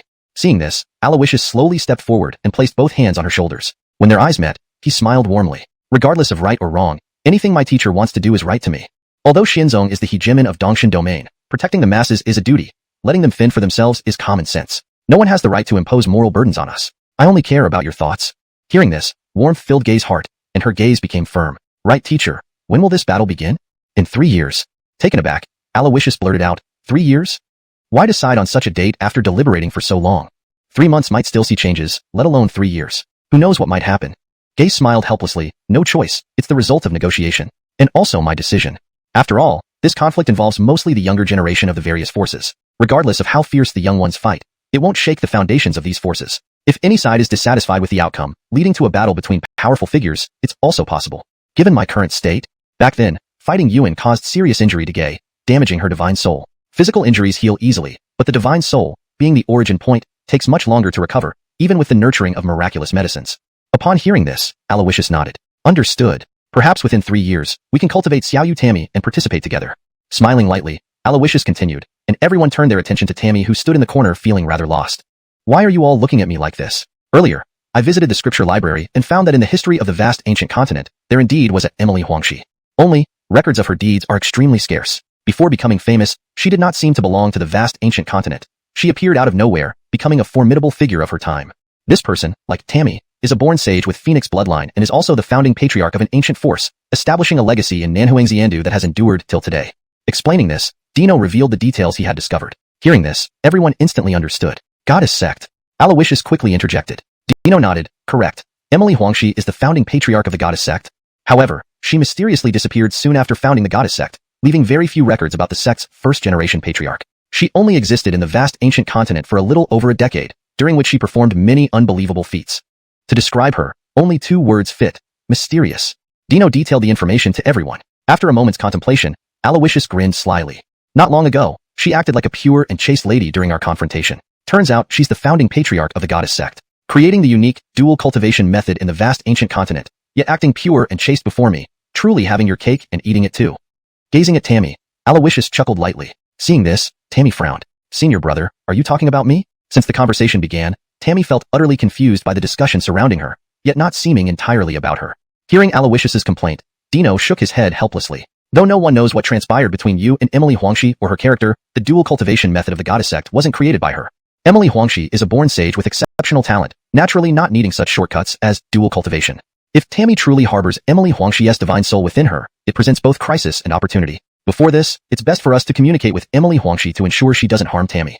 Having said this, Dino waved his hand, conjuring a phantom flame on his fingertips. Then, swiftly pointing, he tapped it against Tammy's forehead. The intangible flames enveloped Tammy's body. When Tammy opened her eyes again, a powerful and strange force surged from within her. Hashtag chapter 255. If you fall, I won't shed a single tear for you. Emperor, where am I? Kiera slowly opened her eyes, bewildered as she surveyed the unfamiliar surroundings. Suddenly, she saw a familiar face. Alawishus, it's you. In an instant, Kiera's beautiful eyes narrowed, and her spiritual essence began to circulate as she prepared to attack. However, at that moment, a wave of pressure descended, subduing her momentum. A fallen warrior, no matter how strong they were in life, is now nothing but a wandering soul. What right do you have to be arrogant before me, or my disciple? Nubia's voice was indifferent yet overwhelmingly authoritative. Hearing this, Kiera turned her gaze towards Nubia. Just one glance was enough to shock her by Nubia's imposing presence. Your strength would have made you a formidable figure even in the ancient times. Pity you were born in the wrong era, Kiera remarked somberly after scrutinizing Nubia. To this, Nubia merely smiled faintly. Perhaps it is not me who is mistaken, but the era. Kiera chuckled. Right or wrong, it makes no difference to me now. That little thief is your disciple? Hemph, it seems his shamelessness. He learned from you, Kiera said with a light laugh. Upon hearing this, Nubia laughed rather than became angry. Shameless? Though I don't know what Will did to you, compared to you, he is still more honorable. A long-fallen person like you wants to take over my young disciple's body and try to possess it. Hemph, is this how the great Emperor Sky conducts herself?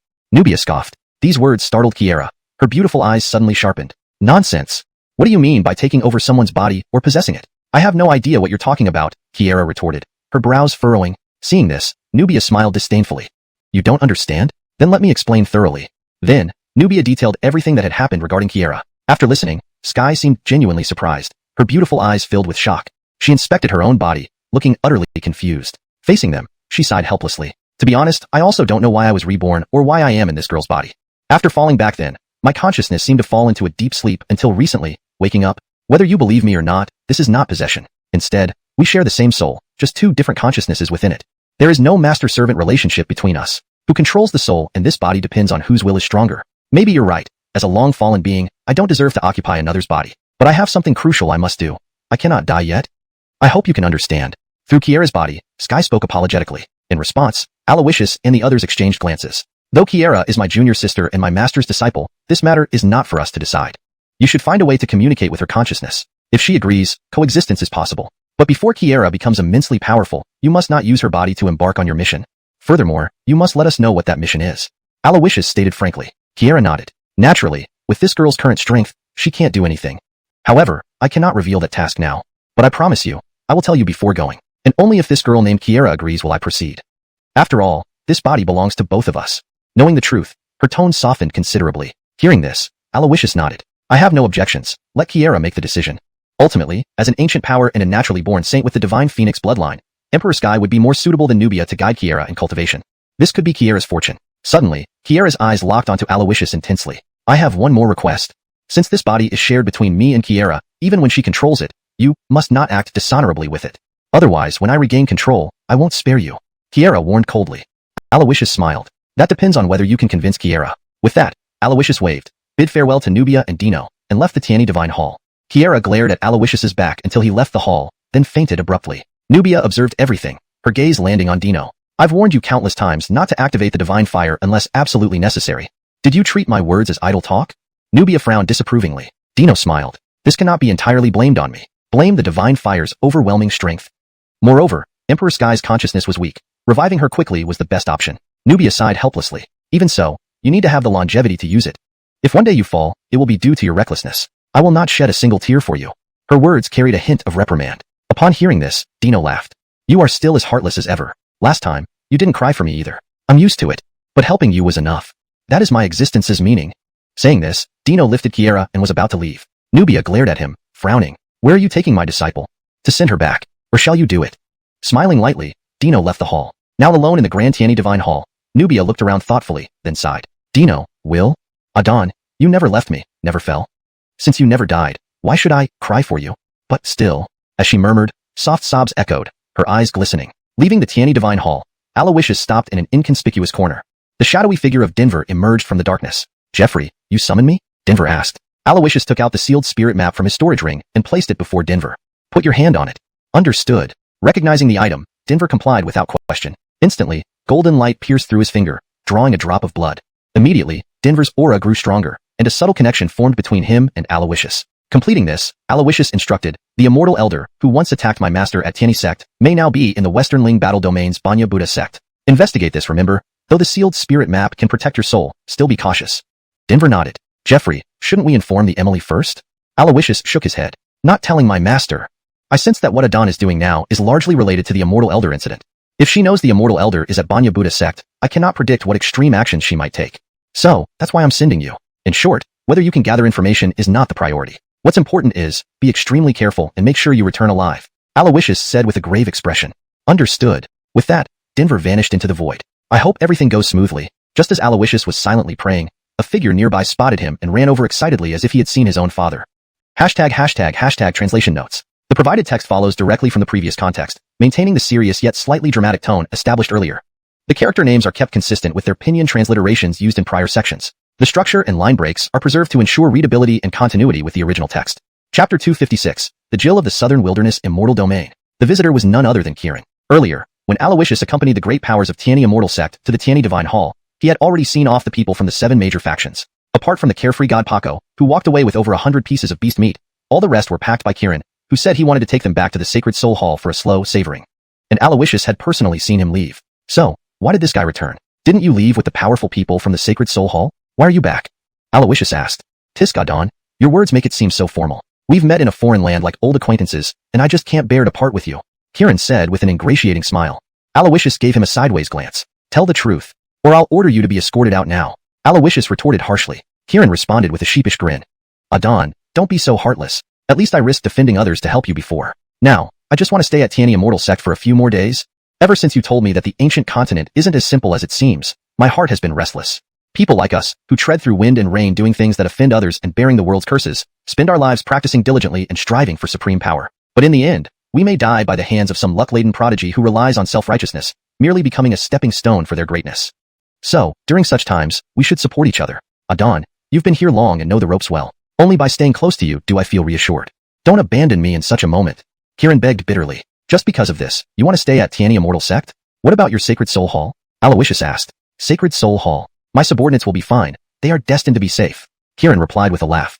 Hearing this, Alawishus could only laugh helplessly. This fellow truly didn't hesitate to sacrifice his followers, but not himself. However, Alawishus did not intend to keep him around. After all, Kieran was the ruler of an ancient power and the overlord of Huantian medicine domain. Keeping him nearby, who knew what might happen? Moreover, this guy had once harbored ill intentions towards his master and Jonas. If he ever acted up, unless Nubia intervened, no one could stop him. And currently, Nubia was not in a state suitable for action. Tisk Leaf, saying this makes things difficult for me, Alawishus sighed. Kieran thought, if it's difficult, then don't do it. Wait, wrong response. Adon, adversity reveals true friendship. Aren't you going to save me now, or just watch me die? Kieran began lamenting. Unable to escape this nagging, Alawishus sighed again. You know, Tiani Immortal Sect doesn't entertain idlers. What can you do if you stay? Hearing this, Kieran raised an eyebrow.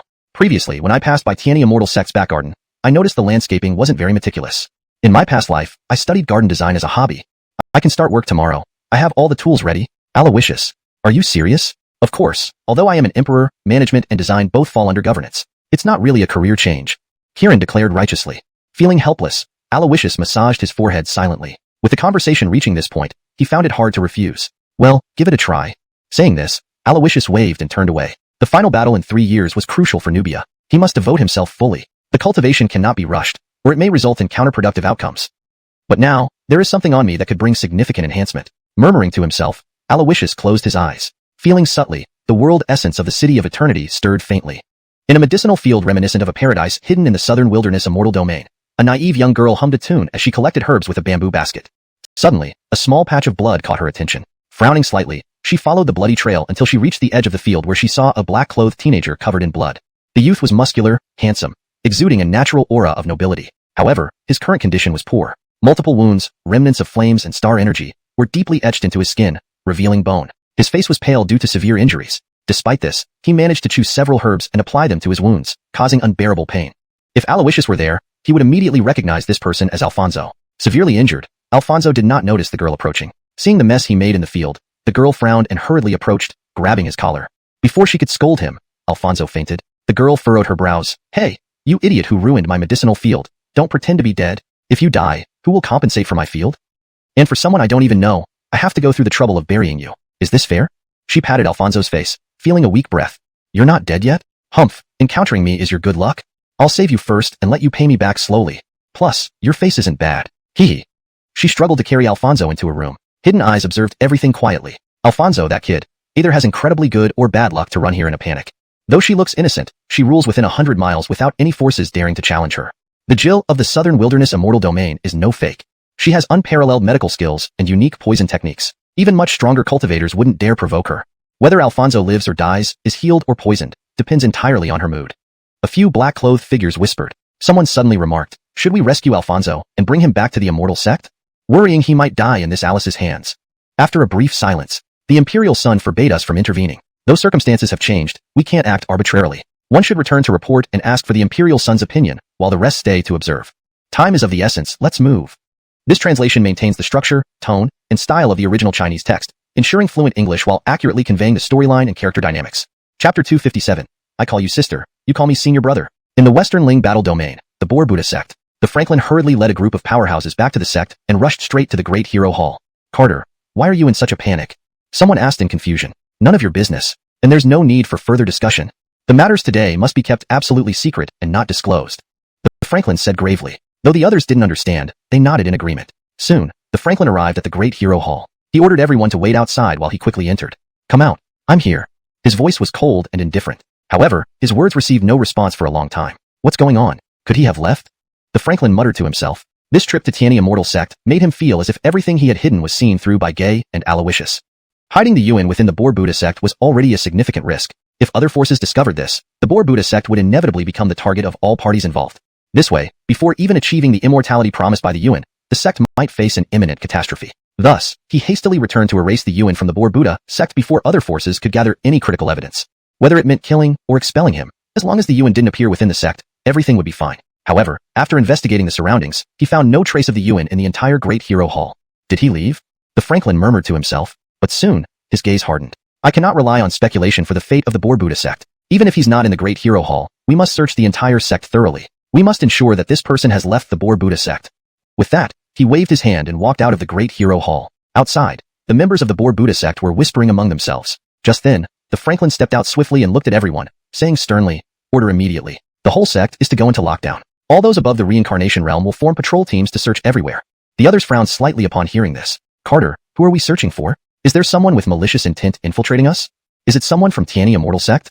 They asked anxiously. The Franklin's gaze hardened. You don't need to know about this, just follow orders. Remember, the search must be thorough. Activate the myriad Buddha's bowing formation. Under the radiant Buddha light, anyone not of our sect will be revealed no matter how well they hide. Capture this person immediately, dead or alive, and there will be heavy rewards, the Franklin said gravely. Yes. Everyone bowed their heads and nodded determinedly. In the southern wasteland immortal region, the divine Maiden sect, Colby recovered from his severe injuries, so Mindy naturally returned to the sect. As soon as she arrived, she was summoned by sect leader Alina. When Mindy arrived, all the powerful figures of the divine Maiden sect had gathered in the main hall, and the atmosphere was tense. Seeing Mindy, Alina gestured softly. Aleka is here. Please take a seat. How did everything go on your return to Annaming City? Alina asked with concern. Mindy nodded. Thank you, senior sister. My grandfather has fully recovered and regained control of Annaming City. Hearing this, Alina smiled. That's wonderful news. Wasn't this largely due to Elder Giri's disciple Atli? After all, the alchemist who went with Mindy was only Atli. Upon hearing this, Mindy shook her head. Although Atli is the heir of Dan Wang, he hasn't learned much true skill from him. This white-robed alchemist caused more trouble than good and formed cliques on the journey. He was practically useless. Dan Wang's alchemy skills are unparalleled, but his choice in disciples leaves much to be desired. Mindy laughed lightly and candidly shared her thoughts.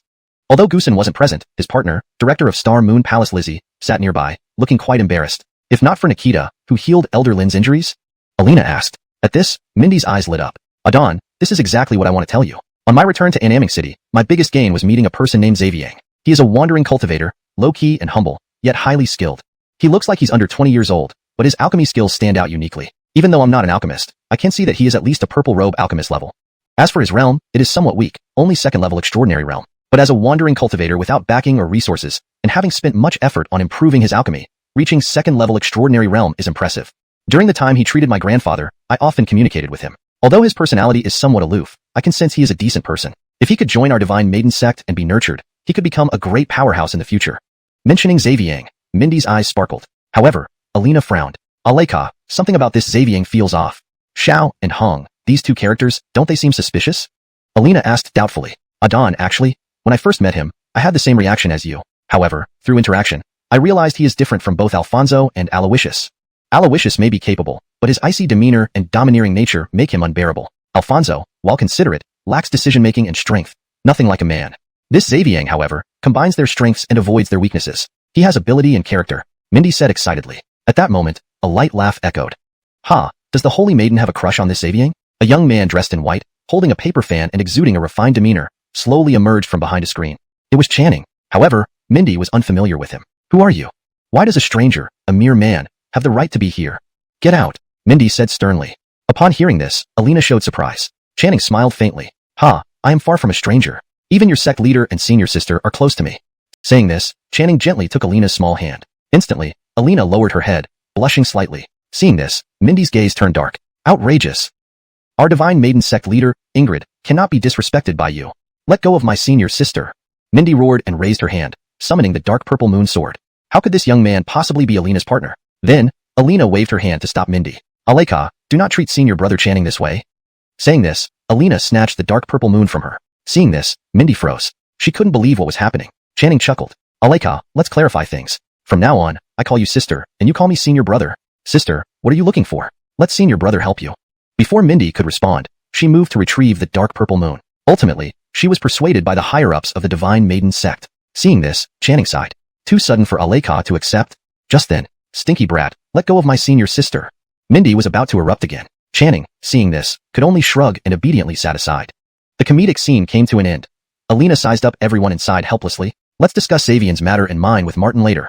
Let's talk about the important matters first. Lu Mushuan has proposed to initiate the heavenly burial. How should our divine maiden sect respond? As soon as these words were spoken, everyone's gaze instinctively fell on Martin. The matter regarding Xavier, as well as the relationship between Kai and me, can be discussed later. Let's address the main issue first. Regarding Gay's proposal to initiate the heavenly passage burial, how should our divine maiden sect respond? Upon hearing this, everyone's gaze instinctively fell on Kai. Chapter 258. With my personal micromanagement, this battle will be secure. Although Channing was a junior and had only been in the goddess sect for a short time, his strategic prowess and foresight earned everyone's trust. Ever since he arrived, every time they encountered insurmountable challenges, he always came up with innovative solutions that effortlessly resolved these issues. It was this exceptional strategic talent that won Alina's favor. This time, Gerald had invited the strong forces from 6 major factions to gather at Tiani Immortal Sect, having already meticulously prepared everything to facilitate the opening of the Heavenly Path burial. The moment the goddess sect's members arrived at Tiani Immortal Sect, everything was set in motion. Now, what they needed to discuss was their strategy. Channing smiled calmly. Although we do not know Tiani Immortal Sect's motives for opening the Heavenly Path burial, one thing is certain. Among the 7 major forces, those who wish to claim the blessings within the burial site are not limited to Tiani Immortal Sect alone. This might not necessarily be a bad thing for the goddess sect. Currently, the vast ancient wasteland continent's celestial aura has been completely isolated by the heaven sealing technique. As a result, even the advancement to the peak emperor realm, the ancient emperor level, has become an unreachable luxury. Once the heaven sealing technique dissipates, the enlightenment brought by the restored celestial aura will be an unprecedented boon for the entire ancient wasteland continent. The initiator of this event will be the breaker of the deadlock, whose virtue and merit will rival that of the ancient era's hero who opened the heavenly gate with a single sword, bringing celestial fortune to humanity. This battle, the goddess sect must take part in, and we must aim to win. Upon hearing this, everyone nodded silently in agreement. Only Mindy smirked disdainfully. Easier said than done. Everyone knows winning this battle would greatly benefit our sect, but the key is how to ensure victory. Channing did not react angrily. Instead, he glanced around calmly and smiled. As Saintis rightly points out, ensuring victory is the crux of the matter. As the saying goes, know yourself and know your enemy, and you can fight 100 battles without danger. The 7 major forces have deep roots, and each has its trump cards. If we can gather detailed information on the other forces, understand the capabilities and tactics of the individuals participating, perhaps we can prepare in advance and devise strategies for each person. I have already arranged for people to infiltrate the 6 major forces as soon as the sect leader gives the order. This is the first step in knowing ourselves and our enemies. Regardless of the outcome of these challenges, we will gain insight into the participants' skill levels. At that point, we can tailor specific strategies based on each individual's strengths. Channing laughed confidently, showing complete assurance. How can you guarantee that the top juniors of each force will respond to these challenges? And even if they do, will they definitely be the ones chosen for the final confrontation 3 years from now? Mindy asked, puzzled. I cannot disclose all details in advance, Channing replied. If you trust me, please allow sect leader to approve this plan. I am 90% confident I can uncover their true intentions. Even if they don't send core members, it will still be the top talents of each force. Alina nodded with a smile. I believe in you. Proceed as you see fit. But remember, these challengers must not go under the goddess sect's name or reveal any connection to us. Otherwise, if we appear too proactive in this matter, it may lead to isolation from the other major forces over these 3 years, which could harm the sect. Alina reminded him. Don't worry, I know my limits. Channing chuckled. Seeing his confidence, Mindy couldn't help but scoff. All talk. What if things don't go as planned and someone ends up embarrassing themselves? Your disgrace is fine, but if it affects the sect, can you bear the consequences? She added. Channing raised an eyebrow. Saintis seems to be referring to someone specific, perhaps someone you're wary of? Mindy sneered. In the Eastern Fairy domain, there's Tiani Immortal Sect's crown prince Alawishus. He is cunning and ruthless, deeply scheming, born a king, and a young supreme being.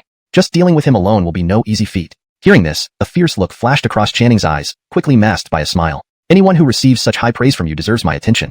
I'll accompany you to Tiani Immortal Sect and observe from the shadows. With my personal micromanagement, this battle will be secure. With that, Channing waved his hand and left. Watching his back, Alina sighed. Aleka, why antagonize Channing? He hasn't wronged you, has he? Alina continued. He's a miracle bestowed by heaven upon the goddess sect and a gift to me. Since our teacher passed away, even though no one restrains you, you shouldn't act recklessly. Channing is one of us. If you continue to target him, it means going against your elder sister. Do you understand? Mindy hesitated, then nodded slightly. Understood. But recognizing him depends on his performance this time. If he really manages to uncover the secrets of the 6 major forces, I might just barely acknowledge him. If he fails, even if you think I'm being difficult, I won't hesitate. With that, Mindy turned to leave, but suddenly paused. Oh, Atli conspired with my family servant in Annaming City, intending harm. I've dealt with him. Please inform Elder Danwong. If Rick seeks revenge, I welcome it any time. She left without looking back. In the hall, everyone watched Lizzie, the Star and Moon Palace head, with peculiar expressions. The atmosphere grew increasingly awkward. At the Tiani Immortal Sect Imperial Palace, after 2 days of seclusion, despite the assistance of a 1,000-fold enlightenment aura, Alawishus had only managed to refine less than 1% of the Eternal City's essence. However, this small fraction felt like opening a new world for him. A power he had never controlled before emerged within him. A mere thought could trigger cosmic influence. Though it was just the beginning, the power of cosmic influence was sufficient to suppress and kill anyone below the life and death realm. If I fully refine the Eternal City's essence, cosmic influence will become an entirely new powerful tool under my control. Additionally, mastering cosmic influence enhanced his understanding of the Tao of heaven and earth. Alawishus realized that refining the Eternal City's essence was absolutely the right choice. At that moment, a shadow emerged from the darkness. It was the 3rd Gretchen. Alawishus had assigned the 9th Gretchen to the Banya Buddhist sect, and obtained the 3rd Gretchen from Gerald. What's wrong? Alawishus asked, raising an eyebrow. The 3rd Gretchen nodded. Prince Alfonso has run into trouble. Chapter 259. The Alchemist, the Jill. Kieran recounted in detail to Alawishus how Alfonso had encountered ambush by Channing and Dan Kingiri outside Annaming City. In his heavily wounded state, he fled blindly into the medicine garden of a so-called Jill, and was taken back by her. Hearing this, Alawishus frowned slightly. TSK, that kid Alfonso really lives up to being a growth-type protagonist. His road is fraught with difficulties. As for the Jill, her character may have changed, but it should be her without a doubt. Even if their developments diverge from what I expected, it shouldn't be too different, Alawishus murmured to himself. Your Highness, what are you talking about? Kieran asked curiously. Alawishus waved his hand dismissively. Nothing, carry on. Kieran nodded. The shadow guards responsible for surveillance have reported and asked whether your Highness would intervene to save Alfonso? That young girl is both good and evil. Over these years, she has been involved in many deaths. Alfonso is someone your Highness values highly. If he were to die like this, it might cause problems. Kieran requested instructions. Alawishus smiled and waved a hand. They're just having a love affair. No need to make such a fuss. Tell the shadow guards responsible for surveillance to remember my words. Just keep monitoring Alfonso properly. Don't act on their own, or try to show off. If they intervene and cause deviations from our objectives, none of them will get away. Kieran nodded, though he still had doubts. Seeing him standing there, Alawishus raised an eyebrow. Anything else? Kieran nodded again. Early today, someone entered Tiani Immortal City and began boasting loudly about traversing the desolate ancient continent, challenging all the top talents undefeated. He came to Tiani Immortal City specifically to challenge all the elite talents of the Immortal sects. Moreover, he claimed that Tiani Immortal sect has a renowned name, but no one dares to accept his challenge. Alger initially wanted to expel him, but the incident has caused quite a stir. If we take action now, it fulfills his desire for fame. Additionally, it indirectly acknowledges his claims.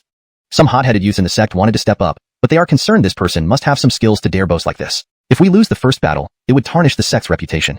So, Alger entrusted me to ask your highness how to handle this situation, Kieran explained. Alawishus smiled. Alger is polite indeed. Knowing he can't command me directly, he transferred the decision to me. What else can we do? They're already at our doorstep demanding a duel. We can't act like cowards. Let's go see who this person is, daring enough to grandstand in Tiani Immortal City. Alawishus chuckled. Your highness, this matter seems too overt. There might be deceit involved. Should we inform the Emily and ask the great emperors within the Immortal sect to stay hidden in case of unforeseen circumstances? Kieran suggested. Alawishus smiled and waved his hand. The great emperors of the Immortal sect are only a few, each dealing with their own matters. We shouldn't bother them unless necessary. This is Tiani Immortal City. No one would be foolish enough to harm me under the nose of the Tiani Immortal sect. Besides, don't you exist too? Ninth Shadow Commander, who doesn't fear even a sacred emperor. With your strength surpassing hers, why be timid? You are enough. Lead the way. With that, Alawishus stood and walked out of the hall. He looked in the direction indicated by the Shadow Commander, his lips curling upward slightly. My master and the leaders of the 6 major forces just set the date for the heaven-burying battle. Someone is already impatient. I want to see who's trying to stick their neck out first. In the southern wilderness of the Immortal Realm, a humble cottage surrounded by medicinal fields. A black-clothed youth gradually regained consciousness, opening his eyes. Looking at the unfamiliar ceiling, Alfonso muttered to himself, "Where am I?" Just then, a sweet voice echoed in his ears. "Well, you woke up so quickly? I thought with such severe injuries, even my medicine wouldn't help you wake up for at least 10 days. Looks like you have a strong constitution." Then, a graceful young girl in pale white attire appeared before Alfonso with a bowl of medicinal soup. "Here, drink the medicine," the girl said casually. Alfonso furrowed his brow. "Who are you? Why am I here?" The girl raised an eyebrow. "I should be asking you the same thing. Who are you, and why did you intrude on my territory and damage my medicinal field? Do you know how much effort I put into cultivating those herbs? You'll have to compensate me, and since I saved your life, you also owe me money." Let me calculate. At least 100. No, 500 spirit crystals. The girl seriously held up 5 fingers. But in the next moment, she changed her tone. "From your appearance, you don't seem like someone who can pay 500 spirit crystals, so you can owe me and repay later by helping me. Now, drink the medicine first." She brought the bowl to Alfonso's mouth, and a pungent medicinal smell hit him immediately. Alfonso frowned sharply. "Miss, thank you for saving my life. It's not that I'm picky, but this medicine smells strange. And why is it a liquid soup rather than refined pills?" The girl raised an eyebrow. "With your condition, you're still nitpicking? I'd like it to be refined into pills, but alchemy fire isn't something anyone can control. I'm proficient in herbal knowledge, but I'm just an alchemist, not a pill master. Don't complain about the taste. Good medicine is bitter. You survived these past days thanks to this potion. Besides, why would a grown man be afraid of this? Just close your eyes, grit your teeth, and swallow." As she persuaded him, familiar words resonated deep within Alfonso's mind. "Little Jing, drink it. Don't disappoint her kindness." She spent at least 5 to 6 hours meticulously controlling the heat to brew this medicine. After all, refining spiritual herbs is far more labor-intensive than ordinary herbs. An alchemist puts in more effort than a pill master. Hearing this, Alfonso's expression changed dramatically. "Adon, you're all right despite being struck by the soul-splitting seal?" Just as Alfonso was distracted, the girl pinched his nose and poured the entire bowl of medicine into his mouth. Instantly, an overwhelming bitterness and complex flavors filled Alfonso's mouth, assaulting his taste buds. A feeling of despair washed over him. P.S. Asterisk lately, there have been too many events, and I come back very late every day, hence fewer updates. But rest assured, once this busy period is over, I will catch up on the missed updates. Thank you all for your support. Love you all. Chapter 260. Reincarnation and Soul, the Sacred Reincarnation Flame. A moment later, Alfonso lay on the bed with a vacant gaze. It seemed as if nothing in this world was worth his attachment anymore. The girl, seeing this, couldn't help but pinch his cheek and wave her hand in front of his eyes, frowning slightly. "Is it really that bad? I clearly improved the taste. Could something have gone wrong? But when making poison before, it was always this step." As she spoke, she looked at the remaining medicine in the bowl. Driven by curiosity, she licked a bit of it. Instantly, her vision darkened, and an indescribable complexity surged within her heart. She quickly covered her mouth and ran out of the room. Alfonso was left alone, feeling despondent. "Adon, are you sure? These days I've been saved by her medicine?" Alfonso communicated telepathically with the mysterious old man. Your body has the 10,000 ancient azure spirit flame, which controls life and death, prosperity and decay. As long as you aren't completely annihilated both physically and spiritually, the 10,000 ancient azure spirit flame can bring you back to life. As for the medicine, it should have some effect." The mysterious old man replied awkwardly. "Should? Even you aren't certain if this stuff works or is toxic? Why do I feel like I would recover faster if I didn't drink this medicine?" Alfonso felt utterly helpless. Alfonso, you're not being fair. Regardless, it's the girl's intention to help. Considering how she spends hours every day preparing medicine for you, even if it were poison, you should swallow it without hesitation. Anyway, with your constitution's strong resistance to toxins, plus the presence of the 10,000 ancient azure spirit flame, you're almost immune to all poisons. This small dose means nothing to you. The mysterious old man chuckled lightly. Alfonso, at the end of the day, it's still poison. Adon, I feel like you're gloating, but I have no proof. Just then, Alfonso seemed to recall something, suddenly frowning. Adon, you were hit by the soul-splitting charm. Logically speaking, you should be more injured than me. Why are you recovering faster? And last time, your soul power was exhausted, yet you did not perish. Alfonso asked, puzzled. Do you want your old master dead? The mysterious old man pretended to be displeased. Adon, that's not what I meant. I just want to know if you have any powerful survival techniques hidden up your sleeve? If it can nurture souls, strengthen spirit power, and nourish divine sense. If you could teach this to me, wouldn't I possess a godlike soul before reaching Nirvana realm? That would greatly aid in alchemy, array formation, and combat. Alfonso explained. The mysterious old man smiled. You're right. I indeed have a method to protect the soul from dispersing. As for this technique, you're quite forgetful for someone so young. Did you forget that during the celebratory banquet at Yaoguang Holy Land, the heaven-parting venerable of Tianyi immortal sect once gifted you one of the 9 ancestral flames, the sacred reincarnation flame? Your soul was too weak back then to bear its refinement, so I took charge of it. When you have the capability to refine it, I'll return it to you. The mysterious old man said calmly. Hearing this, Alfonso immediately understood. Back then, the Alger of Tianyi immortal sect and Alawishus had destroyed the Netherworld Holy Land. This sacred reincarnation flame was one of Netherworld Holy Land's supreme treasures. Unfortunately, due to their lack of talent, no one in the contemporary era could control it. Otherwise, they wouldn't have been so easily defeated by Tianyi immortal sect's Alger. Since it's something Adon depends on, I can't ask for it. The sacred reincarnation flame will remain under Aiden's control, Alfonso said frankly. The mysterious old man sneered. Alfonso, it's commendable that you care. However, your logic is frustrating. Now, while I reside in your storage ring, essentially relying on you for existence, I can borrow some of your power. The sacred reincarnation flame is among the 9 ancestral flames that govern souls and reincarnation. Using it merely to maintain my soul intact would be a waste. If you can control it, it would significantly benefit you, and I would gain more benefits from it. Similar to how we share the 9 abyss devil fire. The mysterious old man explained. Hearing this, Alfonso's expression turned enlightened. So, Adon, at what level can I control the sacred reincarnation flame?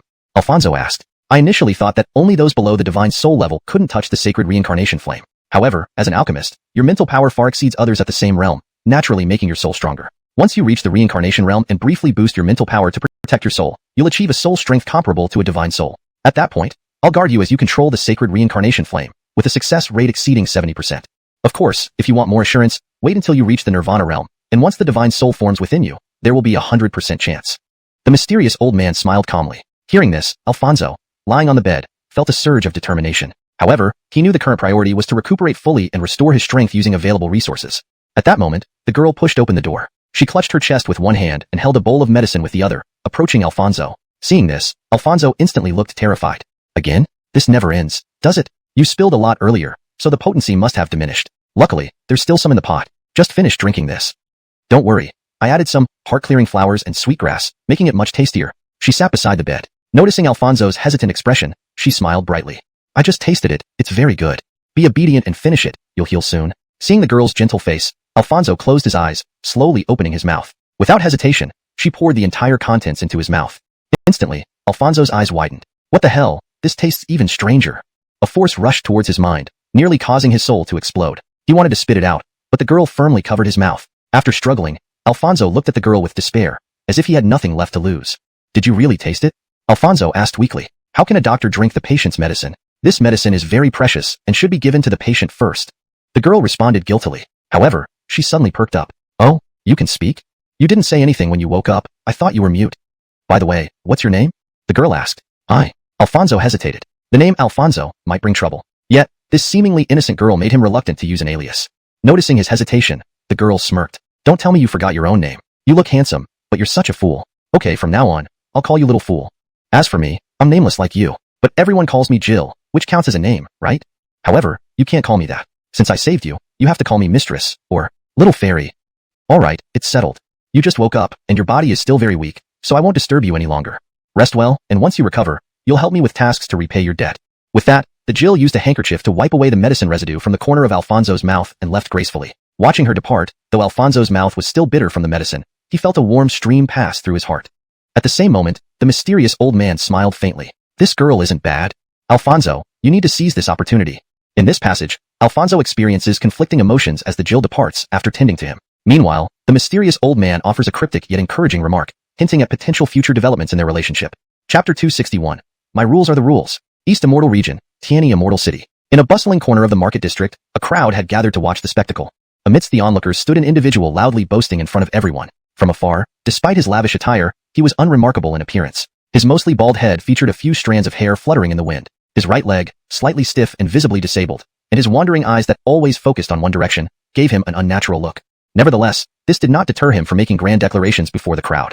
He pointed to his head with a proud expression. Do you see? I once had black hair flowing beyond 3,000 feet. Since I vowed to challenge all heroes under heaven, every time I defeat a genius, I pull out one strand of my hair. Until today, it has come to this. The day my hair is all gone will be the day I stop. As he spoke, he took a few uneven steps forward. My nickname is Divine Leg Swiftgrass. With this leg, I've trampled over more than 3,000 lives to reach here. And these divine eyes, don't think they aren't impressive just because they seem crooked. Let me tell you, when you attack from the front, I may not always defend well. But if you choose to ambush from the left, a swift left whip kick followed by a left roundhouse kick will send your attacks flying away.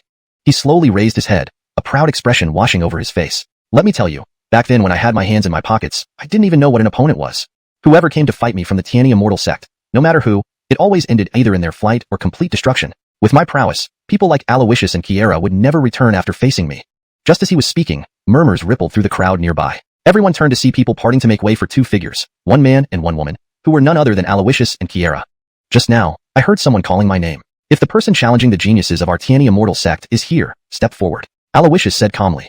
Hearing this, the arrogant man appeared within Alawishus's view. Seeing this, Kieran couldn't help but laugh. So, you're the one challenging my senior brother? Looking at how you walk with difficulty and have such thinning hair, are you possibly suffering from kidney problems? Turning to Alawishus, she continued. Senior brother, why bother dealing with this show-off? Hand him over to me, and I'll teach him a lesson, Kieran said confidently. Alawishus smiled. Since he's come for me, I should honor his request. You needn't trouble yourself, just stand aside and watch. Oh. Kieran pouted in disappointment, but obediently moved to the side. The man sized up Alawishus from a distance, focusing intently on him. You're Alawishus? Upon hearing this, Alawishus laughed. It seems you've been looking for your father without knowing what he looks like? Now take a good look. I am the crown prince of Tiani Immortal sect, Alawishus. Alawishus replied with a smile. The man sneered upon hearing this. So you are Alawishus. I've heard tales of you being a young supreme master, born with the traits of a king. Despite your youth, your capabilities are unmatched. I thought someone who deserves such accolades must be extraordinary. Never imagined the legendary Alawishus is just an ordinary person. That makes it hard to find interest in battling you. This comment infuriated the crowd, who found it incredibly arrogant. The last person to speak so disrespectfully to the crown prince was now dead. Perhaps he intended to boast and run? Alawishus remained unperturbed. Speaking of which, you also seem to be a renowned figure, no? Could you share your name? Alawishus asked. The man chuckled smugly. Haha, uttering my name will shock you. I roam the world undefeated, earning the moniker, Genius Killer. Enjoyment belongs to bliss, while I endure much hardship. My name is Barney.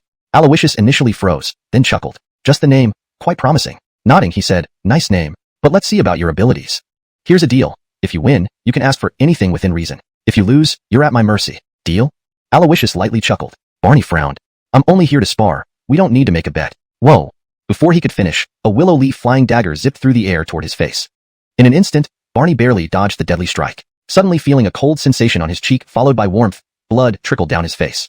Wait, we haven't agreed on any rules yet. Why act rashly? All those terms you proposed, I disagree, Barney hurriedly said. Alawishus smirked. Tiani Immortal City and the entire East Immortal region belong to me.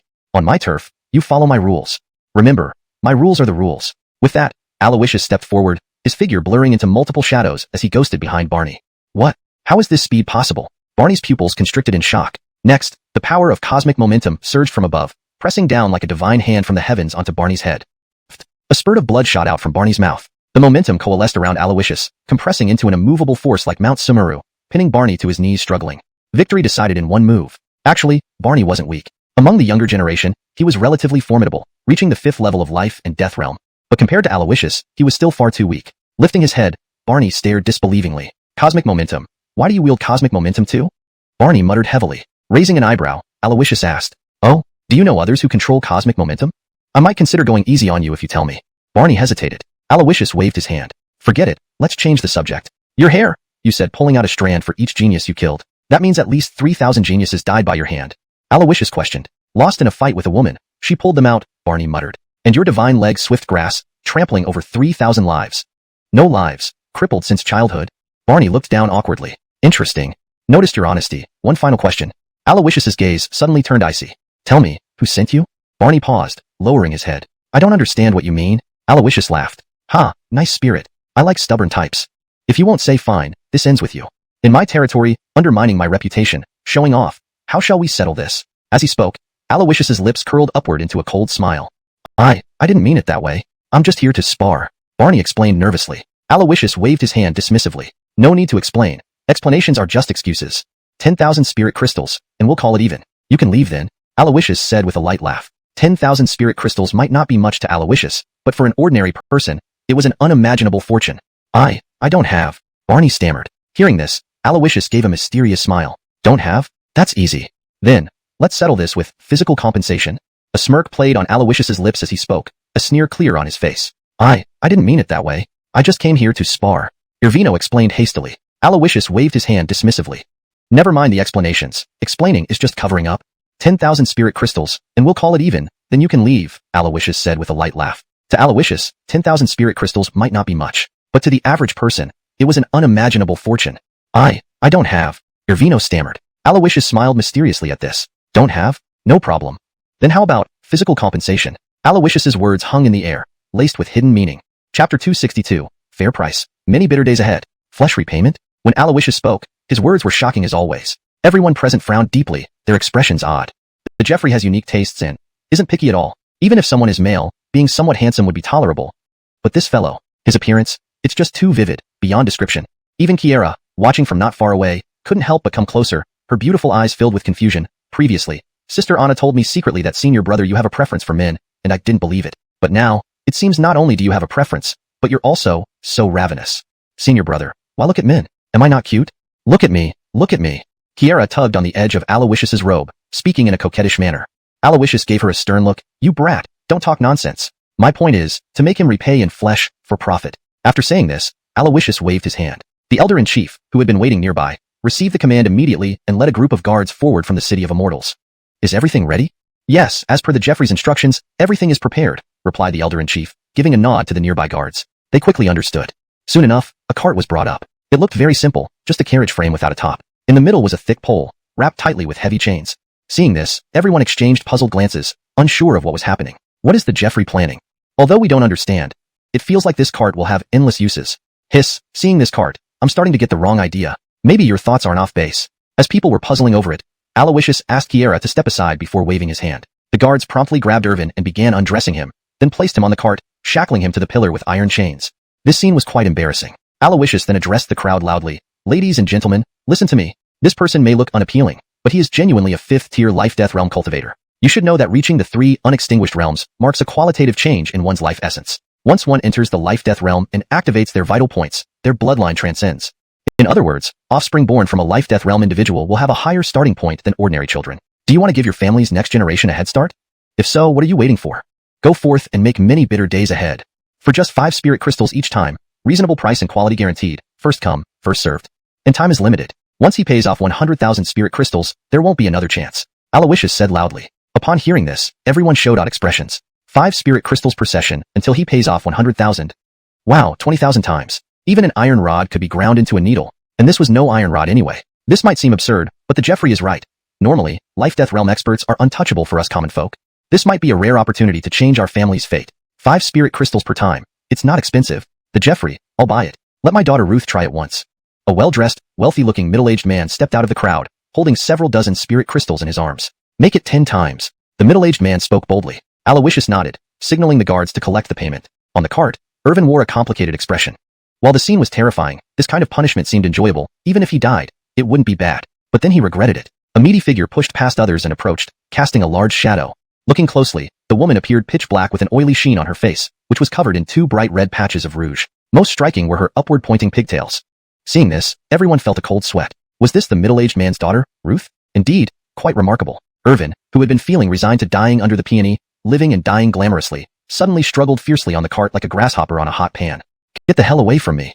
I disagree. Irvin roared, spiritual energy surging around him. The enchanted cart started shaking slightly under the force. Though injured by Alawishus and restrained by iron chains, Irvin was still a life-death realm expert. If he resisted, normal people wouldn't stand a chance. The middle-aged man, upon seeing this, looked troubled. Jeffrey, what should we do? Alawishus smiled. No problem, he'll soon comply. Alawishus took out a pink pill from his storage ring, the same passion pill he had refined with Alfonso back at Yaguang Holy Land. Because of this pill, Yaguang Holy Land gained a famous landmark called Long Mountain, and today Tiani Immortal City would have a new legend, Bitter Days Cart. In front of everyone, Alawishus held Irvin's chin and forced the pill into his mouth. The pill dissolved instantly upon contact. As soon as the drug entered his body, Irvin's spiritual energy dissipated. His eyes filled with bloodshot veins as he growled and snarled like a wild beast. Even if unwilling, he could not suppress his nature. Back at Yaguang Holy Land, dozens of these pills made an entire river potent with strong medicine. Montague mixed some passion pills powder with Xian Shun powder and kept the effects until his death. The only person to fully enjoy such treatment, consuming an entire passion pill, was Elder Chavi of Yaguang Holy Land. It was said he was still tied up on the mountain, cultivating half-demon bodies for Yaguang Holy Land. Alawishus then gave the father and daughter a signal. Take him away. Send some guards to follow them, and when 10 sessions are done, bring Irvin to the next customer. Saying this casually, Alawishus treated it like any ordinary business. Thank you, Jeffrey. Thank you. Grateful, the duo happily approached Irvin. Irvin clenched his teeth, trembling. Don't come near me. Alawishus, let me go. I'll tell you everything. Someone instructed me to challenge you here. Suddenly, Irvin's gaze locked onto a direction. Kai, you traitor. You lied to me saying nothing would happen even if I lost. You, come save me. Staring intently at a man, Irvin shouted loudly as if grasping a lifeline. Seeing this, Alawishus's eyes sharpened and locked onto a white-robed figure. The figure, realizing they were exposed, tried to escape. Stop him. Alawishus waved his hand, and the guards blocked the white-robed figure's path. Seeing this, Irvin heaved a sigh of relief. He's the mastermind. I was just used. Now, can you release me? Breathing heavily, Irvin begged. Alawishus laughed. If you had spoken earlier, maybe this wouldn't have happened. But now, having promised everyone here, how can I break my word? He then looked at the crowd, smiling. Those who wish to participate, please come pay. 5 spirit crystals, fair price. Alawishus called out. Soon, much of the new Tiani city echoed with shouts of bitter days as people queued up. While Alawishus's gaze, however, suddenly shifted to the white-robed figure not far away, who was mingling with the immortal city guards. Ha, I've caught you. Chapter 263. This Tao is called, Tao Follows Nature. The white-clad figure was remarkably powerful, his strength not to be underestimated in the slightest. Those fighting were the city lord's elite guards from the Algiers mansion, the cream of the crop among the guardians of the immortal city. Though they numbered only a dozen or so, their lowest rank was the peak life and death realm, with most being cycle realm powerhouses. Even so, the white-clad figure handled the siege of more than 10 people effortlessly, brandishing a simple white paper fan with great force and agility. Each move he made seemed to harness an indescribable might from the universe, making him almost impossible to counter. This person grew more ferocious as the battle raged on. After a dozen rounds, he began to show signs of breaking through the encirclement of the guards. Upon seeing this, Alawishus was inwardly amazed. At that moment, ding, legendary grade protagonist detected, Kai. The sound of the system notification instantly brightened Alawishus's eyes. It had been a long time since he had come across such a wild protagonist, especially without Alfonso by his side. In the vast Tiani immortal sect, there wasn't even one sheep worth shearing. Kai's appearance confirmed for Alawishus that this was indeed someone who could be sheared. I wonder what type of protagonist Kai is, Alawishus thought to himself. According to the rules, 2 protagonists should not be of the same type. But who cares, as long as it's a protagonist, I'll shear it. No matter the type, let's give him a beating first. Muttering these words, Alawishus leaped into the fray. At this moment, Kai, dressed in snow-white robes, wielded what appeared to be a simple white paper fan with immense power. Every movement, though plain, seemed to summon the mysterious power of the universe. His attacks were unpredictable despite the encirclement. He would have overwhelmed the elite guards if not for his urgent need to escape. Just as he was about to break free from the encirclement, a greenish-blue sword energy surged toward him with devastating force, aiming directly at his head. The 10 ferocious artifact skill, Caozi sword technique. But Kai sensed it immediately. With a turn of his gaze and a sweep of his hand, a grand momentum surrounded him. Vast chi flows boundlessly. My Tao prospers daily. Scatter. With a light shout, the cosmic power gathered before Kai and coalesced into an ethereal great sword, clashing head-on with the sword energy from the Caozi sword technique. Boom. As the 2 swords collided, sword energy crisscrossed in an instant. The Caozi sword technique was sharp and incomparable, while the grand momentum transformed into a heavy, powerful sword strike. Each side's skill was equally impressive. After this exchange, Alawishus used Huancher Long Yu to dash past everyone, blocking in front of Kai. Heavenly momentum? Ha! You must be the other cultivator of heavenly momentum that Barneo mentioned. You had Barneo challenge me to probe my strength and methods before the 7 sects final battle, right? The idea isn't bad, but you picked too weak a person. If you had acted personally, perhaps you'd stand a chance. Alawishus sized him up with a chuckle. Kai, hearing this, closed his fan with a wave of his hand and smiled calmly. Your Highness, I don't understand what you're saying. That person clearly started biting anyone when pressured by you. I'm just a wandering poet who enjoys elegant and interesting things. I came here today with the crowd to watch, just standing a bit closer. Kai explained. Clearly, he didn't want to clash with Alawishus at this moment. Alawishus laughed. You talk well, but no more talking. Earlier, Barneo spotted you in the crowd and shouted your name, Kai. Dare you say, you are not Kai? Alawishus smirked. I. Before Kai could respond, Alawishus grinned wider. Think carefully before you speak. Denying your identity in front of so many will make you a laughingstock if you use the name Kai again. People will say that Kai fears Alawishus so much that he won't admit his true identity. Alawishus laughed. Kai's eyes narrowed. I have no intention of denying it. A man stands by his name. I am Kai. I came today merely to see the skills of the so-called young supreme. I've seen the skills, but as for your highness character, I can hardly commend it. Tiani Immortal Sect is the ruler of the Eastern Immortal region, and Tiani Immortal City is known for its courtesy. But in a mere sparring match, you, as the prince, rely on your power to treat the challenger this way. Isn't that against the spirit of etiquette?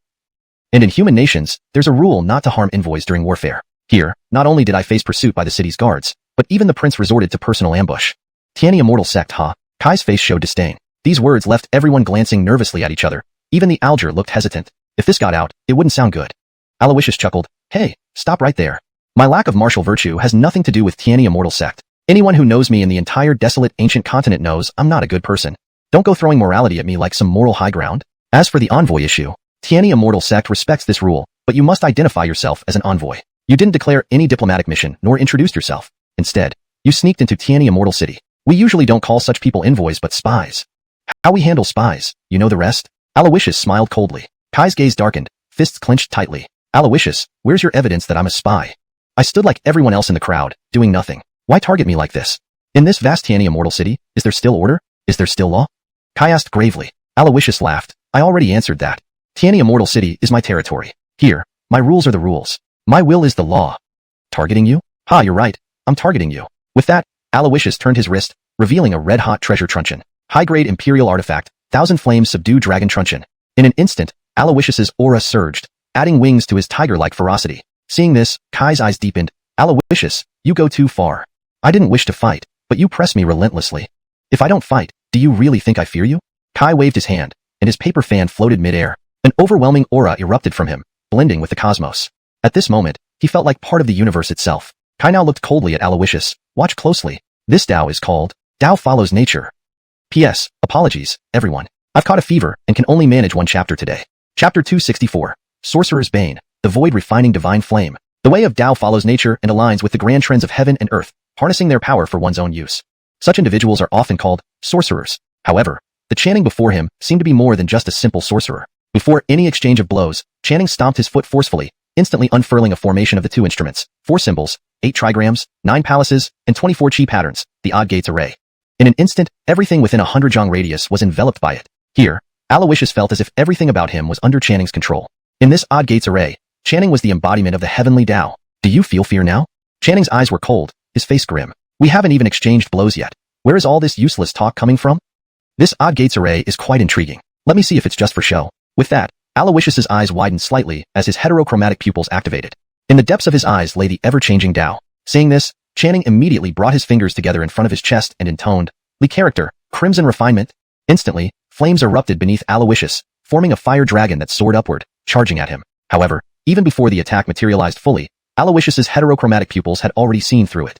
With a swift turn of his wrist, the 1,000-blaze dragon suppression whip obliterated the fire dragon in its nascent form. Sun character, boundless wind blades.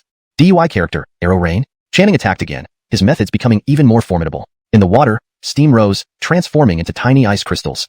Accompanied by crackling sounds, these ice crystals solidified into icicles. In an instant, 10,000 arrows were launched. At the same time, gales swept through, each gust sharp like a blade, finding every opening. 2 attacks came in rapid succession. Alawishus waved his hand, and a void talisman appeared out of nowhere. In an instant, the space around him seemed to freeze, halting both the wind blades and the arrow rain midair.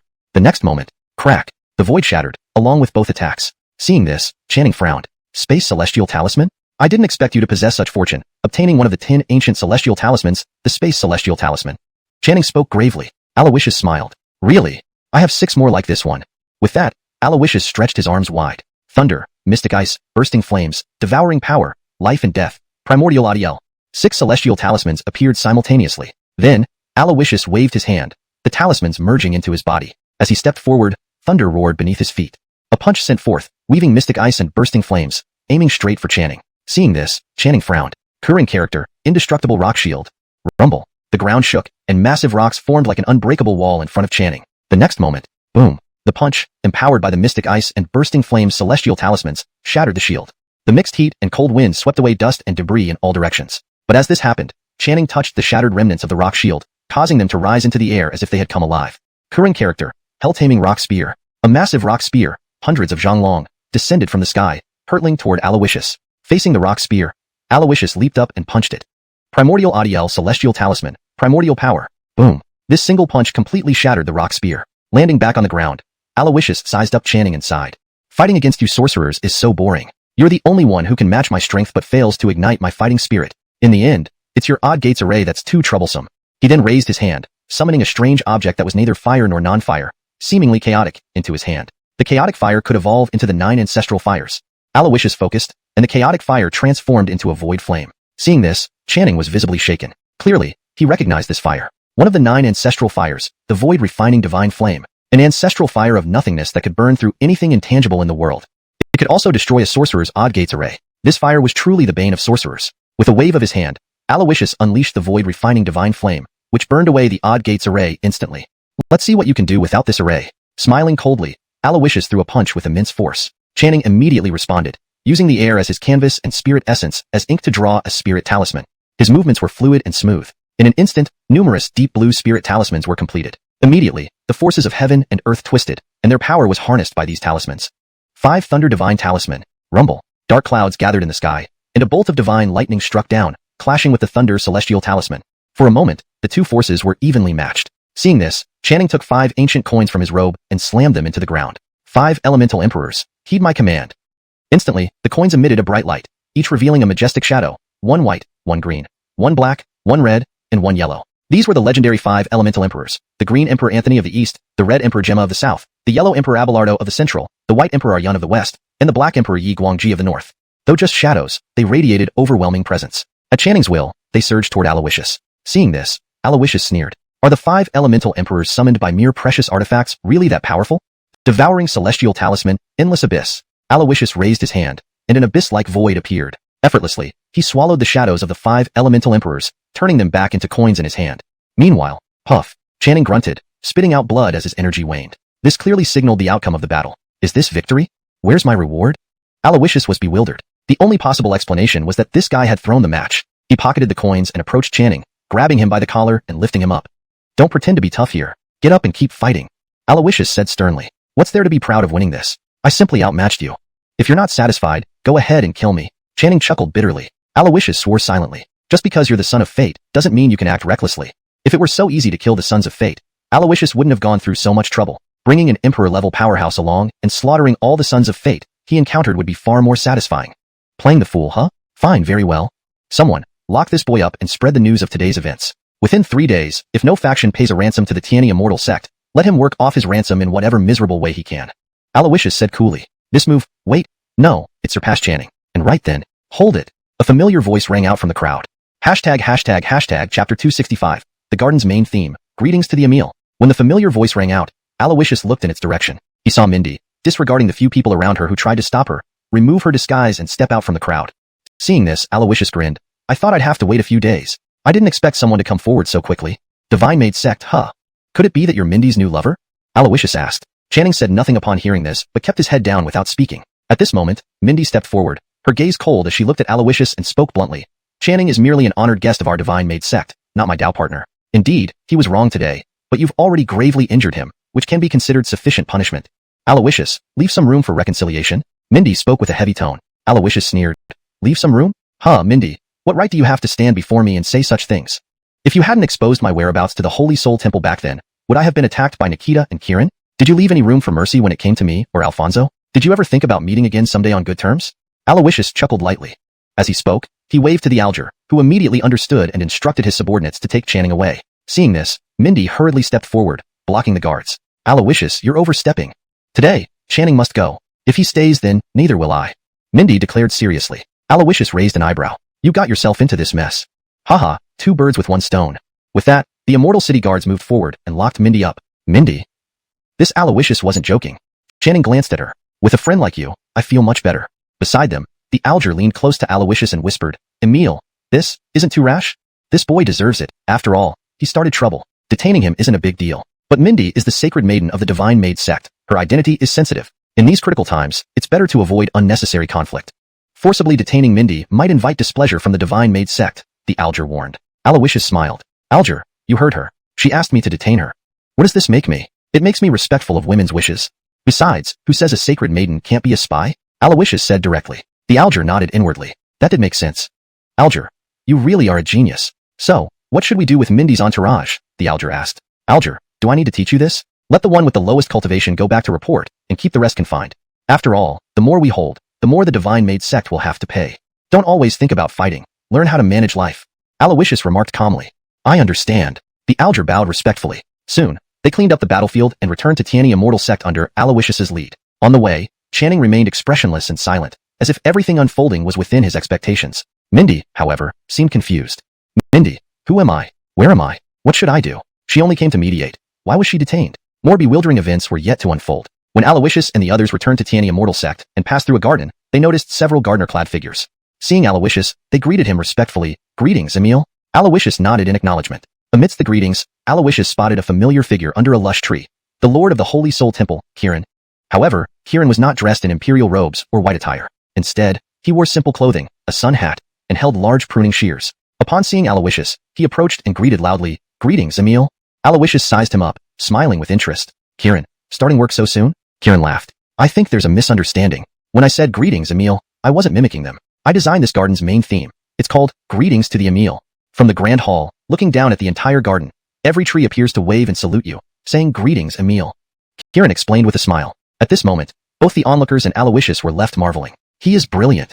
Well, thank you, Kieran replied modestly. Even as they left the garden, the impact lingered. Toady and flatterer. They thrive wherever they go. However, for Alawishus to actively approach such a sycophant reveals the corruption within Tiani Immortal Sect. Channing muttered. But then Mindy frowned. That gardener seemed familiar. Where have I seen him before? Suddenly, she realized, her body trembling. He's Kieran. Although Mindy was unaware of the exact details, she had encountered Holy Soul Temple's powerful figures multiple times. Kieran made the deepest impression on her. Moreover, she faintly heard Alawishus address him as Kieran. Kieran, working as a gardener for Tiani Immortal Sect? Mindy murmured. Had the threshold for Tiani Immortal Sect become so high that even a gardener needed to be an emperor? Her worldview began to crumble. Next to her, Channing also felt disoriented. Meanwhile, Ding, host's unintentional actions shocked the Son of Destiny and led him to doubt reality. Reward, 30,000 villain points. Alawishus inwardly nodded upon hearing the system notification. He already suspected the type of Son of Destiny Channing was. A strategic Son of Destiny, plotting from behind the scenes. It seems only surprising and unpredictable moves, disrupting his control, can suppress him. Alawishus mused internally. Was his exposure today, his defeat, and subsequent imprisonment part of his plan? Is all this within your calculations? And what about the next move? Are you expecting it as well? Thinking this, Alawishus's lips curled upwards. He waved to a guard and said calmly, Go inform the Alger. I need to borrow his mansion in the Council of Elders for a few days. The Alger, who usually resided in the City Lord's residence, seldom stayed in the Council of Elders. However, Alawishus knew the mansion contained many treasures collected by the Alger over the years. When news reached the City Lord's residence, the formerly calm Alger jumped up, his face panicked. Wait, Emil, let me tidy up first. Chapter 266, Alfonso. I found wild dawaning pills. The residence of the innocent was the largest among the several elders of the council. In comparison, it was also the most luxurious. Upon entering the estate, one's eyes were met with opulence and splendor, leaving them dazzled and in awe. Such extravagance was understandable. After all, individuals like Dino and Jonas, who devoted themselves wholeheartedly to cultivation, had open-minded personalities and didn't care much for worldly possessions. In contrast, the innocent, knowing his limited talent that would never allow him to ascend to the rank of an emperor, chose to embrace worldly pleasures and indulge in greed and lust. However, when everyone entered the main hall, they couldn't help but be taken aback. Unlike the lavish exterior, the main hall was devoid of any valuable decorations or intricate magical arrays. It even lacked a proper set of furniture. All that existed were bare walls, spotlessly clean as if deliberately concealing something. Martin glanced around, then appraised Alawishus with a faint smile. Are you sure about locking us in this place? Despite its emptiness, the rich concentration of spiritual energy made it an excellent location for cultivation. Engaging in combat with Alawishus today provided Martin with valuable insights, and if he could cultivate here, it would significantly enhance his progress. Alawishus did not reply. Instead, he left with a meaningful smile. When he exited the main hall, he suddenly saw the innocent hurrying towards him. Prince, let me tidy up the estate before we settle in, the innocent called out from a distance. Alawishus approached him. Is there a reason for this? He asked lightly. The estate looks quite clean to me, Alawishus smiled. It's not about cleanliness, but there are unrefined items in the hall, and I fear they might offend your dignity. The innocent chuckled awkwardly. I'm just a man, not a saint. My thoughts aren't so rigid, Alawishus laughed. Moreover, I won't be staying here. This place is meant to detain the few members of the Divine Maid sect. By the way, innocent, I didn't see those unrefined items when I entered the hall. Where did you hide them? There's a mechanism on the main hall's walls. When activated, the paintings will appear and unfold on their own, the innocent explained. If Prince is interested, you can choose a few to take back and observe. No need for that. All you need to do is tell me where the mechanism is located. Both exchanged smiles, understanding each other without words. In the southern wilderness, within a humble cottage surrounded by medicinal fields, Alfonso, after being force-fed herbal soups for days, gradually recovered under the healing power of the eternal green spirit flame. Seeing Alfonso recover from his severe injuries, the Alice couldn't help but feel satisfied. Hee, looks like my medical skills are pretty good after all. Such severe wounds healed in just 5 days. So, silly boy, how do you plan to repay me for saving your life? Alfonso's mouth twitched. 5 days? Do you know how these past 5 days were for me? If it weren't for you, forcing me to drink herbal soups daily, I might have been fully healed in less than 3 days. But he couldn't say that aloud. She did save his life. Repaying a life-saving favor. Weren't we supposed to settle things with me working off the debt? That was for damaging my medicinal field and paying for the soup. I saved your life. You owe me for that. The Claire sized him up. When you were lying in bed, looking weak, I never thought you'd be quite handsome once recovered. How about this? Learn some herbology from me and help me refine elixirs. Oh, and how's your strength? I don't know what to say. The Claire pouted. You look like you can't handle a chicken. No wonder you got beat up. But you don't have to worry about that anymore. From now on, I'll protect you. Haha, thank you, Alfonso replied, pulling out a pill from his storage ring and swallowing it casually. Realizing this, the Claire became suspicious. What are you eating? That scent. It's a pill. Where did you get it? In this ancient continent, alchemists are rare, and quality varies greatly. Pills crafted by Alfonso, guided by a mysterious elder, are of high quality. The Claire, though not an alchemist, was sensitive to the aura of medicines. Her expression grew dubious. Did you find it outside the garden? Alfonso smiled awkwardly, pointing toward the mountain. I went for a walk yesterday and found it on the mountain. The Claire sighed inwardly. Find it? Do you think it's like picking cabbage? Do you realize that the pill you just ate, if I'm not mistaken, is a high-grade soul-nourishing pill, worth at least 1,000 spirit crystals? Alfonso, are you an alchemist? Not quite. Even if you're an alchemist, you shouldn't be able to make such high-quality pills at your age. She speculated. Alfonso's heart skipped a beat. If she continues guessing, she'll easily figure out my identity. Here was the South Wilderness realm, under the influence of the Divine Maid sect. If exposed, it would be harmful. I can't possibly be an alchemist. This pill is really found. The Claire frowned, eyeing him closely. Do you think I'm easy to fool? If you found it, go back and bring more. Don't return if you can't find any. Fine, wait here. Alfonso headed towards the mountain. Watching him leave, the Claire stomped her feet anxiously. Idiot, little idiot. You actually went? Even if you can't find any, come back? Suddenly, she frowned. Wait, is he trying to escape? After recovering, there's no reason for him to stay. At least give me notice. To secretly run away. Or does he despise me too? Tears welled up in her eyes. Amidst her conflicted thoughts, Alfonso's excited voice echoed nearby. Good luck today. I found wild dawaning pills. Chapter 267. Poison Art. When Alfonso returned with 2 large rejuvenation pills, the Alice couldn't help but laugh and cry at the same time. She hastily wiped away her tears and went forward to receive the pills. Really? You found these on the mountain? The Alice asked. Didn't you see it for yourself? What else could it be? Suddenly, Alfonso noticed something, stepping closer, his brows furrowed. You were crying just now? The Alice pushed him away, her lips curling up in irritation. Who said I was crying? The wind just got into my eyes. I still don't quite believe you. This time, take me along. With no choice, Alfonso had to agree. Fortunately, they still had plenty of the medicinal pills and spiritual herbs stolen from the Divine Medicine Valley, enough to deal with the Alice's demands.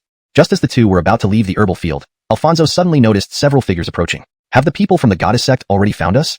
Alfonso grew wary immediately, but soon he realized these few were ordinary-looking men, with mediocre strength. They had almost no connection to the goddess sect. However, they were clearly coming for them. As they drew closer, the Alice sensed the threat, instinctively positioning herself protectively in front of Alfonso. Who are they? Alfonso asked. The Scorpion sect, a group of contemptible cowards who do unspeakable evil deeds. In a bit, there might be a fight. When I tell you to stay far away, don't hesitate. Stay more than 10 paces from me. The Alice spoke sternly. Although Alfonso didn't understand fully, he nodded. Soon, the few members of the Scorpion sect reached Alfonso and the Alice. The leader stepped forward, eyeing them with disdain. Jill, what courage you have. No wonder you refused our Aiden's marriage proposal. It turns out you're hiding a young lover here. Betraying our Adon. Do you know what awaits you? Hearing this, the Alice sneered. Ha, that old pervert from Scorpion sect wants to taint me? He must be a toad dreaming of eating swan meat. What I do is my own business. You have no right to interfere. Leave now, or I won't be gentle. She warned coldly. The men exchanged glances and laughed, seeming fearless. Jill, we know your poison is potent, but don't forget what day this is. Can you dare to attack? The leader waved his hand. She won't dare to strike. Go and capture the Jill, bring her back to the sect, and present her to the Adon. As for this boy with such fair skin, it would be a pity to kill him directly.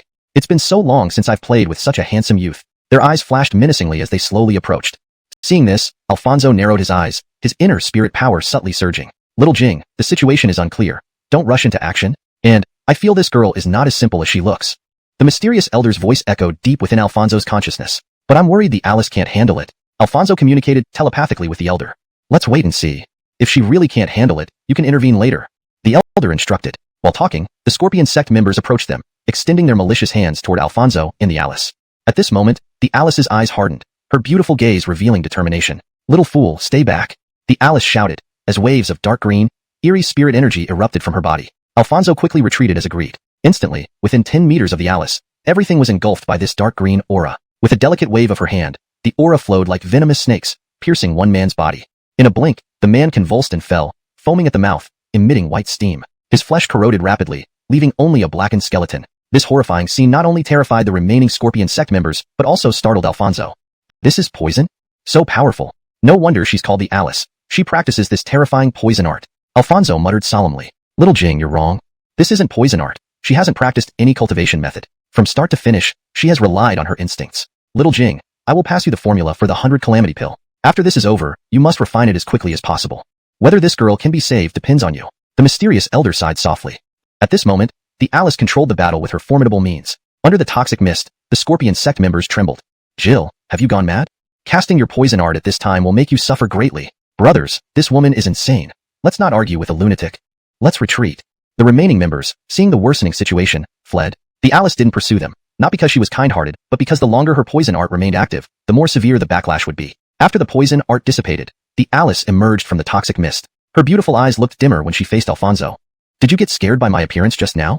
If you're scared, you can leave now. As she spoke, she placed the 2 rejuvenation pills in Alfonso's hand and staggered towards the thatched hut. Her state seemed poor, barely able to walk steadily.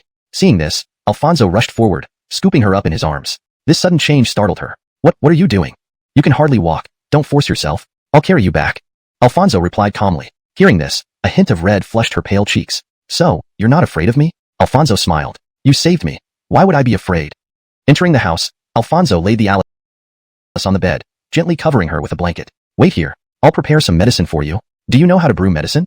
The Alice frowned in confusion. Of course. Haven't seen pigs running before even if you haven't eaten pork?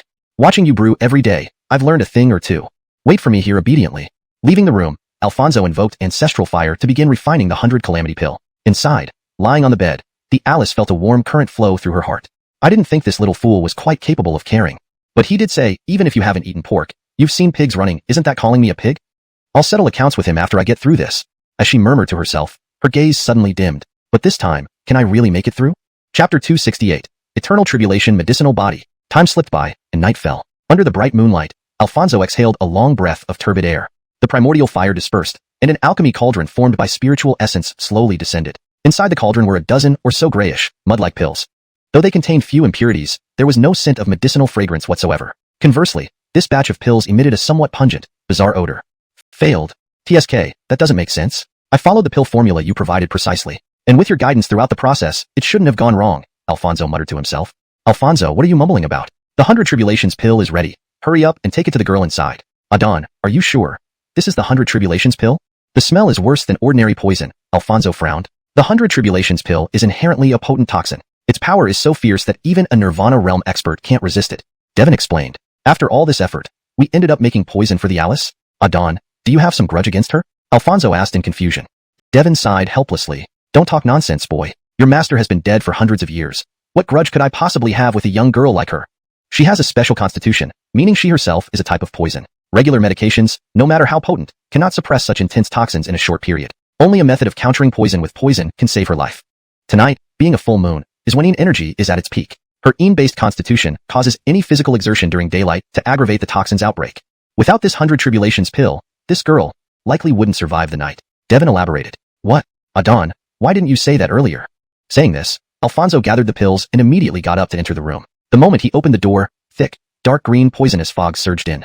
The room was already enveloped in toxic haze. Alfonso approached the bed and saw the Claire suffering terribly. Her face was contorted in agony, her silver teeth chattering as cold sweat drenched her clothes, clearly indicating the intense pain she was enduring.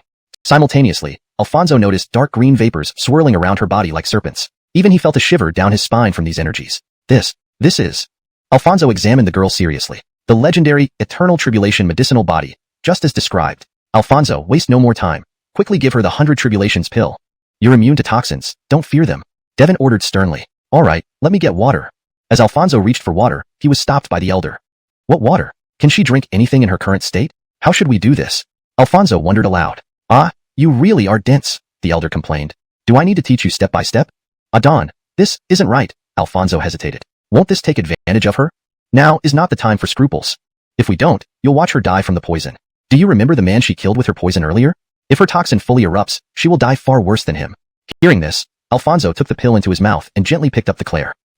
Innocent fool, what are you doing? In her extreme pain and disoriented state, the Claire only sensed someone holding her. When she opened her eyes, she found Alfonso kissing her and inserting something strange into her mouth with his tongue.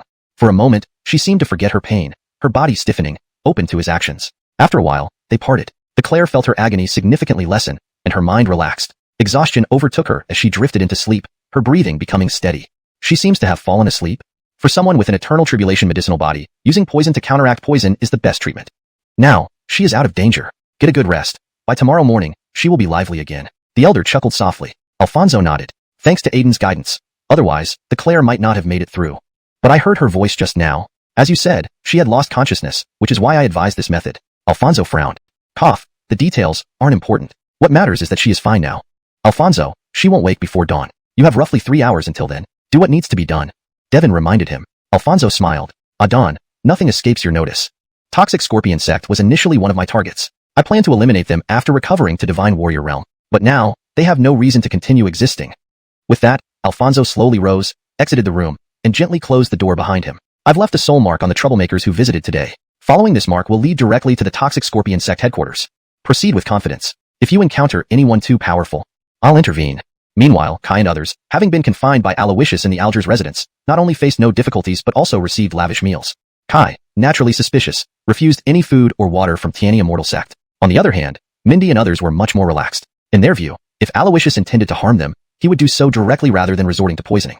Besides, with the delicate relationships among the 7 major forces, Alawishus preferred to avoid unnecessary escalation. Thus, they ate heartily, awaiting negotiations from the goddess sect leadership. Besides, the dishes prepared by the renowned Xianpin Pavilion, known as the best culinary establishment, were irresistible. The women of the goddess sect weren't particularly adept at cooking, so they relished the meal, nearly licking the plates clean. Kai, deep in meditation, reflected on his battle with Alawishus, finding it incredibly enriching. At night, he achieved a profound enlightenment, almost reaching a breakthrough moment. However, just as he was about to break through, an inexplicable agitation accompanied by a wave of malevolent heat erupted within him. Blood spurted from his mouth. Meanwhile, outside the hall, Alawishus observed everything with his divine eyes, a smirk forming on his lips. The time is right. Activate the mechanism. Hashtag chapter 269. Heavenly Trigram and Earthly Demons, the 5 Thunder True Method. In the Grand Hall, Kai's heart raced, a surge of uncontrollable desire suddenly flaring up within him. This unexpected turn of events shattered his serene and tranquil state of enlightenment. A backlash nearly drove him to lose control completely. This feeling, it's like the pill Zhang Yohan gave Cortez to consume. But why did I fall for this? Since I arrived here, I haven't eaten or drunk anything. Zhang Yohan had no chance to sabotage me. Unless, suddenly, Kai furrowed his brows, sensing something amiss. That cunning Zhang Yohan. He ground the pills into powder and mixed them with the ambient spiritual energy here. As long as I practice cultivation or even breathe, I'll be affected. But why aren't Mindy and the others affected? As he muttered to himself, he noticed the bowls and plates in the corner of the hall that had been licked clean, and rage surged within him. There was an antidote in the food. Zhang Yohan knew I wouldn't eat the meals from Tiani Immortal sect, so he deliberately set this trap. He only targeted me. He wanted me to embarrass myself in front of Mindy and the others. But, Zhang Yohan, you underestimate me.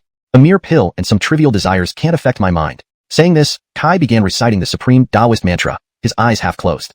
The way is formless, yet it creates heaven and earth. The way has no emotion, yet it governs the sun and moon. The way is nameless, yet it nurtures all things. If one can always remain serene, all under heaven will return to tranquility. The human spirit prefers clarity, but it is disturbed by the mind. The mind seeks stillness, yet it is led astray by desires. If one can dispel desires, the mind will naturally become serene, and with a serene mind, the spirit will also clear. Thus, the 6 desires will not arise, and the 3 poisons will dissipate. If this cannot be achieved, it is because the mind is not clear and desires are not banished. One who can dispel these desires looks inward at the mind and finds no mind, looks outward at the form and finds no form, looks far at objects and finds no object. Once these 3 are understood, only emptiness remains. Observing emptiness also reveals emptiness. Once emptiness is observed, there is nothing more to observe. With nothing left to observe, desire cannot arise. Without desire, true serenity prevails. In true constancy, one responds to things naturally. In true constancy, one gains one's nature. Constantly responding, always serene, forever clear and quiet. Under the influence of the supreme Taoist mantra, the great sovereign's tranquility charm, the agitation in his heart gradually subsided. His consciousness merged with the world, and within 100 paces, no disturbance escaped his perception. The world became his eyes and ears. However, at this moment, boom, an unusual commotion echoed from all directions. Instantly, the previously blank walls of the hall were covered with exquisite paintings. Describing their contents would easily raise eyebrows. These paintings lined every wall of the grand hall, numbering in the thousands. Kai, in his state of Tao follows nature, had his thoughts merging with the universe. The rich content of these thousands of paintings instantly entered his consciousness and imprinted themselves deeply in his mind, impossible to forget. Next moment, PFT, Kai broke through his concentration and spat out another mouthful of blood. After this backlash, the effects of the 7 emotions pill, which had been suppressed, surged again. Combined with the rich knowledge conveyed by the paintings, cough cough, Kai almost transformed into a wild beast. His eyes turned red, and his fingers dug deep into the ground, blood flowing from his fingertips. Jang Yohan, you ruthless bastard. But this isn't my limit. Just a few pictures can't break me. Clenching his teeth, a faint golden light began to glow around Kai. Though he looked agonized, this technique worked effectively. Under the golden light, the violent aura was gradually suppressed, and the burning desire faded. Outside the hall, seeing this scene, Jang Yohan couldn't help but smile. This kid has quite a lot of endurance. If this were Antony, regardless of the sleeping girls beside him, he probably couldn't handle even a single ferocious beast. No wonder. After all, the path of pure yang isn't for everyone. Before reaching a certain level of cultivation, maintaining a pure yang body and not letting the essence leak out is essential. Otherwise, it greatly affects both cultivation and mental stability. People like him, who pursue perfection, must endure. Let's see how long he can hold on for his perfect path. With these words, Jang Yohan waved at the Tiani guards standing outside the hall. They took out scripts that Jang Yohan had prepared beforehand, small stories after the rain, and began narrating them vividly in roles. Undoubtedly, these Tiani guards were professionals. Inside the hall, Kai could no longer bear it. Blood spurted from his mouth, nose, ears, and eyes. His endurance had reached its limit. In such a situation, either one explodes or is destroyed. Clearly, Kai belonged to the latter category. He lost consciousness the moment he collapsed. Meanwhile, *ding, host acted despicably, causing the person of fate to suffer from intense anger, disrupting his cultivation and risking going off track. Host truly exemplifies a model antagonist. Reward, 300,000 villain points, Taoist divine power, heavenly trigram and earthly demons 5 thunder true method, asterisk. Asterisk heavenly trigram and earthly demons 5 thunder true method. Created by a great Taoist master, it gathers positive energy into 5 thunder techniques, dispelling evil and balancing yin and yang. It is one of the rare offensive techniques among Taoist powers, and can only be cultivated by someone with a pure yang body, asterisk. The system notification sounded deep within Jang Yohan's consciousness. Everything made sense until the last part, TSK, which lonely dog created this divine power, specifying that only those with a pure yang body can cultivate it? Is this discrimination against us who have partners? System, can the last requirement be ignored? Yes. But extra payment required. 300,000 villain points to remove all restrictions on this divine power, allowing free cultivation. The system responded. 300,000. These newly earned villain points didn't even have time to cool in his hand before they were taken back by the system. But then again, this heavenly trigram and earthly demons 5 thunder true method, as a major power of orthodox Taoism, might be worth 300,000 villain points. I'll take it. Without hesitation, Jang Yohan agreed. Ding, congratulations, host spent 300,000 villain points to unlock and master heavenly trigram and earthly demons 5 thunder true method. With the system's voice, a mysterious power directly imprinted itself into Jang Yohan's bloodline. He slowly raised his hand, and with a crackling sound, fine lightning appeared in his palm. Alright, it's getting late. Everyone go home. This place doesn't need guarding. They won't dare escape. Jang Yohan waved his hand and turned to leave. Honestly, those vivid readings by the Tiani guards not only overwhelmed Kai but also piqued Jang Yohan's interest. Late at night, who could handle this? Jang Yohan glanced at the sky and thought, at this time, Mariah and Sabina should be at a crucial point in their studies. I can't disturb them. And Jalen seems to still be negotiating with Emily Huashi about dividing her time. TSK, looks like my little Alexandra has to work hard tonight. Coincidentally, Anita lived in Jang Yohan's residence. This night was destined to be sleepless.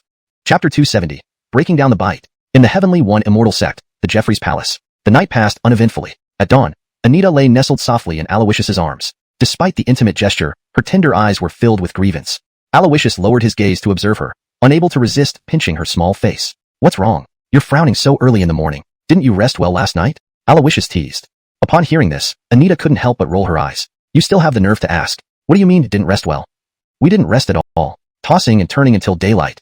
Anita found herself unsure whether she should feel blessed or unfortunate. Most crucially, how could that man who had kept her up all night now innocently inquire about her state? Listen to him. Does he even sound human? Yohan, do you know what I most want to do right now? Anita murmured softly. What do you most want to do? Alawishus asked. I most want to bite you, she declared, then without hesitation, pounced on Alawishus' chest and bit down. But she couldn't bring herself to truly bite. As her teeth made contact, her little tongue inadvertently brushed against him too. Alawishus let out an animalistic moan. Anita? Oh, this guy. Stop making such strange noises. In that moment, Anita's eyes sharpened as if making a significant decision, then she bit down forcefully. Instantly, Alawishus' brows furrowed. Alexandra, are you really biting me? Tisk, women are indeed changeable. Last night, you swore your love for me, yet today, no sooner have you put on your pants. Actually, not even that, and you turn against me. Ow, ow, ow. Alexandra, be good, listen, can you release me now? Alawishus pleaded. No, to teach you for bullying me. Anita mumbled. Alawishus couldn't help but hold his forehead in exasperation. Alexandra, we must be reasonable. How was I bullying you when, for a time, it was you who initiated? Ow. Don't say it. Anita bit harder as the topic was raised. Fine, I won't say anything. Can you let go now? No. I've already given in. This isn't being reasonable. That doesn't matter. It took great effort to catch you this time. I must discipline you properly. I'm sorry, please let go. No. I'll spank you. No. You're drooling. I'm not letting go either. Huh? Adon, you came. Ah. Suddenly, Anita slightly opened her mouth, hurriedly looking up and searching for her clothes in panic. But a moment later, she looked around and saw no sign of Gay. Anita couldn't help but frown. Johan, did you lie to me? Alawishus smiled. If I didn't lie, would you let go? I just don't understand. Where did you learn this trick from? Who taught her this move? Jonas? If anyone did, it must be Jonas. Humph, whatever. To punish you for lying, I will bite you again. With that, Anita went for another attempt. This time, Alawishus reacted quickly, extending his hands to embrace her head tightly. He leaned forward swiftly, and their lips met. In an instant, Anita became obedient. A few moments later, they parted. Anita was now nestled in Alawishus's arms, behaving coyly, though her cheeks remained puffily indignant. Do you want to talk? Is there something bothering you? Alawishus chuckled. A little. Anita muttered. Because last night was too intense? Alawishus teased.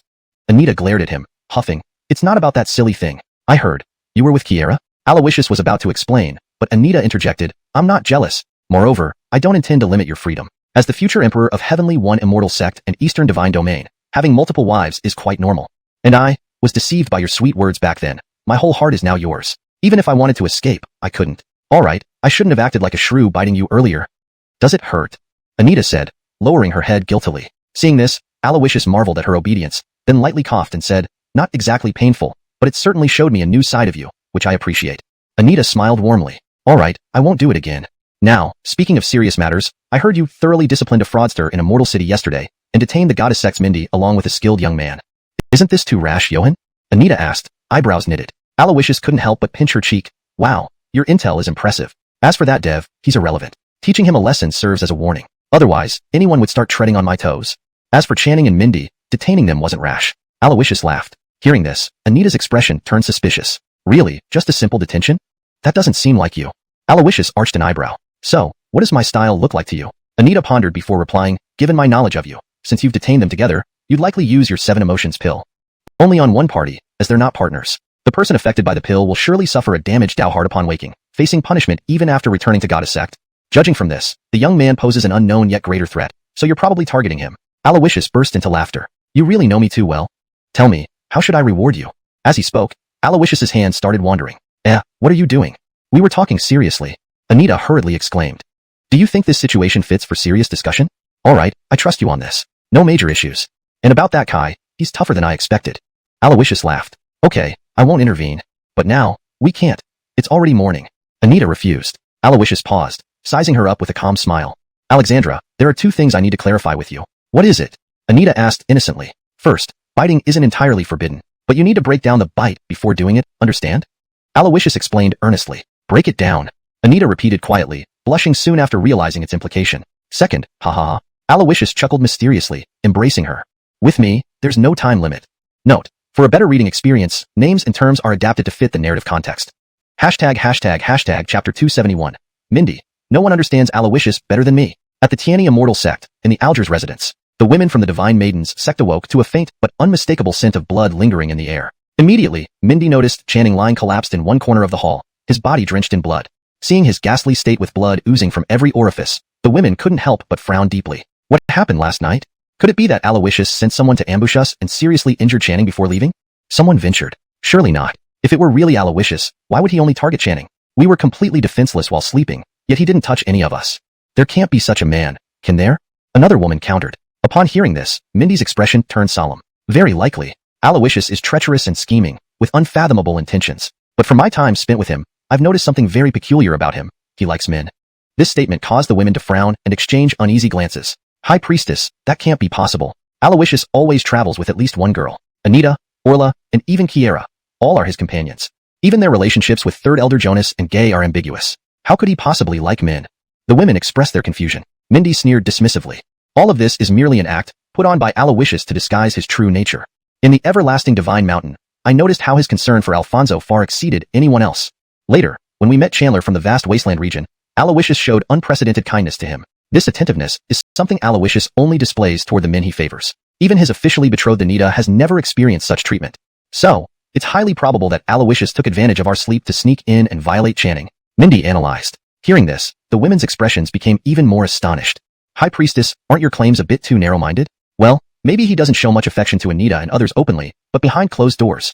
After all, who would know what happens between a couple in private? But Mindy immediately rejected this idea. It's impossible, absolutely impossible. No one understands Alawishus better than me. Furthermore, carefully feel around. Have you sensed anything familiar about Channing? Mindy spoke somberly. The women, upon hearing this, expanded their divine senses to investigate. Soon, someone frowned and said, there seems to be a faint medicinal powder smell emanating from Channing, and this smell is very similar to the pill Alawishus gave to Barney yesterday in Tanny City. Could it be that? At this point, all the women covered their mouths simultaneously, their expressions bewildered. They clearly remembered how Barney had become nearly invincible after consuming the pill yesterday. Channing's constitution was significantly better than Barney's. Yet, here he lay in such a state? Was this all done by Alawishus alone? Heaven, Alawishus is simply too ruthless. He's almost inhumanly cruel. Poor Channing, what must he have endured last night to bleed from every orifice? The shattered stones on the ground resemble the aftermath of Channing's supreme purity spell, suggesting an intense struggle, yet Alawishus managed to keep Channing pure throughout. He actually went that far. Suddenly, they imagined a scene. Alawishus holding Channing's face and saying mockingly, you wouldn't want the Divine Maiden sect to see you like this, would you? Is this what they call, cough, exceeding Channing's expectations? At this moment, they could no longer look at the young man without feeling uncomfortable. Just as the women were engrossed in their imaginations, Channing stirred slightly and gradually regained consciousness. He struggled against his aching body and slowly sat up. Alawishus, you're ruthless. Channing gritted his teeth, speaking in a low voice. However, these words only confirmed the women's suspicions further. For a moment, the way the women looked at him was a mix of complexity and pity. Then, Channing suddenly noticed the strange looks on the women's faces surrounding him. Why are you looking at me like that? What's wrong with you? Channing asked, puzzled. It's nothing, just marveling at how a fine young man like you became less pure overnight. One of the women sighed, expressing her thoughts. Hearing this, Channing felt a shiver run down his spine. Did they know about Alawishus tricking him into ingesting the 7 emotions pill last night? Or did he do something to some of them while he was unconscious? Thinking this, Channing quickly checked his condition and realized his pure young energy hadn't dissipated, letting out a sigh of relief. Then, he addressed everyone frankly, though Alawishus tricked me, I did not harm any of you. I took everything on myself. Channing declared boldly. Upon hearing this, the women's expressions grew even more vivid. They had been wondering why someone as proud and arrogant as Channing would submit to Alawishus's tyranny. Now, they thought they understood. Channing must have sacrificed himself to protect them from Alawishus. Simultaneously, they conjured another imaginary scene. Alawishus, young man, wouldn't you want your comrades to stay safe? Just comply. Instantly, Channing's image grew taller in their eyes. The women, now moved, placed their hands on Channing's shoulders, trying hard not to cry. We'll keep this a secret from the sect leader for you. Channing, you're a good person. We never expected you to make such a sacrifice for us. Even Mindy couldn't help but be touched. Although your plan didn't go smoothly, you've shown a new side to yourself here. Just hold on for 2 more days until my senior sister arrives, and everything will be fine. Mindy encouraged. Despite being on different wavelengths, they still communicated smoothly. Their strange expressions were taken by Channing as gratitude. High Priestess, you mentioned a plan just now, right? My plan is progressing very smoothly. Channing smiled. But Barney betrayed you, revealing your identity, and you lost to Alawishus. Mindy responded, confused. Channing smiled enigmatically. That was part of my plan. Alawishus is too powerful. Only experts above the 6th level reincarnation realm might force him to reveal his true strength. Looking at the southern wilderness immortal realm, among the younger generation, there is no one like me. So, Barney was a decoy. My real purpose was to probe Alawishus through our fight. As for losing well in our battle, he revealed most of his cards, while I barely scratched the surface. If we had fought for real, he might not have stood a chance against me. Channing explained with a light laugh. Why didn't you defeat him directly yesterday to save us from suffering? Mindy asked, still puzzled. Channing chuckled. Do you think if I had won yesterday, Alawishus would have let us go? Not only would he not let us go, he would become more wary of us. Pretending to be weak not only preserved my strength, but also lowered Alawishus's guard, making him overly confident. When someone loses sight of their goals, they lose motivation. He will find it very difficult to improve over the next 3 years. If so, enduring a few days of hardship here is worthwhile. As he spoke, Channing slowly rose to his feet, his gaze profound. To use human hearts as a battlefield and manipulate people in the palm of one's hand, this is the greatest strategist. The current Alawishus is merely a marionette in my hands. Chapter 272. Ambush on all sides, 9 deaths and 1 life. Seeing Alina's confident demeanor, Mindy immediately had a bad feeling. Back then, 3 men who refused to disclose their names, Ilias, Fraser, and Bellamy, all displayed the same arrogant attitude when they faced Alawishus. And what happened? Well, let's just say they all met a most tragic end. Actually, if you had confided in me about your plan earlier, I could have provided a better direction. We wouldn't have to reveal ourselves, nor would it be so troublesome, Mindy said coolly. What kind of direction? Alina asked. I know there is someone whom Alawishus fears immensely. At Eternal Mountain, he did not dare let this person know his identity. Moreover, this person, in terms of talent, strength, and means, is no less formidable than Alawishus. If we use this person to challenge Alawishus, not only will it not implicate the Divine Maiden sect, but it will force Alawishus to reveal all his cards. Furthermore, there might be hope to kill Alawishus with this person's help. Mindy said gravely. Huh? If such a person exists, why didn't you tell me sooner? Tell me, who is this person? Alina hurriedly pursued. Mindy did not answer the question immediately. She glanced at Alina. Now that your plan has succeeded, there's no need to look for this person anymore. Let him be our ace up the sleeve in case of another confrontation with Alawishus. In the West Spirit Battle Domain, within the Prajna Buddha sect. Ever since a few days ago, when the Ridge returned with other sect leaders, the entire Prajna Buddha sect was put under strict alert. Disciples below the God Warrior realm were prohibited from moving freely. Each reincarnation realm expert led a patrol squad to search everywhere. Nirvana realm experts patrolled at random, while great Emperor-level powerhouses remained hidden in the shadows, ready to act at the slightest hint of trouble. Yet, after these few days, aside from capturing one challenger who boasted outside the gate, their efforts yielded almost nothing. This outcome did not alleviate the Ridge's anxiety. Rather, it intensified it. When he brought the immortal elder back to the sect, he knew this entity was dangerous. But for the so-called method of immortality, he took the risk. Now, circumstances had changed, and he must eliminate the immortal elder before anyone else found out. As the saying goes, it's easy to invite a deity but hard to send them away. The current immortal elder was like a venomous snake. Venomous snakes aren't scary. What's terrifying is not knowing where this snake hides, waiting to strike fatally at any moment. Nubia, however, was a ferocious tiger. If she caught even the slightest evidence, this tiger would pounce mercilessly, tearing the entire Prajna Buddha sect to pieces. Now, the situation was both internally and externally dire. Amidst the Ridge's agitation and indecision, a young monk with a striking yet somewhat sinister charm entered the main hall. Adon. The young monk clasped his hands together respectfully. Despite his young age, he held a high rank within the Prajna Buddha sect. He was the Ridge's personal disciple, a senior monk of the Kong generation, with the Dharma named Tyson. Any progress on the matter? The Ridge asked casually. No progress as of yet. Tyson replied indifferently. Go ahead, the Ridge said listlessly. Upon hearing this, Tyson raised an eyebrow. Though I do not know whom you are searching for, this full sect lockdown is like searching for a needle in a haystack. It's not only inefficient but also unsettling to the sect members, which could harm the sect. I have a plan that can make the hidden person show themselves. Tyson chuckled lightly. Huh? What plan? The Ridge perked up immediately. Since ancient times, even 10-sided ambushes leave a way out, 1 chance in 10. If all exits are blocked, the trapped person knows they're doomed and will fight desperately. This logic applies to our current situation here. You've activated the protective array and tightened the search. Even if the person wanted to escape, they have nowhere to go. Given this, they would likely stay hidden. It's nearly impossible for you, Adon, or any disciple to find a powerful person determined to hide. Why not reduce the intensity of patrols and expose some weaknesses in the protective array, making the person think they have a chance? Then, you simply wait at the exits to catch the person you seek. Tyson's words made the Ridge nod repeatedly. Good. That's a brilliant plan. I'll follow your advice. The Ridge smiled. Tyson nodded. Yes, Adon. But, Adon, there are a few things to note. First, don't suddenly relax the defenses. That could raise suspicion. Second, keep knowledge of this plan limited. Leveraging human optimism is delicate. Leaks could ruin everything. Tyson reminded. Haha, good. I'll dispatch people. No, I'll handle it personally. With that, the Ridge swept his sleeves and stood up to leave. Meanwhile, in a secluded corner of the Prajna Buddha sect, a slender figure hid in the darkness. It was Cassidy. After receiving Alawishus' orders, she immediately headed for the Prajna Buddha sect. Although the Ridge left early, the larger group naturally traveled slower. Therefore, Cassidy arrived at the Prajna Buddha sect before the Ridge, starting her investigation. However, soon enough, the Ridge returned and sealed off the sect for extensive searches. Cassidy did not know whether her movements had been exposed, leading to this situation, but she knew she could not leave anytime soon. The tight patrols were merely inconveniences for her, but the Prajna Buddha sect's protective array, created by a great Buddha in the past, shone with Buddha light, inherently countering her cultivation method. The protective array remains active. I doubt I can return to inform His Highness the Prince. Cassidy murmured. Her beautiful eyes flashed with a trace of sorrow. I've been here for 3 days without news. The Prince must be worried. I cannot wait for the array to dissipate. I must find a way to leave quickly. At that moment, in a dark place, a pair of dim eyes coldly watched her. In the southern wilderness immortal region, amidst a valley teeming with poisonous scorpions, limbs and corpses lay scattered. Blood flowed into small streams, trickling downhill. Deep within the valley, a blood-stained elder trembled as he knelt before a black-clothed youth holding a large black ruler, his face contorted with fear. Hero, please spare my life. I don't know how the poison scorpion sect offended you, but old man, I beg for forgiveness. The patriarch of the poison scorpion sect said shakily. Alfonso, upon hearing this, narrowed his eyes. The poison scorpion sect cultivates poison using live humans and feeds its insects with human flesh. Your moral decay and wicked deeds should be punished. People like you deserve execution by all. That you have lived this long shows the heavens blind. Today is your day of reckoning. He slowly lifted the black ruler and continued. The one who should destroy you isn't me. I am acting on behalf of someone else. Jill.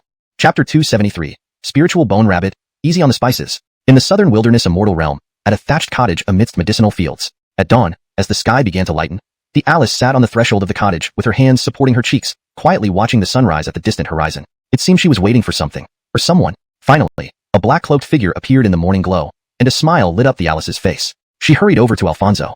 Little fool, where were you so early in the morning? The Alice asked. Alfonso gazed at the girl before him, who had recovered fully, and smiled gently. I saw you working hard last night, so I went up the mountain to catch some wild game for you. However, I encountered something, which delayed me a bit. As he spoke, he lifted the rabbit in his hand, waving it in front of the Alice. Seeing this, the Alice couldn't help but frown slightly. This is a spiritual bone rabbit? And it has cultivation? Little fool, these rabbits are extremely agile, very fast, and notoriously cunning. Even an untrained spiritual bone rabbit is difficult to catch. How did you manage it? The Alice exclaimed in surprise. Alfonso chuckled. Yeah, it was indeed tough. If it hadn't bumped into a tree at the last moment, I wouldn't have caught it. Let's roast it. It'll nourish your body. Saying this, Alfonso started chopping wood and lighting the fire. Seeing this, the Alice frowned immediately. Little fool, do we really have to eat it? But it's so cute. Why don't we give it a name and keep it as a pet? She asked in a conciliatory tone. A pet? As a spirit pet? I think let's not. The potential of this spiritual bone rabbit is too limited. Even if it cultivates for 1,000,000 years, it will only reach half-step tempering body realm. If you want a pet, I'll find you one with higher potential and better talent later. Alfonso replied while deftly arranging the firewood. The Alice looked at the spiritual bone rabbit in her hands, reluctantly saying, all right then, little fool, you better keep your word. And go easy on the spices. Got it.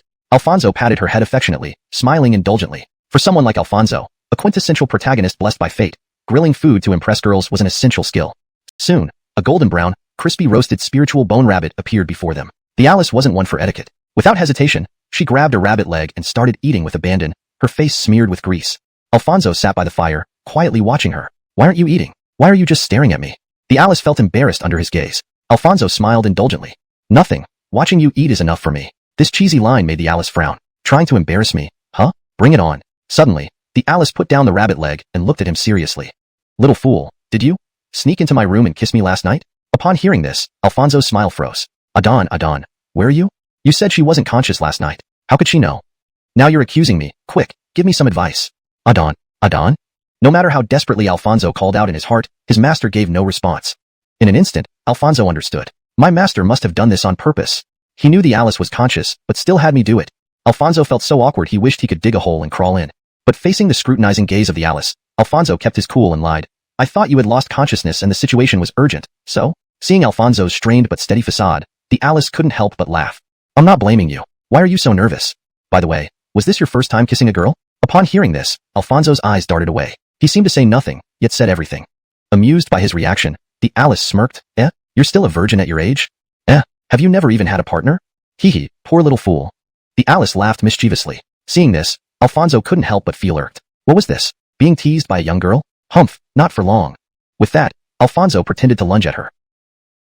Intending to scare the Alice, the classic scene unfolded. She was startled by Alfonso's sudden move, lost her balance, and fell backward.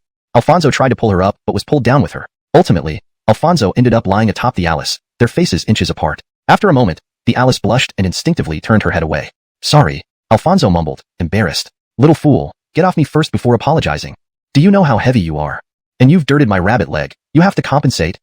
The Alice complained. Okay, I'll make it up to you. Alfonso quickly stood up and helped her up. After they got up, an awkward silence enveloped them again. The scene lingered in their minds. Breaking the silence, the Alice suddenly spoke up. Hey, little fool, where did the medicine you fed me last night come from? She asked. She had never taken such potent elixirs that could quickly suppress the toxic miasma inside her during a full moon night. If she had this medicine, she wouldn't have suffered for years. Did you believe I found it on the mountain? Alfonso asked tentatively. The Alice glanced at him and laughed. I believe it. Now, I believe whatever you say. Do you have more? Give them to me. You won't need them anyway. She held out her hand toward him. Without hesitation, Alfonso handed over the dozen or so 100 calamity pills he had refined the previous night.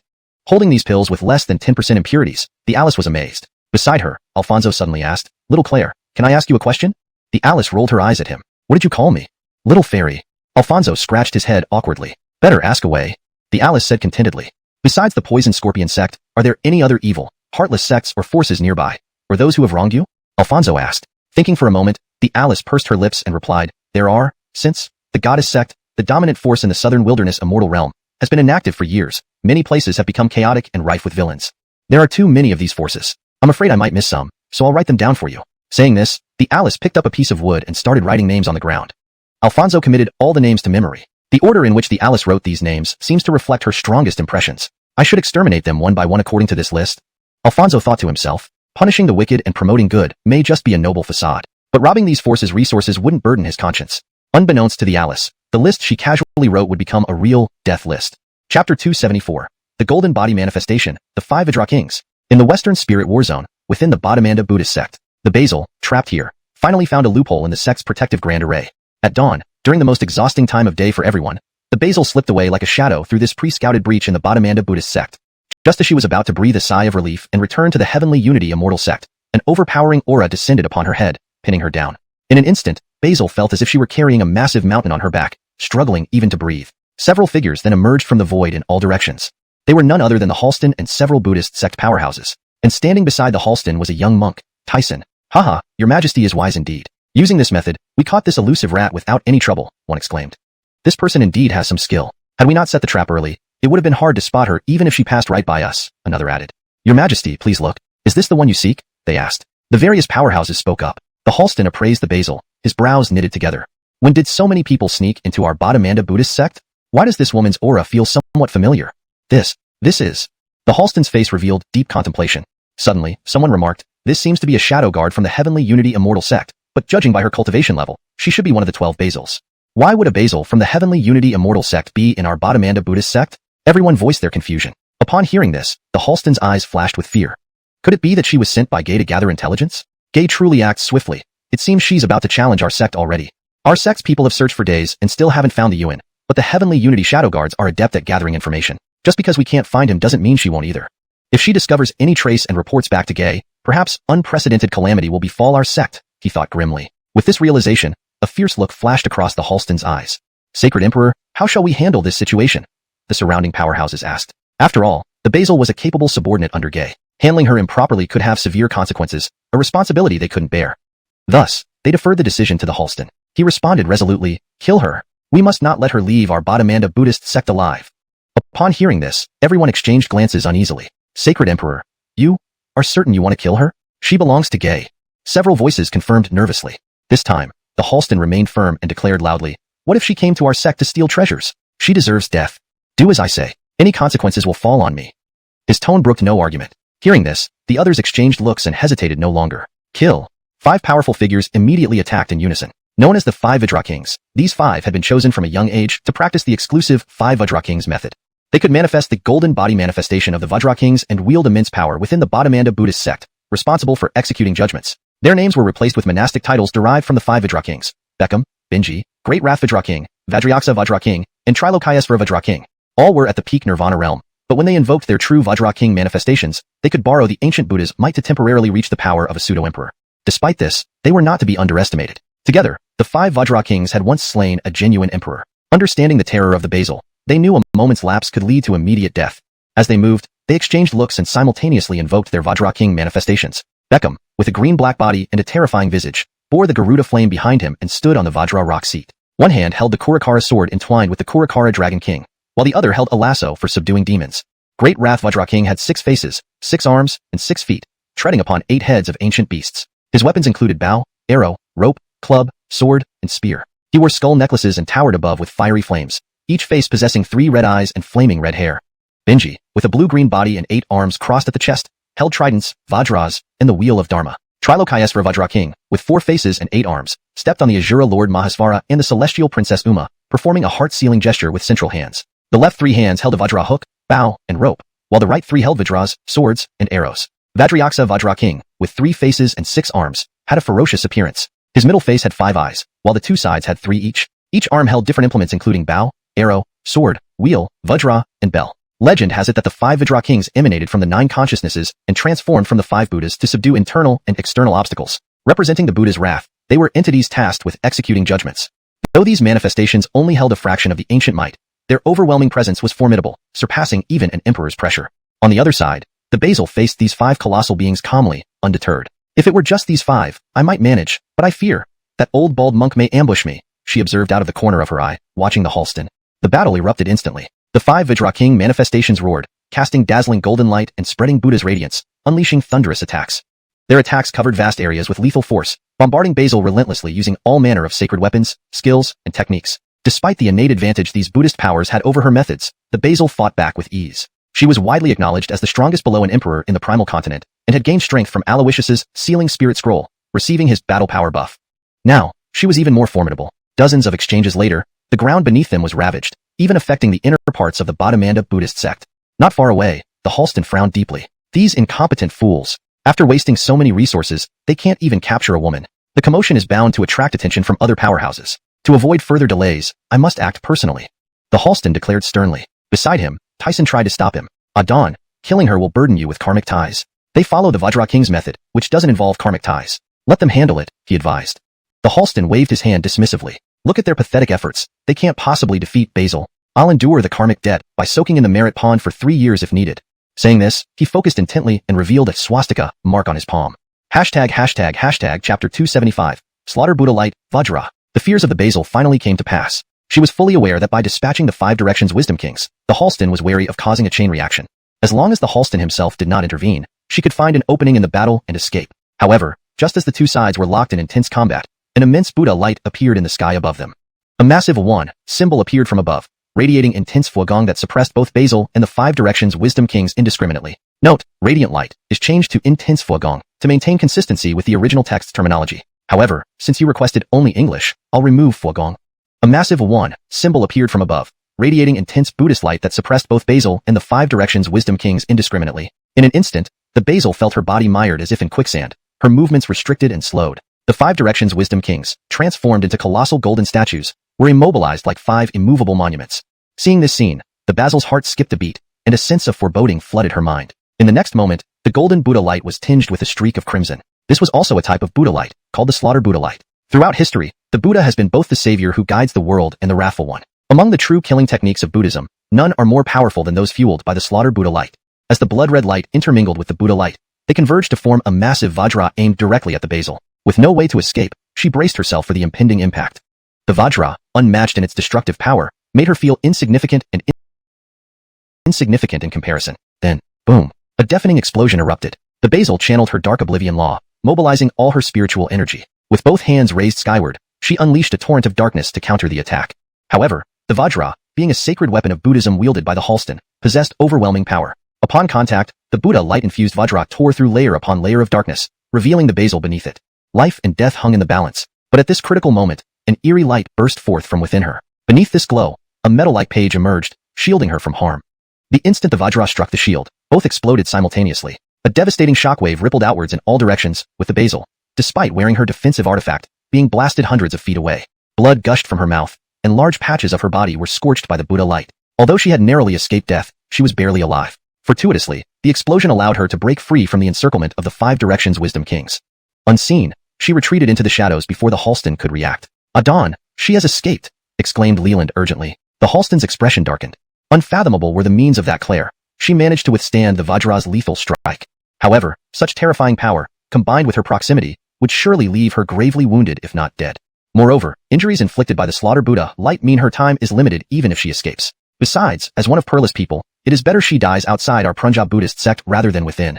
Let her go, he concluded somberly. With that, he instructed his subordinates. Inform everyone that the target has been found and dealt with. We can stand down the heightened alert. Leland frowned. Adon, the person you sought was the Basil of Tiani Immortal Sect? You didn't think someone else? The Halston's gaze hardened. If I say it is she, then it is she. There is no one else within the sect.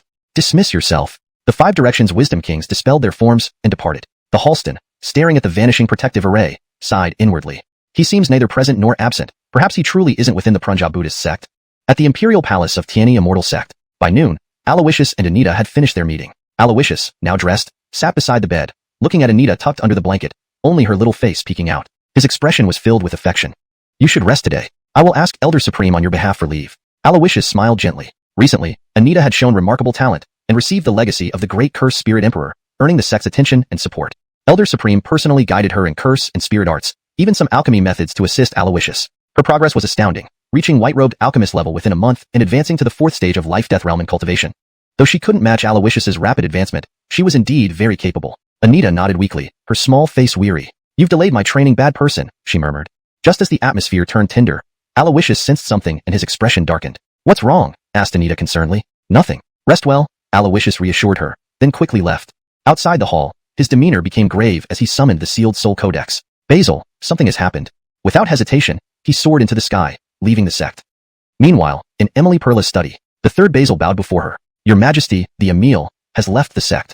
Perla raised an eyebrow. He had 2 chances to leave the city boundaries within 10 years. And you, whom I tasked to protect him, aren't following in secret? What are you doing here? Out. The sharp command sent the 3rd Basil flying out of the study. She vanished without a word. Perla sighed. Johann, I understand why you favor the 9th Basil so much. I am relieved I assigned her to you initially. But using 1 chance so soon? Has something happened? She stood up and disappeared into the void. In the wilderness, the Basil stumbled from the darkness, utterly drained and covered in injuries. Blood-streaked slaughter Buddha light gnawed at her bloodline, causing indescribable pain. Yet, her face bore no sign of agony, only guilt and longing. Emil, henceforth, I cannot guard you anymore. Tears streamed down her face as her consciousness faded. Suddenly, she saw a figure imprinted in her mind appear before her, drawing nearer and nearer. Chapter 276, Supreme Blood, Eternal Earth, Prince of the Imperial Clan. Denver's consciousness was clouded, her voice weak. She had thought it was a hallucination at first, until the strong arms picked her up, making her realize that everything was real. At this moment, Alawishus carefully examined Denver. Blood had already soaked through her black robe. Meanwhile, large areas of her face and body were scorched by Buddhist light, and the murderous aura of Buddha light continued to infiltrate her bloodstream, causing her indescribable pain. These bald monks. Alawishus clenched his fists, gritting his teeth. At this moment, Denver's vital energy was very weak. If not for the protection provided by the sealed spirit scroll, she would have long died, with her soul dissipating into nothingness. However, even with the sealed spirit scroll, it could only ensure her spirit would not perish. To reshape a new body and bring her back to life would be extremely complex and very difficult. Otherwise, the mysterious elder who followed Alfonso would have been reborn long ago. Reviving from death is ultimately the worst choice. The pressing priority now is to ensure Denver does not die. With this thought in mind, Alawishus immediately took out an elixir of immortal spring from his storage ring and let Denver hold it in her mouth. The life-giving aura emitted by the elixir of immortal spring was enough to keep her alive. Additionally, Alawishus used the Adiel fire, transforming it into eternal green spirit flame and employing the divine skill of the 3rd eye, endless vitality, to heal her injuries. However, despite these efforts, Denver's body was approaching the level of an imperial body, making it incredibly robust. Once damaged, it was also very difficult to repair. The Buddha light from the Franklin was like a leech that Alawishus, at his current reincarnation realm cultivation, could not remove. At least, this can temporarily preserve Denver's life. Alawishus sighed softly, picked up the unconscious Denver, and turned to return to Tiani Immortal Sect. With the secret protection of the 3rd Denver and Gay, the journey back went smoothly. Upon returning to the sect, Alawishus rushed directly to the Palace of the Innocent. Inside the palace, the Innocent stood guard beside a massive alchemy cauldron, muttering, "Humph, strange. Anna usually comes to old man before dawn. It's past noon today, why hasn't she come yet? Did something happen to her?" At this moment, the hall door burst open as Alawishus rushed in, carrying Denver. "Anna won't be able to come today. She asked me to inform you on her behalf." "Innocent, please take a look at Denver," Alawishus hurriedly said. "Little Johann, you're so urgent. Where did you just come from? Why has Denver become like this?" The injuries on her body seemed to be the work of the Prajna sect. The Innocent instantly saw through the situation. "Quick, put her down." Under the urging of the Innocent, Alawishus carefully placed Denver. Soon, the powerful divine consciousness swept over Denver's body, causing the Innocent to frown deeply. For her to survive this long is truly a miracle. According to normal reasoning, she should be dead by now. But within her body, there seems to be a mysterious power sustaining her soul without dissipation. Her physical vitality is being maintained by the elixir of immortal spring. So, for me, she is only half dead. The Innocent said solemnly. "Can she be saved?" Alawishus asked. The Innocent nodded slightly. "She can be saved. Only, more than 80% of her body and bloodline have been destroyed by the Buddha light. To save her, we need a divine object from nature to reshape her broken bloodline." "Oh, what divine object? Does Tiani Immortal Sect have it?" Alawishus hurriedly asked. The Innocent looked at him. "Yes. However, this item, old man needs to consult with your master before using it." The Innocent said meaningfully. Just then, "There's no need for discussion. Let's save Denver first." Gay appeared, speaking directly. Then both their gazes fell on Alawishus. Seeing this, Alawishus was bewildered. "Adon, Innocent, why are you looking at me like this? Are you saying the divine object is on me?" Alawishus asked in confusion.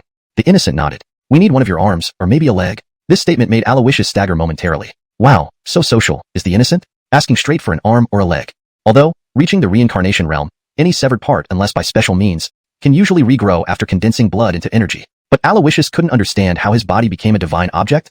Gay coughed gently. "Will, don't listen to what the Innocent said. He's getting senile. With the strength of your bloodline far surpassing Denver, just a drop of origin essence blood will be enough to revive her. And this divine object is supreme blood," Gay explained. The Innocent, hearing this, showed a strange expression but remained silent. Although supreme blood is precious, if it can save Denver, it's worth it. At this moment, Alawishus didn't hesitate at all. He sat cross-legged on the ground and, with a single hand movement, struck himself on the chest. Puff. A mouthful of blood spewed out. In this spray of blood, there was a golden droplet containing incomparably concentrated blood chi. A closer inspection revealed it even carried an aura of imperial majesty. This substance was precisely one drop of Alawishus's origin essence blood. Origin essence blood is the most fundamental core component of a person. Losing even a drop is a great loss. And the higher the cultivation, the more severe the loss. Fortunately, Alawishus was currently at the 4th level of the reincarnation realm. With plenty of potent elixirs and heavenly objects, he could recover relatively quickly. However, it still couldn't prevent Alawishus from fainting when the origin essence blood left his body. Watching this scene, the innocent shook his head inwardly. One arm or a leg, though inconvenient during recovery, would at most be a superficial injury to little Johan. But you ask for a drop of supreme essence blood. He is currently in his prime of cultivation. Such a significant loss will inevitably affect his progress. If it impacts his talent and diminishes his supreme bloodline, wouldn't you regret it for life? The innocent felt helplessly frustrated. In contrast, Gay remained calm. I am heartbroken by losing a drop of